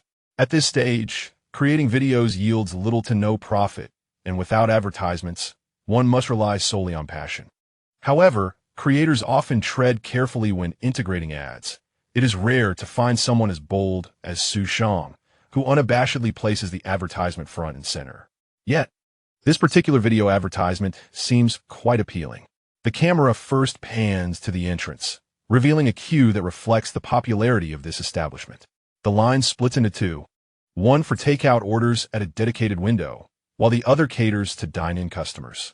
What surprised me was that this remote town employs a ticketing system for dine-in services. Such a level of service is seldom seen even in the bustling metropolises along the southeastern coast. Additionally, the establishment thoughtfully provides disposable stools, sunflower seeds, candies, and even a trash bin with a sign urging patrons to dispose of their snack remnants properly. The professionalism displayed outside the restaurant left me utterly astonished, and upon entering, my jaw dropped further. An open-concept kitchen, a spacious and brightly lit dining area, a modern decor style. I have only encountered such configurations in fast food chains like KFC or McDonald's. Yet, when compared to those establishments' prices, the 2 yuan Wu Dalong pancake stands as a pristine gem, akin to a beautiful white lotus amidst a patch of dogtail grass. The camera even features interviews with patrons, where the gentle voice of a young lady, not Xu Shang, inquires, "Are you satisfied with our service?" "Yes, exceedingly satisfied. The meat-filled buns are exquisitely delicious. I also particularly enjoy the wontons, but my absolute favorite is the Wu Dalong pancake." The flavor is simply divine. Thank you for your kind words. Tianya Village delights in providing you with the highest quality service. This charming voice has left me somewhat daydreaming. Coupled with the sight of steaming meat buns, delicate wontons, and golden, glistening pancakes, I find myself salivating uncontrollably. The popsicle in my hand has become utterly unappetizing. It is said that the Yunnan province, where Sanma town is located, enjoys a perennial spring-like climate, and from the video, it appears to be quite pleasant indeed. Ah, how I long to travel there. While some are captivated by the culinary offerings of Tianya Village, others are left nearly breathless, aghast at the latter half of the footage. Director cease. That is oil. Splash. Especially, there was a rather ostentatious effect above, where red lines illustrated the shape of a flame, with the bold characters "I am fire" emblazoned across its visage, mocking in a manner akin to the "I am oil" inscribed above a basin of water. Director Jiao, or rather, the director, swiftly turned his gaze towards the execution director, fixating intently. "What did you just call me?" "And no, director, you must have misheard." The execution director stammered. "I am not deaf. What does Jiao Dao mean?" This. The director did not linger on trivialities, swiftly perusing the comment section, and soon grasped the implication of Jiao Dao. To his astonishment, the comments were rife with references to him as Jiao Dao. It was no wonder his subordinate had misspoken. Pouring oil on the flames, abbreviated to Jiao Dao, was it? The director cast his eyes skyward, a glimmer of crystalline light flickering within them. "Father, I have been an unfilial son. I have even failed to uphold my surname." Within Director Jiao's heart, resentment towards Xu Shang festered. He had intentionally sought Xu Shang for 2 discussions, presenting himself as the epitome of a kind uncle and an amiable director, believing that after discussing reality, ideals, and the future, Xu Shang would be moved by his words to dutifully complete the final episode. Instead, he was met with treachery. Although Xu Shang did not embellish the truth or deliberately tarnish his own image, the reality of pouring oil on the flames would likely follow him for a lifetime. "Director, do you think we should issue a statement to clarify this matter?" "Clarify what? Shall we truthfully admit it, or shall we deny it altogether?" The execution director pondered, realizing that denying it might not be so detrimental after all. The director, seeming to perceive his subordinate's thoughts, replied coolly, "A fact is a fact. We are media professionals. Though at times we may be compelled to shoot disingenuous scenes, our hearts must not mirror such thoughts. As media personnel, the utmost importance lies in respecting the truth. If my image is to be sullied, so be it. At least, as it stands, the object of ridicule is solely me, and our production team has not been assailed. This outcome is already quite favorable. Sacrificing my reputation is of little consequence. Public opinion operates in such a manner, whether one explains or argues. It is exceedingly challenging to alter preconceived notions. Given this, abstaining from debate becomes the wisest course. As long as one refrains from contention, the matter will soon be forgotten, with perhaps only a chuckle at my expense upon mention, nothing of great import. Xu Shang's affair is nearing its conclusion. Let us focus on executing the final 2 episodes with excellence. The execution director paused momentarily, then regarded the director with newfound respect. "Jiao Dao, ahem, director. I shall attend to my duties." The director observed the execution director's retreating figure, barely restraining himself from delivering a swift kick. "You dare call me Jiao Dao? Do you not realize that with such behavior, you shall never ascend the ranks? How infuriating! Xu Shang, I am eager to see how you intend to resolve the matter of funding for your construction." Chapter 48. Treasure Detector. On the inaugural morning of the Tianya Village culinary venture, sales soared beyond 10,000 yuan, yielding nearly 5,000 yuan in net profit. Xu Shang was naturally elated. It was only the morning, with the evening yet to come. However, there is a market in the morning, and it is evident that business will flourish. By evening, the revenue is expected to dwindle to merely half of that achieved during the day. Nevertheless, even with such circumstances, the profit on the first day could reach 7,000 to 8,000. This prospect stirred Xu Shang's thoughts, although he had prepared to settle the matter regarding Grandma Sang's house. He contemplated that it would be far more commendable to procure the funds for building her a home before the program concluded. After all, a true man ought to fulfill his promises with dignity before the camera. Thus, Xu Shang promptly commenced preparations, aiming to accumulate as much money as possible in the last 2 days of the transformation show. Currently, he found himself with scant funds as expenses for renovations, purchasing ingredients, and collecting medicinal herbs had depleted his finances, and he even owed the villagers some money for herbs. Yet, aside from the profits from Tianya Village's culinary endeavors, Xu Shang possessed another substantial asset yet to be realized: the medicinal herbs he had collected. Having spent his mornings selling pancakes and afternoons chopping meat and kneading dough, he had amassed a considerable stock of herbs that remained unsold, prompting him to make another trip to the market. Without hesitation, Xu Shang returned to Tianya Village to process the remaining unhandled medicinal herbs. While in the midst of his work, he suddenly received a long-awaited notification from the system indicating an upgrade in his herbalist level. He had finally ascended to level 10. Congratulations! Your herbalist level has increased to 10. You may select one of the following 3 options as your upgrade reward. Xu Shang's excitement was palpable. The rewards at level 10 were significantly superior to those of previous upgrades. He eagerly anticipated the benefits that awaited him. The 3 options appeared sequentially. Option 1. Land Deity of the Herb Field. You have become one with the herb field, earning the title of Land Deity. The yield from your cultivated herb field increases by 50 and quality improves by 30, with a chance of producing exceptional varieties. Option 2. Treasure Detector. Your medicinal radar has mutated, enabling it to search for high-value treasures in the vicinity. This effect occurs once a week, if used during that week. It will slightly enhance the effect of the next treasure hunt. Option 3. Master Processing. Through rigorous refinement of medicinal herbs, you have grasped the essence of processing, increasing your processing speed by 150. Xu Shang was momentarily dazzled, unsure of which option to choose. Among the 3, he found himself most drawn to the first option, the Land Deity of the Herb Field, as he had been contemplating the possibility of cultivating herbs in Tianya Village. His herbalist profession was arguably more advantageous in cultivation than in foraging, and the village's environment was exceptionally conducive to such endeavors. Although the third option promised to enhance his efficiency, it was the first that Xu Shang ultimately eliminated from his consideration. After much deliberation, he decided upon the second option.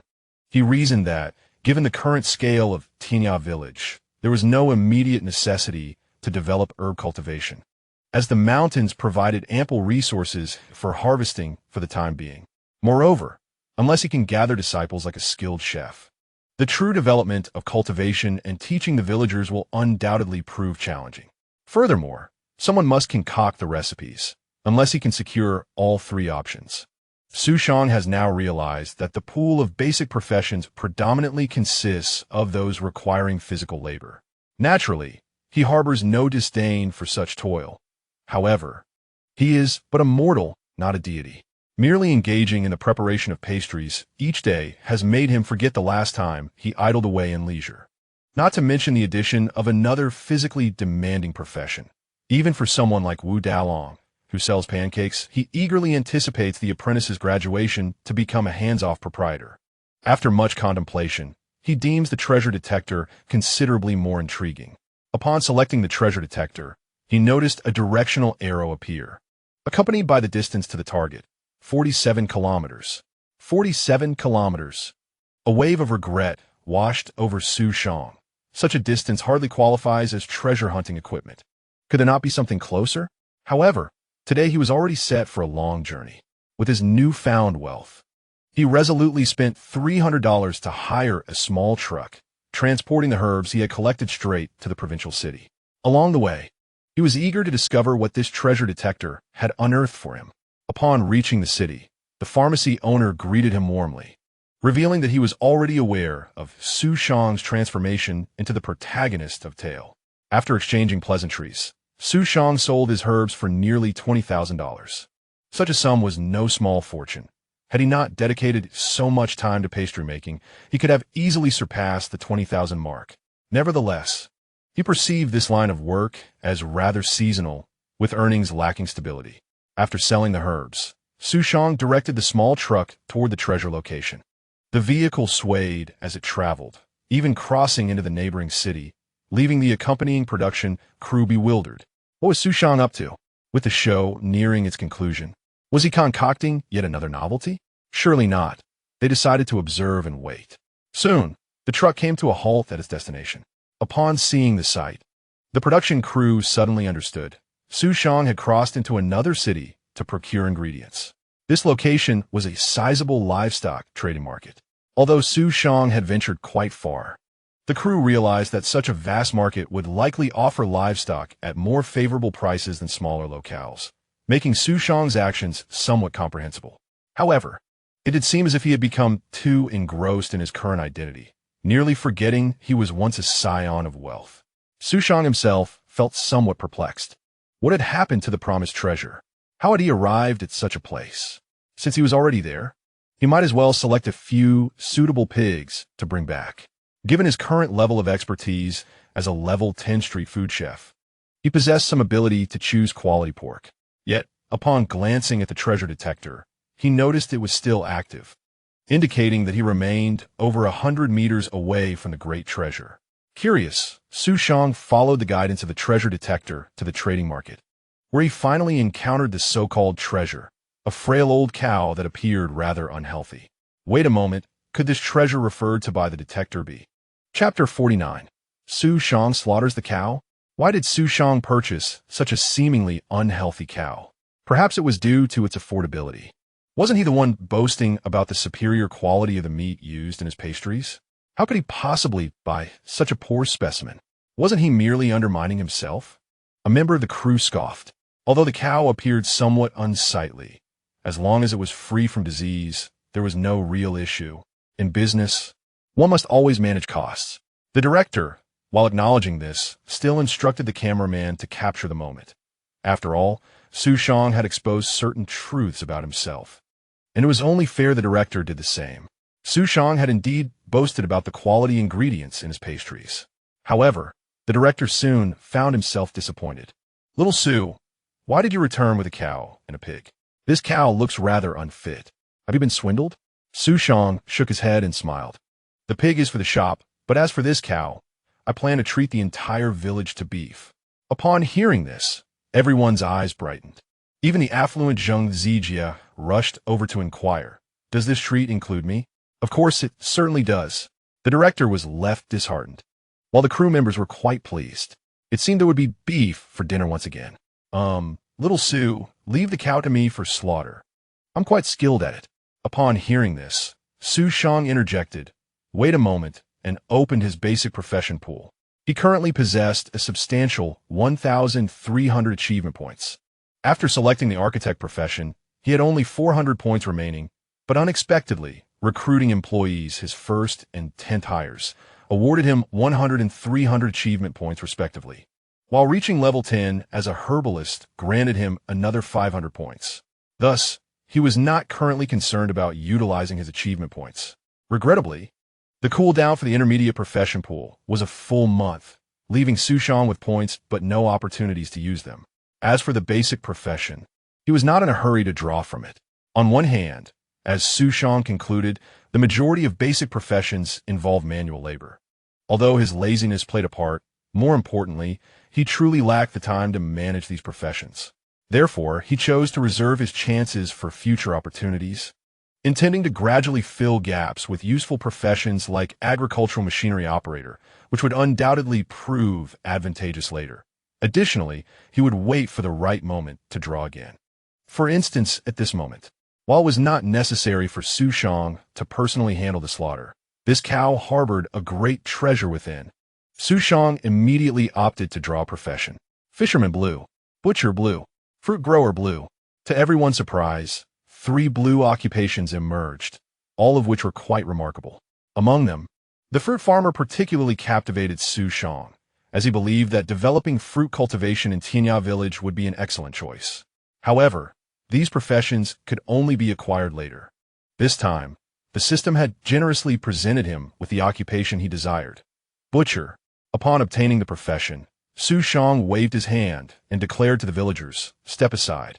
I shall handle this cow myself." "Huh? Have you forgotten that I am a chef?" He continued. "As a chef, if one cannot even process the ingredients, can they truly be called a chef in every sense?"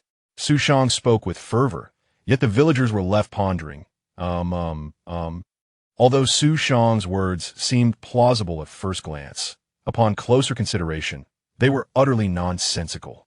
Who decreed that a cook must know how to slaughter pigs and cows? Is it necessary to be able to kill a cow just to prepare a meal at home? Never mind. Since Xu Shang enjoys his antics, they would let him proceed. And when he inevitably faces failure, they would simply clean up the mess. The production team was equally taken aback.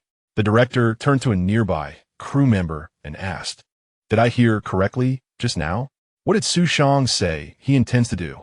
"You heard correctly. He said he wants to kill a cow." "Cameraman." The director promptly assigned a cameraman to Xu Shang, thinking to himself that this young man was blissfully unaware of his own limitations. Having sold a few pancakes, he now believed himself capable of anything. This time, I must capture his blunders on film. Unbeknownst to Xu Shang, who was blissfully unaware of the director's intentions to witness his folly, he was eagerly examining his newly acquired skill. Butchering, level 1, wherever the hands touch, wherever the shoulders lean, wherever the feet tread, and wherever the knees bend, the knife moves with a harmonious rhythm, resonating with precision. Mastery of this craft approaches the essence of the art, and that is true skill. Xu Shang was astonished to discover that this profession, much like the herbalist, came with its own skill. Although the description was somewhat ornate and difficult to comprehend, the name alone suggested its immediate utility. Xu Shang procured a knife, patted the old cow, and uttered an apology. With a swift stroke, the old cow appeared unresponsive. However, in the next moment, Xu Shang quietly extinguished its life, leaving the onlookers momentarily stunned. With the aid of his acquired skill, Xu Shang sensed that if this craft were perfected, he could potentially dismember the cow while it remained alive, rendering it entirely unfeeling. Experiments conducted abroad have shown that when animals perish in agony, their cells secrete lactic acid and other substances, significantly diminishing the quality of the meat.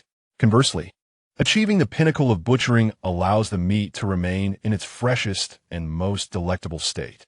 Of course, Xu Shang, being merely a novice butcher, could not attain such mastery. His sole capability lay in ensuring that the old cow did not experience suffering while he took its life, reflecting humanity's reverence for ingredients and respect for life itself. After taking the life of the old cow, Xu Shang swiftly placed it upon the table, and in a matter of mere minutes, his knife danced expertly, removing an entire hide from the carcass. All present were left astounded.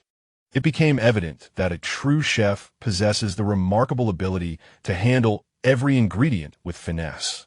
The director, equally astonished, felt as though the most outrageous spectacle of his life was unfolding before him.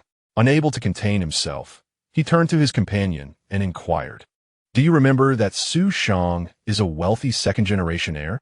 The crew members nodded slowly, certainly recalling this fact. Yet they pondered, is it common for such a privileged individual to slaughter a cow, to peel off an entire hide in 3 minutes? If one were to claim Xu Shang was a human incarnation of Ultraman, they would need a moment to decide whether to believe it or not. With swift precision, Xu Shang plunged his knife into the belly of the beast, revealing hidden treasures within. A substantial piece of cow bile emerged before him.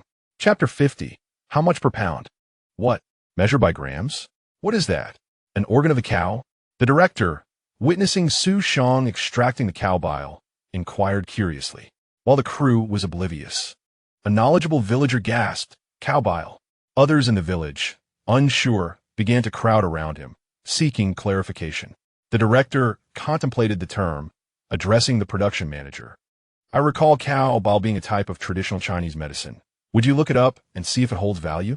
The production manager promptly retrieved a Nokia phone, struggling with poor connectivity to search for relevant information. Upon discovering the price, his expression turned notably complex. "How many pounds per pound?" the director asked. "This is typically not measured by pounds," the manager replied. "What is it measured by?" "By grams." "Huh. The director was taken aback. Measured by grams? What substance is priced that way? It certainly cannot be inexpensive. However, considering that Xu Shang's piece weighed no more than a pound, a few dollars per gram wouldn't be shocking. At that moment, the production manager added, if we were to calculate by pounds, it is still feasible. The price I found indicates a minimum of 100,000 yuan per kilogram. What? The director was astounded. What on earth costs 100,000 yuan per kilogram? In 2006, that amount could cover a down payment in a major city. The production manager, not yet finished, continued, this substance has a market value that is incalculable. In reality, it is worth far more. I came across claims that one tail of cow bile is equivalent to 2 taels of gold. Is that true? The director, skeptical, picked up his phone to search further. Meanwhile, a villager from Tianya Village boasted of his past experiences. I once saw this substance back in the 90s. A piece the size of my palm sold for several thousand yuan. Several thousand? Is it truly that valuable? And that was in the 90s. Now, with a piece of this size, who knows how much it could be worth? Everyone gazed at Xu Shang with envy and admiration, marveling at his extraordinary fortune. To others, it may seem like mere fortune. However, for Xu Shang, it is undoubtedly the result of a capable system. He unabashedly directed the villagers to prepare the beef as he instructed, and after finishing the butchering, he took a portion of the precious cow bile and embarked on a journey to Jing City. The proprietor of the apothecary looked at Xu Shang with a hint of surprise and inquired, why have you returned? Did you miscalculate the price of the medicinal herbs? Or have you forgotten something? Xu Shang shook his head with a subtle smile. Approaching the owner, allow me to show you something extraordinary. What is this extraordinary thing? The owner, perplexed, was led to a nearby room by Xu Shang, who mysteriously produced a convenient bag. Initially unimpressed, the owner leaned in closer, only to be astounded by the sight. What? Where did this come from? Just extracted fresh. It still retains a bit of warmth. The owner's breath quickened. I meant to ask where you acquired it. Xu Shang proceeded to explain. After leaving your shop, I returned to the village. On my way, I happened to pass by a livestock trading market. As you know, aside from collecting medicinal herbs, I also sell pastries. I decided to purchase some livestock, among which was a cow. Upon hearing this, the owner stood frozen, his mind racing with disbelief. What? You casually bought a cow and extracted such a treasure? Do you think this is merely a cabbage from a field? How can anyone possess such incredible luck? The owner pondered, reflecting on his many years in the apothecary business. Realizing he had never stumbled upon such a fortune, Xu Shang, a mere novice, casually procured a cow and produced over a pound of bile. Unable to contain himself, the owner tugged at his beard, exclaiming in frustration about the disparity in fortunes. Do you understand the worth of this substance? Of course I do. Please name your price. Xu Shang had gone through considerable effort to bring it, naturally intending to sell it. The owner stroked his beard, sizing up Xu Shang and the cow bile, before finally stating, you are well informed. I won't mislead you. If I were to consume this myself, the payment would be significantly less, as it is quite a sum. However, if I share it with others, the price would certainly increase, but the favor would then be owed to me. Xu Shang nodded in agreement. That's acceptable. I choose to receive a greater sum. Upon hearing this, the apothecary owner smiled and carefully weighed the cow bile, which totaled over a pound and 3 ounces. Subsequently, he stepped outside. This street was bustling with individuals engaged in the same trade, and the apothecary owner had no trouble finding a buyer.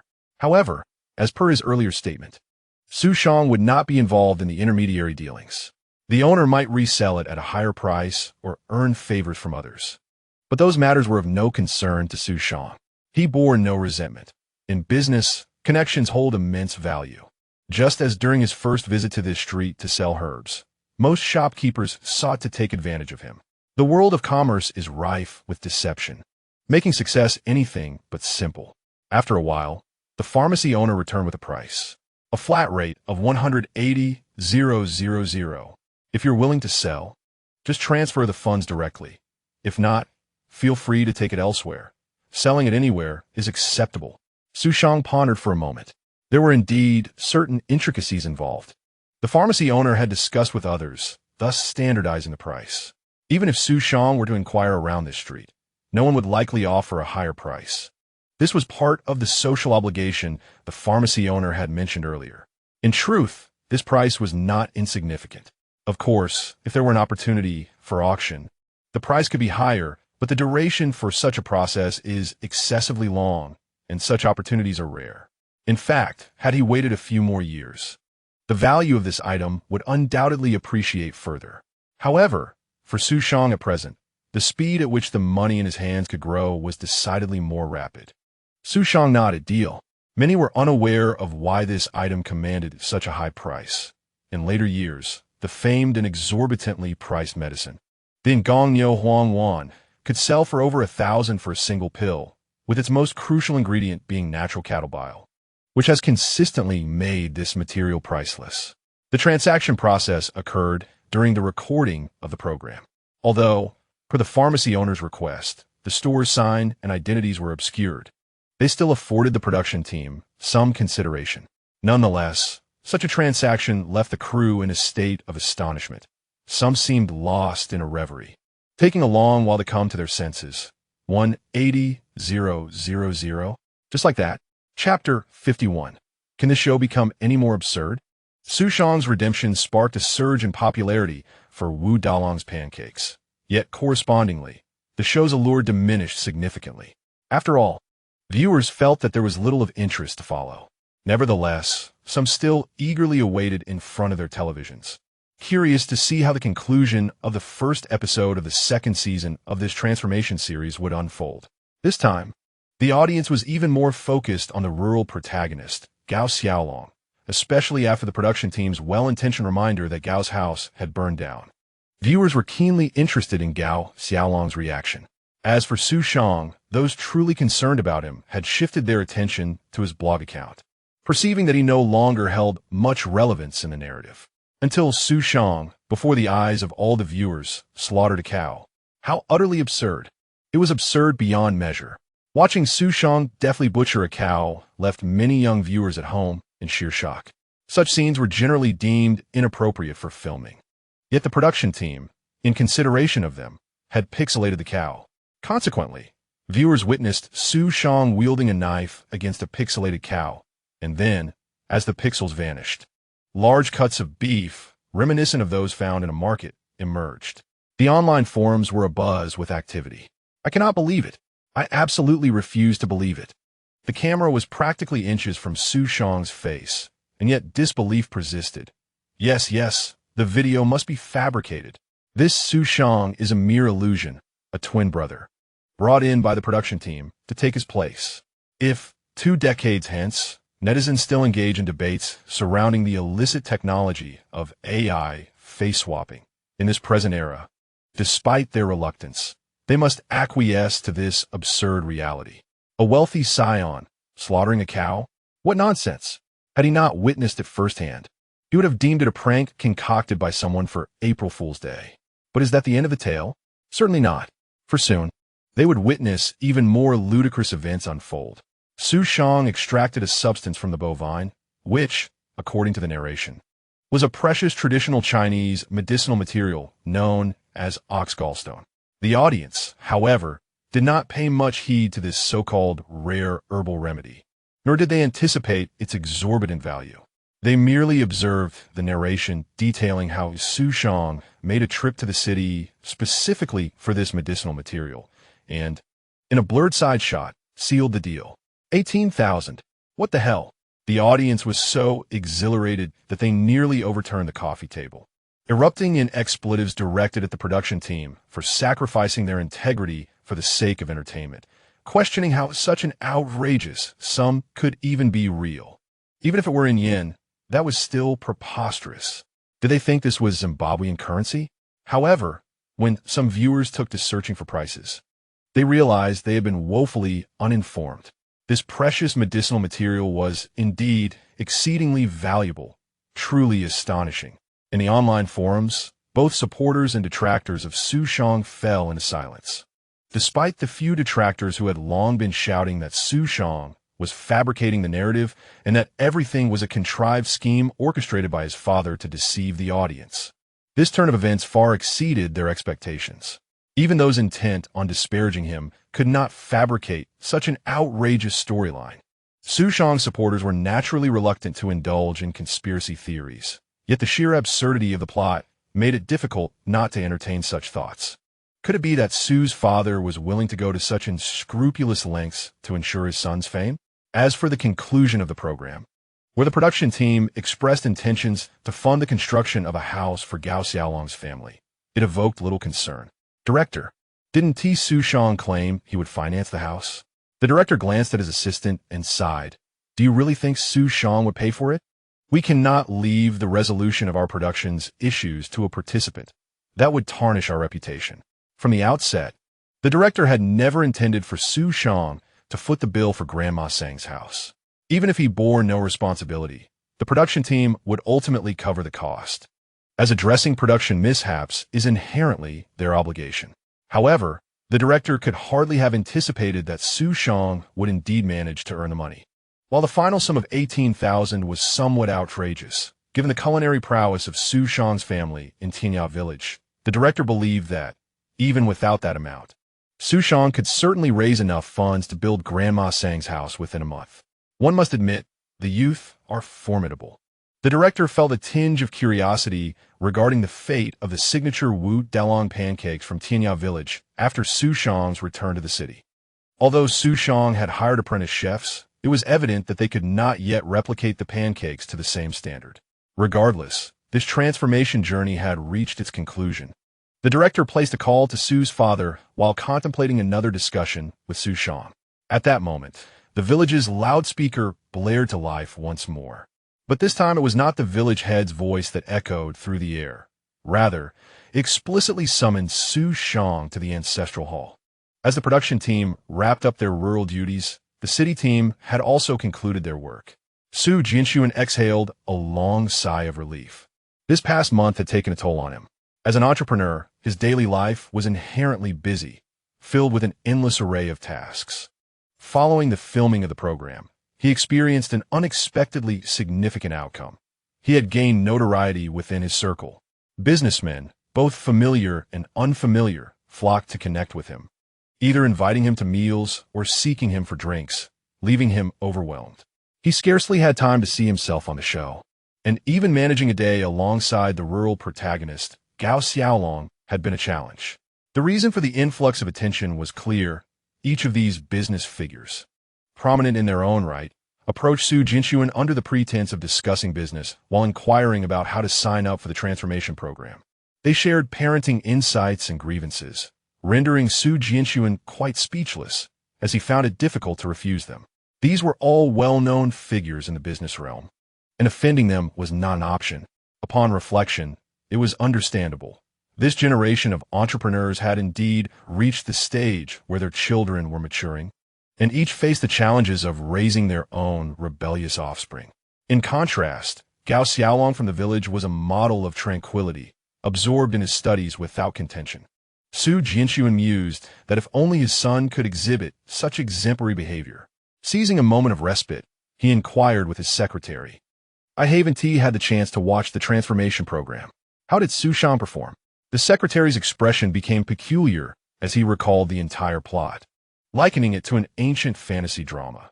He mused that had he not been Xu Jinshuan's secretary, he might have doubted the authenticity of such a script. In the first episode, Xu Shang had inadvertently set Gao Xiaolong's house ablaze. What? This ungrateful child! Xu Jinshuan erupted in anger. He compared Gao Xiaolong's demeanor to his own son's antics, feeling utterly humiliated. No wonder so many businessmen sought him out. It was clear that he had embarrassed himself publicly. No, Chairman, let me finish. The secretary interjected. Enough. I do not wish to hear any more about this ungrateful child's misdeeds. The secretary felt exasperated, thinking, for heaven's sake, just let me finish. Chapter 52. My apologies, but now the entire village is under my influence in the ancestral hall of Tianya Village. The men who engaged in gambling in the village were finally released, yet the shop owner wore a grim expression, radiating a palpable anguish akin to having flesh torn from his body. Indeed, he had paid a hefty fine and faced a month of detention. As he was pointed out by the crowd, with a fierce glare directed at Xu Shang, he cursed, "Damn it! Was it you, you little wretch, who reported me?" Xu Shang furrowed his brow and retorted, "Whom are you cursing? Not only will I curse you, but I shall also strike you. Cease this." Just as Sang Yukai was about to take action, a commanding voice resonated through the air. It was the village head, Jiang Fugua. "Sang Yukai, what do you intend to do?" Sang Yukai shot a resentful glance at Jiang Fugua and, suppressing his fury, replied, "Village head, you cannot turn against your kin. We are all relatives. It's this little brat who reported me, causing me to pay a fine of 3,000 yuan and face another month in confinement. This matter is far from over. The one who reported you is not Xu Shang," Jiang Fugua declared emphatically. "If not him, then who else could it be?" Naturally, Sang Yukai was unconvinced. Ever since Xu Shang arrived in the village, nothing good had come of it. He had not only stolen Sang's business, but had also spent lavishly on medicine, tarnishing Sang's reputation and leaving him both financially bereft and without credibility. Xu Shang understood that he was indeed not the one who had reported. Yet he believed that no amount of explanation would convince Sang Yukai. Hostility like this defies reason, unless the true informant were to step forward. "It was I who reported." A voice rang out, startling the entire village of Tianya. From the crowd emerged an elderly man, the oldest and most respected elder in Tianya Village, Old Man Sang, who even Jiang Fugua referred to as Third Grandpa. Sang Yukai's eyes widened in disbelief. "What nonsense is this? Third Grandpa, you cannot turn against us and support this boy." Old Man Sang fixed his gaze upon Sang Yukai, and nearby, someone quickly brought a grand chair for him to sit upon. Calmly, Old Man Sang stated, "If you dare to open a gambling den in the village, am I not entitled to report you and have you apprehended?" Sang Yukai, in a fit of rage, exclaimed, "What does this concern you, old man? Does it not concern me?"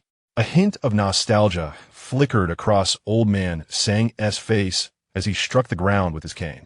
"You insolent wretch! How can you say it does not concern me? Gamblers are a pack of beasts. Those who run gambling dens are a horde of brutes." His words sent a shiver through the crowd, as everyone turned to gaze at Old Man Sang. He continued, "You are all too young to know the past, which is understandable. My father was a hopeless gambler. When I was merely 8, he sold my mother. Yet, that was not enough for him. He sold my brother and sister as well. Had I not fled to my uncle's home, I too would have been sold by that old beast. My mother, my brother, my sister, I have never seen them again in my life. How could that old beast bear to do such a thing? You wretched child." It is difficult to envision the sight of an elderly man weeping profusely. A profound silence enveloped the gathering, with even noses beginning to tingle with emotion. The men from the village, often engrossed in gambling, lowered their heads in shame, leaving only Sang Yukai awkwardly standing there, seemingly unable to maintain his dignity. Sang Yukai hastily redirected his ire towards Xu Shang. "I do not wish to create a scene. However, I must earn a living. I have a family to support. It is all this boy's fault. Had it not been for him, our village would be tranquil, and we would all coexist harmoniously. Would that not be preferable? If he had not usurped my means of livelihood, I would never have resorted to such despicable actions." Sang Yukai, in a fit of emotion, pointed at Xu Shang and declared, "I apologize to everyone, but matters concerning our own should be resolved behind closed doors. After all, he is merely an outsider." He added, "Let me make myself clear. It is either him or me today." Upon hearing these words, Xu Shang could not help but smile. Indeed, there was no need for him to intervene, as villagers began to inquire, "Uncle Yukai, when do you plan to leave? If you move away, will you not still have your own house? After you depart, will you still fulfill your previous obligations?" Sang Yukai was taken aback. This was not the outcome he had anticipated. He hastily reiterated to the crowd, "My surname is Sang. We are all family here." A villager retorted, "I understand, but if you choose to leave, we cannot stop you." Another villager added, "Indeed, you have stated your intention to move. What can we do about that?" Sang Yukai was on the verge of madness. "Do you not understand my words? I clearly stated that it is a choice between this brat and myself. Yet it has somehow transformed into my departure." He glared at Xu Shang, only to find him unfazed, as if everything was already under Xu Shang's control. Xu Shang shrugged at Sang Yukai. My apologies, but at present, the entire village has rallied behind me. Sang Yukai was genuinely bewildered. How could a mere few days at the station have altered the world so drastically? He was the one with the surname Sang. Moreover, he was aware that the metamorphosis was nearing its conclusion, as Xu Shang would soon return to the city, which was the source of his confidence in presenting the ultimatum. Surely, no one would forsake their own for someone who was about to leave. Yet, he could not comprehend this outcome. In frustration, he shouted again, "He is just an outsider. The filming has concluded, and he will soon depart. Do you think he is akin to you impoverished folk, while you toil in the fields? He relaxes in air-conditioned comfort, watching television and enjoying life. Why do you side with him?" Silence fell over the ancestral hall, and Sang Yukai felt a flicker of hope. Perhaps his words had finally made the villagers realize that Xu Shang would soon be gone, and that he was their ever-loyal shopkeeper. Yet another villager spoke up, "Uncle Yukai, if you intend to leave, then please do so quickly. We have matters to attend to, and no time to listen to your ranting." Sang Yukai felt tears welling up. Why was this happening? You would rather have a city child who is leaving tomorrow than accept me. Have I truly fallen to such a lowly state? Xu Shang observed the expressions of the villagers with a calm demeanor, noticing some discreet glances directed his way. He realized that everyone had already prepared for his departure, yet they shared an unspoken understanding to refrain from mentioning it. Xu Shang then spoke. "Everyone, I have something I wish to share." The villagers paused momentarily before turning their attention to him, and it was expected that he was about to bid them farewell. "I have decided to transfer my household registration to Tianya Village." "What?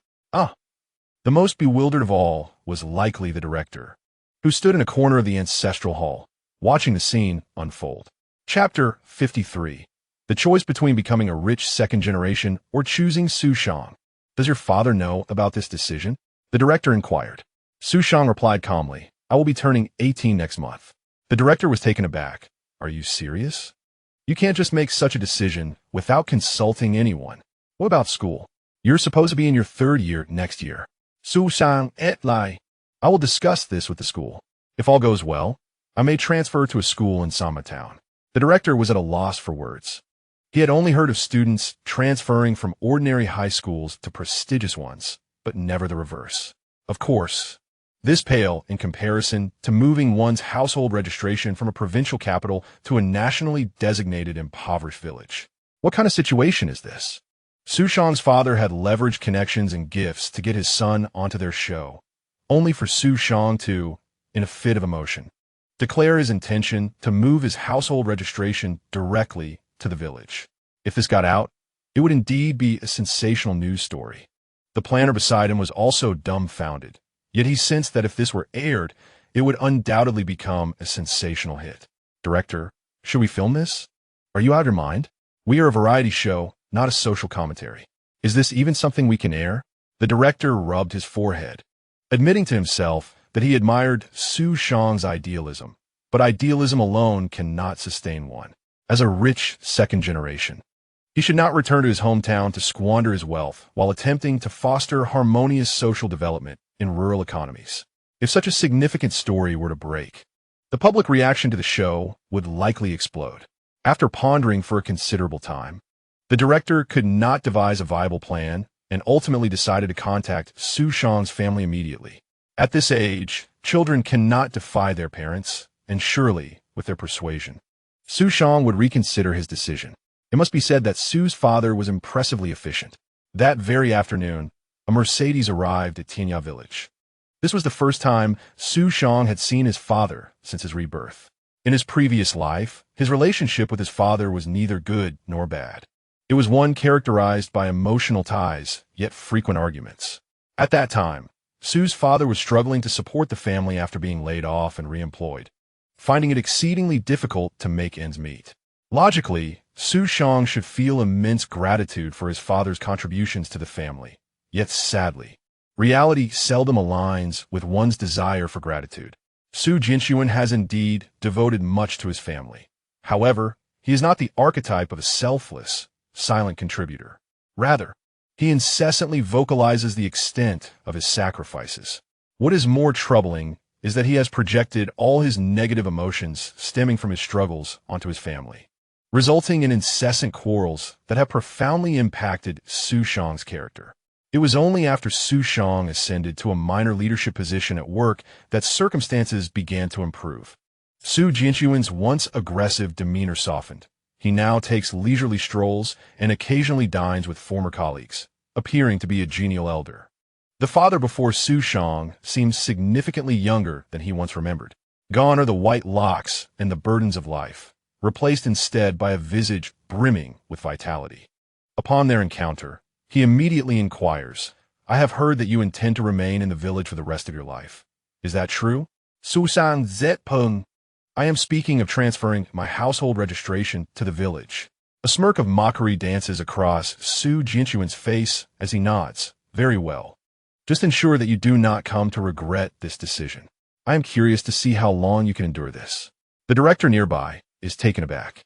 No, I meant for you to persuade your son to return home, not to add fuel to the fire.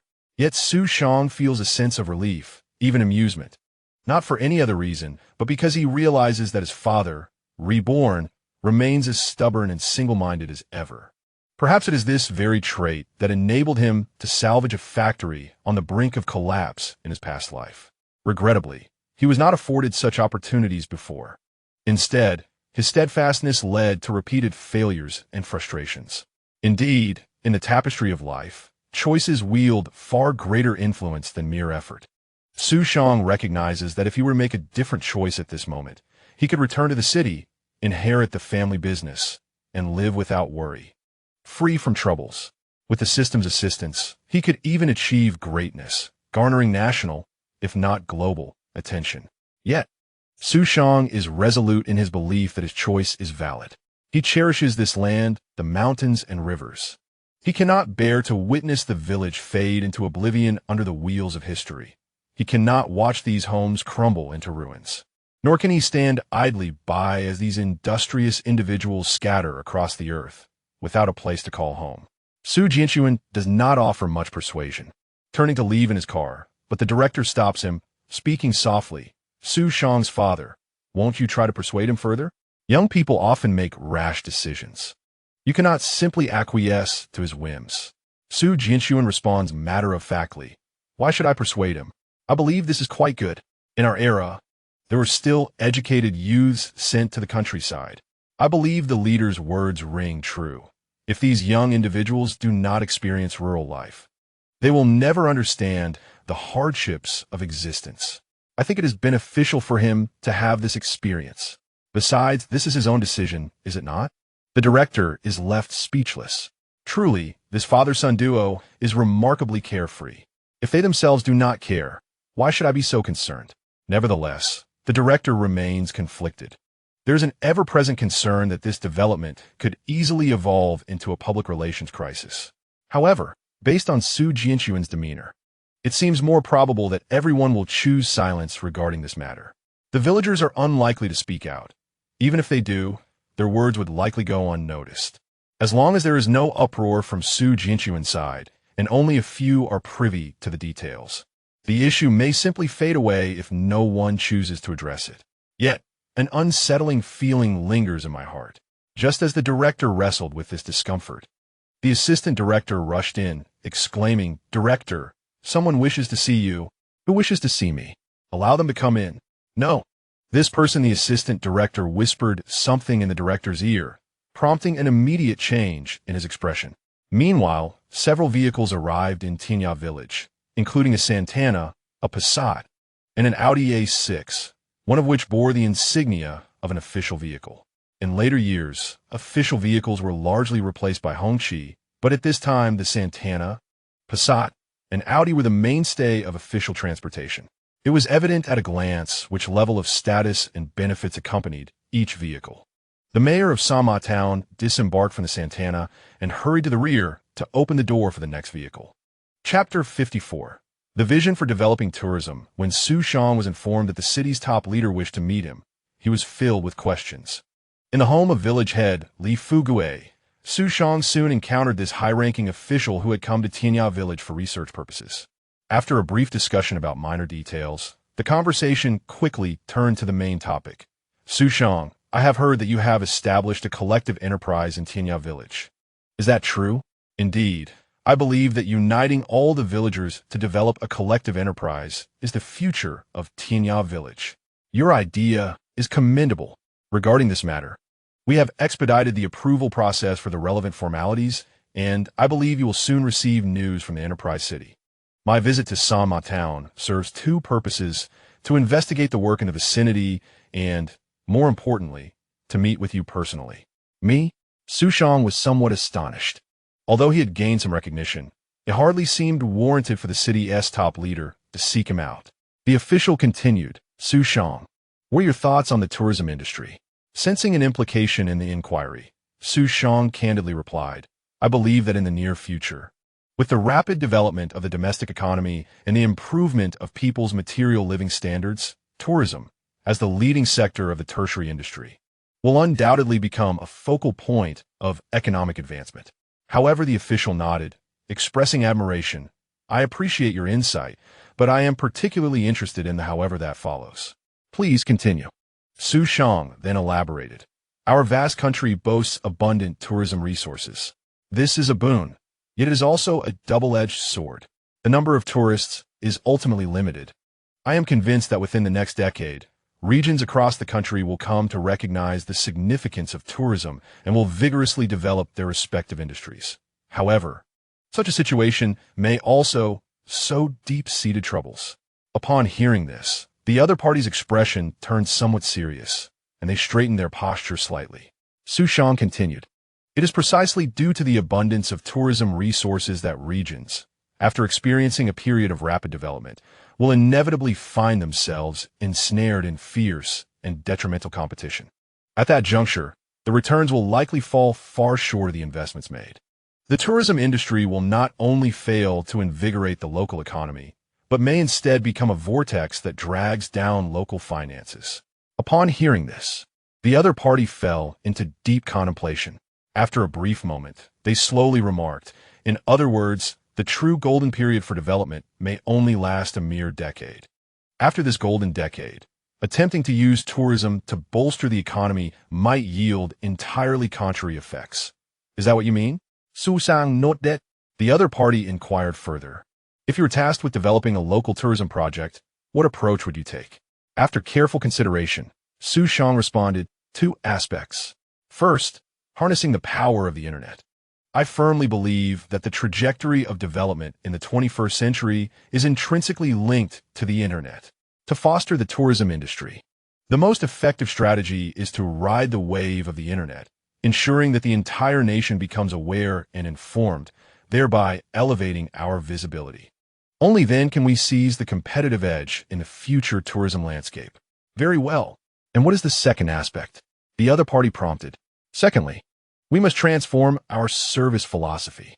Currently, all domestic tourism projects remain in a rather primitive developmental stage, with numerous scenic spots often indifferent to travelers and instances of overcharging, deception, and exploitation being all too common.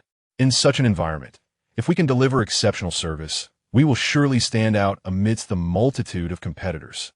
The other party gazed at Xu Shang in astonishment, finding it hard to believe such words emanated from a youth. In truth, what Xu Shang articulated reflected the future state of development. During the period of his rebirth, the tourism industry had indeed entered a phase of intense competition. On one hand, many regions had incurred debts for tourism projects that failed to generate even enough revenue to cover interest on their investments. On the other hand, major attractions had transitioned from unrestrained growth to a battle for existing market share, with tourism services becoming increasingly refined. Even a city renowned for its barbecues showcased to the nation what it meant to embody cultural grace. At this moment, Xu Shang harbored a faint suspicion, awaiting the other party's response. However, their next words left Xu Shang momentarily speechless. Xu Shang, have you ever considered developing within the system? We have recently initiated a special talent recruitment program. What? Xu Shang exclaimed. Am I considered a talent? Of course you are. But I haven't even graduated from high school yet. Ah, you're only in your third year. but that does not preclude you from being regarded as a talent. Xu Shang's emotions were exceedingly complex at this moment. Heaven knows the effort he expended in his previous life merely to secure a government position. Yet in this era, the fervor for civil service examinations had yet to emerge, and the commercial tide still lingered. The difficulty of securing a government position was far less daunting than it would become in later years. Throughout this year, society remained captivated by the tales of the older generation who ventured into business after leaving the system. Each wealthy individual immersed the populace in a myth of sudden prosperity and dreams of wealth. In this context, choosing to develop within the system truly appears to be a commendable decision. Moreover, given Xu Shang's previous experiences, coupled with the support of the current individual, it seems plausible that he could secure a significant position at least within the city, if not the province. However, Xu Shang shook his head in refusal, stating, "I believe my energy is best allocated to collective enterprises." The other party nodded in understanding, adding, "I grasp your sentiments, yet this does not entirely preclude you from influence. Let me ask you this. If a funding of 1 million were to be allocated to Tianya Village as a collective investment for enterprises, could you effectively develop the local tourism industry?" Xu Shang was momentarily taken aback. He finally comprehended the other party's intentions, which were to transform Tianya Village into a tourism project. 1 million in investment is not insignificant in this era and constitutes a substantial sum for Tianya Village. Nevertheless, after contemplation, Xu Shang articulated his perspective. While development funds may be crucial, they are not the most paramount factor. If possible, I would prefer to construct a road for Tianya Village. The other party appeared slightly surprised, then nodded in agreement. To achieve prosperity, one must first pave the road. You are correct. However, road construction entails a far greater expenditure than 1 million. Given Tianya Village's current situation, if we were to build a road, we would be unable to allocate funds for tourism development. Do you understand my point? Xu Shang patted his chest, asserting, "If we can construct the road, I will take full responsibility for the development of Tianya Village's tourism project." Excellent. The other party expressed satisfaction with Xu Shang's response, stating, "For now, I will arrange for you to have a position. It will not be within an administrative unit, but rather in the cultural department. This is a non-civil servant position. You must understand, it is not that we are unwilling to offer a civil servant position, but civil servants are prohibited from engaging in business. Should you excel, I can assist you in attaining a senior professional title." Xu Shang was taken aback. "So, I have indeed become a person with a position?" Chapter 55. New Program Dream Builder. In addition to Xu Shang, the lead director of the transformation program was also present. The director was somewhat troubled, as the visitor sought his assistance, offering a significant favor in hopes of leveraging his connections to produce a program that would highlight the city's tourism resources. To be frank, purely promotional tourism programs typically do not garner substantial viewership. They are generally regarded as mere tasks. Even within their own province, they're overwhelmed, making promotion for other regions seemingly impossible. Yet, given the stature of the individual seeking his help, it would be inappropriate to dismiss the request outright. Just as the director was mulling over this dilemma, a phone call unexpectedly came through. "Hello, is this Director Jiao?" The director rolled his eyes, retorting, "Old Kong. Have you lost your mind?" "Don't be angry, Director Jiao. If you keep calling me that, I'll get upset." All right, let us focus on the matter at hand. I actually have a promising project and am looking for investment from a television station. You are a renowned director, and your recent program has garnered significant acclaim. With an extensive network of connections, I would like to request your assistance in exploring potential investors. Please share the details of your project. Last year, there was a program called Exchange Space that gained considerable popularity. Exchange Space is a show that debuted in 2005, and its content bears a striking resemblance to the later celebrated series Dream Renovator, albeit nearly a decade earlier. Both shows were, to some extent, influenced by the 2002 program, The Ultimate Home Renovator from a Prosperous Nation. However, Exchange Space primarily focuses on interior transformations and renovations. In contrast, Director Jiao has reached out to Director Kong with a unique vision. Coincidentally, I'm acquainted with an architect, and through this connection, I have met several architectural associations in our country. During a recent dinner, they expressed a willingness to invest in a program centered around architects. I even devised a name for it, Dream Builder. The director smirked, pondering the lengthy duration required for constructing houses in which television station would be inclined to invest in such an extended format. Yet at that moment, he recalled that the house belonging to Granny Sang has yet to be built. How fortuitous! Moreover, this would facilitate matters, as we could present the program, and it would not be unreasonable for them to secure a television station. Given their stature, if even a provincial station cannot manage it, surely a municipal station would not dare to decline. Thus, the director conveyed a message to an old friend, awaiting further news before approaching Xu Shang. The situation is as follows. The house of Gao Xiaolong was tragically destroyed due to an unforeseen incident related to our program. Naturally, we must take responsibility. We have now found a program team eager to focus on architectural endeavors, which will construct a new home for Gao Xiaolong. Therefore, you will not need to bear the financial burden. Upon hearing this, Xu Shang immediately objected. Are you jesting? We have just acquired an architect at a mid-level profession. You expect me to merely observe? No, I have stated that I will personally oversee Granny Sang's house. The director initially anticipated Xu Shang would readily accept. But to his surprise, the young man proved to be somewhat stubborn. Indeed, the father and son share this singular focus.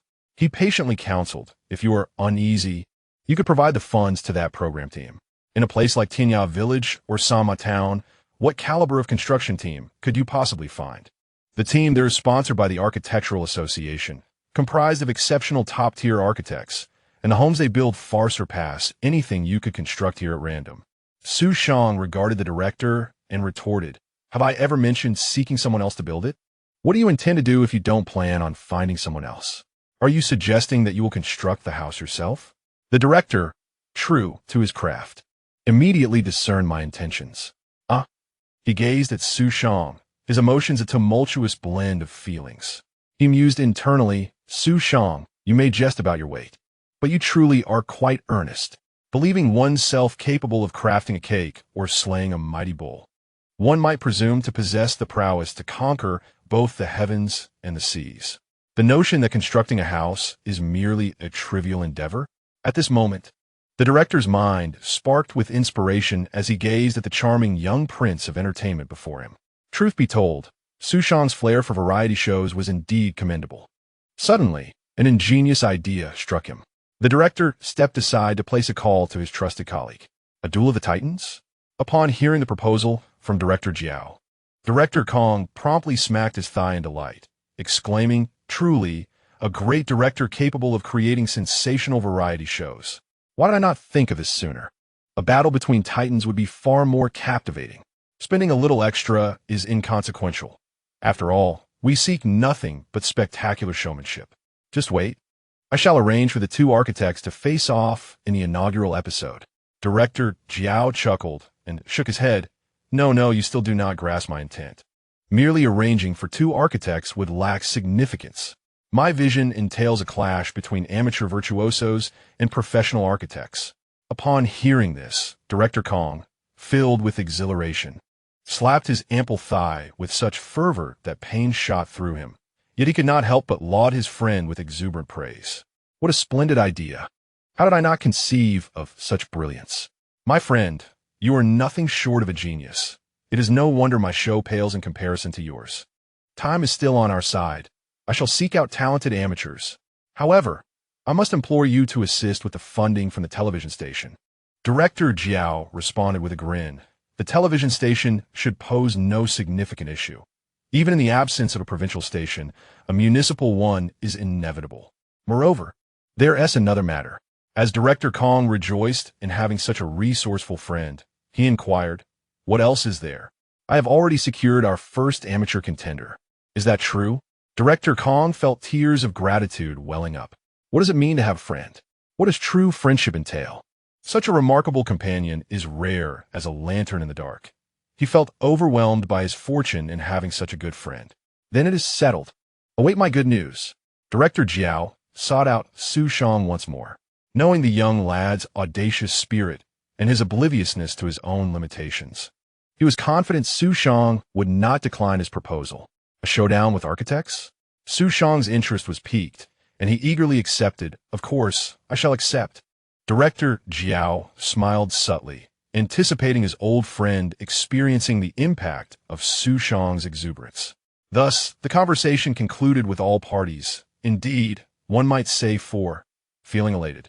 Xu Shang was informed of the availability of an 80,000 yuan dream fund, designated for constructing a house for Granny Sang, while simultaneously engaging in a competition with a genuine architect.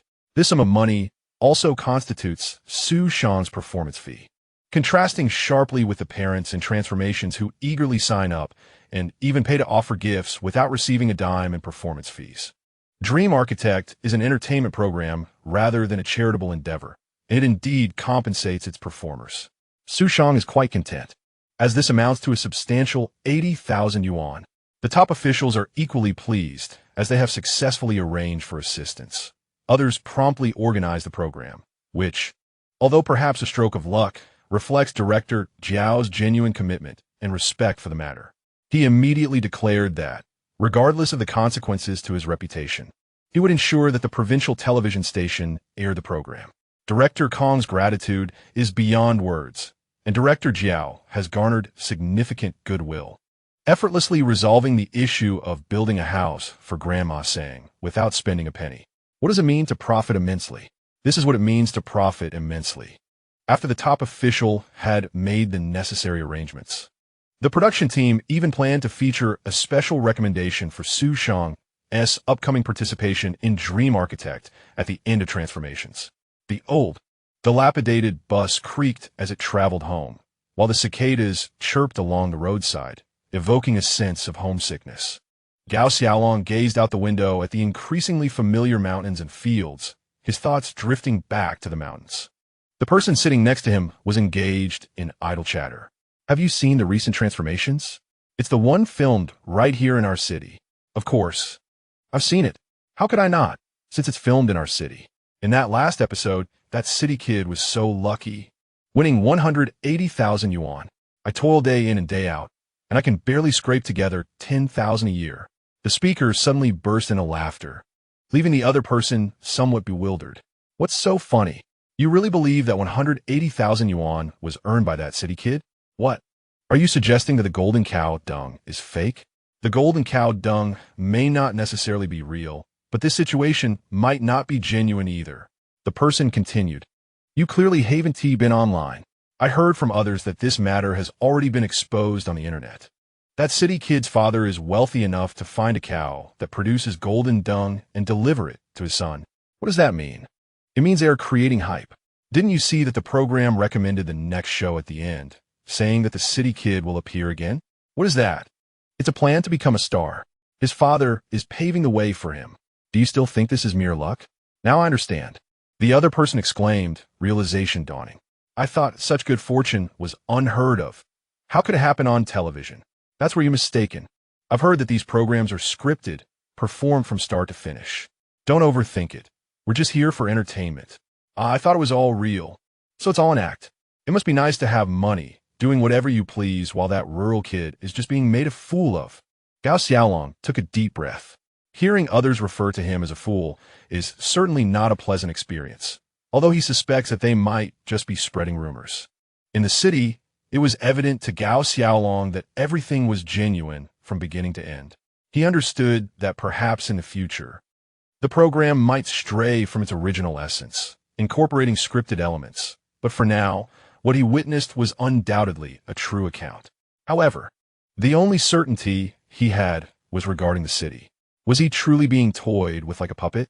Gao Xiaolong raked his fingers through his hair, as seeds of doubt began to germinate within him.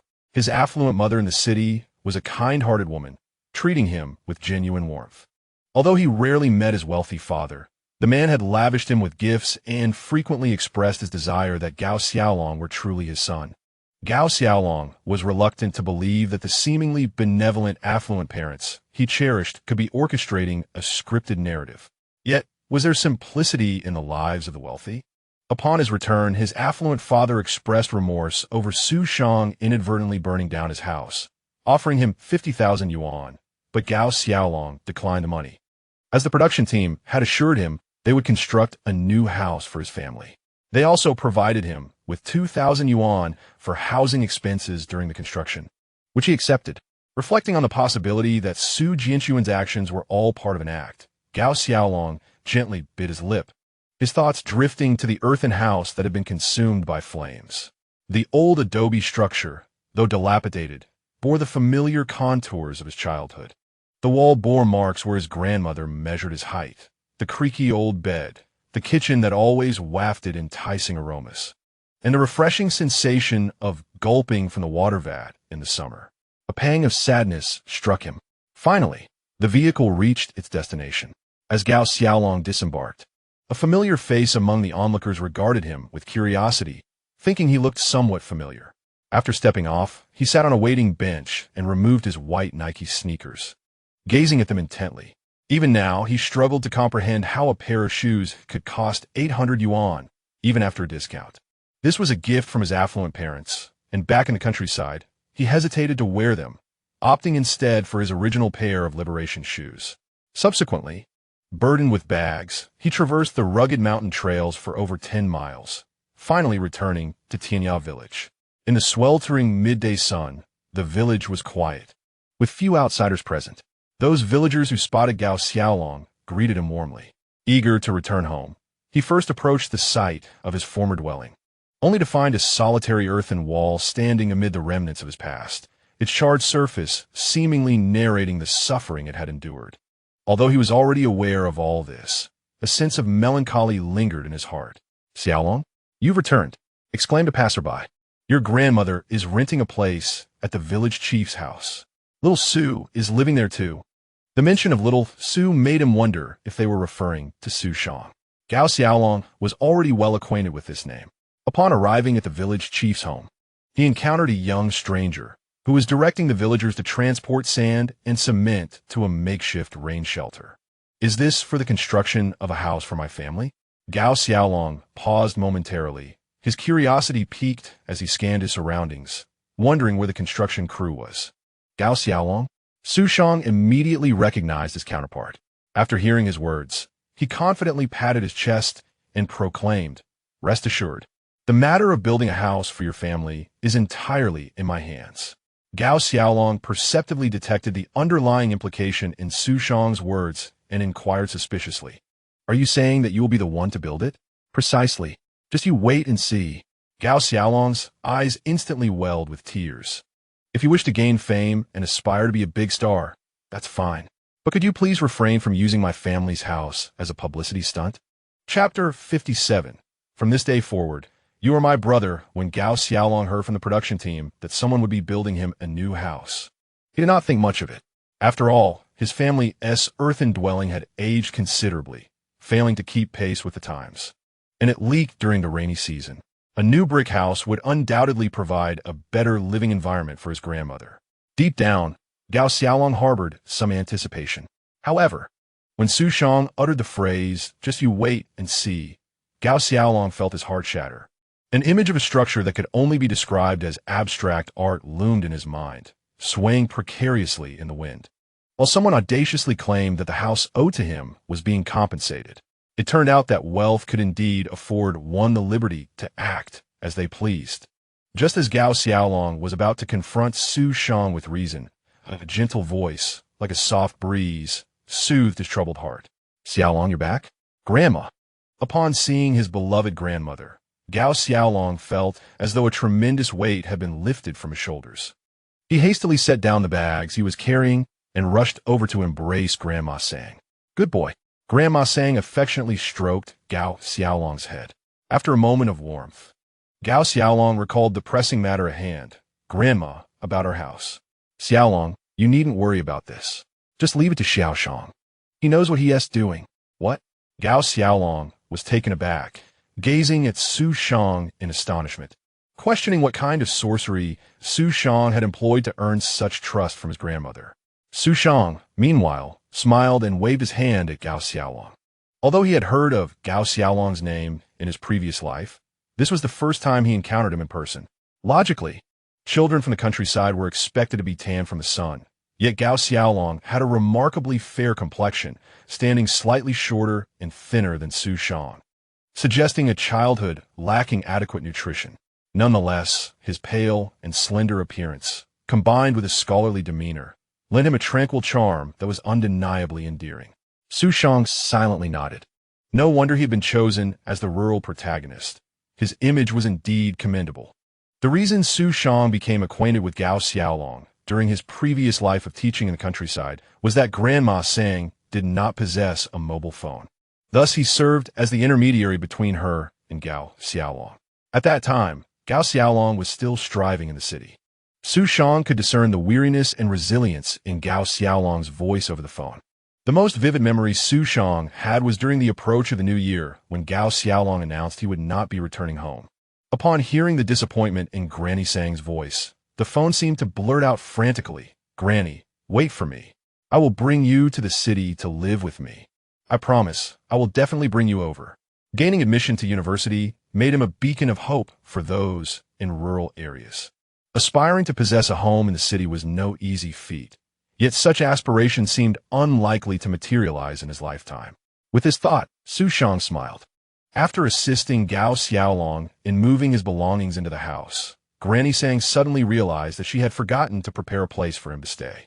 This oversight could hardly be attributed to her poor memory. According to her original plan, once Xu Shang finished filming, he would return to the city, and naturally, Gao Xiaolong would have a place to stay.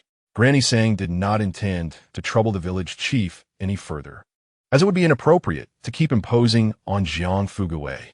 Hence, she said to Gao Xiaolong, "Xiaolong, you can share a room with Xiao Shang. Later, I will have Xiao Shang buy you a bed." What? Gao Xiaolong was taken aback.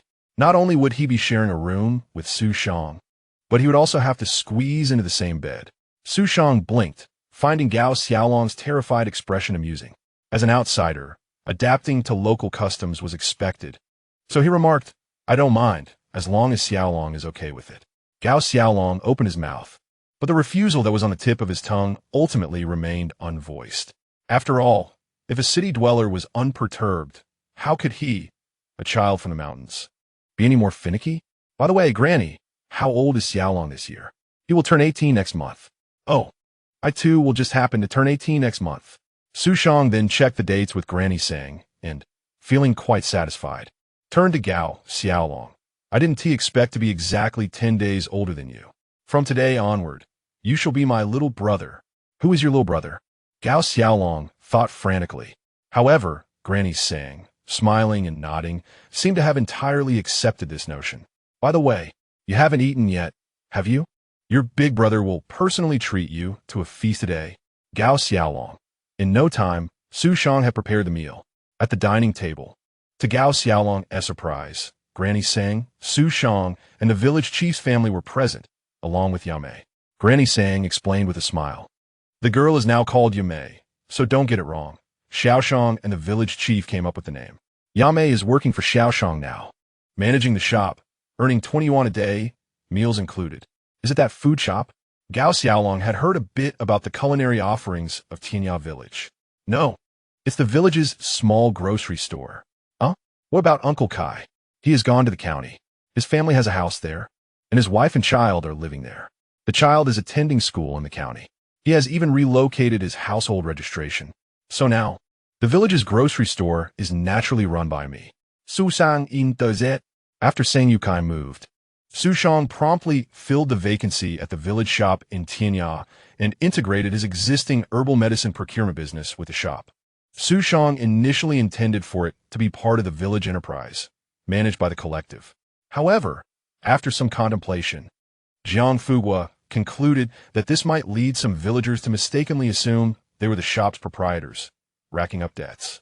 Therefore, it was decided that Xu Shang would run it independently.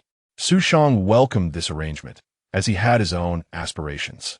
With the conclusion of Metamorphosis, Tianya Village had lost its spotlight, and he found it increasingly vital to manage his podcast account effectively. Owning this shop allowed him to produce a daily program titled Xu Shang's Village Shop, not aiming for fame, but rather to ensure viewer engagement. Based on the results of the first 2 episodes, the impact was quite positive, with a noticeable halt to the decline in followers. The village committee office had an available room, and I negotiated with the village head to rent it under my name for 2,000 yuan a year. You may. Go fetch some bottles of soda. The village committee office was conveniently located next to the village head's home, and she promptly returned with several bottles of soda. Xu Shang opened a bottle for Gao Xiaolong and added, "Currently, we are renting from the village head, and we agreed to pay 200 yuan monthly, with meals prepared by one family per day, using our own ingredients. Xiaolong, we are all family here. Do not hesitate." Gao Xiaolong felt a mix of emotions. Despite returning home, he felt like an outsider. Chapter 58. Master Tao returns from abroad a week later in the Shanghai market. A plane from the United States landed at the airport. A man in a suit and sunglasses disembarked. Upon entering the arrivals hall, a female reporter accompanied by a cameraman approached him. "Excuse me, are you Mr. Tao Ji Tao?" The man removed his sunglasses, revealing undeniable eyes. In reply in a calm tone, "Yes, I am Tao Ji, the architect." "Hello, Mr. Tao. We are reporters from the New Qing Evening News. Congratulations on winning the Silver Award for Independent Architecture in California. We would like to ask why you chose to return to your homeland after achieving such success in the United States." Tao Ji smiled slightly and responded with a tone reflecting his global perspective. "Although I've been in the United States, I have always been attentive to developments in my home country. In my view, the rapidly developing China is the new direction for architects in the future." "Are you implying that you have greater faith in the development of China's architecture industry?" "Indeed." After a brief pause, Tao Ji added, "I have an even more significant reason for returning home: my love for my motherland. I wish to apply the knowledge I acquired abroad to contribute to the nation's development. Thank you for accepting our interview." "You're welcome." After the reporter departed, Tao Ji gazed into the distance, where several acquaintances were waving at him. He approached them and, after exchanging greetings, inquired of one, "What is the background of a New Qing Evening News? Local journals possess a certain degree of influence, do they not?" Tao Ji's expression immediately soured as he remarked, "Surely, it must be a journal of at least moderate stature to interview me. This is merely a third-rate tabloid. They lack even a camera. It is far from professional." The other person sighed. Finding a medium-sized journal is no easy feat these days. Lao Tao. The domestic landscape has changed. People have seen the world. Your Independent Architectural Silver Award holds little sway. Tao Ji raised an eyebrow, conceding that the merit of his award was somewhat inflated, yet remained a prestigious accolade from the United States. Nowadays, who in the country does not elevate their gaze at the mere mention of the United States? The individual continued, "Do not fret, Lao Tao. We have prepared everything for you. Currently, a provincial television station is keen on featuring our investment project, Dream Architect. Each episode will spotlight an architect from our association, and you will be the first." Tao Ji's brows finally relaxed as he inquired, "How many episodes does this series entail? Will it exclusively feature me?" The person sighed. "How could that be? The current plan is for at least 4 episodes, and if the response is favorable, it could extend to 12, each lasting a minimum of 1 hour, with 1 architect per episode. If it weren't for your Silver Award, you wouldn't be the first. It was only because higher-ups heard of your achievements in bringing honor to the nation that you were given this opportunity." Tao Ji nodded. Indeed sounded promising. If he could achieve fame, he would secure a place in the architectural field domestically. "What will the content entail? Is it about me designing houses?" "Indeed. We have secured a professional director of considerable repute. His vision far surpasses our amateur understanding. He plans to create a dual-strong competition format, where we, the professional architects, will face off against skilled amateurs." "Amateurs?" Tao Ji chuckled, as if he had heard a jest. "Are there truly skilled amateurs?" He retrieved his latest BlackBerry phone, searched for related news, and a disdainful smile quickly froze on his face. His opponent was such a triviality? At that moment, this triviality had recently developed a passion for cooking. Xu Shang was currently very inclined to pursue a culinary profession, driven by multiple factors. Firstly, the culinary establishment in Tianya Village had gained remarkable fame, providing a solid foundation for his foray into the culinary world thus facilitating the expansion of his influence. Additionally, having unlocked the butcher profession, he found that the skills of a butcher complemented those of a chef, yielding a synergistic effect far greater than the sum of its parts. Moreover, a significant reason was that while his eatery thrived during the morning and evening, the midday hours were largely wasted. Xu Shang did not believe that selling breakfast during that time was a viable idea. Rather, he conceived a brilliant plan to offer fast food lunchboxes. This would place him in a niche market for snack chefs, which was precisely why he aspired to the culinary profession. However, the cool-down period for the intermediate profession pool extended to a month. Nonetheless, Xu Shang later realized that even if he did not acquire the profession, it did not preclude him from learning. We are living, breathing individuals, not mere puppets of a system. With a foundational background as a snack chef and the deft skill akin to that of a butcher, he has embarked on his culinary journey, progressing at a pace far superior to his peers. The apprentices who trail behind him in learning the art of pancake making have made remarkable strides. Thus, there is no reason for him to lag behind. Consequently, while others apprenticed under Xu Shang, he diligently pursued the craft of cooking. This left the 10 apprentices in awe, as they finally comprehended why Xu Shang could create such exquisite delicacies at such a young age. Even having reached an elevated level of proficiency, he remains relentless in his pursuit of knowledge. This embodies the true demeanor of a master. Xu Shang remains unaware of the immense inspiration his dedication has instilled in the apprentices. He merely seeks to bypass the system and master a skill through his own efforts. If given the chance to choose again between a complete mastery of cooking and the gathering of numerous disciples, Xu Shang would still unhesitatingly opt for the latter. The passive skill has not disappointed him, nor have the apprentice chefs in the village. In just a week, they have already achieved the ability to create pancakes at 80% of Xu Shang's proficiency. Of course, this was not a solo endeavor. Xu Shang devised a brilliant strategy. While mastering one's own skill may be arduous, what if the process were divided? Among these apprentices, there are indeed individuals with a talent for specialized roles. Thus, one apprentice focused on preparing the filling, another on shaping the pancakes, and the last on mastering the control of heat. Xu Shang merely needed to oversee the process to ensure the flavors were akin to his own creations.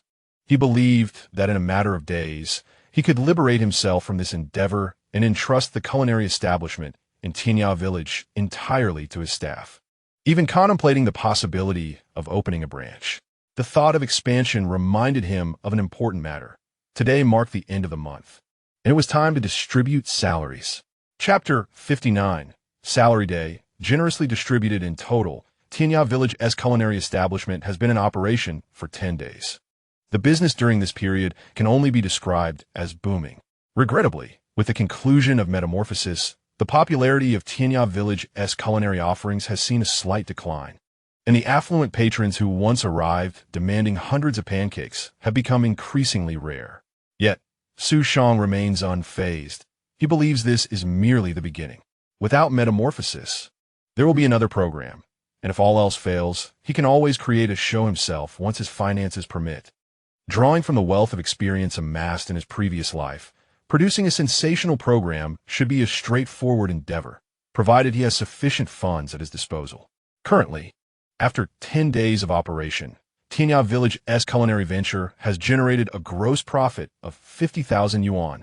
On market days, the income is significantly higher, while on non-market days, it is somewhat less. However, averaging out, the daily gross profit approaches 5,000 yuan.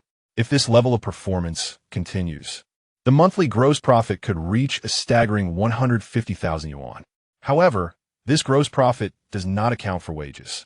After deducting salaries and taxes, the net profit for a month still amounts to a substantial 100,000. This was in 2006. Indeed, the nature of store operations is such that one either suffers tremendous losses or reaps extraordinary gains. Earning 1 million annually is no mere exaggeration.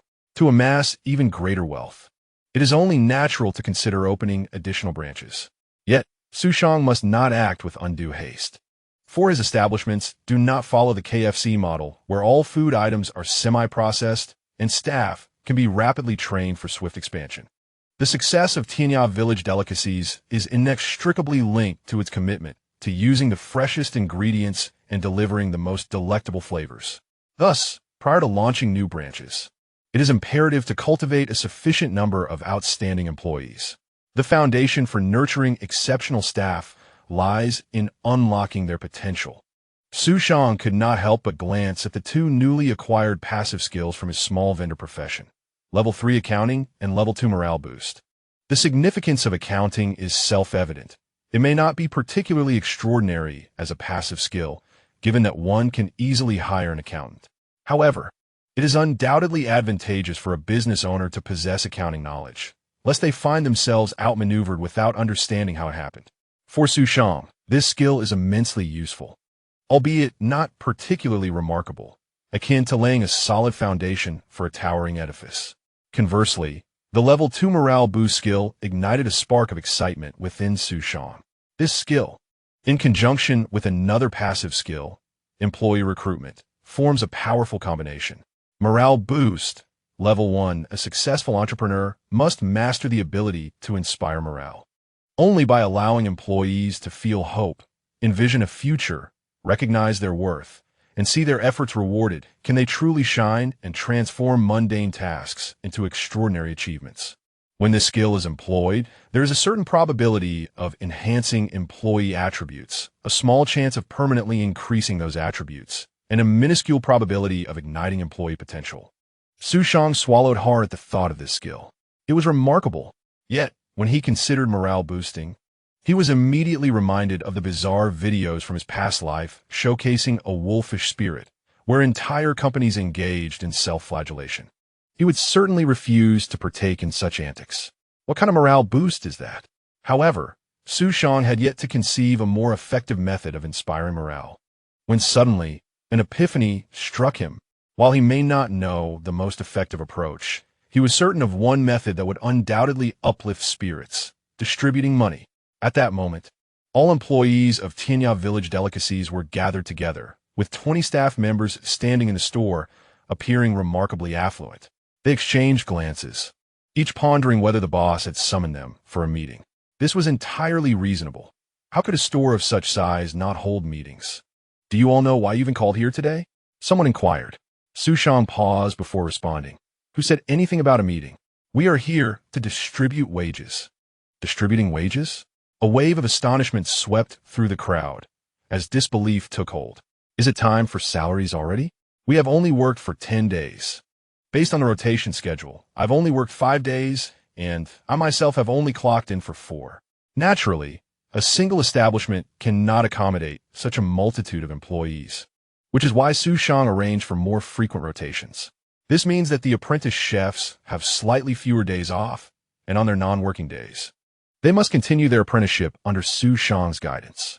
Clearing his throat, Xu Shang declared silence. Rotation is rotation, and work is work. This was clearly established from the outset. Everyone is quite busy, and I believe that a bit more rest is beneficial. If we do not rest adequately, how can we provide excellent service to our guests? Can we greet them with a smile? As it stands, Xu Shang is exceedingly satisfied with the service attitude at his establishment. Customers who have dined there have also expressed their contentment with the service. The credit for this undoubtedly goes to Xu Shang's astute selection of staff, who are all of the highest caliber. However, on the other hand, if the servers do not feel fulfilled, can they genuinely offer heartfelt smiles? Clearly, that is not possible. Therefore, Xu Shang believes that both rest and fair compensation are essential to ensure satisfaction. At that moment, someone interjected, "Brother Xu, didn't the contract state that salaries would be dispensed in mid-next month?" As a legitimate enterprise, Xu Shang had naturally signed work agreements with everyone. The agreements stipulated, as is customary in most companies, that salaries would be paid in the middle of the following month. Xu Shang then responded, "The contract refers to standard circumstances. Have you not heard of companies delaying salaries due to financial constraints? Our shop is thriving, so it is entirely reasonable to issue salaries early." The crowd fell silent in astonishment. It is indeed reasonable. Yet, one does not often hear of companies doing such a thing. Enough of this chatter. Let us commence with the salary distribution. This first month, everyone has worked only 10 days, so only 10 days' wages will be issued. However, after the deductions for social insurance and housing fund, the amount in hand will be minimal. Thus, for this first month, everyone will contribute for just 10 days of social insurance and housing fund, while the company will cover the remaining 20 days.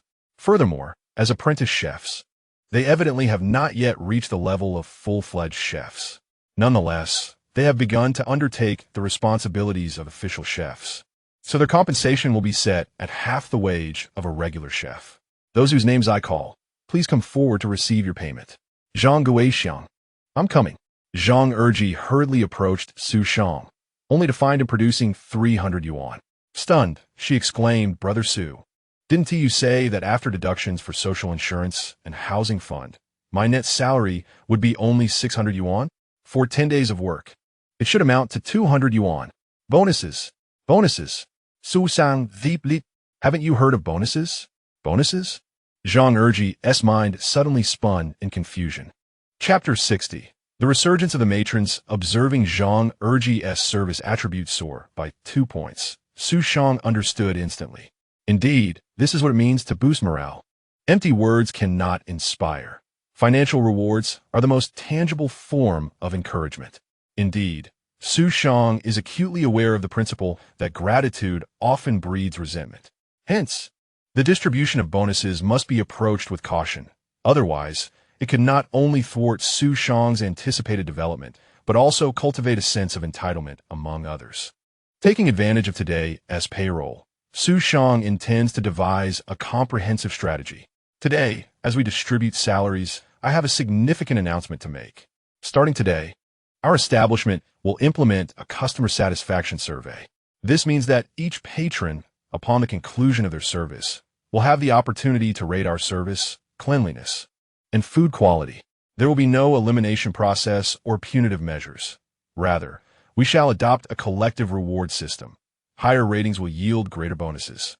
I hope everyone will strive diligently. Xu Shang's current approach is rather straightforward. He plans to purchase 3 counters that customers can press upon completing their service. Of course, whether or not customers choose to press the button is inconsequential. Those who are dissatisfied are far more likely to do so, leading to a potentially lower actual score. This is precisely the outcome Xu Shang desires, for a lower score presents a greater opportunity for improvement. He either does not embark on a venture, or, if he does, it shall be to create the best service establishment. In a more advanced context, implementing an app for rating post-payment would be far simpler. Although QR codes have emerged, we are still some time away from the era of mobile payments. Naturally, merely sharing the rewards is insufficient to ignite the employees' enthusiasm. Xu Shang has an additional strategy in mind. Besides this, I also intend to appoint a temporary store manager and an assistant manager. The temporary manager's term will last for 1 month, and regardless of whether you're a cleaner, server, or chef, the individual who demonstrates the most rapid progress will assume this role. Their salary will increase by 1,000, while the assistant manager's term will extend for a year, primarily assessing their ability to handle unforeseen situations, with an additional 500 to their existing wage. If all goes well, they may be reappointed at the end of their tenure. Upon hearing this, the employees were abuzz with excitement. An additional 1,000 in a month? Would that not result in a total of 2,000 for that month? However, why is the temporary manager's term restricted to just 1 month? Yet, this arrangement seems favorable, as it appears to offer everyone an opportunity. Xu Shang's rationale for this structure is evident. In truth, the genuine store manager, as Xu Shang describes, is the assistant manager responsible for addressing unexpected incidents, such as handling unruly customers or managing complaints. This role necessitates a certain level of competency, which Xu Shang intends to discern from their talents. The temporary manager serves as a motivational figure, encouraging collective advancement. Judging who progresses the fastest poses no challenge for Xu Shang, as he can directly observe their attributes. The individual with the most significant improvement will be appointed as the store manager. As for concerns regarding those whose attributes reach a plateau, Xu Shang has provisions in place. Should attributes reach a certain threshold, He will establish fixed positions such as head chef, head cleaner, and head server, although such roles are not yet required. Finally, Xu Shang stated, there is one more matter I wish to convey. In the near future, some individuals may be assigned to work at our branch in another location. This branch will offer additional salary subsidies, and everyone is welcome to apply. After a brief pause, Xu Shang continued, if you're unwilling to go, that is perfectly acceptable. We will soon be recruiting additional employees, not limited to Tianya Village alone. If anyone has relatives or friends in other places, they can certainly come to Tianya Village for an interview. It won't be a loss. Upon hearing this, everyone's spirits immediately brightened. In Tianya Village, Sister Zhang entered her home, laden with bags. Her husband, upon seeing her, was momentarily taken aback and asked, "What's the matter? Did you find money? Son, first eat a bun." Sister Zhang handed the employee benefits to her son. In the catering business, it is common for food to remain unsold, allowing employees to take it home. However, many establishments, after a period of doing so, have discovered it less beneficial, preferring to discard it rather than allow employees to take it home. There are reasons for this. Some individuals tend to exploit these generous benefits, such as a chef who, despite having quality meat, deliberately withholds it from customers to keep for themselves, or bakers who intentionally ruin bread. With a keen understanding of such matters, Xu Shang devised a simple solution. After each workday, he would prepare a portion for each employee to take home. While this did increase costs for a thriving establishment like Xu Shang's, such expenses were negligible and significantly enhanced employee satisfaction. Thus, Sister Zhang could bring home a meal each day, making her more eager to work than to take a vacation, as it ensured her son would always display his joyful, adorable face. Her husband would also be delighted. Yet today, there was an even greater joy. So, eat slowly. Come and try on the new shoes to see if they fit. Sister Zhang took out the new shoes for her son to try on. The husband broke off a piece of pancake, savoring each bite, and inquired, "Dear, I'm asking you, did you find money today? Where did you get the funds for the shoes?" With a sense of pride, Sister Zhang placed 200 on the table. "I received my salary. Isn't that due next month? And didn't you mention you only worked 10 days this month? So perhaps there won't be a paycheck until the month after next?" Do you think Xu Shang is just anyone? Salaries are not only dispersed on time, but there are also bonuses. He even provided us with full insurance benefits. Her husband was left dumbfounded, forgetting the delicious Wu Dalong pancakes in his mouth. He couldn't help but ask, "Could you ask Xu Shang if I might also work for the cleaning? I can wash dishes and sweep the floor without a problem. I don't need 600 a month. 300 or even 200 would suffice. Our shop has enough staff now, so they probably don't need anyone." Sister Zhang replied. However, Xu Shang mentioned they're about to open a branch and will be hiring new staff. Yet, considering her husband's leg, she ultimately shook her head, realizing that her husband's prospects seemed dim. Many women in the village felt the joy of receiving their first salaries. In the years to come, in many rural areas of Huaxia, it remains commonplace for men to venture out for work while women stay home to raise children. Many women live their entire lives without ever experiencing the sensation of earning a salary, thereby failing to grasp the true significance of the saying that women can hold up half the sky. Nowadays, however, they suddenly feel empowered. Chapter 61. The Wanderer, 1,000 miles away, have you not always considered yourself quite capable? At the village entrance, Sister Jiang gazed at her husband, slamming the freshly received wages onto the table. Her husband, who was about to shout, fell silent, staring at the money before him. "Where did this come from?" "It's my salary. 200 yuan for 10 days of work, plus a 100 yuan bonus. Surely that is not less than what you earn laying tiles in town. Is this family not still dependent on you?" Her husband was rendered speechless, utterly unprepared for how a mere cleaning job could alter his standing within the household. "It's just a paycheck," he retorted, a hint of bitterness in his voice. "Even so, we are merely on equal footing now. I earn just as much as you do." Sister Jiang interjected, "Well, I have social insurance and a housing fund. Do you?" Her husband stiffened, his mouth agape, eyes reflecting the old volatility that startled Sister Jiang. She feared he might erupt into the familiar tirade of insults and table pounding. Bang! The table was indeed struck, Yet the words of reproach remained unspoken, coiling within him as a singular thought. This life is unbearable. Sister Jiang, after a moment of contemplation, finally burst into laughter. Ha ha ha. In front of the small grocery store, an unusually large number of villagers were using the phone today. Typically, few would spend a yuan per minute on calls. Beep beep beep. The call connected, and a young woman in her early 20s held the phone tightly, speaking softly. Han Ping, is working the city difficult? On the other end, a robust male voice cheerfully replied, in the city, one can earn over 1,000 yuan a month. A little hardship and fatigue are worth it. The young woman pondered for a moment and suggested, why not come back to the village? The man paused, visibly taken aback, asking, what's wrong? Is someone bothering you in the village? No. I mean, why don't you stop working and let us live well in the village? The man sighed deeply. Shuina, I miss you. I dream of you. But if I return to the village, what will we eat? How can I provide for you? Wanner blinked innocently and boldly declared, Yang Ping, why don't I support you? What? What did you just say? At Jiang Fugui's home. The couple sat in the main room. His wife was shelling edamame, stealing glances at her husband, struggling to find the right moment to speak. Jiang Fugui took out a cigarette, lit it, and after exhaling a cloud of smoke, said, if you have something to say, just say it. Fugui, the first group of people in our village with jobs has already received their wages. This should not be the case. The shop run by Xiao Su is always bustling with customers daily, making it impossible for it to incur losses.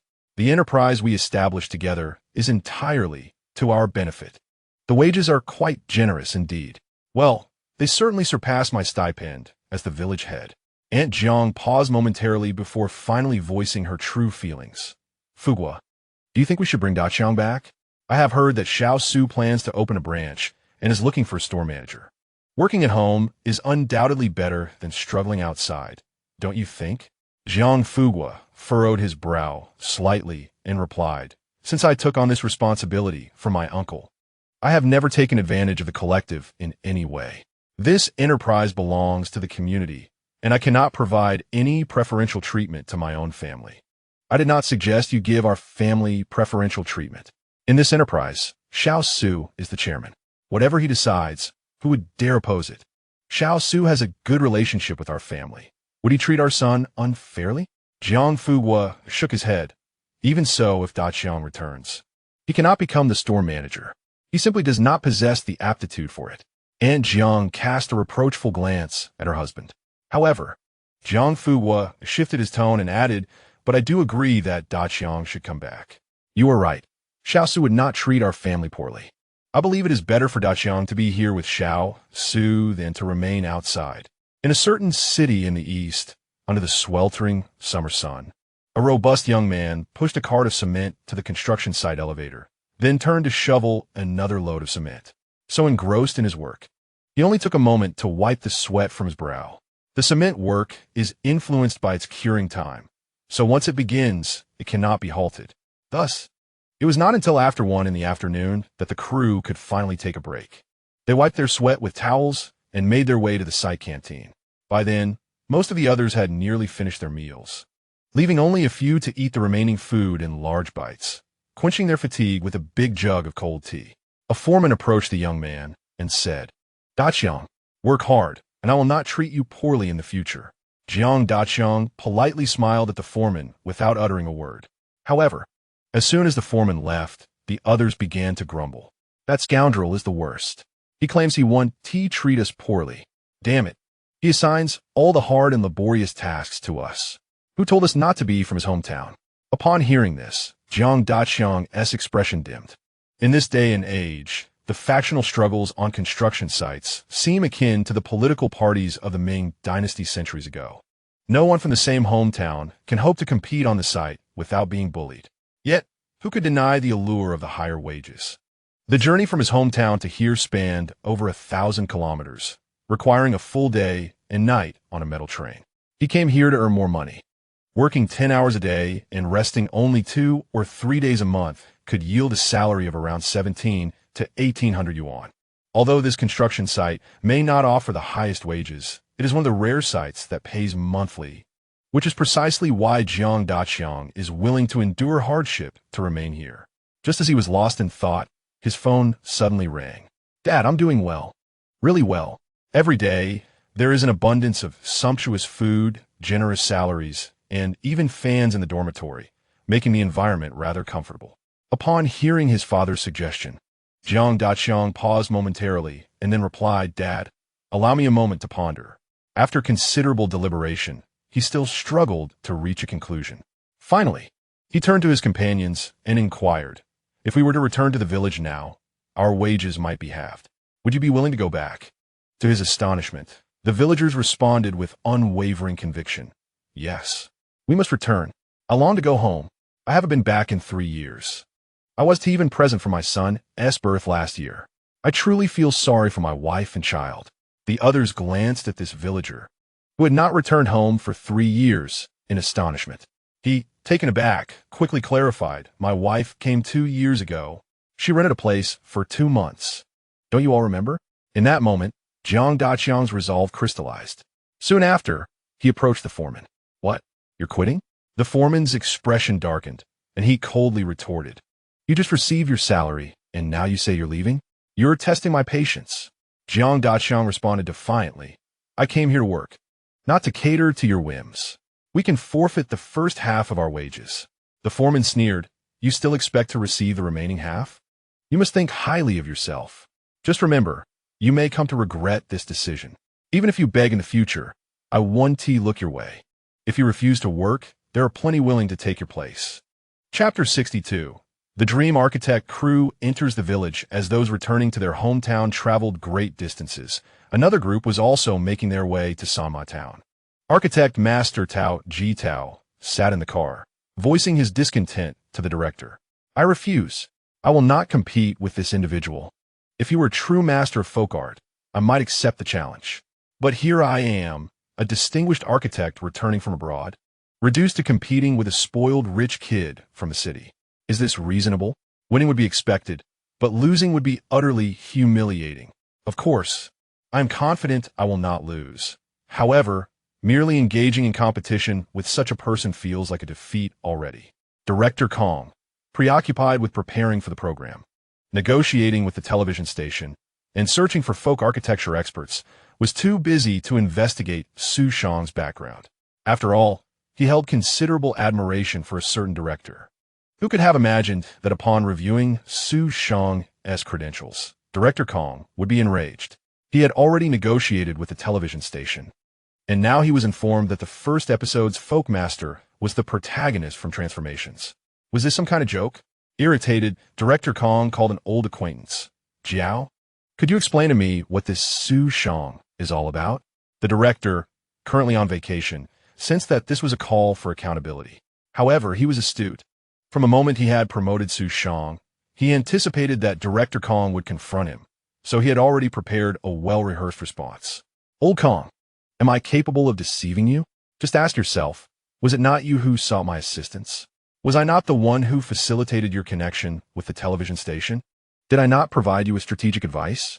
Reflect on this. Have I misled you in any of these matters? So, you recommended such a folk expert to me? Lao Gong, I understand your urgency, but please, hold your horses. Tell me, do you seek high ratings? Or do you prefer to produce a serious yet tedious architectural program that no one wishes to watch? After a moment of silence, Director Kong finally replied, Naturally, I desire high ratings. Well, that settles it. Does your program inherently attract viewership? It does not. Does it generate the same level of discussion as our Transformations program? It likely falls short of even a fraction of that. Is there any buzz surrounding your preliminary promotions? Clearly not. Given these circumstances, should I secure you a genuine, albeit obscure, folk expert or this Xu Shang? Let me tell you, Xu Shang alone has amassed over 1 million fans for his podcast. Indeed, following the conclusion of Transformations, Xu Shang garnered significant attention thanks to his outrageous narratives, and he quickly retained this audience with his daily segment featuring a small shop. It was evident that Director Kong had been convinced, though he still harbored a concern. However, isn't the protagonist somewhat unorthodox? The television network has seen this. Director Jiao promptly interrupted him. Do you think the network agreed to your program for no reason? If there weren't someone willing to endorse you, why would they unconditionally support you? That condition is to film the first episode in Tianya Village. Do you think they merely wish to create a program? You are mistaken. They aim to leverage the variety show to promote local tourism. Director Kong was momentarily taken aback, realizing there were such intricacies at play. No wonder. During his negotiations with the network, they had been so accommodating, as if they had rolled out the red carpet. It seems there was an underlying mission. Consequently, Director Kong made a decisive choice. He unreservedly rejected Tao Ji. If you prefer not to compete, that is fine. I can promptly replace you with someone else. As for the competitors, anyone can be substituted, except for him. You Architects Association approached me to gain recognition. My goal is to produce a popular variety show. If I were to adhere strictly to the rules and portray each of you in a grandiose manner, it would indeed reflect well on everyone. However, the program would lack excitement. Who would want to watch a mere promotional video filled with mutual flattery? Would you? Or would he? His words effectively silenced the architects, who had to concede that Director Kong had a point. Ultimately, everyone sought fame, and in this regard, both parties were evidently in the same boat. Though Tao Ji simmered with frustration, he found no outlet for it. His resources in this domestic arena were limited, and to gain prominence, he truly had to rely on Director Kong. After resolving the internal conflict, Director Kong unexpectedly received a call from Director Jiao. Lao Kong, do not say I'm not assisting you. The promotional resources you possess are genuinely insufficient. As a public servant, I cannot utilize public resources to aid you. So I have a suggestion. What is it? The current internet landscape is remarkably advanced. I have heard that for the first episode of your program, the construction of the house requires a month of preparation. During this month, you could utilize the internet for preliminary promotion. Xu Shang is a person of considerable variety and currently a subject of great controversy. There are many voices online accusing him of cheating and deception.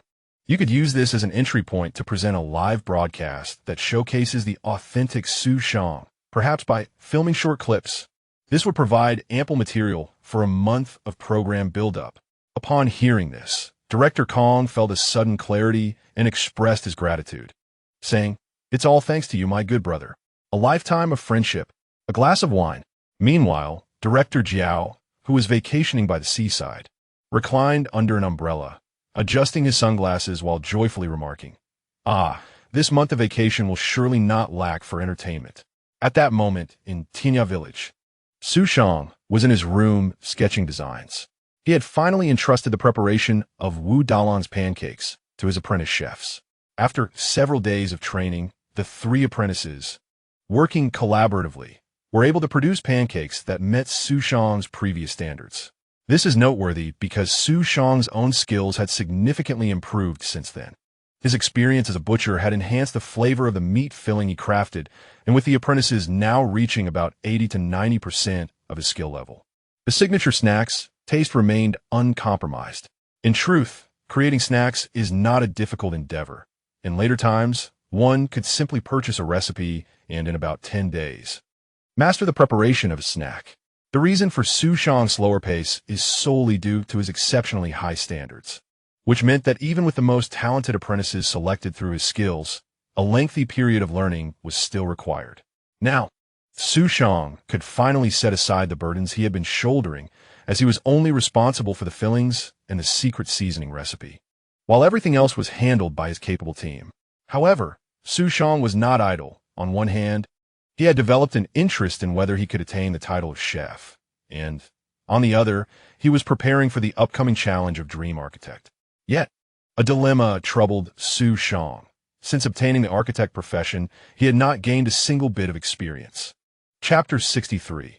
The construction teams. Xu Shang had drawn several architectural styles for the house he intended to build, but his experience remained unchanged.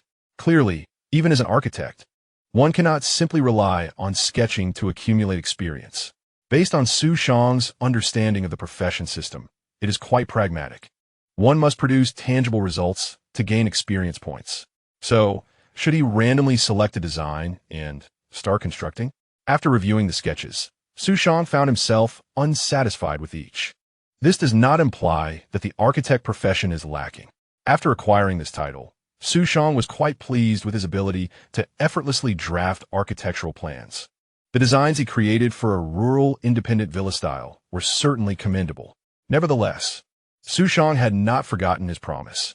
He aimed to transform Tianya Village into a tourist destination. The architectural style of modernist villas is visually appealing and practical for living. Yet when placed within a tourist area, it appears rather out of place. Visitors come from afar, not to admire your modern-style villa. However, the architectural style suited for tourism seems to exceed Xu Shang's current capabilities. For the first time, he realized that his professional skills were lacking. He discovered that intermediate professions not only have higher achievement points, but also present greater challenges compared to foundational professions. In response, Xu Shang immediately conceived a plan, upgrade. If a level 1 architect is insufficient, then why not aim for a level 2? If that is still inadequate, let us aspire to a level 3. Surely, a level 10 architect can manage a small tourist village. Xu Shang was determined that he could not fail at such a modest task. Just as he was preparing to showcase his talents, Jiang Fuwa approached him. Xiao Su, Director Kong from Dream Architect has arrived. The village has arranged the house previously rented to the film crew for his stay, and he would like to meet with you to discuss matters and shoot an opening scene. Xu Shang nodded, yet a sense of urgency crept into his mind. He had yet to determine what type of building to construct, and the program was already commencing. By the way, Xiao Su, there is something I wish to discuss with you. Uncle Jiang, please go ahead. Well, actually, my family has more than just Xiao Tiao. You are aware of that, aren't you? Xu Shang nodded, knowing that Jiang Fuwa had 3 children. Besides the late-born Xiao Tiao, there was an elder daughter and a second son.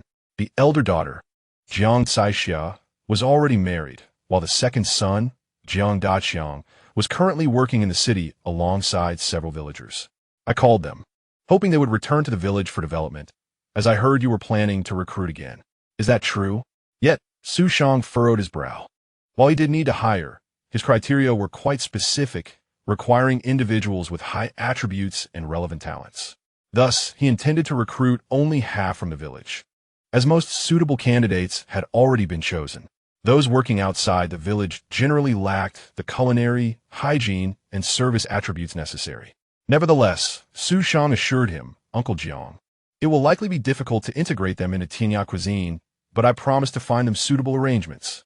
Jiang Fuwa sighed inwardly.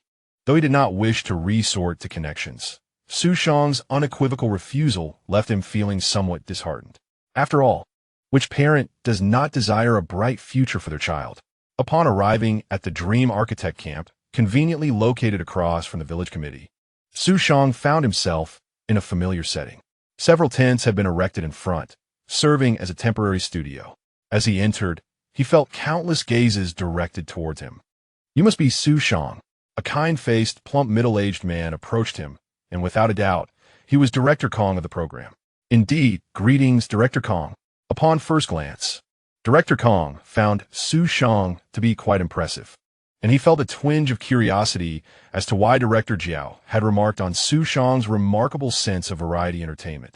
For at present, he discerned no particular distinction. Allow me to introduce these 3 gentlemen, architects from the Architects Association. This one here is your opponent for this endeavor, the distinguished architect Tao Ji, who has just returned from his studies in the beautiful country. I am Tao Ji. The esteemed master Tao disdainfully emitted a soft snort. Xu Shang had already taken note of the trio's contemptuous gazes, particularly that of the one in the center, whose eyelids seemed nearly to roll back in derision. It was evident that they held him in low regard. Xu Shang, however, possessed a commendable self-awareness. After all, he knew full well his own standing. Were he a member of the Architects Association, he would likely look down upon himself too. Nonetheless, the reason Xu Shang agreed to participate in this program was not driven by such concerns. Primarily, by joining the show, he could construct a house without incurring personal expenses. Although he still had funds from selling cow bile, why use his own when others could foot the bill? Furthermore, the program would promote Tianya Village, undoubtedly benefiting future tourism development plans. After introducing both sides, Director Kong commenced outlining the program's process. to ensure smooth concurrent broadcasts. Director Kong had arranged for multiple groups to undertake challenges sequentially, as this would facilitate weekly updates and maintain sustained interest and attention. However, constructing a house was no mere child's play. Even at the fastest pace, a week would undoubtedly prove insufficient. Yet, if the timeline were excessively prolonged, the initial stages of the program would face significant gaps, leading to soaring expenses and costs. You have 1 month. Both parties are allotted a single month to complete their houses, encompassing all design and decoration. Xu Shang nodded. A month was indeed ample time. Generally speaking, in rural areas, if one works efficiently, a month suffices. In later generations, a show with a similar name often allotted only 15 days for renovations. Master Tao had already prepared his construction team, and Xu Shang, the production team, grants you 3 days to assemble your own construction team. Xu Shang pondered a moment, realizing he had not made arrangements for a construction team. If 3 days proved insufficient, it could be extended to 5. However, it must not exceed 1 week. Director Kong cast a glance at Tao Ji, who was accompanied by 2 architects, also members of the Architects Association and active in the Yunnan province. They would naturally prepare the finest construction crew for Tao Ji. In contrast, this situation was decidedly unfavorable for Xu Shang, which was why Director Kong had limited Xu Shang to a week at most. No, 3 days would suffice. Xu Shang zeplet. He had been fretting over not being able to arrange for the village chief's eldest son, so why not simply form his own construction team? Chapter 64. Recruitment of the construction team. The preliminary meeting concluded swiftly, with the director capturing several sets of footage and informing Xu Shang that the program would be broadcast live in collaboration with a video platform to generate anticipation for the show. Xu Shang naturally had no objections, for the popularity of the program would undeniably benefit Tianya Village. Following this, he commenced preparations for his construction team. Initially, Xu sought the village chief's opinion, understanding that not all families would be amenable to having the chief's son involved in the project.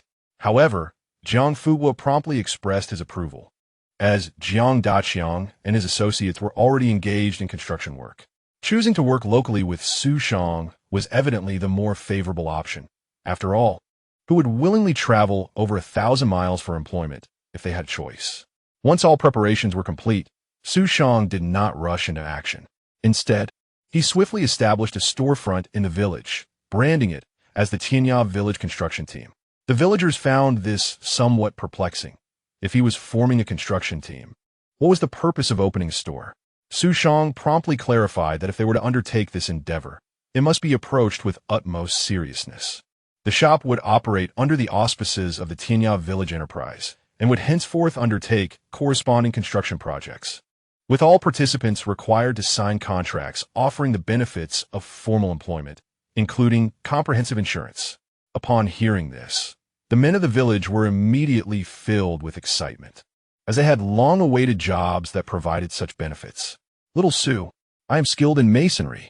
Please take me. Little Xu, I excel at tiling. My wife is currently employed at the food shop. Our connection is surely stronger than others.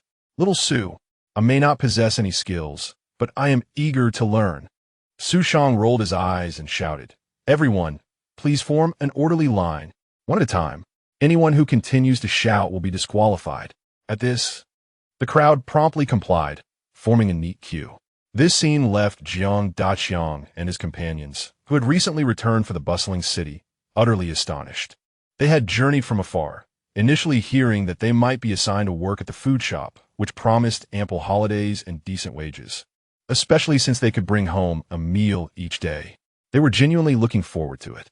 However, upon arriving in the village chief informed them they would continue with construction work. While working in construction was not inherently undesirable, the disappointment of unmet expectations naturally dampened their spirits. If they were to engage in construction, they could do so in the city for a monthly wage of 700 to 800 yuan. Why return to the village for it? Moreover, not only were they directly assigned to work, but they also had to undergo interviews. Though they did not voice their discontent, they felt a twinge of dissatisfaction. Yet today, upon witnessing the men of the village eagerly rushing to sign up, they were left bewildered. While construction work paid well, it hardly seemed competitive enough to incite such fervor. They were evidently unaware of the allure of comprehensive insurance. Nowadays, in Tianya Village, from the elderly aged 80 to children as young as 8, everyone could articulate the benefits of such insurance with great clarity. When discussing earnings, it seemed insignificant, but when boasting about having insurance akin to that of officials, a sense of superiority instantly emerged. A simple statement about having a pension in old age, unlike those who would rely on others, could leave the older men feeling utterly deflated. At this juncture, Xu Shang began to assess his attributes. The true reason behind his establishment of the store was, of course, this very objective. Although Xu Shang currently holds the esteemed position of chairman at Tianya Village Limited, it seems that his status as a petty vendor, a mere foundational occupation, renders him seemingly ineffective within the enterprise. As his influence appears limited to the scope of a single shop, he muses that had he attained a mid-level profession, the complexities would be significantly alleviated, igniting a determination within him to eventually draw a merchant's intermediate vocation. Nevertheless, the current recruitment of petty vendors has proven to be adequately sufficient. The attributes of the construction team are as follows: knowledge, experience, skills, and stamina. Each attribute is accompanied by a description. Knowledge pertains to the architectural wisdom possessed by a worker, encompassing not only book learning, but also the insights gained through apprenticeship and personal experience. Skills reflect the degree of mastery in techniques, while stamina denotes the capability for physical labor, as construction work is indeed a strenuous endeavor. The attributes are rated as follows: 8, 6, 15, quite poor; 11, 15, 21, mediocre; 9, 7, 36, decent stamina, yet lacking in specialized skills. Perhaps due to their agrarian backgrounds, the workers exhibit generally commendable stamina, but their knowledge and skills leave much to be desired. Although they might manage basic repairs, such as fixing a pig pen, it hardly suffices, given that construction is a technical pursuit. Then he encountered a promising candidate, 23, 15, 29, who also possessed innate talent. Xu Shang looked up in surprise to find that the individual assessing the attributes was none other than Jiang Daqiang, the elder son of the village chief and brother to Jiang Xiaoyao. Xu Shang glanced once more at Jiang Daqiang's gifted skill, self-reliance. Jiang Daqiang has always remembered the meaning behind the name bestowed upon him by his father. A minister is not inherently noble. A man must rely on his own strength. From a young age, he has held himself to rigorous standards, firmly believing that if he works diligently, he shall not fall short of anyone else. His knowledge and skill acquisition rates are increased by 50, while his stamina growth rises by 25. Such an inspiring ability evokes a poignant reflection in Xu Shang. Regrettably, with the progression of time, the contribution of effort to success has dwindled in significance, often eclipsed by mere fortune. If all industrious individuals were to receive their just rewards, the world would undoubtedly transform into a far more magnificent place. Without hesitation, Xu Shang produced the contract. The other villagers were to return and await further notice. However, Jiang Daqiang and his companions, as previously arranged by Jiang Fuhua, were to provide an immediate response to Xu Shang, having just returned to Tianya Village from afar. "Brother Daqiang, please take a look. If everything is in order, we can proceed to sign the labor contract." Surprised and somewhat overwhelmed, Jiang Daqiang accepted the contract. Although laborers are legally required to sign such agreements, in these times, what does a contract truly signify? Many migrant workers claim to have never even heard of one. As for the legality, there are countless unlawful practices prevailing in this era. Jiang Daqiang glanced over the contract and was instantly astounded by the salary. At that moment, he comprehended why everyone was so eager to register. 2,000 a month. After deducting the 5 insurances in one fund, the actual take-home pay should range between 1,500 and 1,600. And there are 5 insurances in one fund? Xu Shangqing cleared his throat and stated, "As a legitimate enterprise, we naturally provide the 5 social insurances and 1 housing fund. In addition to this, you will be entitled to 8 days of leave each month. Due to the nature of our work, I cannot guarantee weekly days off, and I hope you can understand." The mere mention of 8 days of leave made Jiang Daqiang's voice tremble. Of course, national holidays are counted separately. Furthermore, regarding salary, our daily work hours are 8. And overtime is compensated at 15 times the regular rate. According to international standards, lunch breaks should also fall within those 8 hours. Regrettably, we have yet to align with international practices, and I hope for your understanding. Jiang Daqiang was utterly stunned, his mind racing with the 3 words he had just heard. Overtime pay? By the way, meals are provided, but accommodation is not. Is that acceptable? Huh? Jiang Daqiang gazed around in a daze. Am I dreaming? Have I not yet awakened? Could it be that I am laboring on a construction site and have conjured this peculiar dream? Chapter 65. Disappointing standards compared to other villagers. These seasoned workers from the construction site were naturally more aligned with Xu Shang's requirements, and aside from Jiang Daqiang, others also possessed remarkable talents. However, not all of them met Xu Shang's expectations. One individual fell short in certain attributes, and upon noticing that Xu Shang had not produced a contract, he nearly broke down in tears. To see all others secure employment while he remained empty-handed was truly disheartening. Moved by the plea of his counterpart, Xu Shang hesitated. After all, considering the long journey home and the fact that all his companions had found work while he had not, it seemed rather unkind. A system devoid of compassion is destined to be short-lived. Xu Shang resolved to grant this individual an opportunity, as well as one for himself. You have not met my hiring criteria. However, I can offer you an apprenticeship. The salary will be only half. But if you can meet the requirements of a full-time employee within 3 months, you will be promoted. What are the criteria for a full-time employee? Everyone was understandably curious about this question. They observed Xu Shang as he appeared to be selecting individuals, seemingly designating them one by one. Jiang Daqiang and his companions were initially puzzled, but seeing the villagers' acceptance, they decided to follow suit. To be frank, Xu Shang felt a peculiar sense of authority, as if he could deem someone capable or incapable at will. Yet, he could not claim to possess skills that allowed him to perceive 3-dimensional panels. Therefore, he feigned sophistication. Have you heard of Han Xian? Yes, I have. He is the one from the Chu Han contention, right? Xu Shang nodded and said, there is an ancient saying, Han Xian points troops, the more, the better. Though this may appear to be a simple interview, I've already discerned your general capabilities.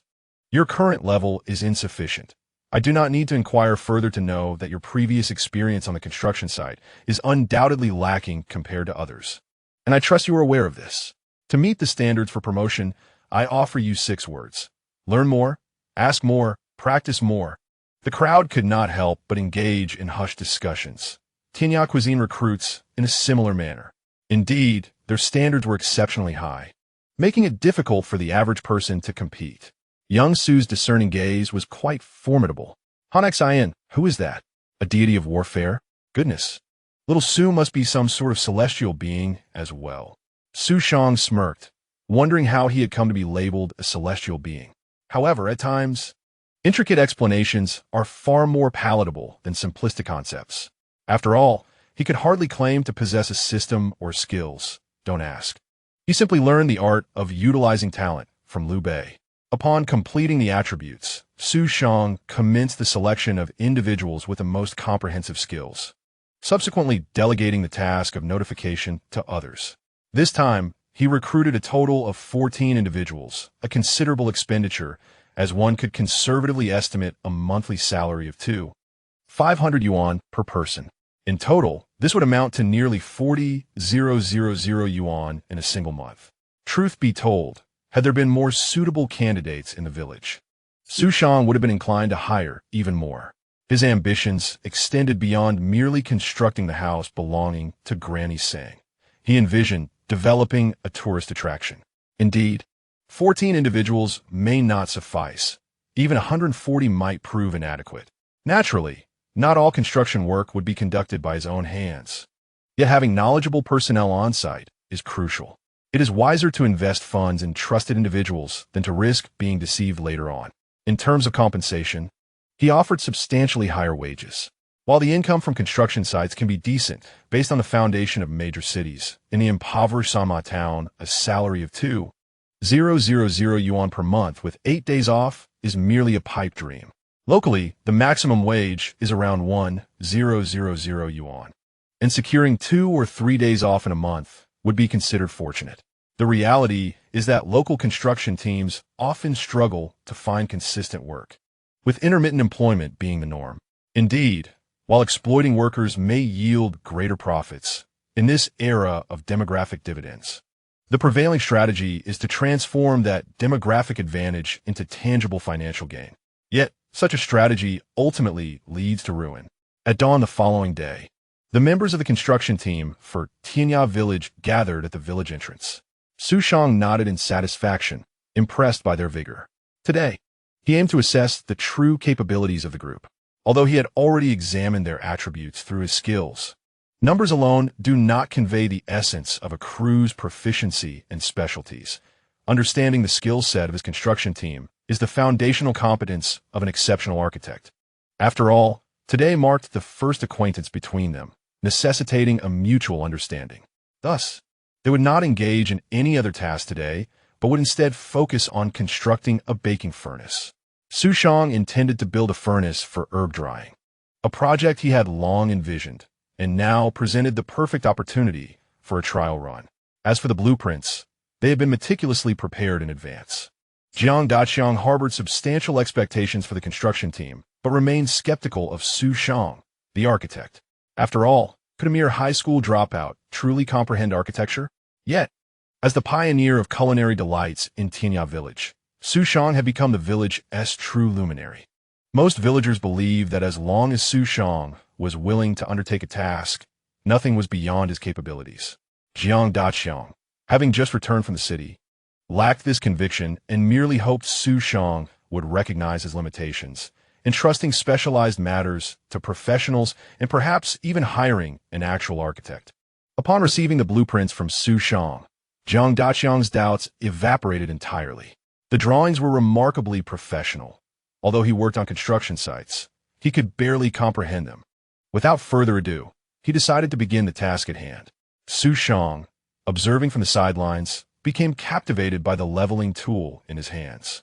To his surprise, he found himself unable to resist joining in. Why was the mud so thick? Xu Shang sighed deeply. With such attributes, was this the level of craftsmanship? An outsider would certainly struggle to discern the quality of work, but Xu Shang, being an architect with the skills of a third-tier mason, could see through it. He was unsure what constituted a third-tier mason, but judging by the current results, a first-tier mason would likely leave these novices in the dust. In truth, this was quite accurate. While there were many laborers in the country, truly professional masons were a rare breed. Most were merely apprentices learning the trade, doing their jobs without the intention of pursuing a lifelong career in it. Consequently, Xu Shang rectified nearly all the errors made by the workers, leaving them in a state of astonishment. Was this the kind of work expected from an 18-year-old city dweller, a second-generation wealthy individual? This was clearly the work of a seasoned mason with 2 decades of experience. Xu Shang sighed again, having anticipated a team of skilled craftsmen, only to be confronted with a rather unimpressive crew. At that moment, he heard unabashed laughter emanating from a nearby location. The source of the mockery was the construction team recruited by Master Tao. Xu Shang felt a surge of indignation. Even if his own team was lacking, it still reflected poorly on him as a professional architect. How dare they ridicule his workers without knowing their own worth? Curiosity piqued. Xu Shang glanced over at the opposing team. The numbers were staggering. 38, 40, 26, and they possessed innate talent as seasoned wall builders. He scrutinized the other members of Master Tao's crew and became even more silent. 40, 35, 31, 42, 44, 35? A gifted construction team leader? This was beyond belief. Master Tao was not playing fair.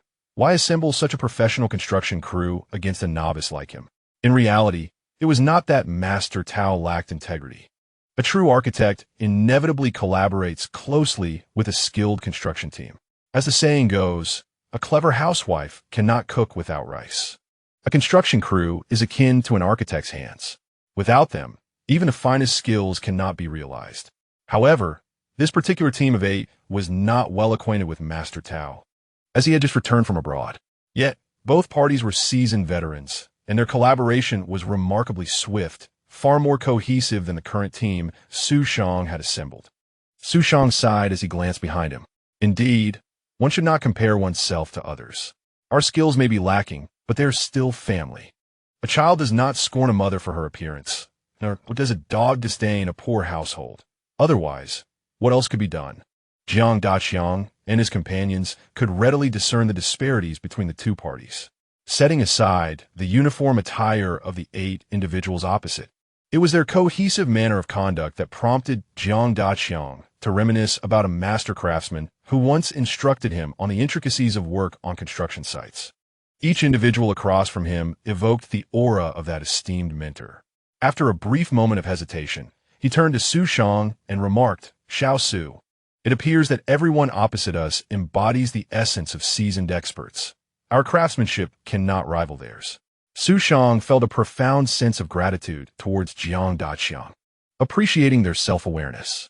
Indeed, their skills could not compare, but the beauty of learning from the best was ever present. As an architect still in the nascent stages of his career, he had yet to finalize his architectural blueprints. Faced with such circumstances, the optimal course of action was clear: an upgrade, an elevation for all. Xu Shang had already conceived a strategy for this enhancement. Upon accessing his Tudo account, he discovered that his follower count had reached a staggering 1,000,000, marking him as a prominent streamer, albeit with a significant portion of his audience being detractors. Xu Cheating's audacity was beyond reproach. He dared to appear on television for the sake of fame, conjuring up the most shameless of programs. Truly, Xu Cheating was a master of disgrace. To achieve stardom, he would even set ablaze another's property. Enough said, a life of infamy awaited him. Xu Shang found himself perplexed by the sudden surge of critics. Was it not merely the slaughter of a cow, the extraction of a bile stone, or a casual sale for 18,000? Were these not commonplace occurrences? As for the notion of script, while some elements were indeed absurd, there was no denying that they shone brightly like the sun, their brilliance impossible to conceal. Xu Shang sighed softly, recognizing that the pursuit of excellence inevitably invites suspicion and envy. He first glanced at the segment featuring his family's convenience store, where the program depicted the everyday shopping habits of villagers, albeit with a fair share of scripted embellishments. Such tranquil routines were, in fact, quite captivating. For instance, children would bring medicinal herbs to sell, and upon completing their transactions, purchase a packet of instant noodles for 1 yuan, requesting hot water and aluminum containers from the store to prepare their meal, complemented by 50-cent hot dogs. Thus, 3 little friends would bond over their shared instant noodles, only to soon bicker fiercely over who would savor the last spoonful of broth, causing discord among brothers. Additionally, there were children who brought tattooed eels to inquire if they were medicinal herbs, only to receive a thorough reprimand from Xu Shang. The simplicity of the program exuded warmth, offering urban dwellers an unprecedented glimpse into rural life. Consequently, upon its release, it became immensely popular, garnering hundreds of thousands of views per episode, epitomizing the quintessential accompaniment to a meal. Although the comment section was rife with detractors, a multitude of viewers found the content delightful, clearly indicating that the management of this account had achieved considerable success. For Xu Shang, the segment on his family's convenience store was merely an appetizer. The true centerpiece of his programming remained the Xiao Su reviews. Soon, Xu Shang was ready with the new episode, once again unleashing his full vigor. Greetings, everyone! Welcome to the second installment of Xiao Su's reviews. Many may not be aware that, aside from his culinary talents, Xu is actually a self-taught architect with years of study under his belt. He is currently participating in the program Dream Architect, and he hopes for your generous support. Upon clicking the video, viewers could not help but roll their eyes, thinking, if you're an architect, then pigs must be bodybuilders. Nevertheless, despite the mockery, they continued to watch with patience. Xu Shang proceeded to share, I wonder if you are aware of a startling statistic. Every year, nearly 100,000 individuals lose their lives in traffic accidents in our country. Viewers were somewhat perplexed, questioning how he had ventured into the topic of traffic fatalities. I understand you might be curious about why I mention this, he continued. However, I must inform you that among the cases of unnatural deaths in our nation, there exists another category that also claims around 100,000 lives, possibly even exceeding the number of traffic-related deaths, yet few are aware of its peril. This menace is known as renovation pollution. Xu spoke eloquently. Moreover, aside from the 10,000 who succumb to renovation pollution each year, out of the 1 million newborns with congenital disabilities, at least 40% are linked to renovation pollutants. Thus, for the sake of public safety, I undertook an investigation into certain renovation materials available on the market. To my dismay, what I discovered was nothing short of alarming. Xu is once again engaging in sensationalism. One viewer scoffed, disdainfully curling his lip as he conducted a quick search on Baidu. Naturally, he assumed Xu was exaggerating. How could renovations possibly be so deadly? However, upon further inquiry, he was taken aback by the startling findings. Could it be that Xu's data was indeed accurate? In the early 20th century, as rapid development gripped the nation and people began to prosper, they naturally moved into new homes and initiated extravagant renovations. Yet during this period, the understanding of renovation pollution was woefully inadequate. Many dismissed the faint odors from furniture, thinking it would dissipate with time. Simultaneously, the domestic renovation industry was in a state of chaotic production, plagued by substandard materials and toxic adhesives, with a singular focus on profit while ignoring the potential repercussions. Consequently, a series of shocking statistics emerged. Chapter 67. Xiaosu's Reviews Reaches New Heights. It is essential to recognize that beneath the surface of the annual death toll of 100,000 lies a foundation built upon the health of many individuals who are either symptom-free or suffering from non-fatal ailments. In 2006, due to widespread ignorance and market disarray, a grim reality emerged. Any renovation inevitably led to pollution. It was not until several years later, following extensive media coverage and market improvements, that this situation began to shift. During this time, countless harrowing examples emerged among Xu's relatives, colleagues, and acquaintances, further underscoring the pressing issue at hand. Having achieved financial success, he jubilantly purchased a new home, eagerly moving in as soon as the renovations were completed. Tragically, just a year later, he succumbed to leukemia. There was also a recent graduate who, in an attempt to save money, rented a newly renovated small compartment, only to be diagnosed with cancer within 3 months. Even more disheartening, there are children as young as 8 or 9 undergoing intensive chemotherapy, their heads shaved. Although Xu Shang has his own motives for creating this video, he simultaneously hopes to draw societal attention to these issues in our era. After all, many lessons have been learned at the cost of lives. Below, I present some building materials I acquired from the market. I enlisted a friend to procure an air sampler for me, through which I will test whether these materials meet safety standards. XX board, non compliant. XX furniture, non compliant. Venti latex paint, Severelli, non compliant. The readings from the sampler are off the charts. I implore everyone not to purchase these items. Xu Shang assessed 10 types of renovation materials bought from Sanma Town, and much to his disbelief, not a single one met safety standards. Not a single one. This is truly a testament to the unscrupulous manufacturers of our time. However, this is an inevitable consequence of our era, characterized by rampant shoddy production and pollution during a painful developmental phase. After all, no one can fully comprehend the flaws of a nascent development. I advise everyone, if you cannot procure quality building materials, it may be best to simply apply a coat of white lime to the walls. Pure, natural, pollution-free, and environmentally friendly. As long as no glue is added, there will be no issues. When it comes to furniture, please opt for trusted brands. The choice of glue should not only consider cost-effectiveness, but also compliance with national standards. Finally, if you remain concerned, friends from Sanma Town can seek my assistance for renovations. I shall refrain from sharing my contact number here. For service inquiries, please visit the delicacy shop next to Tianya Village in Sanma Town. It turns out to be an advertisement. The trolls began to stir, yet few responded to criticize Xu Shang, as many were more concerned about the safety of their own homes. After watching this video, one middle-aged viewer felt apprehensive about his own house. Goodness, I can't even bear to stay in my home. He glanced at his large wardrobe, then at the latex paint on the walls, and finally at the marble floor tiles, feeling overwhelmed by the multitude of issues. At this moment, a young, handsome man sitting at the head of his bed, gazing at his outdated second-hand computer, wore a grave expression. The dangers of renovation pollution are far too perilous. No, I must move out. He turned to examine the uneven bluestone tiles, looked down at the bumpy earthen floor, and then up at the exposed beams above. It dawned on him that his home was so impoverished that it had never been renovated. Oh, then it's not my concern. Suddenly, the young man struck his thigh in frustration. How infuriating it is that I find solace in the fact that my home is so poor. At that moment, a robust gentleman with a beer belly sniffed at his nose. A peculiar odor wafted through the air.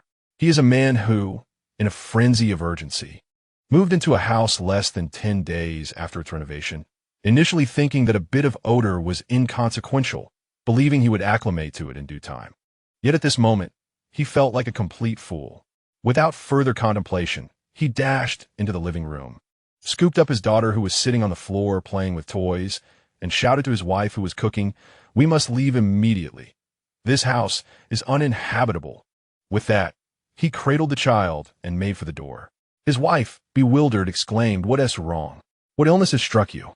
I shouldn't have let you buy that computer." "Nonsense. If it weren't for that computer, our family might have perished in this house. Spare me the chatter. We must flee this toxic abode. This place is unlivable. Have you lost your mind? How can a perfectly good house be uninhabitable? You wouldn't understand. I'll explain everything later. If we aren't living here, where will we go? First, we'll head to your mother's house. Then we'll rent somewhere to stay." As the tumult unfolded, it stirred a wave of emotional responses among the audience, prompting numerous video creators to question Xu Shang's credibility. Given Xu's notorious reputation for deceit, his videos were indeed hard to trust, especially as he took the opportunity to promote himself at the end. Almost immediately, critics launched a tirade against him. This Xu is truly shameless. Today, I shall enumerate his 7 deadly sins. The first sin is pride. He burned down the house of the rural protagonist, Gao Xiaolong. Do not believe a word Xu says. He is a charlatan. However, beyond these critics, many others approached Xu's claims with skepticism. And in this age of the internet, a significant number of netizens, driven by a thirst for knowledge, began to seek out literature and conduct investigations. Consequently, a fresh wave of programs emerged. Initially, I held Xu in disdain, viewing him merely as a wealthy individual seeking fame. Yet, upon further examination of relevant materials, I found myself compelled to support him. It's laughable. So many have disparaged my deity, Xu Tiandi. Yet not a single one dared to assert that Xu Shang's statements were false. It appears many are feigning ignorance, reluctant to expose the truth of society.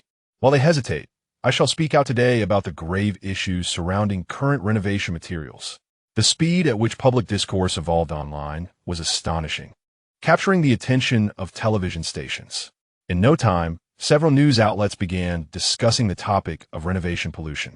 Meanwhile, Director Kong finally grasped why Director Jiao had recommended Xu Shang for the inaugural episode of his show.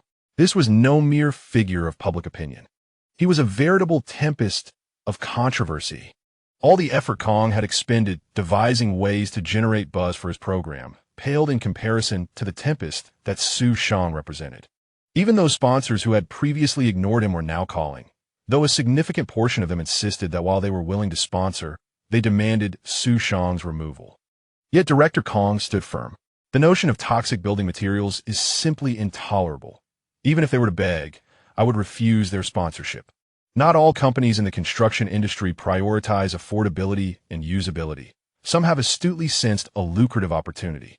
The concept of environmentally friendly, natural, and non-polluting renovations is destined to emerge as a guiding beacon in the future market of the renovation industry. Currently, what better way to promote one's own eco-friendly building materials than to advertise with Xu Shang, who has just evaluated subpar renovation products? In Chapter 68, the fervor must remain unyielding. Not only has Director Kong received numerous calls from sponsors, But even Xu Shang has been approached by individuals with connections he could not fathom. What? Advertising? 300,000 for a single video? Do you hold anyone in such disdain? What? For a product with no certification, 1,000,000 for one video? Xu Shang hung up the phone, his emotions a tumultuous mix. It is the year 2006, and you dare to offer such a sum for a single video? However, if Xu Shang were to promote an unverified product, even if he earned $1 million, it would be a loss, sacrificing his reputation and jeopardizing the hard-won popularity of his account based on transformation stories. For most ordinary influencers, accepting advertisements is justifiable, as one must earn a living. Yet Xu Shang is no ordinary influencer. While he needs funds, he is not desperate for them. Although he may not be swimming in vast sums, he does have a steady income from his stores, which are on the verge of expansion. The 300,000 offered, while significant, does not sway his convictions. The success of his core program, Little Xu Reviews, can be attributed to his neutral stance. Once he begins to advertise, can he still claim neutrality? Thus, from a broader perspective, it is evidently more valuable for Xu Shang to cultivate the worth of his account. As for advertising, self-promotion can yield impressive results. For instance, Xu Shang has merely set up a consultation booth next to a popular food store, and already he has drawn a crowd. Little Xu, may I ask if the renovations you mentioned are managed by you? Indeed, I oversee everything alongside our professional construction team from Tianya Village. We will specifically select environmentally friendly materials, though the prices may be slightly higher. I encourage everyone to choose carefully according to their own circumstances. Little Xu, I wish to reserve my spot. I arrived first. My home should be prioritized. Little Xu, please start with my home. I will pay extra. Take your time. One at a time. Xu Shang silently nodded. Having control over media channels makes a remarkable difference. With advertisements, business becomes overwhelmingly prosperous. While earning money through advertisements may be quick and effortless, it is ultimately a transient transaction, incomparable to the steady flow of income we cultivate. Before long, he had secured renovation contracts from 4 or 5 clients. If each project typically takes 2 months, he would be booked until next year. Xu Shang certainly did not wish for such lengthy timelines, as he is intent on competing with others. 2 months would be excessive. Even 1 month feels prolonged. He did not desire to calculate wages on a daily basis. His subordinates, while working, could not afford to dawdle, pocketing an extra 100 or so for a day's labor. If they were to undertake this task, it must be executed swiftly and proficiently. Otherwise, what merit would they have in competing with the professional construction teams? After accepting the renovation order, Xu Shang did not rush. Instead, he resolved to hone his skills in his own shop. Of course, it was not the Tianya Village delicacies that he focused on, but rather a newly leased storefront named the Tianya Village Construction Team Showcase. Jiang Daqiang and his companions were taken aback by Xu Shang's decisive manner. Who would have anticipated that on the very first day of recruitment, they would be renovating their own facade just 3 days later? However, such generous treatment was not to be taken for granted, and soon everyone began to busily engage in their tasks. It is worth mentioning that the construction team, led by architect Tao, was indeed professional. There exists an objective disparity between us and others. Yet, I firmly believe that we shall not fall short in the future. Do you agree? Yes. Louder. Yes. Excellent. With a grand gesture, Xu Shang urged his comrades to continue their work while he scrutinized the attributes of each individual. To his delight, he observed that the temporary enhancements in their attributes were indeed apparent, although permanent increases had yet to manifest. Xu Shang rejoiced inwardly. The morale-boosting skill proved to be exceedingly effective. His fervent gaze swept over each of his employees, invigorating their movements, compelling them to strive to impress him. Xu Shang became increasingly convinced of his beliefs. While monetary incentives are the most effective means to uplift spirits, they should only be employed as a last resort. When the moment arises to rally morale, every method must be explored, and any effective approach should be consistently utilized. Therefore, let the enthusiasm flow without pause. Seventh brother, your craftsmanship is genuinely commendable. Among all of us, I believe your skill in applying cement is unparalleled. Alas, when compared to the masterful hands under Master Tao, it falls short. Brother Sang paused momentarily, gritting his teeth, and asserted, "Little Xu, just say the word. How should I proceed? We, the people of Tianya Village, shall not be outdone." Excellent. We, the brothers of Tianya Village, must embody this spirit. It is not the fear of falling short that concerns us, but rather the notion that we believe ourselves inferior. Is it not merely applying cement? Allow me to instruct you. TZ, among us, only you and little Gio are apprentices. This is not a matter of targeting you or harboring any ill will.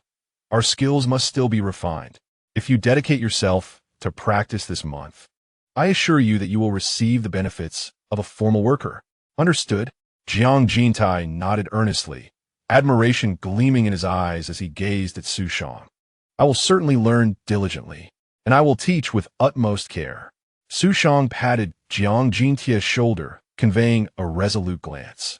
In his pursuit to elevate the proficiency of the construction team, Xu Shang exerted considerable effort, instilling motivation and encouragement in each member, leaving no stone unturned. Yet, the endeavor did not conclude there. Everyone take a break. Here, drink some iced water. Remember, the human body operates on cycles. It is not the case that relentless work yields the highest efficiency. On the contrary, adequate rest can keep our bodies in optimal condition. This is not mere idle talk from Xu Shang. Physiologists conducted an experiment where a group of robust men was tasked with loading pig iron onto a cargo ship for 4 continuous hours, managing to load a mere 125 tons.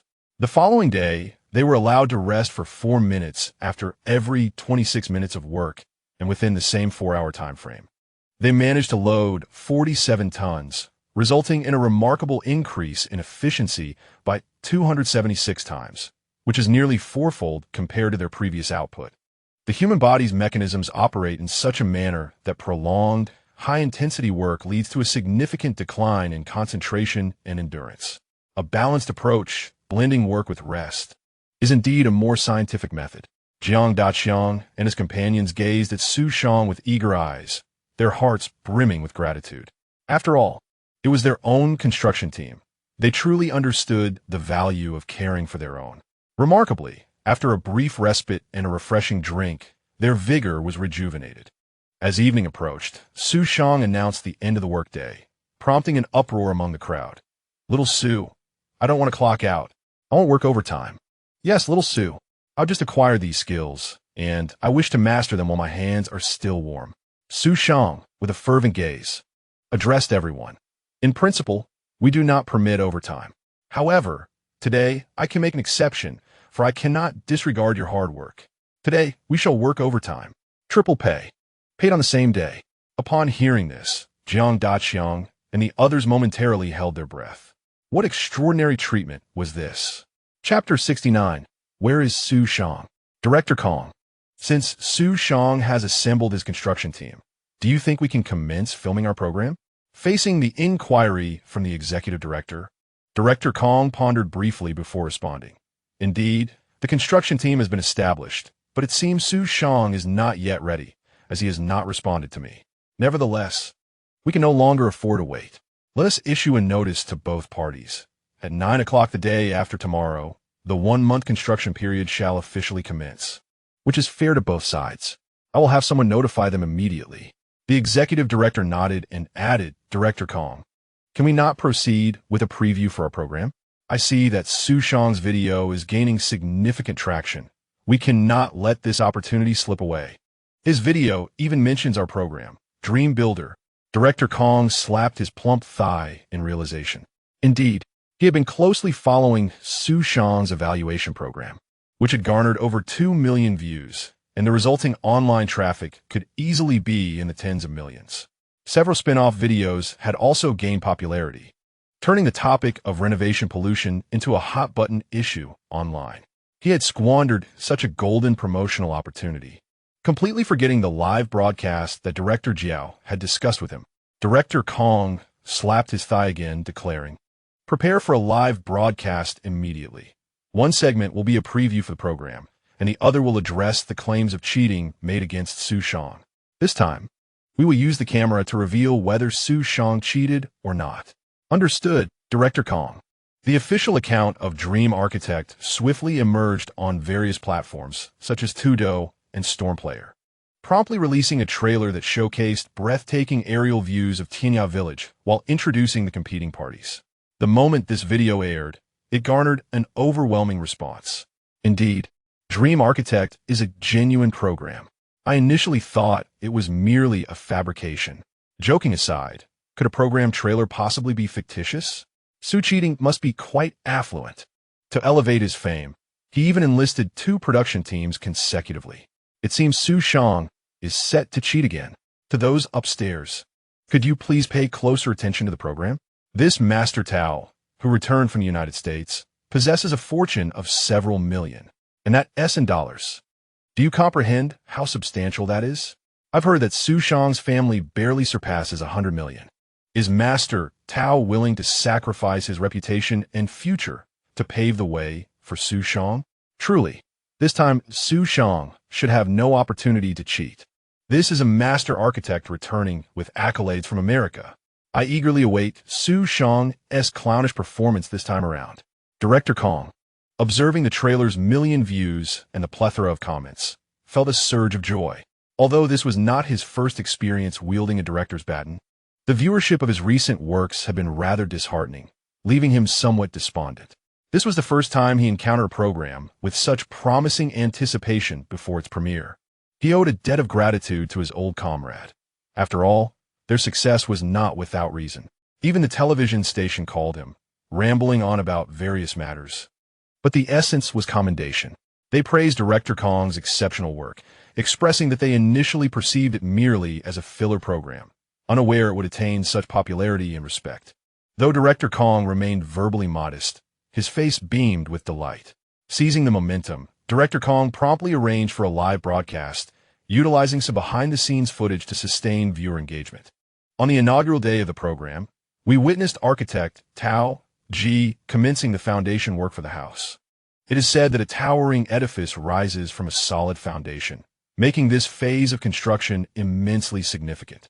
Master Tao's crew appeared remarkably professional, given their current pace. The foundation could be completed in merely 2 to 3 days. With arms crossed, Tao Ji gazed upon the land.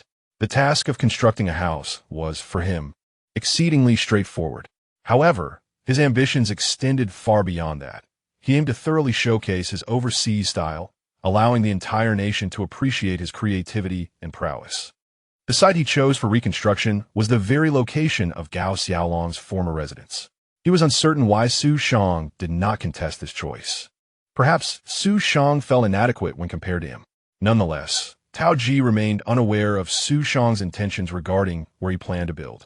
Despite believing deep down that Xu Shang was unworthy of being his rival, the mysterious progress of his opponent nevertheless piqued his curiosity. Tao Ji subtly inquired with the production team, discovering that they too seemed to lack information regarding Xu Shang's plans. At this moment, the live broadcast is indeed quite bewildering. I apologize, but I have a question for the directing team. Due to the nature of the live broadcast, the host cannot pause and is compelled to inquire on camera. Our program commenced at 9 this morning, correct? Indeed, it began at 9. And what about Xu Shangren? I have no idea. Did we forget to notify him? No. I'm certain we informed him, and I did so 3 times. The smile on the host's face became rigid. Heaven knows how challenging it was for the production team to arrange for the broadcasting truck for this live show, and now, with the talent missing, what could be done? The comment section on the video platform erupted. Where is Xu Shangren? Is he unable to handle the pressure and has vanished? An incident has occurred during the performance. After receiving instructions from the director, the host hurriedly apologized to the audience, assuring them that there would be a supplementary broadcast in the evening to clarify what transpired. Subsequently, the production team frantically began searching for Xu Shangren. The competition had just commenced. Where on earth could he have gone? Finally, Director Kong managed to reach Xu Shangren by phone. Xu Shang, where are you right now? I am busy with renovations in town. The production team was taken aback. It seems Xu Shang had forgotten about this matter. Director Kong took a deep breath and replied with irritation. Have you already forgotten that today marks the first day of our Dream Architect program? Do you recall that you were supposed to compete? Everyone expected to hear Xu Shang express surprise at having forgotten, but to their astonishment, Xu Shang responded, I remember. What? Director Kong was stunned and quickly pressed. Then why aren't you back to build houses? You only have 30 days. Well, I must first finish the renovations I am currently handling. One must always adhere to a sense of order. Don't you agree, Director Kong? Chapter 70. The architect's upgrade. Director Kong was flabbergasted. With so many of us bustling about, and countless individuals both on and off stage awaiting the program. You now tell me about a sense of order? Do you understand the concept of priorities? Were it not for the higher-ups demanding Xu Shang's participation under normal circumstances, Director Kong would have been tempted to dismiss any ordinary star. Director Kong, what should we do now? What else can we do but continue with the live broadcast? Let us see what this kid is actually up to. Xu Shang had certainly not forgotten about the competition. Rather, he felt his abilities were lacking. What to do when one feels insufficient? Naturally, one must strive for an upgrade. Much like confronting a formidable boss, one does not venture forth unprepared. That would be tantamount to courting disaster. Although time was limited, sharpening one's tools is essential before the work begins. Thus he decided to level up first. However, progressing from an intermediate profession was noticeably slower than from a beginner. Xu Shang felt the upgrade was sluggish. Engaging in renovations could indeed provide valuable experience for an architect, and judging by the experience points, the gains were rather significant. Yet his level had not changed. Xu Shang calculated in his mind that, if he were to apply the previous standards for a beginner profession, he might have reached level 3 by now. There was no alternative. With high aspirations, one must exert effort.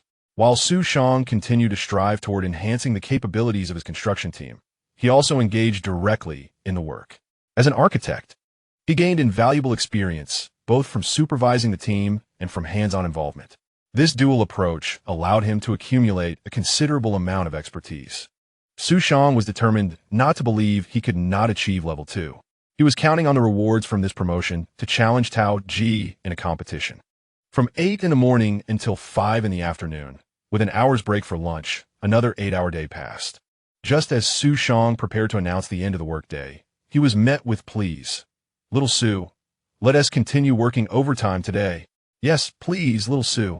Let's work a bit longer. There's not much left to do. We could finish in just a couple more hours. Looking into the hopeful eyes of his team, Xu Shang understood that their desire to contribute their energy and youth to the construction project stemmed not from noble intentions, but from the allure of overtime pay. He recalled the bleak future of factories where workers were compelled to toil for meager base salaries, relying solely on overtime to make ends meet. Yet, Xu Shang believed the wages he offered were reasonable. He had come to understand, albeit slightly, that many in the country had become accustomed to a life of frugality. When opportunities to earn arose, they were more than willing to exert themselves. Regrettably, these industrious individuals had not received their deserved rewards during the 2 decades of rapid development, but had instead become mere components of the so-called demographic dividend. Even as young people hesitated to repeat the mistakes of their predecessors, some experts labeled them as decadent. Xu Shang sighed, declaring, from today onward, unless in truly exceptional circumstances, no one may work more than 10 overtime days a month. A collective sense of disappointment washed over the team. Xu Shang felt a complex array of emotions. It was the first time he found himself opposing his team out of a desire for their well-being. Nevertheless, he did not forget to uplift their spirits. Additionally, he announced that the overtime pay would be reduced from 15 times the usual rate to 3 times, with all payments settled on the same day. Upon hearing the first half of his statement, a palpable unease spread among the workers. After all, it was common for construction workers to receive no pay for overtime. The prospect of earning more than their standard wages had fueled their anticipation for extra hours, and many believed that the 15-fold pay would not last long. Indeed, it did not last long at all. It was swiftly changed to 3 times. "I can work overtime until tomorrow morning," exclaimed one excited worker. "I can work myself to death." Another chimed in. Xu Shang, overwhelmed with disbelief, thought to himself, "What do you mean you can work yourself to death? Don't turn me into a slave driver." He promptly issued another urgent announcement. Each person may work a maximum of 3 hours of overtime per day. How unfortunate, came the collective lament. Xu Shang, too, found the situation absurd. It felt strangely surreal. However, the efficiency of the team was remarkable. Within just 2 hours, the project was completed, leaving the homeowner astonished. When the call came to inform him of the completion, the homeowner was bewildered, wondering how the project could be finished in merely 3 days. Upon inspection, it was astonishing to find that the renovation had indeed been completed. Given the simplicity of your project, which did not require an excessive amount of time, we hastened to finalize everything for you. However, many areas remain uncured, and the house will require some time to air out before it is habitable. Although the majority of materials used are environmentally friendly, there may still be some residual pollutants. So your attention to this matter is essential. Additionally, should any issues arise within the next 3 months, we will provide complimentary service at your doorstep. If the problems stem from our renovation work, we guarantee lifelong support. After signing the completion paperwork, Xu Shang noticed a notation of 3,000 experience points in front of the house. His eyes gleamed with excitement. Indeed, completing a project awarded substantial experience, prompting him to expedite the finishing touches on his storefront. This addition of experience finally allowed Xu Shang to attain level 2. You may choose one of the following 3 options as your upgrade reward. Option 1. Mortise and tenon craftsmanship, a passive skill. The ancient art is passed down through you. Upon mastering this skill, you will acquire the techniques of mortise and tenon craftsmanship. Your carpenter level will permanently increase by 3, non-upgradable. Option 2. Master of landscape, a passive skill. The art of landscape design is a gem of Chinese civilization. Upon mastering this skill, you will gain the ability to construct ancient gardens. Your landscape architect level will permanently increase by 3, non-upgradable. Option 3. Spatial artist, a passive skill. In a bustling city, what people can truly possess is often merely a small space. Upon mastering this skill, you will achieve specialization in compact spaces, increasing your expertise in designing extremely small rooms by 100. Xu Shang took a deep breath. It was indeed impressive for a mid-level profession to offer 3 skills upon reaching level 2, each of which could be considered a formidable specialization. However, he pondered that none of these options aligned with his immediate desires. Firstly, he had no shortage of compact spaces. Many urban dwellers might seek such expertise. But he was currently tasked with designing houses in Tianya Village, where space was abundant despite the potential expense of other materials.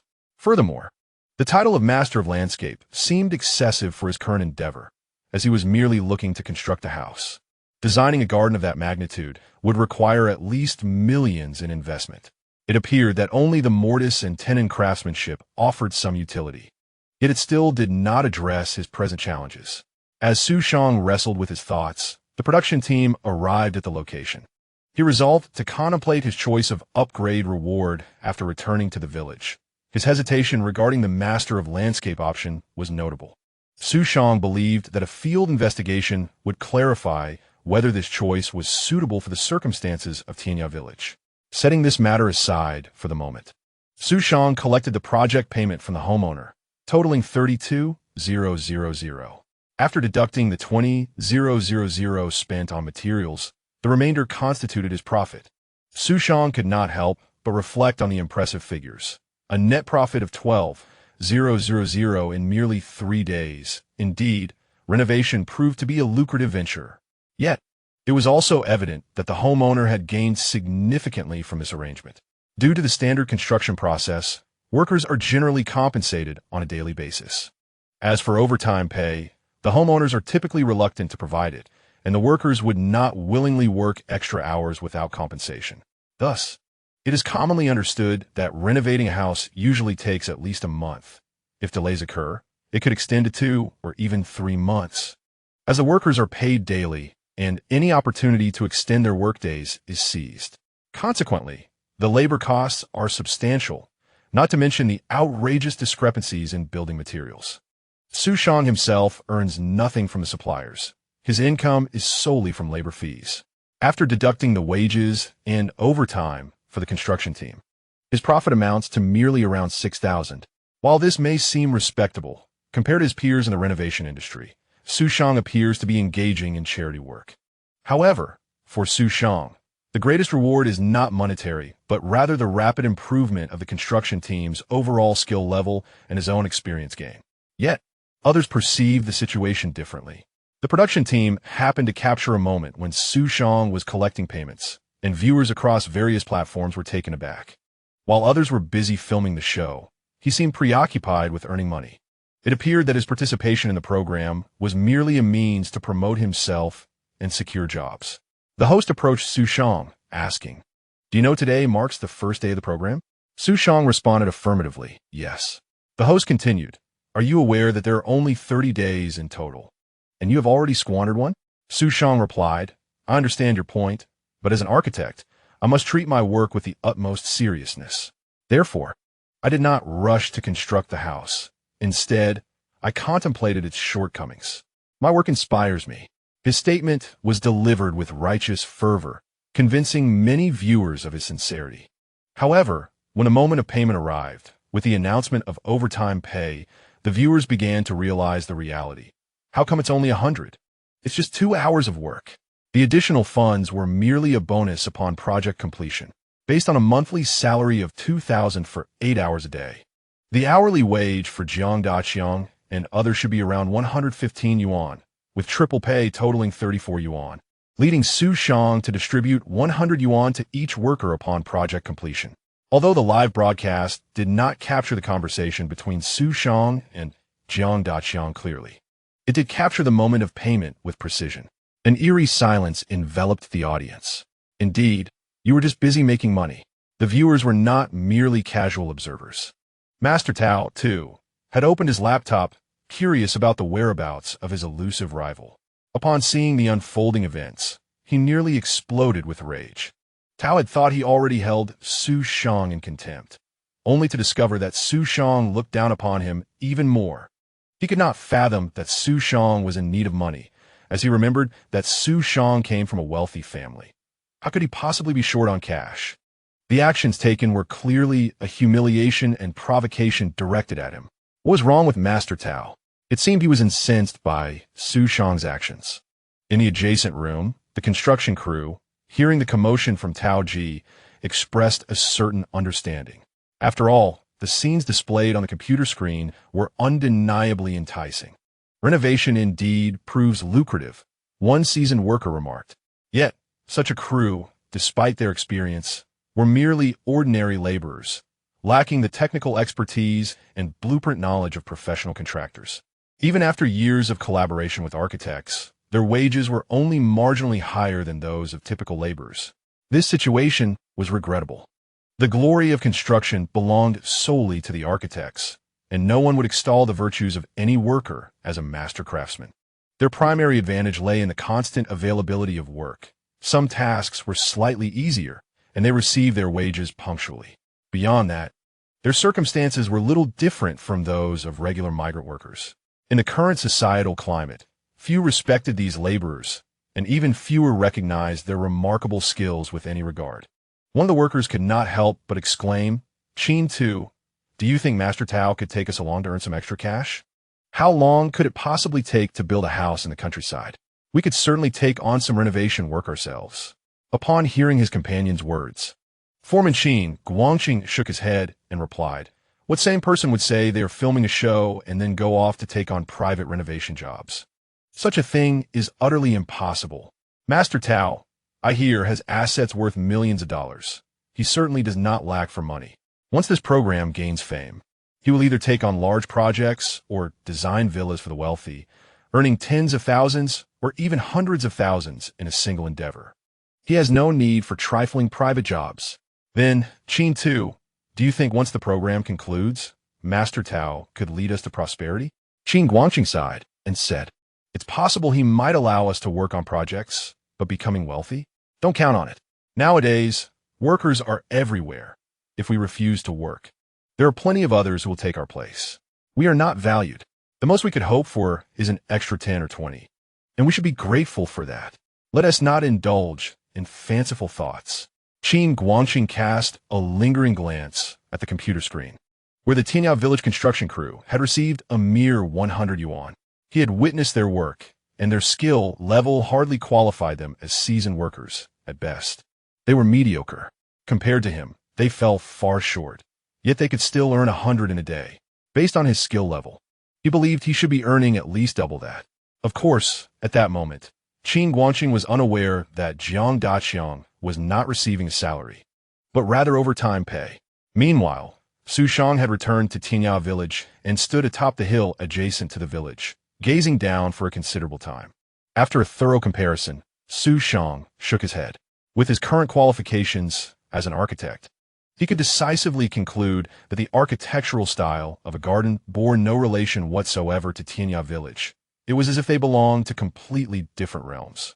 To forcibly transform Tianya Village into a garden-style design for tourism would only result in a jarring mismatch. However, without pursuing that avenue, what style of tourism should he envision for Tianya Village? Chapter 72. Xu Shang is playing with mud as Xu Shang pondered the various architectural styles he had encountered in his past life. A voice suddenly broke the silence beside him. "Little Xu, are you here enjoying the scenery too?" Turning to his side, Xu Shang discovered that it was Zheng Zijie approaching him. Zheng Zijie was the last remaining affluent individual in Tianya Village. With the conclusion of transformation, the allure of new programs had paled in comparison, prompting the others to depart early. Only Zheng Zijie lingered, aimlessly wandering the village, accompanying his mentor Jiang Xiaoyao as they fished, caught shrimp, climbed trees to collect cicadas, and engaged in various other pursuits. An idea sparked in Xu Shang's mind. Why not inquire of this wealthy companion? "Brother Jie, if I were to develop Tianya Village into a tourist attraction, what architectural style do you think would be most suitable?" Zheng Zijie chuckled in response to Xu Shang's eager gaze. "I'm no expert in architecture. Perhaps something akin to the Forbidden City?" Xu Shang sighed inwardly, realizing he could not expect much from this second-generation rich kid. Zheng Zijie chuckled awkwardly and then remarked, "But the scenery here is indeed beautiful. If you manage to turn this place into a tourist destination, I will surely visit often."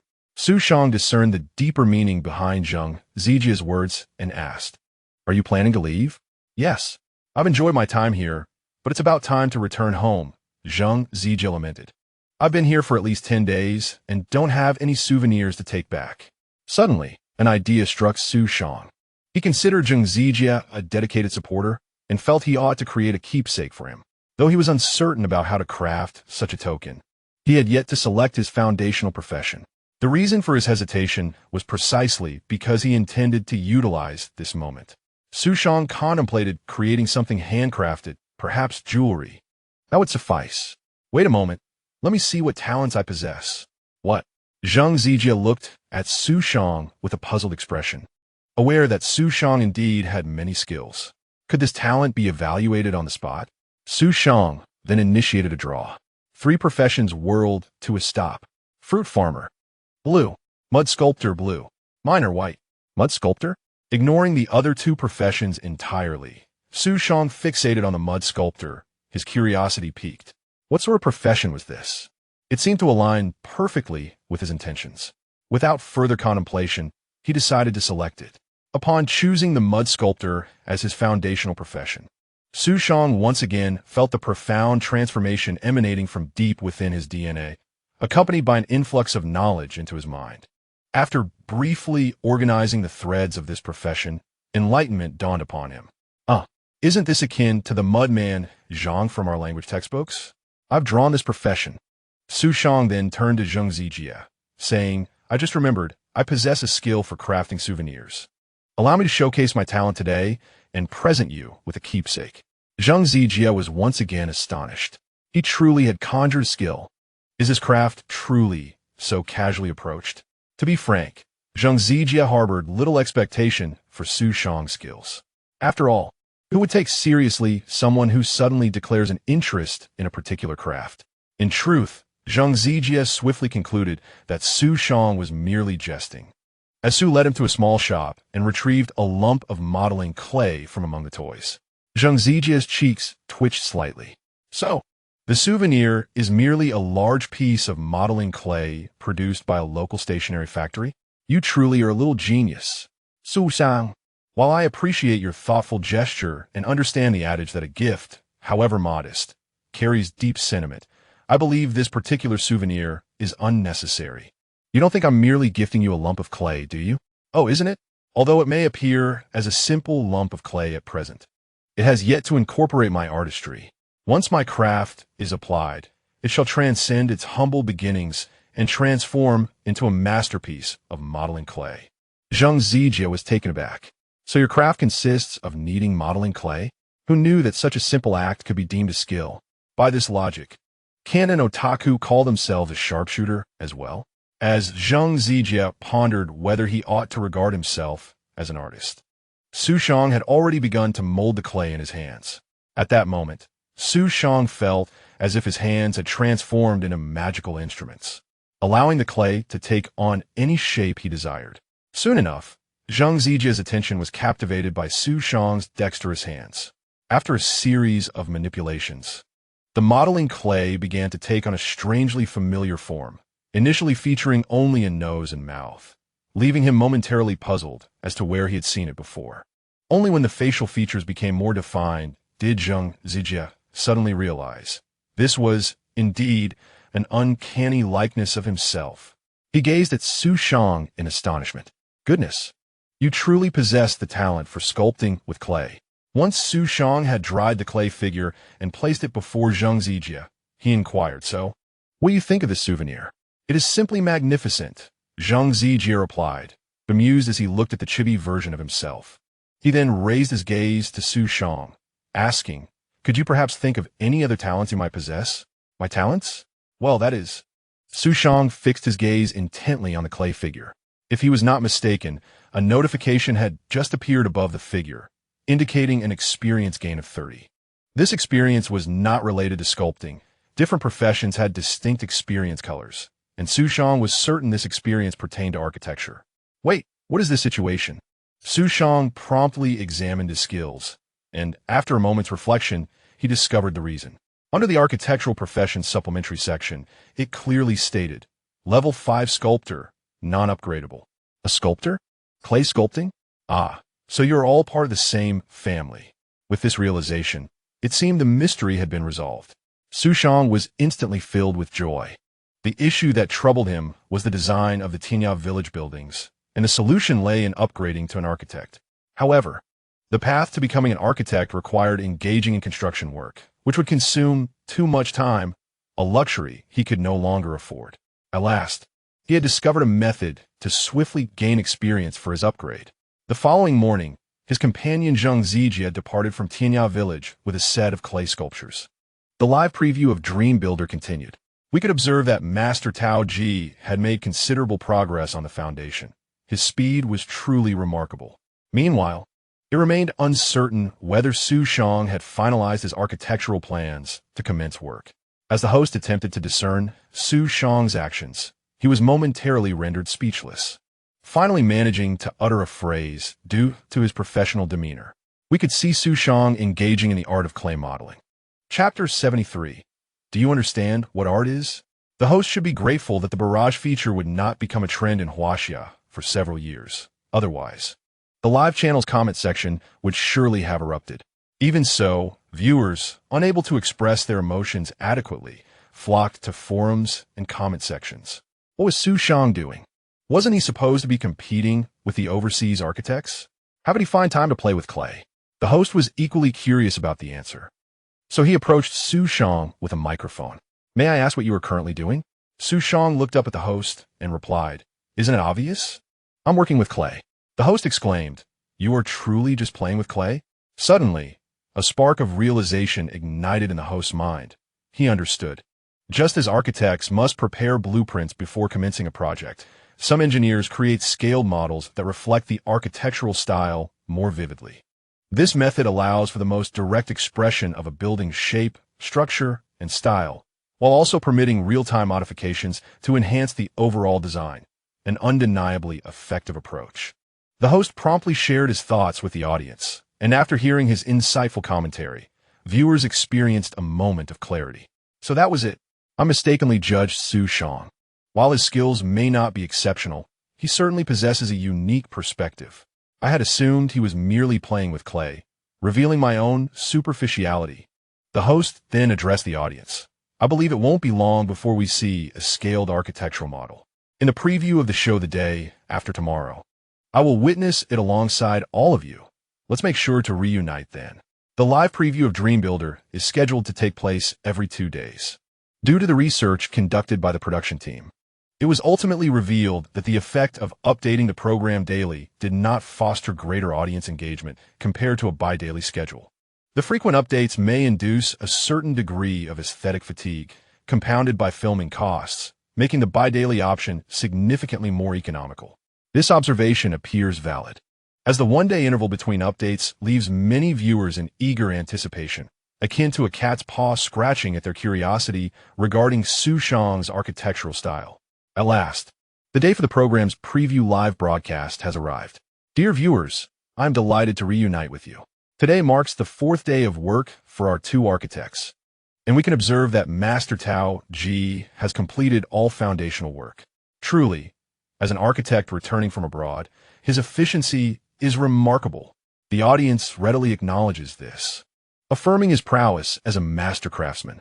Meanwhile, one wonders if Xu Shang has even completed his model today.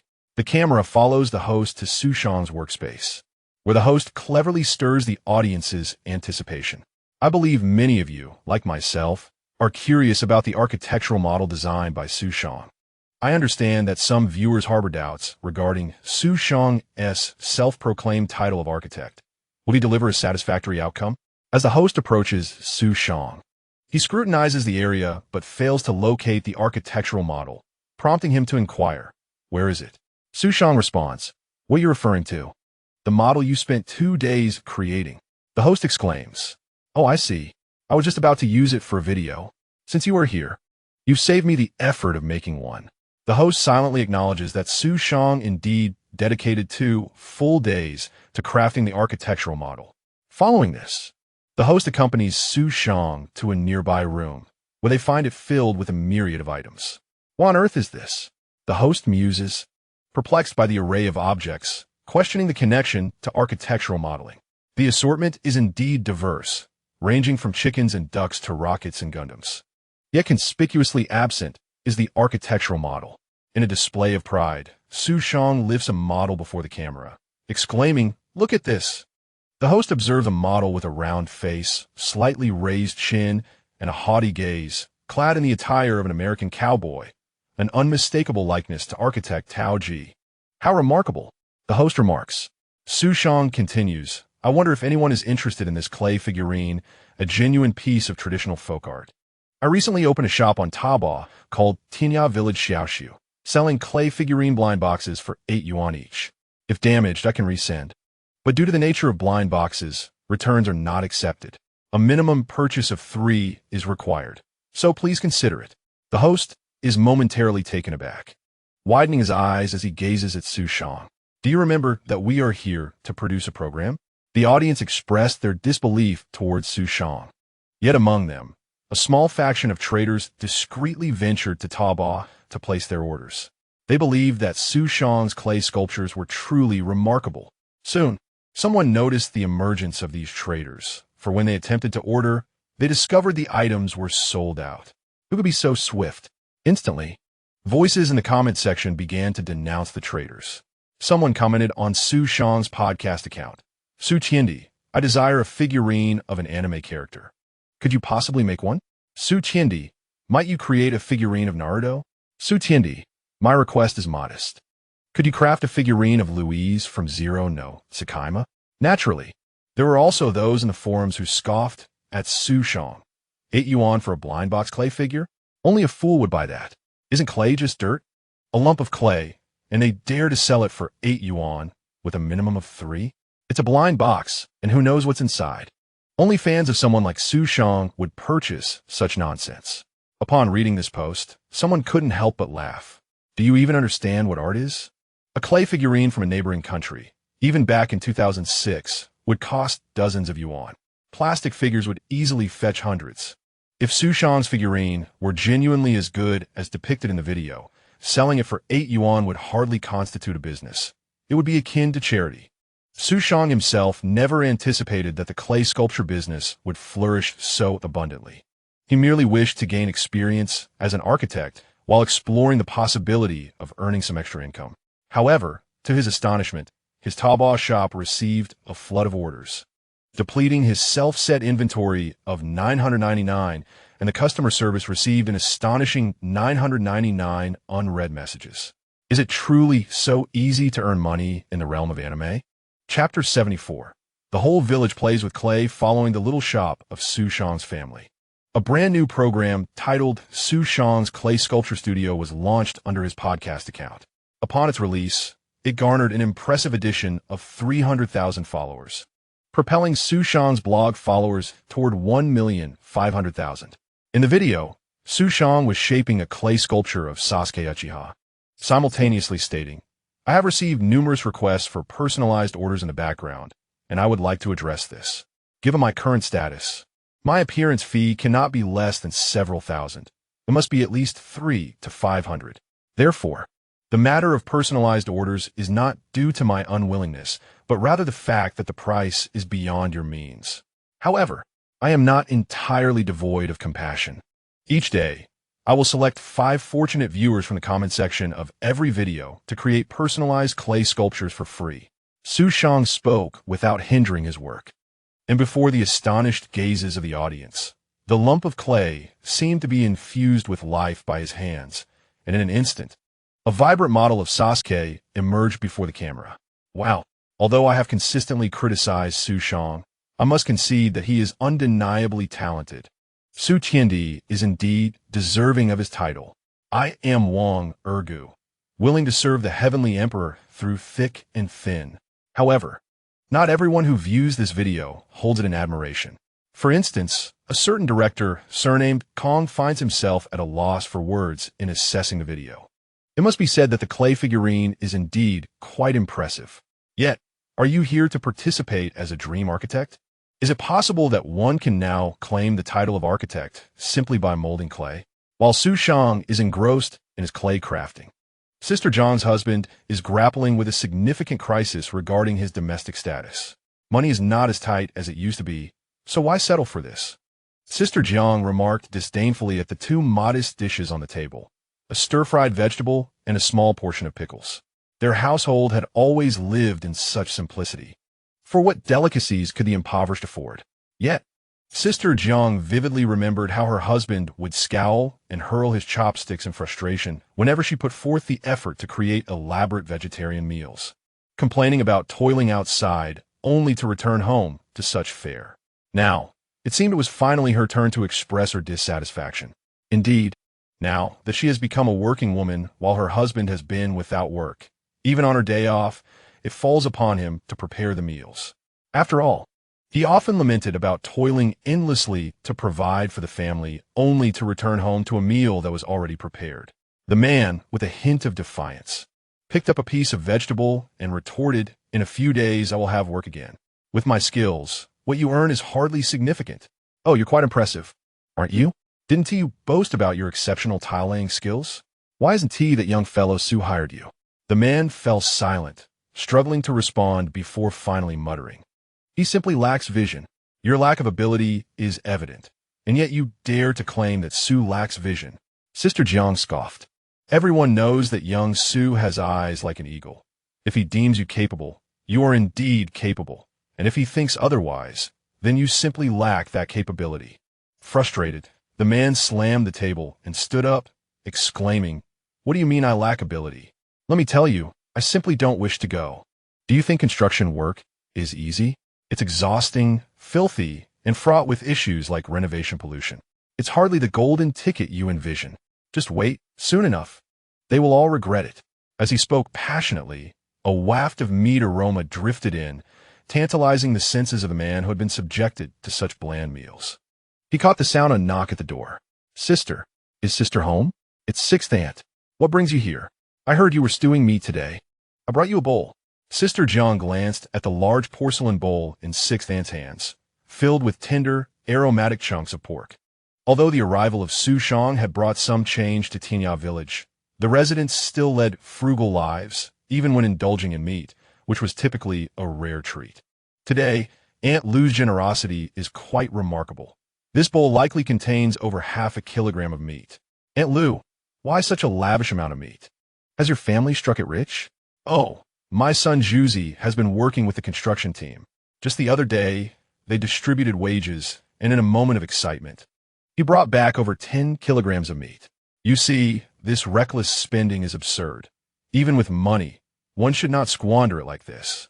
Having so much meat will surely spoil. Though Aunt Lu feigned disdain, the gleam in her eyes and the lift of her brows betrayed her true emotions. She was undeniably boasting. The men in the room could not contain their curiosity and inquired, "Didn't Juzi just start working? Aren't his wages supposed to be paid monthly as per the contract? Could it be that the contract is a sham?" Upon hearing this, Aunt Lu became displeased and retorted, "Don't speak nonsense. How could a contract be deceitful? This is overtime pay. Do you understand what overtime pay means?" Juzi told me that the overtime rate is triple the standard wage. It's paid out on the same day. Just for the last period, he received 100 yuan solely as overtime. With that, she placed the large enamel bowl into Sister Zhang's hands, smiling brightly. "Sister Zhang, you enjoy this first. Once you're done, just return the bowl to my house. I'll take another bowl to Xiaofang's family." "Thank you, Aunt Lu. Do visit our home often." Sister Zhang was taken aback, realizing that a mere overtime payment could yield 100 yuan. She placed a bowl of meat on the table, gazing at her husband for a while before suddenly stating, "Some people are regretting their choices." The man's expression stiffened. His gaze twisted as he stared at the generous bowl of meat, his emotions a tumultuous mix, silently shedding tears of despair. Suddenly, life felt overwhelmingly bleak. "Ha ha ha!" Laughter erupted from Sister Jiang, resonating with vitality. "Xiao Su, you should also help us earn some money." "Indeed, Xiao Su. We are all part of the Tianya Village enterprise. You said it yourself. Please arrange a job for us, even if it's just cleaning toilets. We need work. We need work." Faced with a dozen villagers pleading earnestly, Xu Shang found himself momentarily speechless, the scene reminiscent of the unique landscapes of a beautiful country. One could easily mistake the villagers for individuals of high moral conviction, eager to contribute all their strength to the rural enterprise. Xu Shang had an inkling of the reason. After he awarded bonuses to the construction team, many of them reciprocated with lavish spending at his small shop, a stark contrast to the frugality that usually characterized this impoverished village. However, if they sought work, Xu Shang indeed had opportunities available. Thus, with a grand gesture, he declared, "Since everyone is free, let us engage in some clay sculpting." Chapter 75. Xu Shang felt embarrassed by the earnings. Clay sculpting is far from mere play. As an intangible cultural heritage of Chinese civilization, the art of clay sculpture is steeped in profound intricacies. The very first step of selecting suitable clay involves weathering, pulping, filtering, and dewatering. Particularly in the final stage, the clay must be kneaded repeatedly with cotton until no traces of it remain, a task that is indeed arduous. Throughout the entire process, auxiliary materials such as wood, bamboo, lead wire, paper, and silk flowers are also essential. In terms of complexity, it is no less impressive than the various figurines produced in the prosperous land of Japan. One might even argue that clay sculpture is the venerable ancestor of the figurine industry. Logically, to pursue this craft, Xu Shang could simply establish a storefront, recruit a few employees, and operate with a professional and elite approach like other businesses. However, after careful contemplation, Xu Shang resolved to adopt a different strategy. Firstly, the profession of clay sculpting can indeed be broken down into numerous steps, with the most challenging aspect being the actual crafting, which naturally requires meticulous selection of talent. Many of the labor-intensive tasks, such as digging clay and producing raw materials, do not entail high barriers to entry.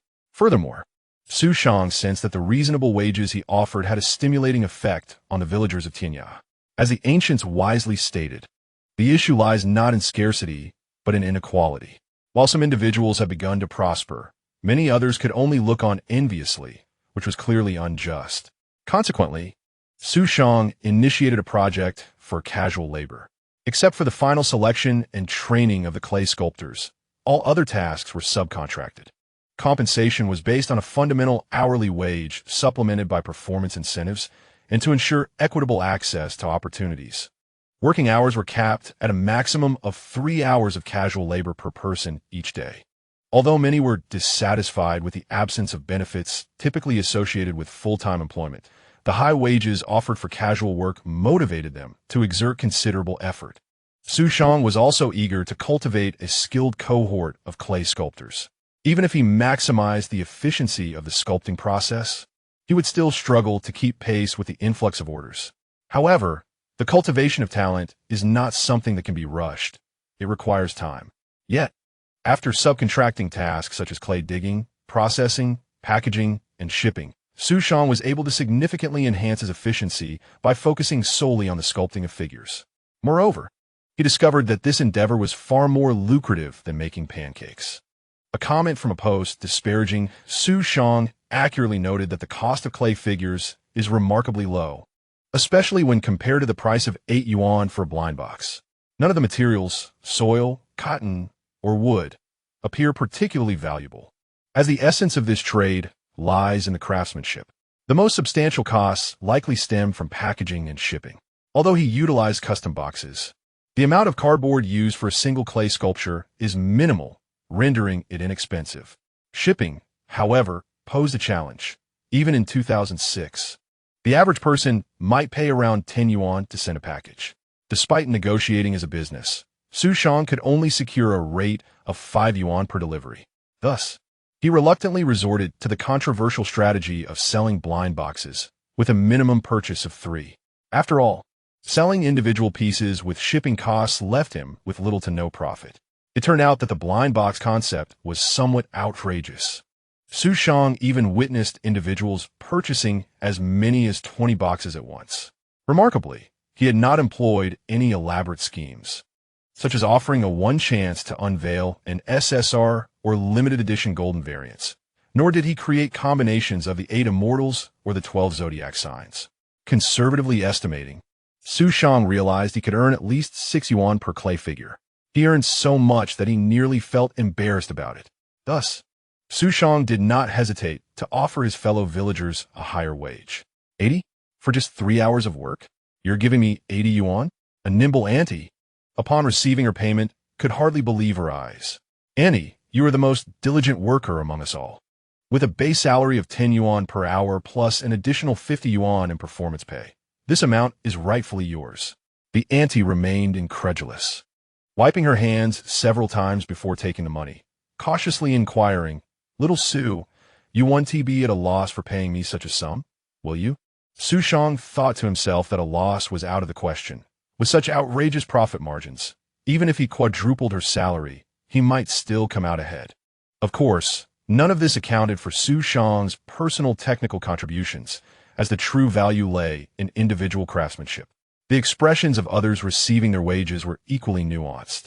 Although only the auntie garnered 80 yuan, a significant number received between 50 and 60, while 40 to 50 was the common experience. Certainly, there were some who slacked off, yet the lowest wage still reached 36 yuan. It is noteworthy that this payment was merely for 3 hours of casual labor. In Sama town, to earn 40 yuan, one would typically have to toil for an entire day.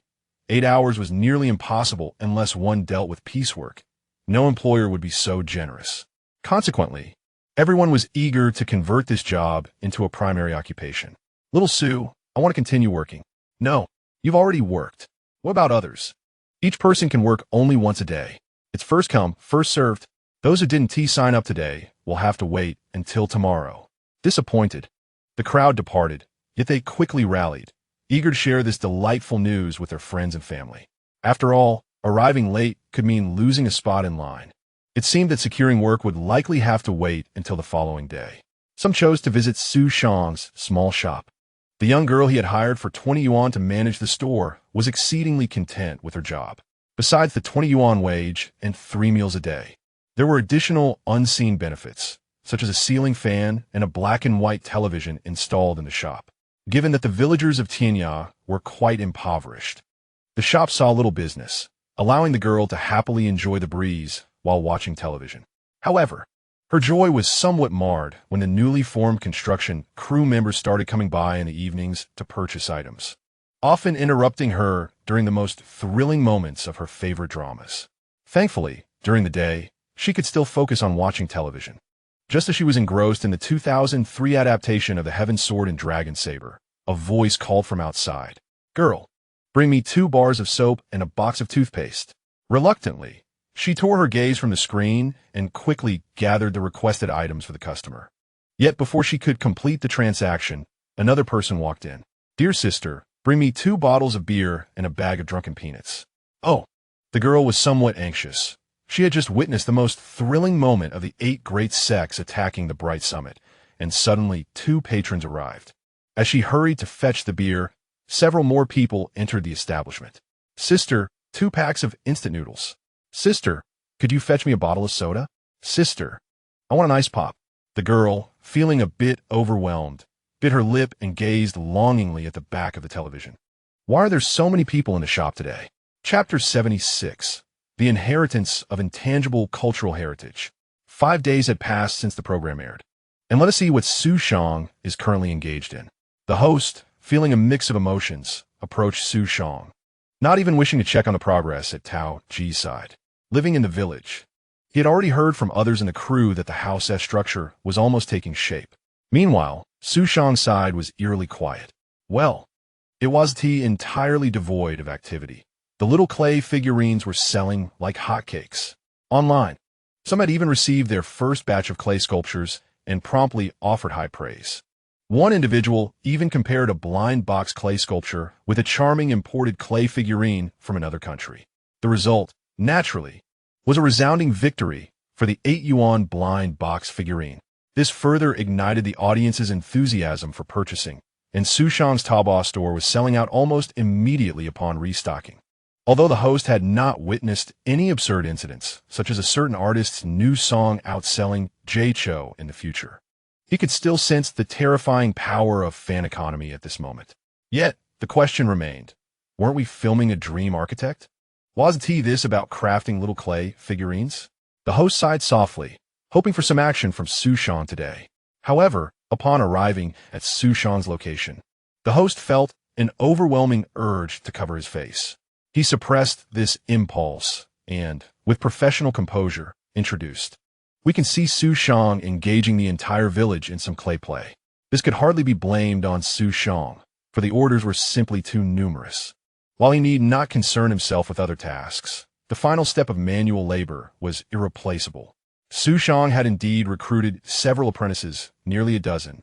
Yet he discovered that the complexity of his task was on an entirely different level than making pancakes. Who could tell when these seemingly elite apprentices would be ready to graduate? Xu Shang had not forgotten his primary responsibilities. Surely, his architect level must be nearing an upgrade. As he pondered this, a subtle sensation stirred within him while working with the clay figurines. An upgrade. Upon glancing again, he rolled his eyes in disbelief. The upgrade was for the clay sculptor. Remarkably, the clay sculptor had reached level 10, while the architect remained at level 2. This intermediate profession was indeed a voracious consumer of experience points. Congratulations! Your clay sculptor level has increased to 10, granting you 500 achievement points. You may choose one reward from 3 upgrade options or select a mysterious special reward. Huh? Xu Shang was taken aback. A mysterious special reward? It was his first encounter with such a phenomenon. As a connoisseur of amusement, Xu Shang exhibited no hesitation and promptly selected the mysterious reward. Congratulations! You have acquired the skill of inheriting intangible cultural heritage. Intangible cultural heritage? Xu Shang curiously examined this new skill. Inheritance of intangible cultural heritage. Level 2. A mysterious power has awakened within you. The ancient glory shall be revived through your efforts. When you engage in the study of intangible cultural heritage, the experience required decreases by 15. While transmitting cultural heritage, both parties' wisdom is moderately enhanced, and there is a chance to receive additional upgrade rewards. Xu Shang discovered that this skill came with a list detailing traditional Chinese medicine preparation, huaxia cuisine, mortise and tenon structure, clay figurine color sculpture, These were the intangible cultural heritages he currently mastered. While contemplating this, the system presented yet another prompt. Skill influence detected. Your architect level has risen to 3. Skill influence detected. You may choose one from 3 upgrade rewards or select a new mysterious skill. Without hesitation, Xu Shang opted for the latter. You have acquired the passive skill, Tang Dynasty Architecture. Tang Dynasty Architecture, passive skill. Non-upgradable when constructing buildings in the style of the Tang Dynasty. All passive attributes temporarily increase by 2 levels, and design proficiency permanently increases by 200. Goodness! Is this the might of intangible cultural heritage? Xu Shang was astounded. A 200 increase is a significant concept, essentially tripling the original proficiency. He was uncertain about the strength of such a tripled level, but he knew that even with his intermediate profession's original capabilities, he was already quite adept. Were it not for his concerns regarding the overall planning of Tianya Village's tourism, he would not fear a direct confrontation with Tao Ji. Setting aside his current task, Xu Shang hastened to the peak beside Tianya Village, once again surveying the entire village. What he beheld now was utterly transformed from what he had seen before. The low earthen walls had morphed into the bustling markets of Chang'an Street. He observed lanterns hanging high. Under the flickering flames danced elegantly clad scholars and beauties. The air fragrant with rouge and perfume powder. On the once barren land, buildings sprung forth as if from the earth itself, adorned with signboards and fluttering pennants, while a flowing waterway meandered before them. Lotus-shaped paper lanterns drifted lazily across the water, creating ripples reminiscent of a starry sky reflected in a serene lake. The once humble hills and depressions had transformed into majestic structures, whether pagodas or pavilions, or palaces festooned in lights that loomed imperiously over the city at night. This was no longer the small village he once knew. It had metamorphosed into a fantastical Tang Dynasty city that never sleeps. Xu Shang paused momentarily. Returning from his reverie to reality, the grand blueprint lay before him, within arm's reach. His expression grew complex as he scratched his head in contemplation. He merely aspired to create a modest attraction. There was no need for such a grandiose plan. To actualize this blueprint, it would undoubtedly require an investment of at least hundreds of millions, if not billions. Just as the poem suggests, having envisioned such a magnificent design, it becomes impossible to entertain any other thoughts. Xu Shang pondered for a moment, resting his chin on his hand. Why not give it a try? With a decisive grit of his teeth, he resolved to proceed. If he were to truly construct a vibrant city reminiscent of the Tang Dynasty, the expenses would far exceed what Xu Shang could currently afford. This was a project that would demand hundreds of millions or even billions. However, upon reflection, he realized that he did not need to aim for such grandiosity at this stage. What he truly required was a smaller-scale Tang-style village. After all, the earthen houses that the villagers resided in would inevitably be rendered obsolete by history. A quaint village adorned with Tang aesthetics should suffice as a modest tourism project.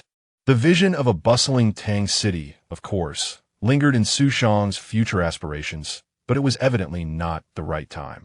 With a lofty goal for the future now solidified in his mind, Xu Shang suddenly felt invigorated. He promptly called the director, informing him that he would begin scouting locations the next day, officially challenging Tao Ji. Upon receiving the call, Director Kong was momentarily taken aback, nearly moved to tears with excitement. Xu Shang had not mentioned it, and Kong had even feared that Xu Shang had forgotten about the endeavor. Finally, they were about to commence the construction of houses.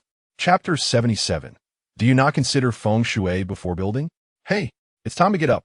Xu Shang groggily opened his eyes to see the blurry figure of Gao Xiaolong. Rubbing his eyes, he sat up, listening as Gao Xiaolong reproached him. Aren't you supposed to be competing with Master Tao in building houses? They have already laid the foundation, and you're still sleeping? Xu Shang let out a languid yawn. What would he do? After all, he was a man burdened with numerous responsibilities. Last night, his mind was consumed with the grand vision of the Tang city, inadvertently leading him to stay up late. Gao Xiaolong gazed at Xu Shang with a complex expression. Knowing that besides Xu Shang, Tao Ji was also constructing a house, his anxiety about not having a place to stay dissipated. However, his ingrained perception of Xu Shang remained firmly etched in his mind. Suddenly, Gao Xiaolong recalled something and asked, "Didn't you say you were going to buy another bed? Are you that averse to sharing one with me?" Upon hearing this, Gao Xiaolong felt a peculiar sensation akin to mixing oil, salt, soy sauce, vinegar, and lemon, and gulping it down all at once. Why'd that sound so awkward? Ah, you truly are a heartless man. Xu Shang sighed, shaking his head. Oh, my foolish dodo, I can understand that you've grown up and require your own bed and room. Otherwise, it would be inconvenient for you to engage in any nighttime antics alone. Gao Xiaolong's cheeks flushed, feeling flustered. What did he mean by nighttime antics? Xu Shang continued. Rest assured, I have already thought of a bed for you, and I promise it will meet your satisfaction. Xu Shang initially intended to purchase a bed for Gao Xiaolong upon his return. However, having acquired the passive skill of mastering the mortise and tenon joint structure, he deemed it far more fitting to craft a bed himself. Of course, recent events had kept him preoccupied. Thus, this task had to be relegated to a lower priority for the time being. Remarkably, there are only 25 days left until the competition, and he certainly needed to hasten his pace. By the way, Xiaolong, why are you up so early? Xu Shang in Guit. I'm about to enter my senior year and plan to work to earn enough for college. Work? Are you going to assist me with clay sculpture? Xu Shang asked. Not at all. Gao Xiaolong retorted with a frown. Master Tao is hiring helpers in the village, offering 50 yuan for a full day and 20 yuan for half a day. I'm going to help Master Tao. Xiaolong, how could you betray me? You want to help your own brother, but instead assist a stranger. Who is your brother? I am not your younger sibling. Gao Xiaolong shot Xu Shang an exasperated glance and added, I'm off to work. I've prepared breakfast on the table. It's certainly not as delicious as what you make. So if you don't want to eat it, feel free to cook for yourself. Xu Shang watched as Gao Xiaolong departed and approached the table. The breakfast was simple, 2 boiled eggs and lean meat porridge. After tasting it, he was pleasantly surprised by the flavor and couldn't help but smile. Suddenly, he felt inspired to write a book titled My Foolish Brother is an Insufferable Tsundere. However, upon realizing that Master Tao had already begun hiring workers, Xu Shang felt a sense of urgency. He had fallen behind and needed to catch up swiftly. Hello, dear audience. I am your host, Achong, and I am delighted to meet with you once again today, began the forward-looking host, holding a microphone and addressing the camera. I believe everyone is curious about whether Xu Shang will manage to construct a house. Today, I have received significant news. Xu Shang is finally set to commence work. Let's take a look at his progress. Given the audience's lack of interest in Master Tao's side, combined with the necessity of confidentiality for formal construction until the actual program aired, the host decided to focus entirely on Xu Shang for the duration of the broadcast. After all, the purpose of this preliminary live stream was to generate excitement for the official program, although some detractors claimed otherwise. It was evident to any discerning observer that they were quite enamored with Xu Shang's endeavors. On this note, the host located Xu Shang, who was overseeing his construction team from a height, his expression serious and contemplative as he surveyed the vast expanse of land before him. Excuse me, is Xu Shang currently searching for an appropriate site to commence construction? The host inquired of a team member. Typically, the land would have been predetermined before construction began, given the requisite approval processes. However, since Xu Shang held the position of chairman at the Tianya Village Enterprises, one could only surmise that this land was indeed his domain. Thus, even at this moment, the host remained unaware of which plots Xu Shang had his sights set upon. Yet, the host soon realized he had posed a question that elicited no response, as the team member was equally curious. I have no idea what Master Xu intends to do. However, the actions of Master Xu are undoubtedly correct. The host rolled his eyes, preparing to approach Xu Shang directly, when he suddenly noticed Xu Shang pulling a compass from his pocket. What is this? The host was momentarily taken aback and hurried over to conduct an interview. But Xu Shang clearly had no intention of acknowledging him. Instead, he walked with a serious expression, compass in hand, turning right after taking several steps, then abruptly spinning around to walk forward again, proceeding another 20 steps before veering right once more. This series of movements left the host in a state of bewilderment, and the online audience was equally confused. Finally, Xu Shang let out a long breath, wiping the sweat from his brow. This was indeed the spot beneath his feet, facing north and south, where the purest natural breeze would flow from the mountains each day. By evening, all impurities would be carried away by the wind, with abundant sunlight and fertile soil, offering a vast and open view that seemed to merge seamlessly with the boundless heavens. Simultaneously, this location represented a panoramic glimpse of the prosperous scenery in Xu Shang's vision of the Grand Tang Dynasty's sleepless city. Yet, Xu Shang couldn't shake the feeling that his skills in feng shui lacked any sense of mystery, reduced to mere plain language. "What are you doing, Xu Shang?" At last, the host seized the opportunity to inquire. "Isn't it obvious?" Xu Shang regarded the host with a condescending gaze. "Don't you check feng shui before building a house?" My family, the host stammered, internally raging. Who checks feng shui when building houses these days? To his surprise, Xu Shang regarded him with a sympathetic expression, sighed, and patted his shoulder as if to say, "Take heart." The urge to strike was overwhelming. Why did Xu Shang feel pity for him? The host clenched his fists, feeling the tension rise. Xu Shang turned again, pulling out a turtle shell from his pocket. After placing several coins inside, he began to shake it. Subsequently, he poured the coins onto the ground, inspecting them with great seriousness before declaring, "Today, we commence work here with great auspiciousness. Brothers, let's get to work." The host stood speechless for a long while. "Are you truly an architect?" No. How could he have formed the impression that Xu Shang was an architect? Though the host believed Xu Shang was merely engaged in theatrics, there were indeed some individuals online who maintained a neutral or even approving stance regarding Xu Shang's display.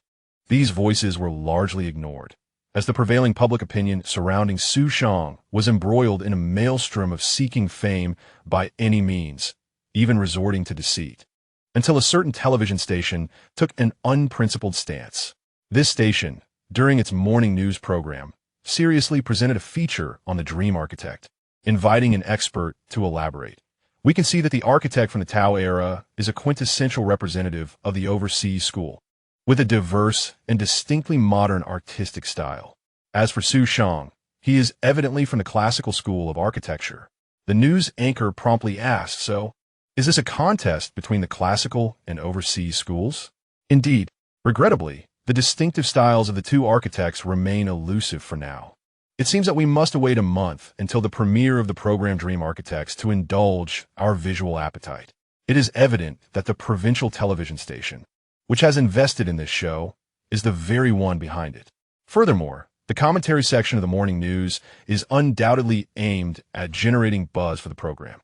However, it appears that even the producers did not anticipate the immense stir this commentary would provoke online, leading to a fervent debate among viewers. How absurd to label such trivial matters as classical. One might exclaim, if merely consulting feng shui qualifies as classical, then perhaps sacrificing a chicken to the heavens could be deemed a form of the avant-garde in architecture. The audacity of Xu Shang to pave the way for his own fame is indeed remarkable. Listen here, young ones. Your disregard for feng shui may lead to regret in the future. Don't say I didn't warn you. Someone else interjects. After all, who does not consider feng shui when selecting a home? I stand firmly with Su Tiandi. As for that Tao Ji, he is utterly out of his depth. Perhaps he should find a cooler place to linger. Meanwhile, at the construction site overseen by Tao Ji in Tianya Village, the sound of a table being struck can be heard beneath the distant shade. Gao Xiaolong casts a suspicious glance in that direction, only to hear the foreman, Qin, chuckle and remark, "Pay it no mind. That's our master Tao." He tends to pound the table when he encounters discontenting comments online. Nodding in understanding, Gao Xiaolong resumes his labor, aware that few have come to work here. Most have opted to toil at the village's clay sculpture shop, rumored to offer better pay without the sun's harsh glare. However, the thought of working for Xu Shang, particularly knowing that Xu could openly direct criticism at him, creates an insurmountable barrier in Gao Xiaolong's mind. Though both he and Xu Shang are protagonists in a tale of transformation, and despite Xu being a scion of wealth, he currently does not rely on his family's fortune. Gao Xiaolong feels a deep-seated reluctance to be overshadowed by Xu Shang's success. That infernal competitive spirit. Gao Xiaolong is aware that the conditions at Xu Shang's site would be more favorable, yet he chooses to indulge in a bit of stubbornness. He works diligently, yet the others seem less motivated, chatting idly as they labor. "Hey bro, what brings you here?" one asks. "Didn't he get a spot in line?" Initially, little Sue claimed that the job offered only 3 hours of work per day, and I wondered why it was so limited. Now, it all makes sense. Had it not been for that short stint, I might not have even secured a place the day after tomorrow. My own shift does not commence until evening, so I find myself idle during the day anyway. Same here, my shift starts tomorrow. Otherwise, who would do this work? Under the sun, drenched in sweat. The labor becomes an uncomfortable, sticky endeavor. Given Tianya Village's economic situation, a rate of 20 for a morning and 50 for a full day should entice many to work. Yet, with others earning a base of 30 for just 3 hours, plus potential performance bonuses, the disparity discourages effort. At that moment, Tao Ji steps out from the shade. Noticing the scattered and lackluster workers, unable to restrain a frown, he approaches his assistant and inquires, "Why are there so few workers today?" The assistant is a contractor found by the Architects Association, who, at this moment, turned to Tao Ji with a forced smile, lamenting, "The people here are exceedingly lazy." The recruitment notice has been posted, yet hardly anyone has shown up. Moreover, when some do inquire and hear the offered wages, they immediately turn away, unwilling to work at all. To be frank, our pay for labor is not low. 20 yuan for half a day, 50 yuan for a full day. I have checked, and local laborers earn only about 40 yuan a day. No wonder this is a poverty-stricken village. Tao Ji frowned slightly. Isn't that the truth? They are all idle. How can they not be impoverished? Nonetheless, he insisted that the progress must not be affected. Let us raise the wages to 30 yuan for half a day and 60 yuan for a full day. Upon hearing this, the contractor's face fell, but he quickly plastered on a smile and agreed. "All right, we shall proceed as you say." His displeasure stemmed from a simple reason: money. Tao Ji was not driven by financial gain. Those who study abroad in these times are not concerned with trifling sums. Besides the 80,000 yuan allocated for construction, the production team had also provided him with 30,000 yuan as a performance fee, even apologizing for the insufficient funds, stating it was merely a token gesture. Tao Ji had no objections.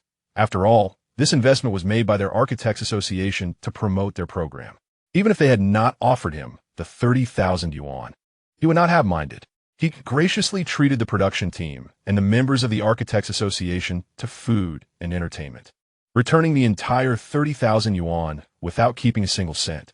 However, the contractor, who merely played the role of a companion during these festivities, could not afford such extravagance. Tao Ji informed him that the 80,000 yuan for construction would be allocated as he saw fit. Thus, this was not merely an increase in wages for the laborers. It was, in fact, a significant cut into the contractor's profits.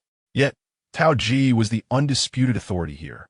The contractor dared not show any sign of dissent and promptly communicated this good news. What the contractor did not anticipate was the lackluster response from the laborers, who seemed indifferent to the news. After all, an increase of 10 yuan for half a day only amounted to the basic wage for 3 hours, and the full day's work was merely an additional 10 yuan, hardly a substantial change. Indeed, one could see that poor mountains and treacherous waters breed cunning folk.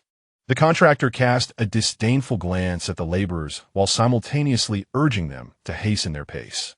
"Who told you to chat over there? You were invited to work, not to lounge around like lords."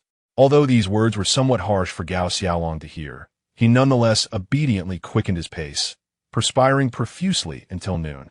"Let us go eat." Qing Guangqing, appreciating the hard-working Gao Xiaolong, called out to him. Chapter 79. The site canteen. The issue of meals for Tao Ji's construction team was resolved by a hired chef. Ever since the affluent gentleman had departed, Xu Shang's small canteen had ceased operations, and the culinary delights of Tianya Village had yet to reach the village.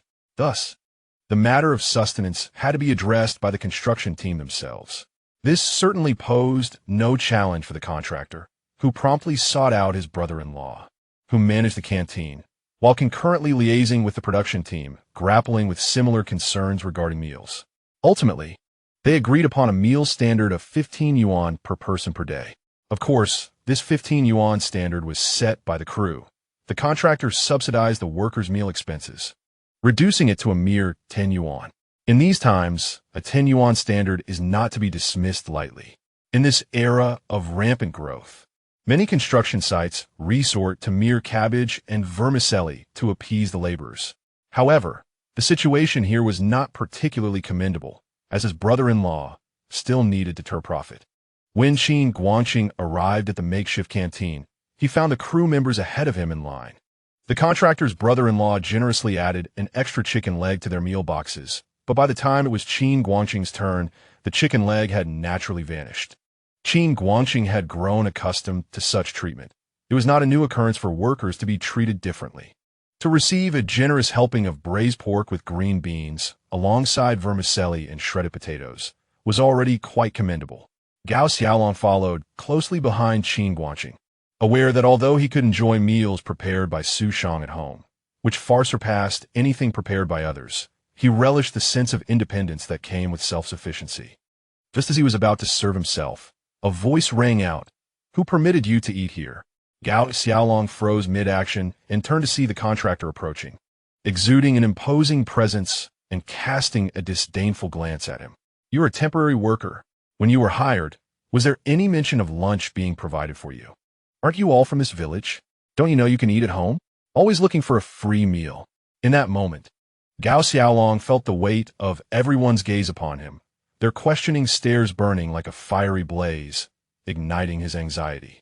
At that juncture, Qin Guangqing hastily interjected, "Brother Kai, I invited him to join me for a meal." "You invited him? Just because you said so, he comes along? How shameless." The contractor shot a cold glance at Qin Guangqing and retorted, "Our meal arrangements are predetermined. Each individual's allocation is fixed. What does it matter if you bring in an outsider? What will he eat if he partakes in another's portion? Are you the only one capable of playing the benevolent role?" This left Qin Guangqing feeling quite embarrassed. He had assumed he had some degree of standing. It was taken aback by the contractor's complete lack of regard for his position. "Qin Gong, I apologize for putting you in a difficult situation." Gao Xiaolong set down his tray, lowered his head, and hastily exited. Several other temporary workers followed suit, though among them were some who had already resolved that after receiving their wages, they would never return to this site again. The contractor was indifferent to the departure of the temporary workers. After all, in Huaxia, there was no shortage of labor if they were unwilling to work. There were plenty who would. Otherwise, how would they support their families? By scraping by on a few barren acres that barely yielded a return, even in a good year? With insufficient food and inadequate means, the contractor muttered a curse, then turned back to Qin Guangqing, speaking with an air of superiority. "Old Qin, I am not targeting you. It's simply that rules are rules. Our meal standards are established and must not be casually disregarded. Consider this a warning. You are unaware, so it is excusable. But next time, you must be vigilant." Qin Guangqing forced a stiff smile onto his face, his peripheral vision catching a glimpse of the departing youth's silhouette, a wave of unutterable frustration washing over him. Yet what could he do? After all, he had long grown accustomed to such helplessness.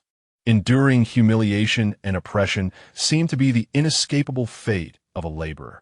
You have successfully completed self-study in the culinary profession, achieving the rank of Level 01 chef. Before advancing to Level 1, you cannot gain experience points through the professional template. As this profession has evolved from the street food chef, it will inherit the upgrade rewards from that vocation. At that moment, Xu Shang, busy preparing a meal, felt a surge of joy as he lifted the frying pan. Indeed, self-studying a profession was possible. Looking at his newly attained Level 01 chef status, a profound sense of pride welled up within him. Although this profession was built upon the foundation of a street food chef and was merely at Level 01, it was nonetheless a profession he had acquired through his own efforts. Moreover, it was a mid-level profession. Despite being at Level 01, Xu Shang could perceive subtle transformations. His skills had notably improved, and his mind seemed to grasp many nuances more clearly. Overall, it felt absolutely wonderful. What Xu Shang was currently preparing was, of course, the lunch for his construction team's crew. The power of a mid-level profession was indeed remarkable. Even the changes at level 01 made his spatula feel almost enchanted. As he added the seasonings just right into the pan, an enticing aroma of spices mingled with the tang of tomatoes and the fragrance of eggs wafted through the air, causing the construction team members outside to shudder with anticipation. "Hey, little Sue, when will the food be ready?" "Yes, little Sue, we're eagerly waiting for our meal." "Don't rush. What has to hurry? Everyone just hold on a moment." With his new profession, Xu Shang became increasingly proficient. He first prepared a fragrant twice-cooked pork with debanjiang and then retrieved the already steamed chunks of meat from the steamer, drenching them in the prepared sauce. With a satisfying sizzle, the delightful aroma began to rise. Looking over at Jiang Daqiang and others, their mouths watering and gazes fixed on Xu Shang, it was as if they wished to devour him whole. Not far away, Gao Xiaolong and a few others, leaving the Taoji construction site, caught a whiff of the tantalizing scent wafting through the air and began to glance around. Whose delicious cooking is that? It smells so good. Just the smell is making me hungry. What are they cooking? The last time they had tasted something so delectable was at breakfast prepared by little Sue. The flavor was unforgettable. I'm nearly drooling. Instinctively, they began to follow the aroma, quickly discovering Xu Shang's little canteen. Xu Shang spotted Gao Xiaolong and waved, saying, "Xiaolong, go back and invite Grandma Sang and Uncle Zhang's family to come over for a meal. Also, have Jiang Xiaoyao and Yame bring 2 boxes of cold soda from the shop." Gao Xiaolong hesitated. He was reluctant to go. Yet if he didn't heed Xu Shang's words, where would he eat lunch? Nevertheless, he felt a strange discomfort in his heart, a mixture of awkwardness and disappointment that ultimately led to sadness. Xu Shang suddenly sensed something amiss with Gao Xiaolong. He scrutinized him closely and asked, "Xiaolong, have you been bullied by someone in this small patch of land? Who dares to bully my brother? Clearly, you two are an outsider." Gao Xiaolong, caught between laughter and tears, glanced at Xu Shang and remarked, "It's fine, I'll go call Grandma and Uncle Jiang." As he turned away, the sorrow lingered in his heart, and he suddenly realized, perhaps it was the sadness of his unwavering desire to be self-sufficient that weighed upon him. Chapter 80. Let us film them dining little Sue. Can we also have our meals here? Several villagers, who worked odd jobs, looked at Xu Shang with hopeful eyes. Yet, Xu Shang hesitated for a moment. It was not that he was reluctant to part with a few coins for meals, nor was he concerned about whether there would be enough food for a larger group. In truth, he had long contemplated establishing a communal dining hall for the villagers, but soon deemed the idea impractical. In the renowned domestic animated masterpiece Gourmet Baby, the cunning and malevolent snake spirit once warned the great fourth brother, cooking for a large group is no easy task. Xu Shang had come to recognize this truth. A village dining hall, while seemingly straightforward, was fraught with complexities. It entailed a transformation of boundaries between family and community. What appeared to be simple distinctions were, in reality, entangled with issues of familial bonds, power struggles, and the shirking of responsibilities. However, the villagers quickly aided Xu Shang in resolving the matter. "Little Sue, would it be all right if we paid? 5 yuan? 6? How about 8?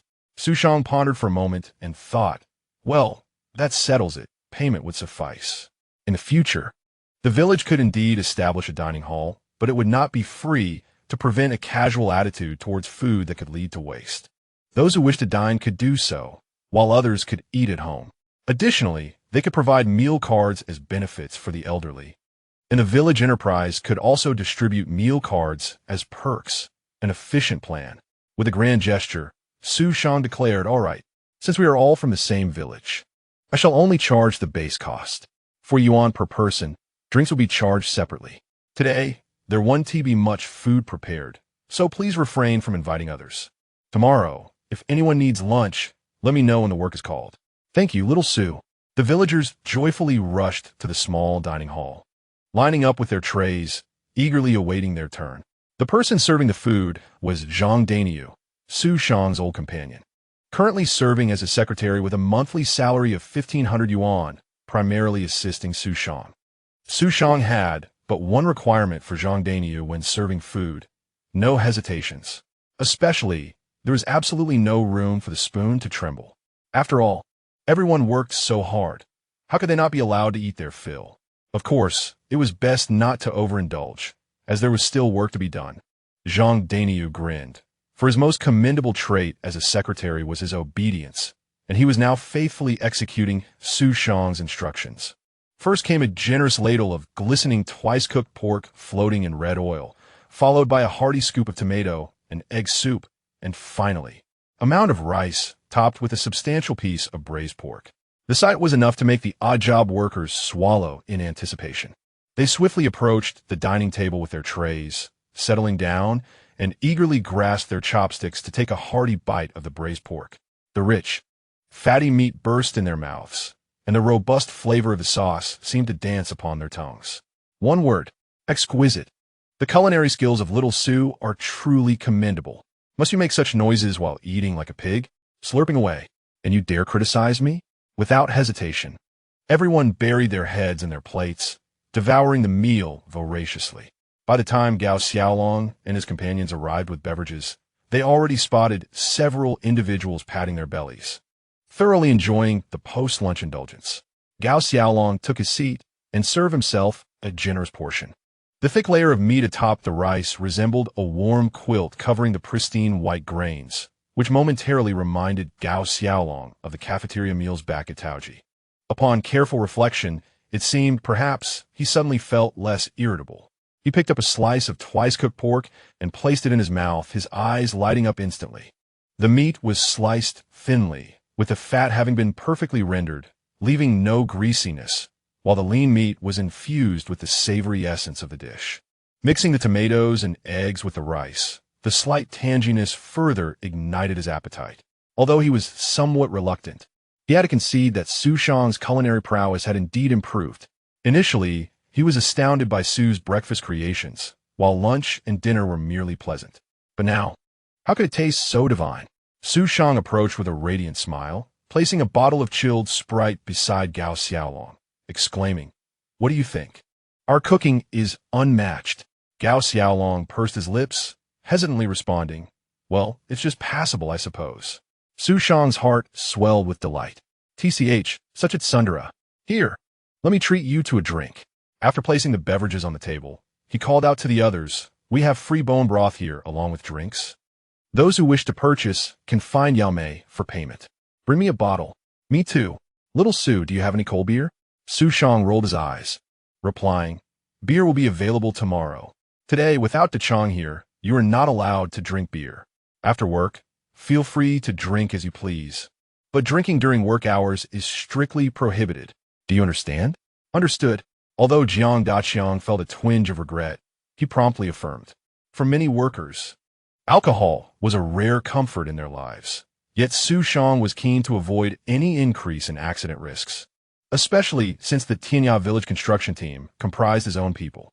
He couldn't bear the thought of any injury, let alone a fatality, as he would feel utterly ashamed to face his fellow villagers. However, others in the village did not share such concerns. Xu Shang envisioned establishing a grand cafeteria in Tianya Village, starting with a modest setup, primarily serving the construction team, while also providing at least one free meal, breakfast, lunch, or dinner, to the laborers at the clay sculpture workshop. After all, they were working for him. Since we have come to work, it is unreasonable to say that meals are not provided, even if it is just temporary labor. Our enterprise in Tianya Village is fundamentally devoted to serving the people. While enjoying a delightful meal in Xu Shang's cafeteria, the production team also managed to arrange lunch for themselves.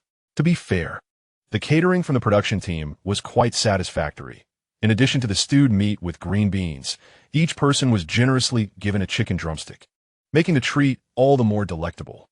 At that moment, the host, a Chong, suddenly had a brilliant idea and said to the director, "Director Kong, I believe I know what we should film for the upcoming preview." They had just been discussing the content for the live preview. Since specific construction details could not be filmed, this had to remain the greatest suspense to draw viewers to the main show. There seemed to be little to capture concerning the architect's program without showcasing the construction process. Director Kong then inquired, "Xiao Chong, do you have any good ideas? Please share." Director Kong, a Chang replied. I have observed Xu Shang's two popular programs, the clay sculpture workshop and the little shop in Xu Shang's home. Particularly, the little shop program has garnered considerable interest. It appears that contemporary audiences are quite fascinated by daily life. Therefore, why not film the daily routines of both the architects and the laborers? For instance, a Chang glanced around the cafeteria. Let's capture them during their meals. Chapter 81. The Luncheon Dilemma of Outsiders. Upon hearing this suggestion, Director Kong immediately applauded. Food and sex are the greatest desires of humanity. I believe everyone has seen the film Eat, Drink, Man, Woman. Many are still captivated by its culinary scenes. Filming aspects of life, especially meals, should indeed be very popular. Xiao Chong, your idea is splendid. A Chong, pleased that Director Kong not only accepted his proposal, but also praised him, felt a surge of joy and confidently vowed to execute the preview segment brilliantly. The following day, the number of temporary workers at the Taoji construction site not only remained steady, but increased, with a daily wage of 60 yuan yielding remarkably positive results. In truth, the influx of workers was primarily from neighboring villages, some of whom traversed several kilometers of mountainous paths to reach Tianya Village. Drawn by the promise of 30 yuan for half a day's work, or 60 for a full day. As for the clay sculpture laborers from Tianya Village, that was an enterprise project, and currently local residents were already in line, rendering it temporarily inaccessible to outsiders. Seeing the rise in laborers, the foreman scoffed and muttered to himself, indeed, they're a bunch of opportunists. The moment they hear about higher wages, they all come sniffing around. I truly thought they had changed, but they remained the same. The previous afternoon, the number of laborers in Tianya Village had halved, leading to a furious reprimand from Tao Ji, who demanded to know what had transpired. Anxious, the foreman hastily arranged for notices to be posted in surrounding villages. With so many new arrivals today, and many more eager to join, the foreman breathed a sigh of relief, regaining his confidence. Everyone worked diligently. Don't appear as though you've missed a meal. By heavens, if I catch anyone slacking off, I will not hesitate to deal with them. Do you hear me? Confronted by the surly contractor, the laborers naturally dared not raise their voices, diligently bowing their heads to their tasks. Among this group was Gao Xiaolong. Although he had felt wronged the previous day, he had endured more than his fair share of grievances throughout his life. Earning a living often came with its trials, and he swiftly set aside his feelings of injustice. As for the position of clay sculptor, he had indeed signed up. Initially, he harbored concerns that Xu Shang might grant him undue favor, yet he was taken aback to find that no such privilege was forthcoming, leaving him inexplicably a bit disheartened. Even more disheartening was the realization that his turn for work would not come until the following evening. In pursuit of funds for his upcoming university tuition, he resigned himself to continue laboring on the construction site. The workers from Tianya Village shared a similar plight with Gao Xiaolong, all hailing from families in dire financial straits. In contrast, the laborers from neighboring villages exhibited a great deal more enthusiasm, for a daily wage of 60 yuan for casual work was a rarity even in Sanma town. The group toiled until noon when Qin Guangqing called out to Gao Xiaolong. Wait a moment, Xiaolong. Yes, Qin Gong, Gao Xiaolong replied, holding great respect for the foreman who had taught him the ropes and shown him kindness. Qin Guangqing offered a sheepish smile, rubbing his work attire as he said, I truly apologize for what happened yesterday. I thought you might not return today. Oh, it's nothing. It's not your fault. I was simply naive and immature. Gao Xiaolong reassured him. No, you're quite mature. My child is about your age. If only they had half your sensibility, I would be dreaming with joy. After complimenting Gao Xiaolong, Qin Guangqing took out a crisp 20 yuan note from his pocket, attempting to place it in Gao Xiaolong's hand. I intended to treat you to a meal, but this village lacks a single restaurant. Take this money and have lunch. Really, it's unnecessary. Qin Gong, I have food at home. Gao Xiaolong quickly pushed the money back, feeling peculiar about accepting a meal from Xu Shang. He could not bear the thought of receiving money from Qin Guangqing as well. Ultimately, he declined the 20 yuan, leaving Qin Guangqing sigh regretfully at the note in his hand. What a good child. Meanwhile, the laborers from neighboring villages inquired, does our contract include lunch? Why don't you ask? It does not.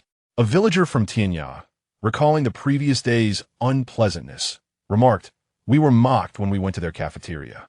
I advise you not to seek out that misfortune. I see, a worker from outside sighed. Then I must return home, which is over 20 miles round trip. Had I known, I would have brought some steam buns. By the way, ISNT, their small shop in this village? Let us buy some instant noodles. Just as the outsiders were about to head off to purchase noodles, Gao Xiaolong hesitated for a moment and suggested, "Why don't you come with me? Our village has another place with a worksite cafeteria. We can eat there." The other villagers from Tianya glanced at Gao Xiaolong, unable to suppress their response. "Xiaolong, that may not be appropriate. Xiao Su may not necessarily agree, but one must consider that Xu Shang is indeed providing benefits to the villagers of Tianya. Ultimately, everyone is a shareholder in the enterprises of Tianya Village, and those from outside have not contributed to its development. Extending benefits to outsiders may not be justifiable. Fear not. I am here." Gao Xiaolong's tone was resolute. Everyone pondered this, for he dined at the same table with them daily. Thus, settling this minor matter should be well within his capabilities. In truth, Gao Xiaolong felt uncertain, yet he was determined to see this through. Having weathered storms himself, he could not help but wish to shield others with an umbrella. Gao Xiaolong resolved that if Xu Shang were to refuse, he would not allow Xu Shang to retire for the night. How peculiar did that threat sound? Alas, it seemed the only means he could conceive to pressure Xu Shang, considering they currently shared a bed. When Gao Xiaolong, with a heart full of trepidation, approached Xu Shang accompanied by a group, Xu Shang regarded the somewhat timid outsiders and, with a grand gesture, declared, "Though you are not from Tianya Village, we are neighbors akin to family. When relatives visit, how could one not offer hospitality? Just as with our villagers, it is 4 yuan per person. Thank you, Xiao Su. Oh my, I have long heard of your esteemed name. But today is the first time I see you. You are quite handsome." Both brothers were striking in appearance and possessed kind hearts. Granny Sang is indeed fortunate. Xu Shang was somewhat taken aback. Fortunately, he had prepared in advance, or he might have struggled to accommodate such a crowd. However, turning around, he noticed Gao Xiaolong gazing at him intently. "What is it that you are staring at?" Xu Shang curiously scrutinized Gao Xiaolong and, rather suddenly, remarked, "You don't happen to have feelings for me, do you? What nonsense are you spouting?" Gao Xiaolong's face flushed instantly. "Oh dear, my silly little brother is truly endearing." Xu Shang could not help but sigh, saying, "If only you were a girl, then I would have a sister. I have always wanted a sister. Perhaps you should change your name to Gao Xiaofeng. I'm still Qi Tongwei." Gao Xiaolong's fleeting fondness for Xu Shang swiftly plummeted, and he shot a fierce glare at him before turning away to eat. Chapter 82. The Small Canteen Mishap at the Construction Site Canteen of Taoji.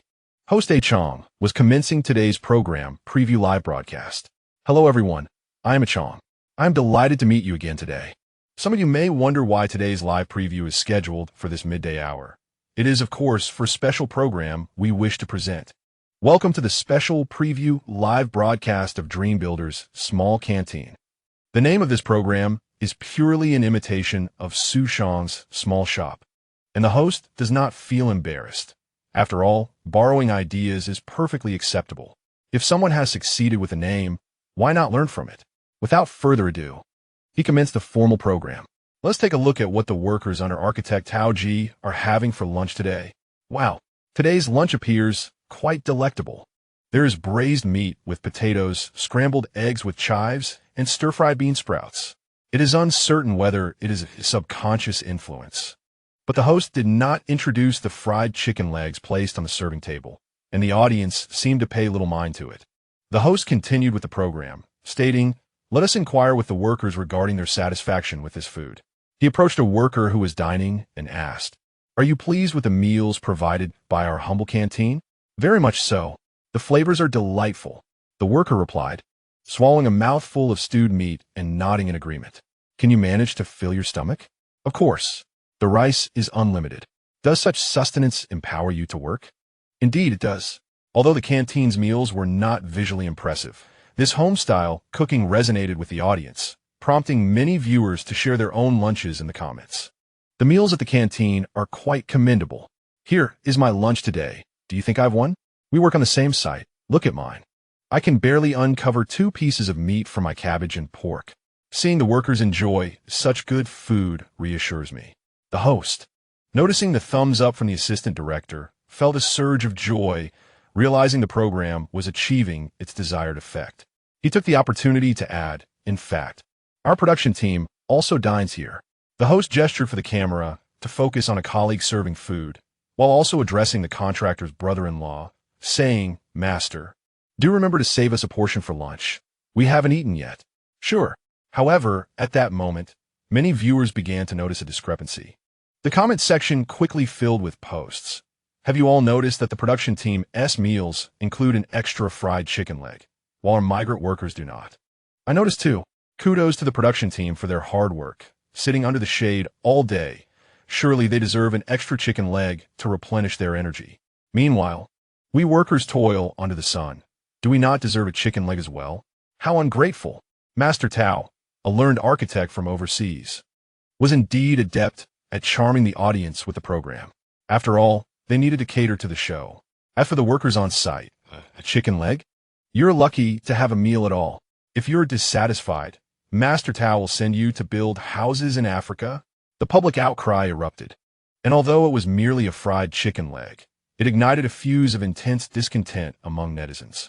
Tao Ji himself was in his room, enjoying a private meal prepared just for him. As an architect educated abroad, he had no need to share the canteen with the workers. His meals were personally delivered by the contractor. Naturally, a refreshing side of pickled vegetables would enhance the taste.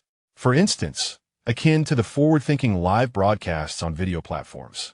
However, just as he saw someone in the comments praising his conscientiousness, his heart swelled with sweetness, even enhancing his appetite to indulge in a few more bites. Yet, soon enough, sarcastic remarks flooded in like a torrential wave. Upon closer inspection, it became clear that the uproar stemmed from the absence of chicken legs in the construction crew's meal boxes. With a resounding thud, Tao Ji slammed his hand on the table, his appetite extinguished by a surge of anger. He swiftly summoned the foreman with a phone call. "Master Tao, what seems to be the trouble?" The foreman inquired, casting a glance at the uneaten dishes on the table, uncertain if the dissatisfaction lay with the food. Tao Ji's expression darkened as he rebuked, "What on earth have you done?" The foreman trembled, bewildered by the sudden outburst, and hastily lowered his head in apology. However, Tao Ji had no intention of letting him off easily, for he had publicly ridiculed many online, leaving him seething with frustration that still gnawed at his insides. He barked at the foreman, "Are you even capable of doing this job? If not, I shall find someone else. In our country, we are never short of workers." The foreman shrank back, quaking like a frightened quail. Meanwhile, the host observed the sudden change in the deputy director's demeanor, who frequently gestured for him to cease the interview. A sense of unease gripped the host as he quickly composed himself, professionalism guiding his response. Taking a deep breath, he declared, having seen the small canteen of architect Tao Ji, "Let us now turn our attention to the construction team, led by Xu Shang, and discover what they have been dining on for lunch. I have heard that Xu Shang has also set up a small canteen." Upon hearing this, the deputy director finally exhaled in relief. The controversy surrounding Tao Ji was manageable. Yet the concern was that it could implicate their production team. If the flames of criticism were to ignite towards them, it would be an insurmountable predicament. Consequently, he promptly informed Director Kong of the situation while reaching out to Tao Ji to devise a strategy to mitigate the backlash. Simultaneously, the team proceeded to interview Xu Shang. Should they uncover any issues on Xu Shang's end, it would serve to defuse the situation regarding Tao Ji. The scrutiny surrounding Xu Shang was already considerable. As the saying goes, when there are too many lice, one does not feel the itch. An additional controversy would be inconsequential, and diverting attention away would be ideal. Thus, the group hurried to Xu Shang's small canteen, their first visit to the site. Upon arrival, they were captivated by the bustling scene, where it appeared nearly 100 individuals were dining. "Are all these workers hired by Xu Shang?" The deputy director gasped, astonished that so many were engaged in constructing a mere house. He would have believed they were erecting a skyscraper. The host, equally taken aback, quickly approached a random individual for an interview. "Excuse me, are you part of the construction team?" The construction team? I wish I could join, but they don't want me. The individual replied. Then what brings you here? Oh, this? We were just doing some odd jobs over at the mud sculpture site, and little Sue provided us with meal vouchers. So we came over for lunch. Little Sue truly offers such generous wages and even gives out meal vouchers. Xu Shang Vima. How can I not take care of my fellow townsfolk when they come to work? Chapter 83. The temptation of spicy chicken leg. As you can see, Xu Shang's small canteen, or rather a sizable dining hall, has attracted a substantial crowd. Let's take a closer look at what they are enjoying for their meal. The host shifted the camera's focus onto a diner enjoying their meal, and upon closer inspection, he was instantly captivated. The vibrant and glistening mapo tofu exuded an irresistible allure. The cold noodles, resembling white jade, trembled delicately in place. Yet, the piece de resistance was the substantial chicken leg, glistening with delectable oil, resting atop a mound of rice, rendering the rice nearly invisible. This was not merely a modest drumstick from the Taoji canteen, but rather an impressive, oversized thigh, accompanied by the intoxicating aroma of sour, spicy, and numbing flavors wafting through the air. Someone couldn't help but swallow hard. Gulp. The host suddenly felt that the dishes from the Taoji canteen lost all appeal. Suppressing his appetite, he hastily continued the interview. Do you all come with meal vouchers? Not everyone.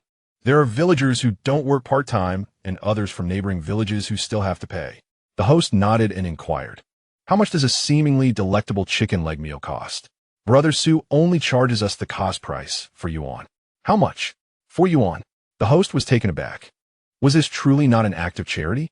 Even he, someone who rarely frequented the market, understood that at current prices, a chicken leg weighing over half a kilogram would typically cost 2 to 3 yuan just to purchase. Even wholesale prices would be significantly cheaper. Could Sue really make a profit selling at this rate? The reality was that Sue was not making even a dime in profit. It was absurd. He didn't need to profit off his fellow villagers for a few cents. Instead of squabbling over a meager gain, would it be better to mold a few clay figurines, each yielding a net profit of 6 yuan? The 4 yuan price tag was essentially the cost of materials, not even accounting for labor. His motivation for cooking for the villagers stemmed purely from a desire for joy and to address the lunch needs of his employees. As the host inhaled the enticing aroma, it felt as if a wild dog were barking incessantly within him. He suddenly regretted having allowed the Taoji canteen to reserve meals for them. The thought of eating here was unbearable. Just thinking about it made his mouth water. Soon, the host spotted Sue, who was serving dishes and couldn't resist approaching for an interview. Sue, do you personally serve the dishes? Immediately, someone nearby chimed in with a laugh. Not only does Brother Sue serve the dishes himself, but he also personally prepares the food. The viewers in the live stream erupted in comments. While Master Tao is reluctant to offer chicken legs to his workers, Sue is personally cooking for his employees. I can't help but feel moved to tears. I'm sorry, Sue. I shouldn't have criticized you. You are the true shining star. Even if you aim to rise to fame through dubious means, you deserve it. Damn, do you still think Su Tiandi cheats? After watching the live stream, haven't you realized that Su Tiandi's culinary skills are genuinely exceptional? This food is making my mouth water. Look at my lunch. I can't even compare to what Sue has made. It's truly incomparable. A sculptor who cannot cook is hardly a commendable architect. How outrageous. After years of labor on construction sites, I have never witnessed such an enormous chicken leg.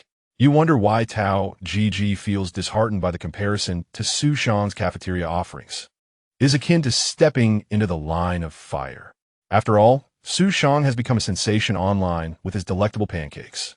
Meanwhile, it appeared that Xu Shang noticed the host stealing glances at the crimson, succulent chicken leg he had prepared. Seizing one, he shook off the excess chili oil and offered it to the host. Why not give it a try? The host gazed at the enticing chicken leg, swallowing hard, seemingly caught in a fierce internal struggle. Viewers began to express their opinions in the comment section. Come on, host, just give in. Bang. Tao Ji slammed his fist on the table, utterly enraged by the live broadcast content. Here he was, a distinguished architect returning from overseas, losing his reputation to a wealthy second-generation individual who rose to fame through a variety show. Truly, this was intolerable. It was beyond what even an uncle could bear. He had already summoned the foreman, who, upon understanding the situation, cursed Xu Shang under his breath. Although he had pressed $5 and failed to provide the workers with chicken legs, without Xu Shang's comparison, this minor issue would not have seemed so glaring. Now, with the stark contrast between the absence of chicken legs and the presence of a colossal one, the disparity was painfully evident. He was uncertain how Tao Ji would ultimately resolve this matter. It was one thing to incur a financial loss. If he offended the Architect Association, however, he would be in grave trouble. Tell your nephew to get lost. The foreman felt a mix of emotions yet was relieved. This way, he should be in the clear. Tao Ji then slapped down $5,000 on the table. Addressing the foreman, I understand your desire to save costs, so here is the money. Find me the best chef available. If you fail in this task, then you'd better get lost. The foreman nodded vigorously, steeling himself to absorb some of the costs. He was determined to prove that he could outshine this mere second-generation rich kid. During the midday break, Qin Guangqing and his crew gathered around a second-hand laptop to watch the live broadcast preview. Typically, this laptop served as a source of entertainment for their construction crew, occasionally utilized to review blueprints or watch instructional videos on construction techniques. Naturally, they seized the opportunity to watch the preview of the show they were featured in. It was unlikely anyone could resist watching themselves on screen. Thus, Qin Guangqing and his 8 workers bore witness to the stark contrast between their meals and those of others. I recognize him. He is the one who got paid during the last renovation. Someone immediately identified Jiang Daqiang on screen, and as he bit into the plump chicken leg, tears of envy streamed down the viewer's face. Damn it, what are they eating? What are we eating? That chicken leg is making my mouth water. We are so reluctant to part with even a small chicken leg. This Tao Ji is truly unreasonable. Let us not speak carelessly. Our meals here cannot be deemed particularly good, nor can they be considered poor. Reflecting on the past, Qin Guangqing restrained the grumblings of his fellow workers. After years on the construction site, he has endured all manners of hardship and toil. Indeed, the fare at Tao Ji's can hardly be considered subpar. Yet, he must admit, he has never savored a chicken leg sizzling in rich red oil. Chapter 84. The Battle of the Cafeterias the following day. At Tao Ji's construction site, before work had commenced, the foreman promptly gathered everyone and declared, I bring good news. The previous cafeteria chef has been dismissed for skimming off the meal allowances. Now, Master Tao has specially invited a distinguished chef from a hotel to prepare our meals. You all may sample the breakfast crafted by our new culinary talent. Upon hearing this announcement, Qin Guangqing and his companions were somewhat taken aback, not anticipating that Tao Ji would regard this matter with such seriousness. However, upon reflection, it made sense, considering this was a public affair. A labor present inquired, Kai Tu, will we casual workers also be permitted to partake in breakfast? The foreman hesitated, contemplating his response, but ultimately chose to feign ignorance. Qin Guangqing observed this exchange with a mix of emotions. The laborer, however, appeared unfazed, casually patting his large plastic water bottle, saying, no worries. We've known all along that meals aren't provided, so we specifically had breakfast before coming. The others chuckled, though a sense of disappointment lingered, and they inwardly chastised the foreman for his stinginess. By noon, the laborers were preparing to follow Gao Xiaolong to Xu Shang's place for lunch. At that moment, one among them could no longer restrain himself and ran to ask Gao Xiaolong, Xiaolong, can we also eat over there? We can pay. Yes, indeed. That shouldn't be a problem. Gao Xiaolong thought, considering that if Xu Shang refused, he could always resort to the idle threats from before. Meanwhile, he instinctively glanced towards Qin Guangqing, who had always looked after him. The others in the construction team also turned their gaze toward Qin Guangqing, feeling somewhat conflicted. Qin Guangqing recalled that the new chef's offerings in the morning had been quite delectable. Yet, visions of a chicken leg drenched in red oil floated persistently in his mind, as if a vengeful spirit haunted him. He felt that if he didn't indulge at least once, it would leave an irremediable regret in his life. As the leader of the crew, he knew that his colleagues respected his decisions. Although some had already approached Gao Xiaolong directly, many still awaited his verdict. If he were to outright refuse, they would undoubtedly be disappointed, but would adhere to his choice. Thus, he resolved, let us go together and experience the flavor of that illustrious chicken leg. Splendid. Qin too. I am eager to taste it. Me too. Qin Guanqing couldn't help but smile. It seemed that he was not the only one fixated on that red oil chicken leg. However, upon their arrival at Xu Shang's cafeteria, they were surprised to find familiar faces. The production team had also come here to queue. Xu Shang, why do they charge 4 yuan while we are charged 5? A staff member from the production team complained to Xu Shang over the 1 yuan difference. Xu Shang replied nonchalantly, are you from Tianya Village? The staff member shook their head. Are you in any way related to Tianya Village? Again, the reply was negative. Then that settles it. Besides, is 5 yuan really expensive? Am I profiting from you? Indeed. The staff member nodded, acknowledging that, given the quality of today's dishes, 5 yuan for a meal was quite a bargain. Upon hearing this, Qin Guanqing quickly pulled out 5 yuan, though he still harbored concerns about whether Xu Shang would allow them to eat there, especially since they were his rivals. Some among them had even mocked Xu Shang's construction team in the past, although they had merely perceived their skills as somewhat amateurish without any malice intended. At last, it was their turn. Xu Shang lifted his gaze, scrutinizing Qin Guanqing and the others before him. Their strong attributes had left a lasting impression on him, as they had dealt him quite a blow back then. Qin Guanqing presented the 5 yuan with a sheepish smile. Gao Xiaolong attempted to interject, Xu Shang, but Xu Shang suddenly interrupted. While it's true that the price is 5 yuan per portion, all laborers are part of one family. Let us make it 4 yuan to cover costs. Qin Guanqing was momentarily taken aback, a wave of inexplicable emotion surging within him. After many years on the construction site, he had not heard such a unique sentiment in quite some time. Qin, don't just stand there. There's a long line behind us, if you don't pay. I will. Another worker chimed in. Eagerly, one worker approached Xu Shang and asked, is there no spicy chicken leg today? I'm afraid not. We can't always have the same dish, Xu Shang replied. The man displayed a look of disappointment, but then Xu Shang added, however, we do have grilled lamb chops today. At that moment, the worker noticed a large basin nearby, filled with sizzling, fragrant lamb chops. The aroma of cumin wafting through the air, making him salivate. Qin Guanqing was equally astonished. Grilled lamb chops? Can you really find that in a construction site canteen? As he examined the lamb chop, he noted that while it wasn't as thick as a chicken leg, it was comparable in width. Undoubtedly not cheaper in terms of price. Yet, he had only paid 4 yuan. A generous scoop of lamb stew with carrots, a hearty helping of mixed vegetables, and finally, the sizable lamb chop was placed atop the rice. Xu Shang also added, and there's free lamb offal soup. Help yourself. As for whether it was profitable, it was clear that it wasn't. This was thanks to Xu Shang's skill in butchering, as he purchased the sheep himself and slaughtered it, avoiding any middlemen to reap the profits. Had he bought the fresh lamb chops from someone else, he might have incurred substantial losses. Qin Guanqing set his meal down on the table, filling a large bowl with lamb offal soup. Seeing the generous portions of offal and vermicelli, he couldn't help but take a sip. Ouch, it's hot, but oh so fresh. Just this bowl of lamb soup, if sold outside for a mere 2 or 3 yuan, would undoubtedly attract numerous buyers. And here it is, astonishingly free. How can it be free?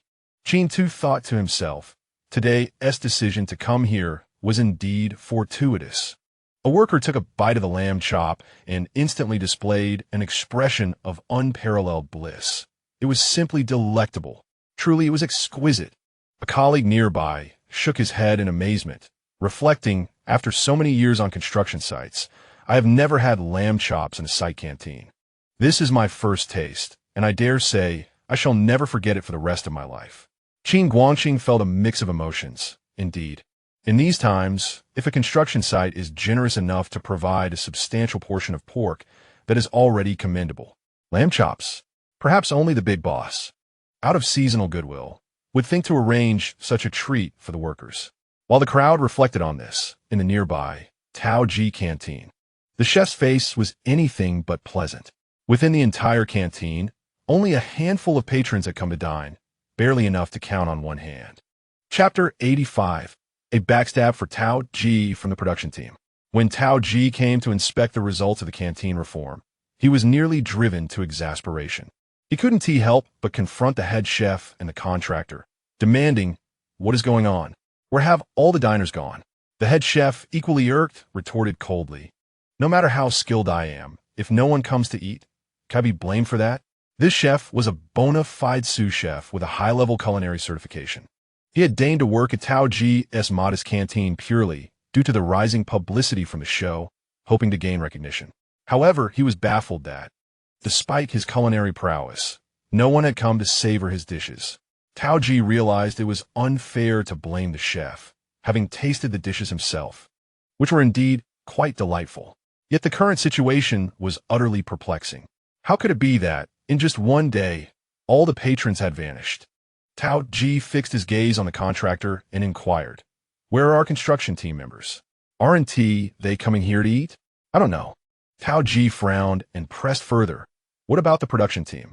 "No idea." Tao Ji's expression darkened as he remarked, "Those hired hands must surely be here." The contractor hesitated, stammering, "The temporary workers we have don't get their meals covered." Tao Ji, now irritated, replied, "Not covered. If the canteen has no patrons, you still want to let them eat? The chef's skills are exceptional. If you don't allow them to dine, how can we promote this? How can we attract more people?"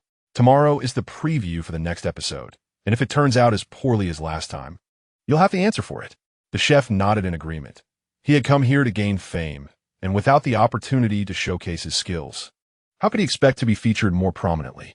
This predicament weighed heavily on the contractor. With 20 temporary workers, at 15 yuan per person, that totals 300 yuan for the day. After Tao Ji's insistence, the rate was raised to 18 yuan.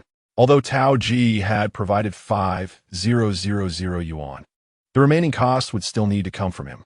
To suggest that the workers could come at cost price without labor charges was simply out of the question. The presence of a distinguished chef at this location is already a significant honor, even though they claim not to be motivated by the modest sum involved. It would be ungracious to allow their efforts to go unrewarded. However, given the circumstances, a slight reduction in earnings seems a small price to pay compared to offending Tao Jiqiang, a contractor whose connections are invaluable for future opportunities. Thus, in the afternoon, the foreman immediately approached Qin Guangxing and others, insisting that they dine at the construction site cafeteria starting that evening. Noticing the reluctant and troubled expressions on their faces, the foreman scolded them fiercely. "Are you all out of your minds? Master Tao has brought in a high-end chef from a prestigious hotel, and the daily meal allowance has been raised to 18 yuan. Yet you still look displeased. You'd rather spend money dining elsewhere. You truly are a bunch of ingrates."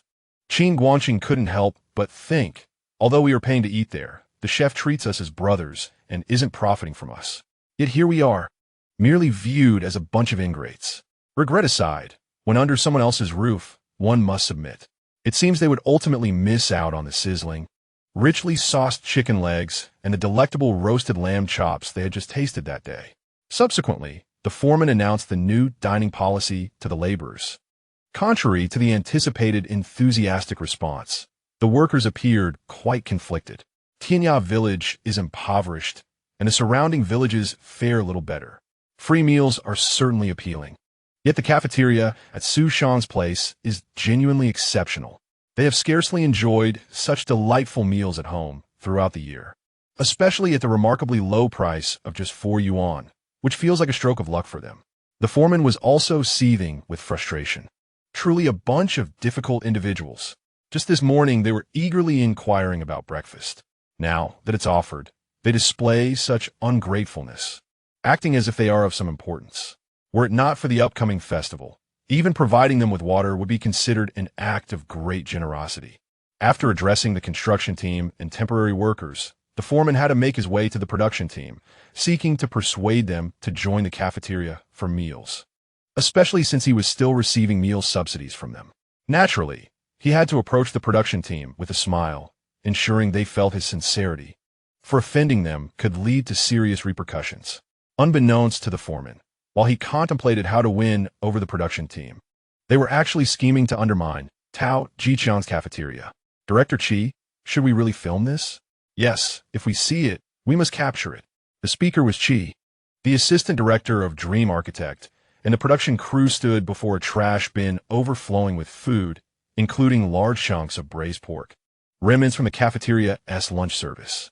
So much food remained uneaten, and the aspiring chef, intent on building a stellar reputation, was naturally reluctant to let leftover dishes tarnish his name. Consequently, these remnants found their way into the trash bin. Even Director Chi, upon witnessing the overflowing bin of discarded food, felt a sense of indignation.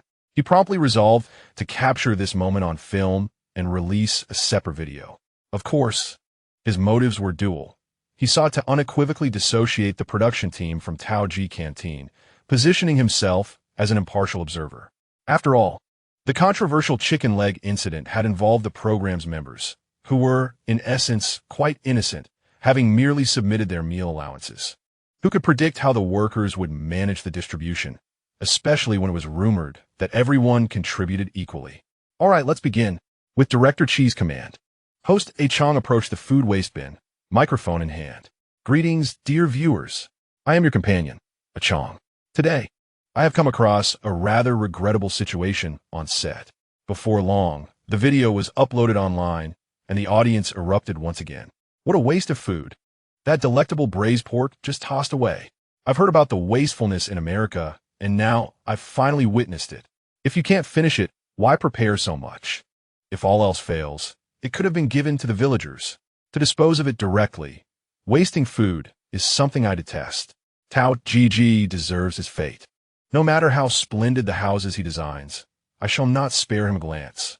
Suddenly, Tao Ji, upon coming across the video and its accompanying comments, was nearly driven to the brink of a cardiac episode. Chapter 86. Is this the level of the hotel chef? Do you have anything to say? Underneath the structure, an air of agitation was palpable as Tao Ji's fingers tapped restlessly on the table, reminiscent of a ticking time bomb nearing its final countdown.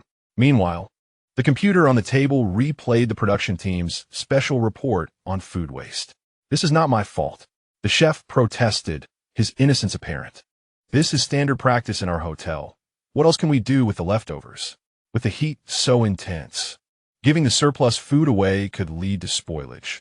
Who would take responsibility for any health issues that arise? If blame is to be assigned, it should go to the inaccurate guest count provided. After stating his case, the chef glanced at the foreman. Clearly, the chef's words had swayed Tao Ji. And considering the foreman was the hotel's sous chef, a figure of some standing, Tao Ji could hardly direct his ire at him. Thus, he turned his attention to the foreman. The foreman was about to offer a defense when Tao Ji interrupted him mercilessly. I now present you with two choices. Either leave, and I will rally all my acquaintances in the construction industry to blacklist you, or continue here, but you must bear full responsibility for these matters. Choose wisely. I will take full responsibility. The foreman found himself at a loss for words. This was by no means a matter of choice. Excellent. Tao Ji nodded and declared, if I see anyone maligning me online again, you shall not have a pleasant outcome. With that, he rose to confront Director Kong. He felt compelled to seek an explanation regarding the betrayal he faced from the production team. Director, you brought me to this desolate village, and I acquiesced. You outlined all the program's demands, and I agreed. However, regarding this matter, I must receive some clarification. Director Kong, though somewhat exasperated, recognized the need to placate the architects. Rest assured, the production team is equitable to both parties. In 2 days, I will arrange a special segment for your side, and then I shall pay a surprise visit to Xu Shang's team. Will this answer suffice? Tao Ji contemplated for a moment. Ultimately, the architects relied on Director Kong, and such a response was quite generous. He nodded. Very well. I hope the production team treats us fairly. The production team honored their commitment.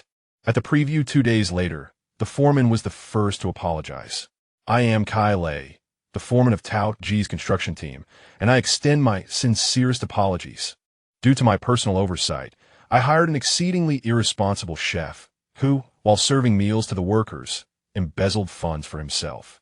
Upon discovering this, Master Tao immediately summoned me for a stern reprimand. He also arranged for the hotel's head chef to prepare meals for everyone and even raised our dining standard by 3 yuan. However, I was unprepared for the fact that, due to the previous incident, trust in the canteen had eroded. Consequently, the thoughtfully prepared meals by Master Tao went unused. Considering the weather, I made the unfortunate decision to dispose of the food, thus misrepresenting Master Tao's goodwill.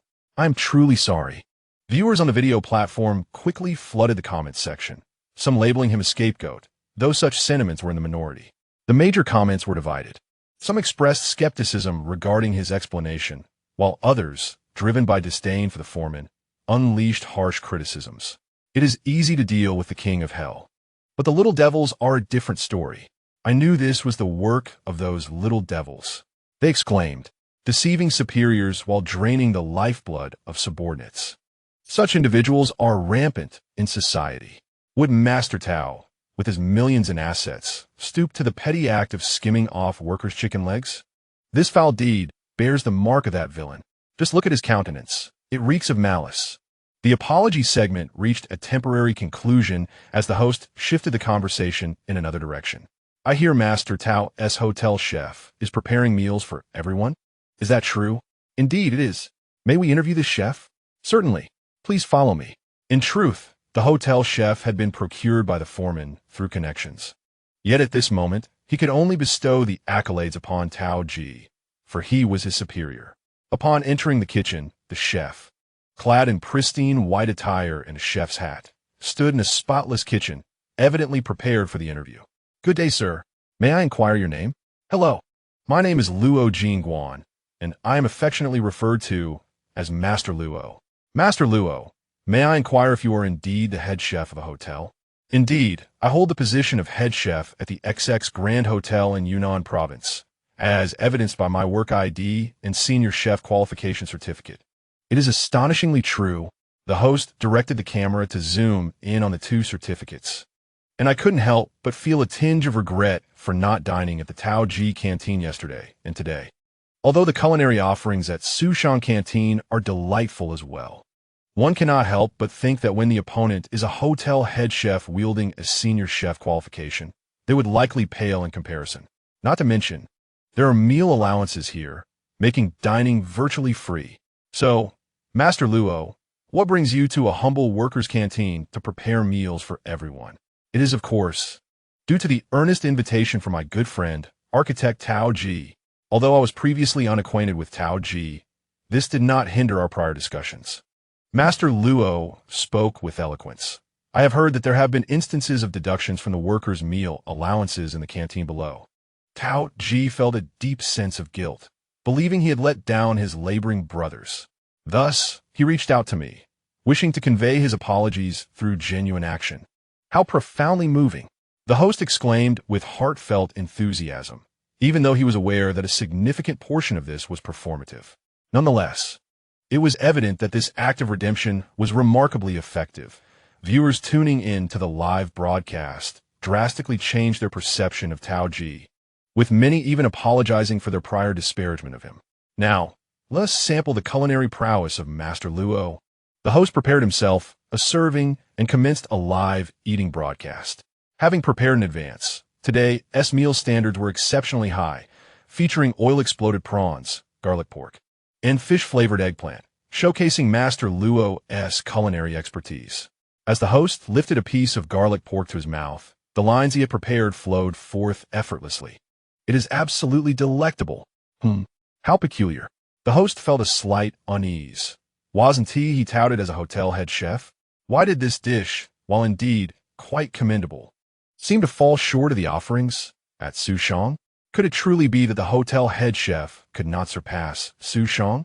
Although the host endeavored to portray the meal as extraordinarily delicious, the audience reacted with mere indifference, sensing an underlying insincerity. All right, dear friends, now let us venture over to Xu Shang. Soon, the host, accompanied by the cameraman, arrived at the waste bin beside Xu Shang canteen. The audience was taken aback, only to swiftly grasp the situation. This live broadcast is meant to stir the pot. Chapter 87. Even the waste pig shakes its head. The host and the production team, akin to thieves, cautiously navigated around the majority of diners who had finished their meals, arriving at the waste bin of Xu Shang Canteen. Dear viewers, we have now arrived at the waste bin of Xu Shang, and now let us delve into the depths of this investigation. The verbal slip nearly sent the audience into fits of laughter, yet they were equally curious about whether Xu Shang had indeed wasted any food, and if so, to what extent. At that moment, in the Taoji cafeteria, a group of individuals was intently watching the live stream on a second-hand laptop belonging to Qin Guangqing and his companions. Initially, they had intended to finish their meal and return home to catch the live broadcast, especially after Master Luo had just completed an interview. Eager to see himself on screen, Master Luo quickly borrowed their laptop, which was equipped with a network card, to watch the stream. Although it was a live broadcast, the current state of internet connectivity in Huaxia meant there was a noticeable delay. Taking advantage of this, Master Luo glanced at his interview, breaking into a grin, clearly pleased with the results. When he switched back to the live feed, he discovered the camera focused on a bucket of food waste, which elicited an involuntary smile from him. After all, who running a cafeteria could claim to waste no food? For those skeptical, a visit to any cafeteria would reveal buckets brimming with remnants of lavish meals. Typically, such matters remain unspoken. Why should they be singled out for condemnation? He was curious to see how the audience would react to the other side of the story. Consequently, all eyes were fixated on the host's actions, who, adopting a solemn demeanor, lifted the lid of the food waste bucket as if unveiling a treasure chest. What do we see now? The host stared into the bucket, momentarily taken aback by its unexpected cleanliness. Inside, there were only soupy remnants, with scarcely any solid waste to be found. Opening another bucket, he discovered some bones, stripped clean of meat and bleached white. The host was astonished. Did they all eat so thoroughly? Even pigs would shake their heads at this waste. In truth, food waste is an inevitable aspect of running a cafeteria to some degree. However, in the present-day Tianya Village, such occurrences are exceedingly rare. Many who have grown up in urban environments struggle to comprehend the rural reverence and respect for food. In numerous villages, if food falls onto the table, it is picked up and consumed. Wasting food could result in a sharp reprimand from parents or grandparents. In Tianya Village, a place that cannot shed its label of poverty on a national scale, food waste is even less likely to occur. Even after Xu Shang's arrival, many households still find it difficult to ensure they are adequately fed at every meal. The rhythm of eating more during busy seasons and less during idle times is an indelible memory etched into the very bones of generations in Tianya Village. Just as the host was enveloped in shock, a voice suddenly rang out. Isn't it strange that you all didn't come today? Even if you were hungry and out of money, where could you go to find food? The host, feeling embarrassed, quickly replaced the lid and turned around to see Zhang Daniu, who was holding a basin of impeccably clean bones, pouring them into the food waste bucket. Actually, we are here for an interview. The host, noticing Xu Shang's absence and realizing that Zhang Daniu did not seem particularly astute, began a plot. Excuse me. Are you an employee of the cafeteria? Employee, I suppose you could say that. Xiao Su claims that I am his secretary. Secretary? The host and all the viewers in the live broadcast room were once again taken aback. Could something resembling a water tower truly serve as a secretary? Xu Shang certainly demonstrates a discerning eye for talent. I would like to inquire about something. What happens to the leftover food in our cafeteria? Noticing Zhang Daniu was easy to engage, the host quickly pressed on. We pack it up and take it home for those working in the cafeteria, Zhang Daniu grinned, happily adding that he usually takes several portions back for his mother, uncle, and brothers. Oh, I see. Upon hearing this, there was a mix of admiration and disappointment. The admiration stemmed from Xu Shang's apparent commitment to not wasting food, while the disappointment arose from the fact that he had not fulfilled the anticipatory objective of this broadcast. The director had explicitly mentioned a bias towards Tao Ji, and Master Tao had even approached him personally, offering cigarettes and promising a night out at a bar after the show, leaving the host feeling compelled to do something for Tao Ji. With a mindset of taking a shot in the dark, he asked, "So, is it the case that you always manage to take back every single bit of leftover food? Not a crumb remains?" The host himself sensed the potential for provocation in his own words and imagined he would scold himself for such a line of questioning. Yet, he felt it was necessary to be fair to Tao Ji. Unexpectedly, Zhang Daniu earnestly replied, "Of course not. If there's more left, I handle it." The host was taken aback. "Was there an unexpected gain? Could you show us how you handle it?" "Sure. Follow me and take a look." The host quickly beckoned the cameraman to follow. His curiosity piqued about how Xu Shang dealt with food. Did they throw it away or repurpose it for something else? As he pondered, Zhang Daniu led him to the kitchen, which was just as immaculate, prompting the host to nod approvingly. Zhang Daniu then produced a basin the size of a mixing bowl and began pouring the leftover rice into it. What was he up to? The host looked on with skepticism, only to witness Zhang Daniu toss a half of a beautifully roasted golden pork rib into the basin. The host was momentarily stunned, feeling as if a tiny person inside him was going frantic. "What are you doing? Such delicious roasted ribs. If you don't want it, let me eat it." Then, Zhang Daniu added the remaining sweet and sour cabbage and 3-cup chicken into the mix and stirred it with a large spoon. Just as the host was trying to comprehend Zhang Daniu's intentions, he saw him sit down at a table with a large basin, roll up his sleeves, and begin to eat. Everyone, including the host, was momentarily perplexed. "So this is what you meant by handling the leftovers?" Zhang Daniu took big bites from the basin, occasionally tearing off a rib with remarkable speed, devouring it in a frenzy before continuing to feast from the basin. The host instinctively licked his lips. He was indeed tantalized. Chapter 88. Master Luo also yearns for a challenge. As Director Kong gazed at the content playing on the screen, he could only let out a long sigh. He finally comprehended the meaning behind Director Jiao's remark about Xu Shang's strong sense of variety. Despite his considerable assistance to Tao Ji still found himself at the mercy of Xu Shang. This scene was utterly unbearable. Kong pondered whether to convene a meeting with the production team regarding the small canteen series. Perhaps it would be best to abandon it altogether. Though the program had its merits, he feared that if this continued, the petty-minded Tao Ji might lose his sanity. 2 days later, in the preview for the new live broadcast, the host took a deep breath and addressed the camera. "I believe everyone is quite tired of the canteen series. How about we take a look at the daily lives of 2 architects and see what they do each day?" Logically, people possess a certain curiosity for privacy, and the daily lives of architects should pique the interest of many viewers. The production team thought as much. However, the comment section was inundated with demands. "We want to see them eat. We want to see them eat. If there's no eating, I might just perish." The assistant director observed the comments with a rather nuanced expression. What to do? To go against the audience's desires and showcase their unique charm? That was nonsense. They were not a production team with the luxury to shoot as they pleased. They were counting on this program to gain popularity and elevate their professional standing. It was absolutely impossible to oppose the viewers. Thus, the director presented a sign to the host, inscribed with the words, "Film the eating." The team was compelled to return to Xu Shang's side, directing the camera towards Zhang Daniu. Xu Shang couldn't help but exclaim, "This talent is indeed like a diamond hidden in the sand. No matter how you try to conceal it, it cannot be hidden." In truth, Xu Shang had long recognized Zhang Daniu's gift for food broadcasting, yet he had never intended to launch a program called Xu Shang's Big Eater, as he was reluctant to propagate such a trend.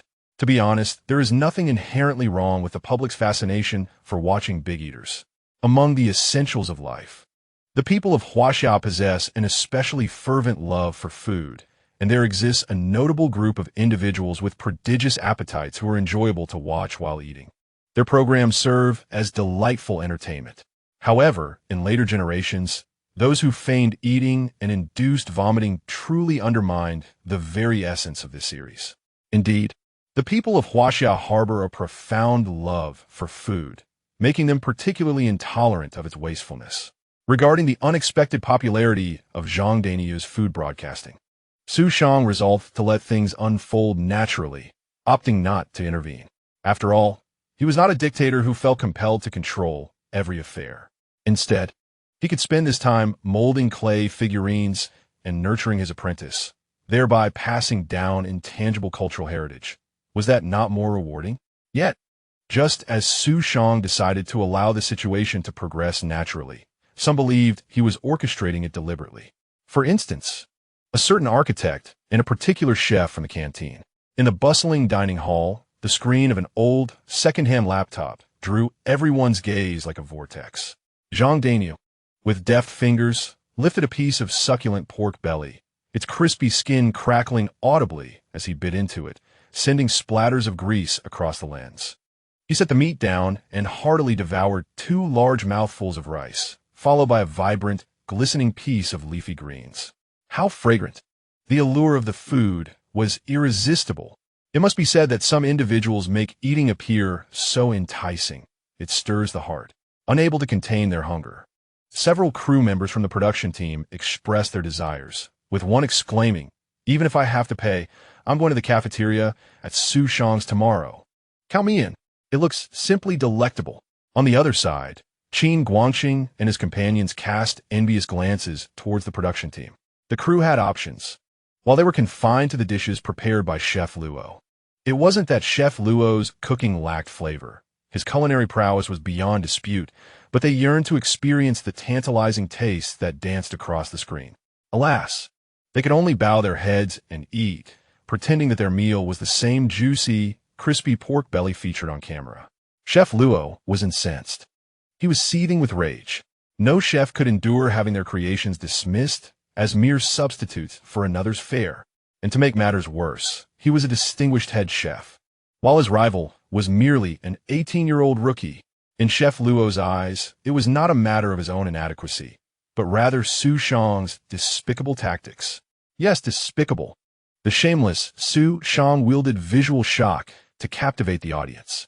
Upon seeing the oversized, glistening chicken leg and the sizzling, crispy pork belly completely enveloping the rice, who could resist? Even Chef Luo himself felt momentarily entranced. He had to concede that Xu Shang's cunning ploy effectively utilized intense visual stimulation to evoke psychological delight in diners, thereby enhancing their dining experience. Chef Luo believed that if it were solely about flavor, Xu Shang's dishes could not possibly surpass his own. How could they compare to the creations of a seasoned chef? He had already mastered the art of visual appeal. Yet, just as he prepared to retaliate in kind, an unexpected twist arose. Xu Shang had employed the strategy of a competitive eater. Where could he possibly find a glutton to match that? Chef Luo clenched his fists in frustration. Xu Shang was utterly contemptible. However, as a distinguished head chef of the hotel, he could not concede defeat so easily. In that fleeting moment, Chef Luo resolved within himself, "I too shall challenge Xu Shang." Though his voice was low, his determination resonated in the kitchen. Coincidentally, the architect Tao Ji, who was displeased with Xu Shang's showmanship overshadowing his own, overheard him and promptly applauded, exclaiming, "Yes, Chef Luo, I support you. It is imperative to overshadow Xu Shang's prominence." Master Tao? Master Luo was momentarily taken aback, feeling a sense of social embarrassment as his subtle actions were noticed by others. However, Tao Ji earnestly remarked, "Xu Shang is merely a wealthy second-generation individual from the city. We are all professionals in society. His current standing makes it seem as though we are inferior. What a farce! Shouldn't we, as seasoned professionals, impart a lesson to him? Master Luo, can you endure this?"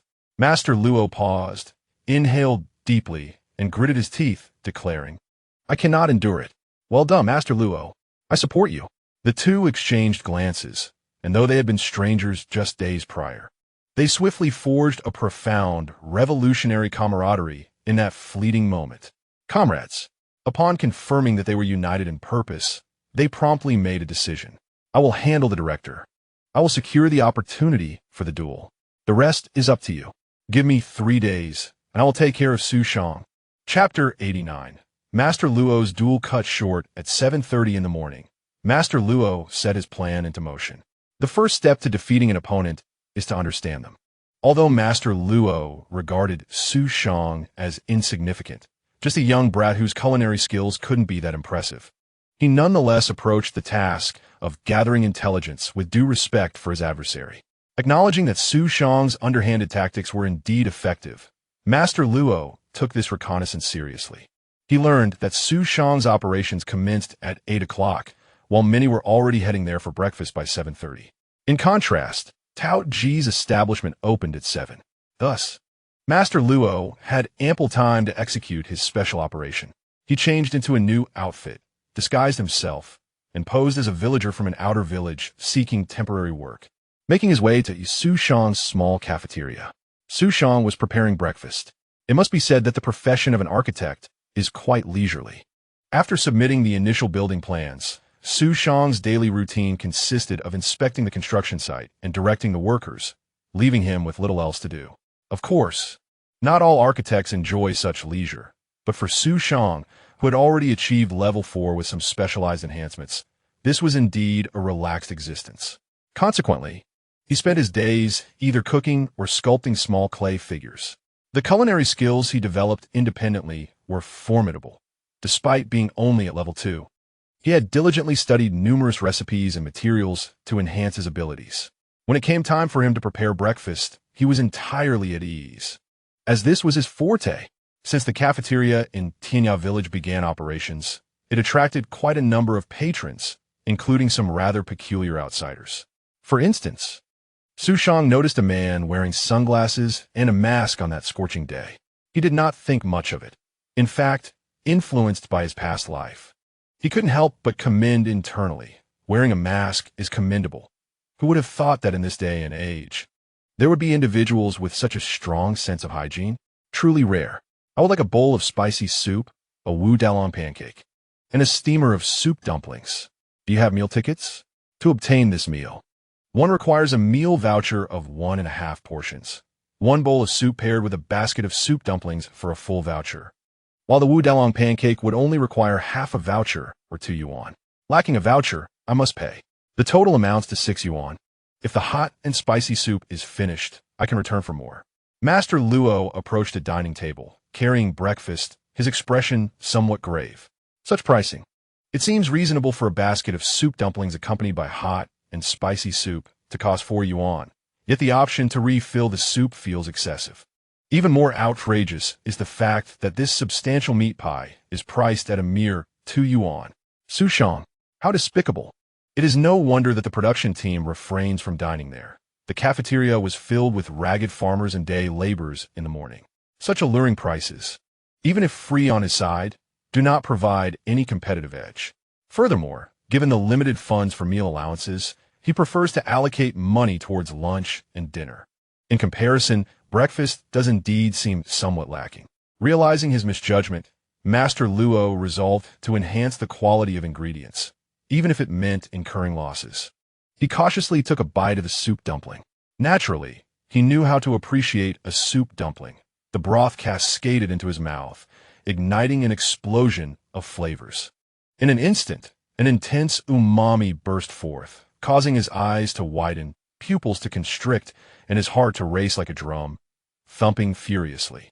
How could it be so fresh? Master Luo stared at the soup dumpling in disbelief. With his expertise as a seasoned chef, he could immediately discern that the filling was crafted from the freshest ingredients and meticulously prepared by a skilled knife master. Otherwise, such exquisite flavor would not be possible. Yet, if it were solely this, he would not be so astounded. The true marvel lay in the chef who had released the original freshness of the ingredients. Not just 100%, but 150%. Master Luo questioned himself. Even at his level, he could not achieve such perfection. Was this the realm of a special second-tier chef, or perhaps that of a first-tier chef? However, Xu Shang was merely a young lad. He could not help but glance back, witnessing Xu Shang personally at work, reluctantly accepting the likelihood that these dumplings were indeed crafted by him. Master Luo then attempted another sip of the hot and spicy soup. This time, it was more palatable. After the shock of the soup dumpling, the soup was acceptable. In contrast, the dumpling benefited from the quality of the ingredients and the skill of the knife master, creating a formidable combination. Master Luo picked up the wu dalong pancake. Simply holding it conveyed a sense of the extraordinary, and the aroma was distinctly remarkable. He found himself pondering whether this pancake could possibly surpass the soup dumpling in taste. Taking a bite, he was met with disbelief. This cannot be. With a resounding thud, Master Luo slammed his hand on the table, drawing the attention of those nearby, who were puzzled by this bespectacled man's sudden outburst.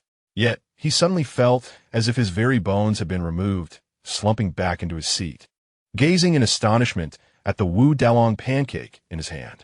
His heart had shattered. Xu Shang washed his hands and picked up a freshly made Wu Dalong pancake. After savoring a couple of bites, a look of satisfaction spread across his face. Delicious. The flavor of this pancake, crafted by my own hands, is simply exquisite, with a mastery akin to that of a skilled butcher and the further refinement of culinary techniques. Xu Shang could sense that while a few apprentices might barely match his former skills, they could hardly contend with his current prowess. Truly a case of being outclassed without fault. Much like the gentleman in sunglasses from earlier, who was undoubtedly experiencing his first taste of Xu Shang's creation.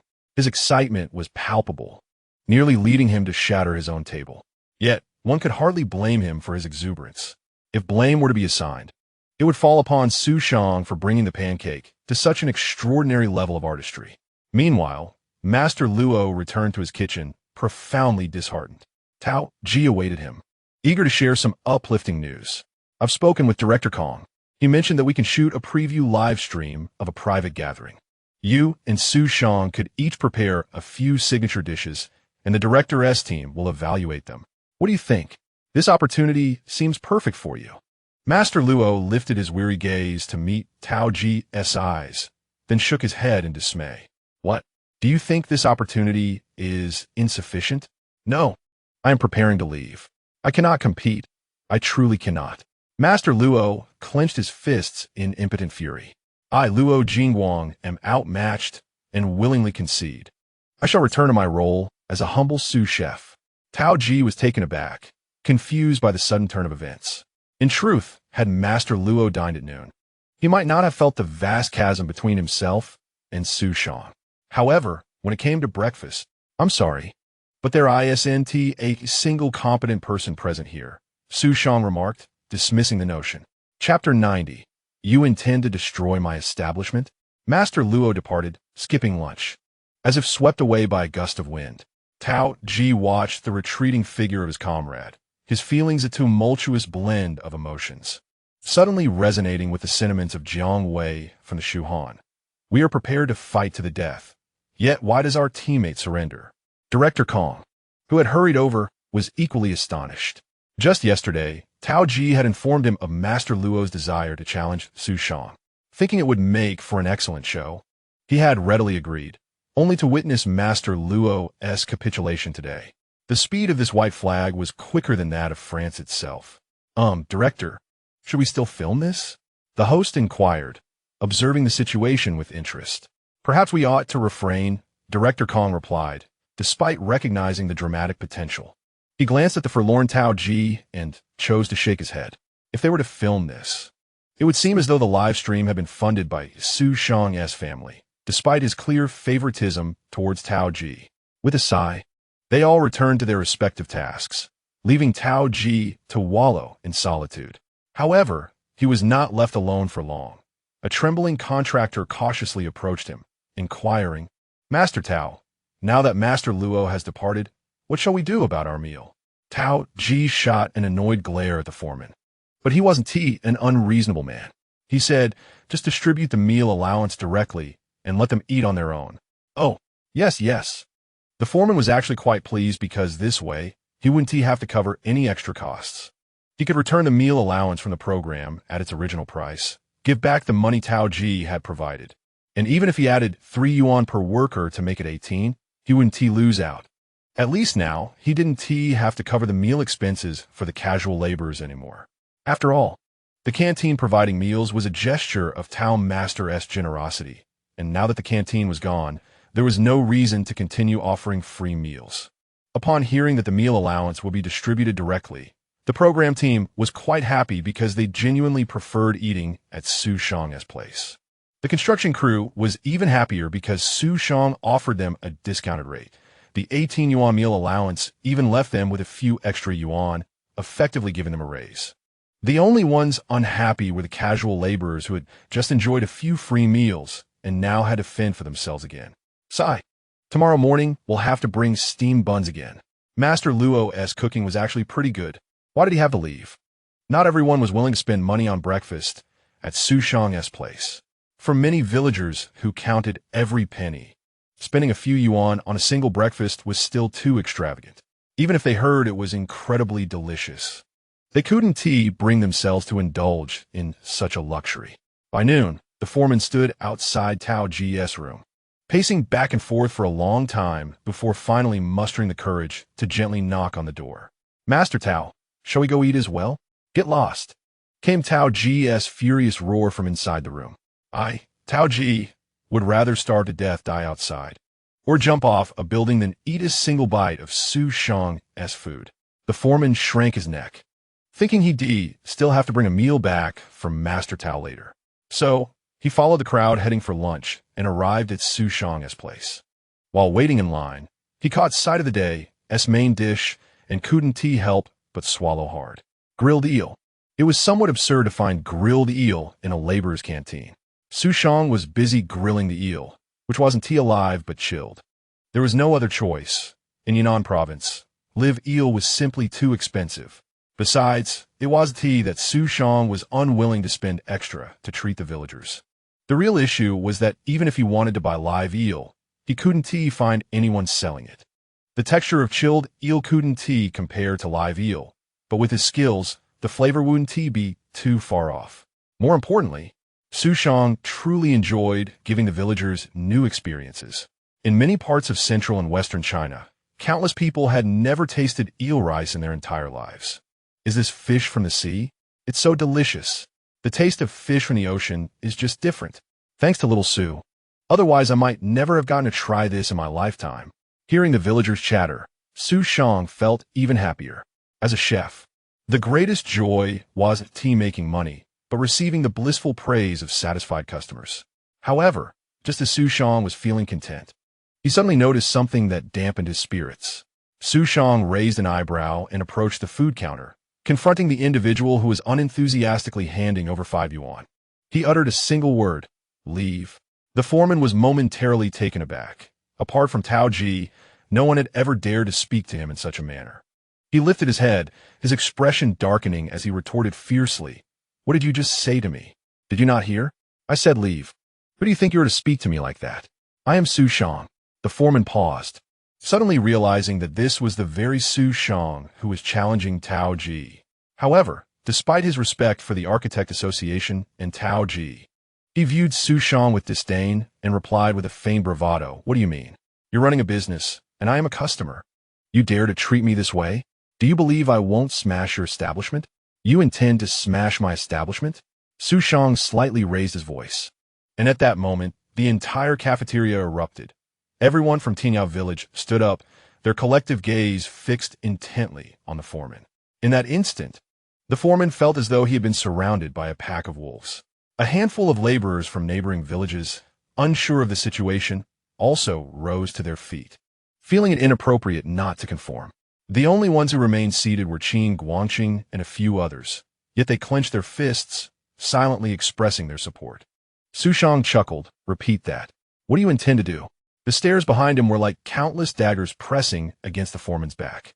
He attempted to bluster with force, to shout loudly, but ultimately, he was rendered paralyzed by their piercing gazes, trembling with fear. He understood that if he dared to make a move, the villagers would not hesitate to retaliate. You all wait for me." The foreman spat out a threat, though his voice was so faint that he could barely hear it himself. He fled, seemingly devoid of spirit, not even daring to look back. Xu Shang scoffed disdainfully. "You think you can bully my brother?" Turning to his supportive fellow villagers, he felt a surge of joy. "Look at our influence, our prestige, our public support. This proves that my sincere dedication to you all is not in vain. Brothers, in return for my patriotism, I shall treat you with the utmost respect." Xu Shang raised his arm triumphantly. "Everyone, today all beverages are on me. Young Master Xu, Dainyu, bring my Mazda over to fetch the drinks." Chapter 91. Take it away. I want to eat. Witnessing the foreman humiliated and fleeing, Qin Guangxing felt a secret thrill of satisfaction. The only regret was that he hadn't stood with the crowd. Of course, he could not do so, as the foreman was his current superior. Qin Guangxing couldn't help but envy Jiang Daqiang and the others. Despite their team's mediocre construction skills, they had such a remarkable leader. Just as he was lost in thought, a figure seemingly answered his unspoken call. Approaching with a tray and taking a seat beside him, Qin Guangxing recognized Jiang Daqiang, as he had a vivid memory of Jiang's earlier financial dealings during Xu Shang's renovation. "You are from that construction site, aren't you?" Jiang Daqiang observed Qin Guangxing and his companions with keen interest. Qin Guangxing, feeling somewhat embarrassed, merely responded with a grunt before lowering his gaze to his meal. One of the group members, however, inquired, "How did you know? It's quite evident, isn't it? You're the only ones who dare not stand up." This only deepened Qin Guangxing's embarrassment. Although he prided himself on being far more skilled than Jiang Daqiang, he now felt diminutive in comparison. The confidence exuding from Jiang made him feel somewhat ashamed. Come, let's have some soda." "Xiao Tiao, over here." Jiang Daqiang beckoned to his younger brother and placed the cola before several individuals. This gesture made not only Qin Guangxing, but also the others feel a bit awkward. After all, this was a reward from Xu Shang for his admirers, and they were fortunate enough not to have left in disgrace. Observing the group's discomfort, Jiang Daqiang laughed heartily and said, "It's all right. Our brother Xu said that all migrant workers are one family. Brothers, don't be shy. Enjoy the soda." Faced with Jiang Daqiang's warm invitation, they found it hard to decline. On this sweltering summer day, after a morning of diligent work, the sensation of ice-cold soda entering their mouths felt akin to standing atop a high mountain, basking in a refreshing breeze, instantly dissipating their fatigue. In the background, Jiang Daqiang's voice resounded with praise. "Brother Xu told us that your skills are exceptional. Thus, our construction team is currently striving hard, eager to catch up with you. If there's time, we can exchange techniques." Qin Guangxing was taken aback once more, as his attention was wholly captivated by Jiang Daqiang's initial statement. Did he really say that about us? He pondered. Indeed, it was true. A whirlwind of emotions surged within him. He understood that their skills were commendable, or else the Architect Association would not seek collaboration with them. Yet, despite their prowess, he had encountered many skilled individuals during his dealings with the Architect Association, and seldom had he heard such accolades bestowed upon them. In an instant, he had numerous inquiries he wished to pose to Jiang Daqiang. However, at that moment, the assistant director of the program, Qi, waved him over. "Qin Gong, could you come here for a moment?" Qin Guangxing had no choice but to suppress his curiosity and approach Qi's side. Meanwhile, Xu Shang addressed the assistant director of Dream Architect with politeness. "Is there something you would like to discuss? Please proceed. As long as it does not violate any principles, I shall agree without hesitation." "Well, while it may not breach any principles, I fear it might displease you." Qi smiled at Xu Shang and continued. "Master Tao's chef, Master Luo, suddenly left for reasons unknown. Master Tao himself surely feels too awkward to dine with you, as it would be rather unreasonable to have a returnee and international talent subsisting on instant noodles daily. May I ask you to deliver a meal to Master Tao as well?" Xu Shang inquired, blinking in surprise. It seemed that a rival wished to savor my culinary creations. The notion of delivering a meal to a competitor, however, struck me with an inexplicable sense of delight. Xu Shang patted his chest and declared, "Such a trivial matter hardly necessitates your personal attention. How could I possibly be displeased? I harbor no animosity towards Master Tao. My only concern is whether he can appreciate my humble fare." Deputy Director Qi immediately gave Xu Shang a thumbs up, genuinely admiring his attitude. Look at him, only 18, yet displaying such magnanimity. In contrast, Master Tao, a returnee from overseas, frequently spoke of Xu Shang with barely concealed disdain, as if there were some deep-seated vendetta between them. Thus, Deputy Director Qi summoned Qin Guangxing, instructing him to bring a portion back from Master Tao after every meal.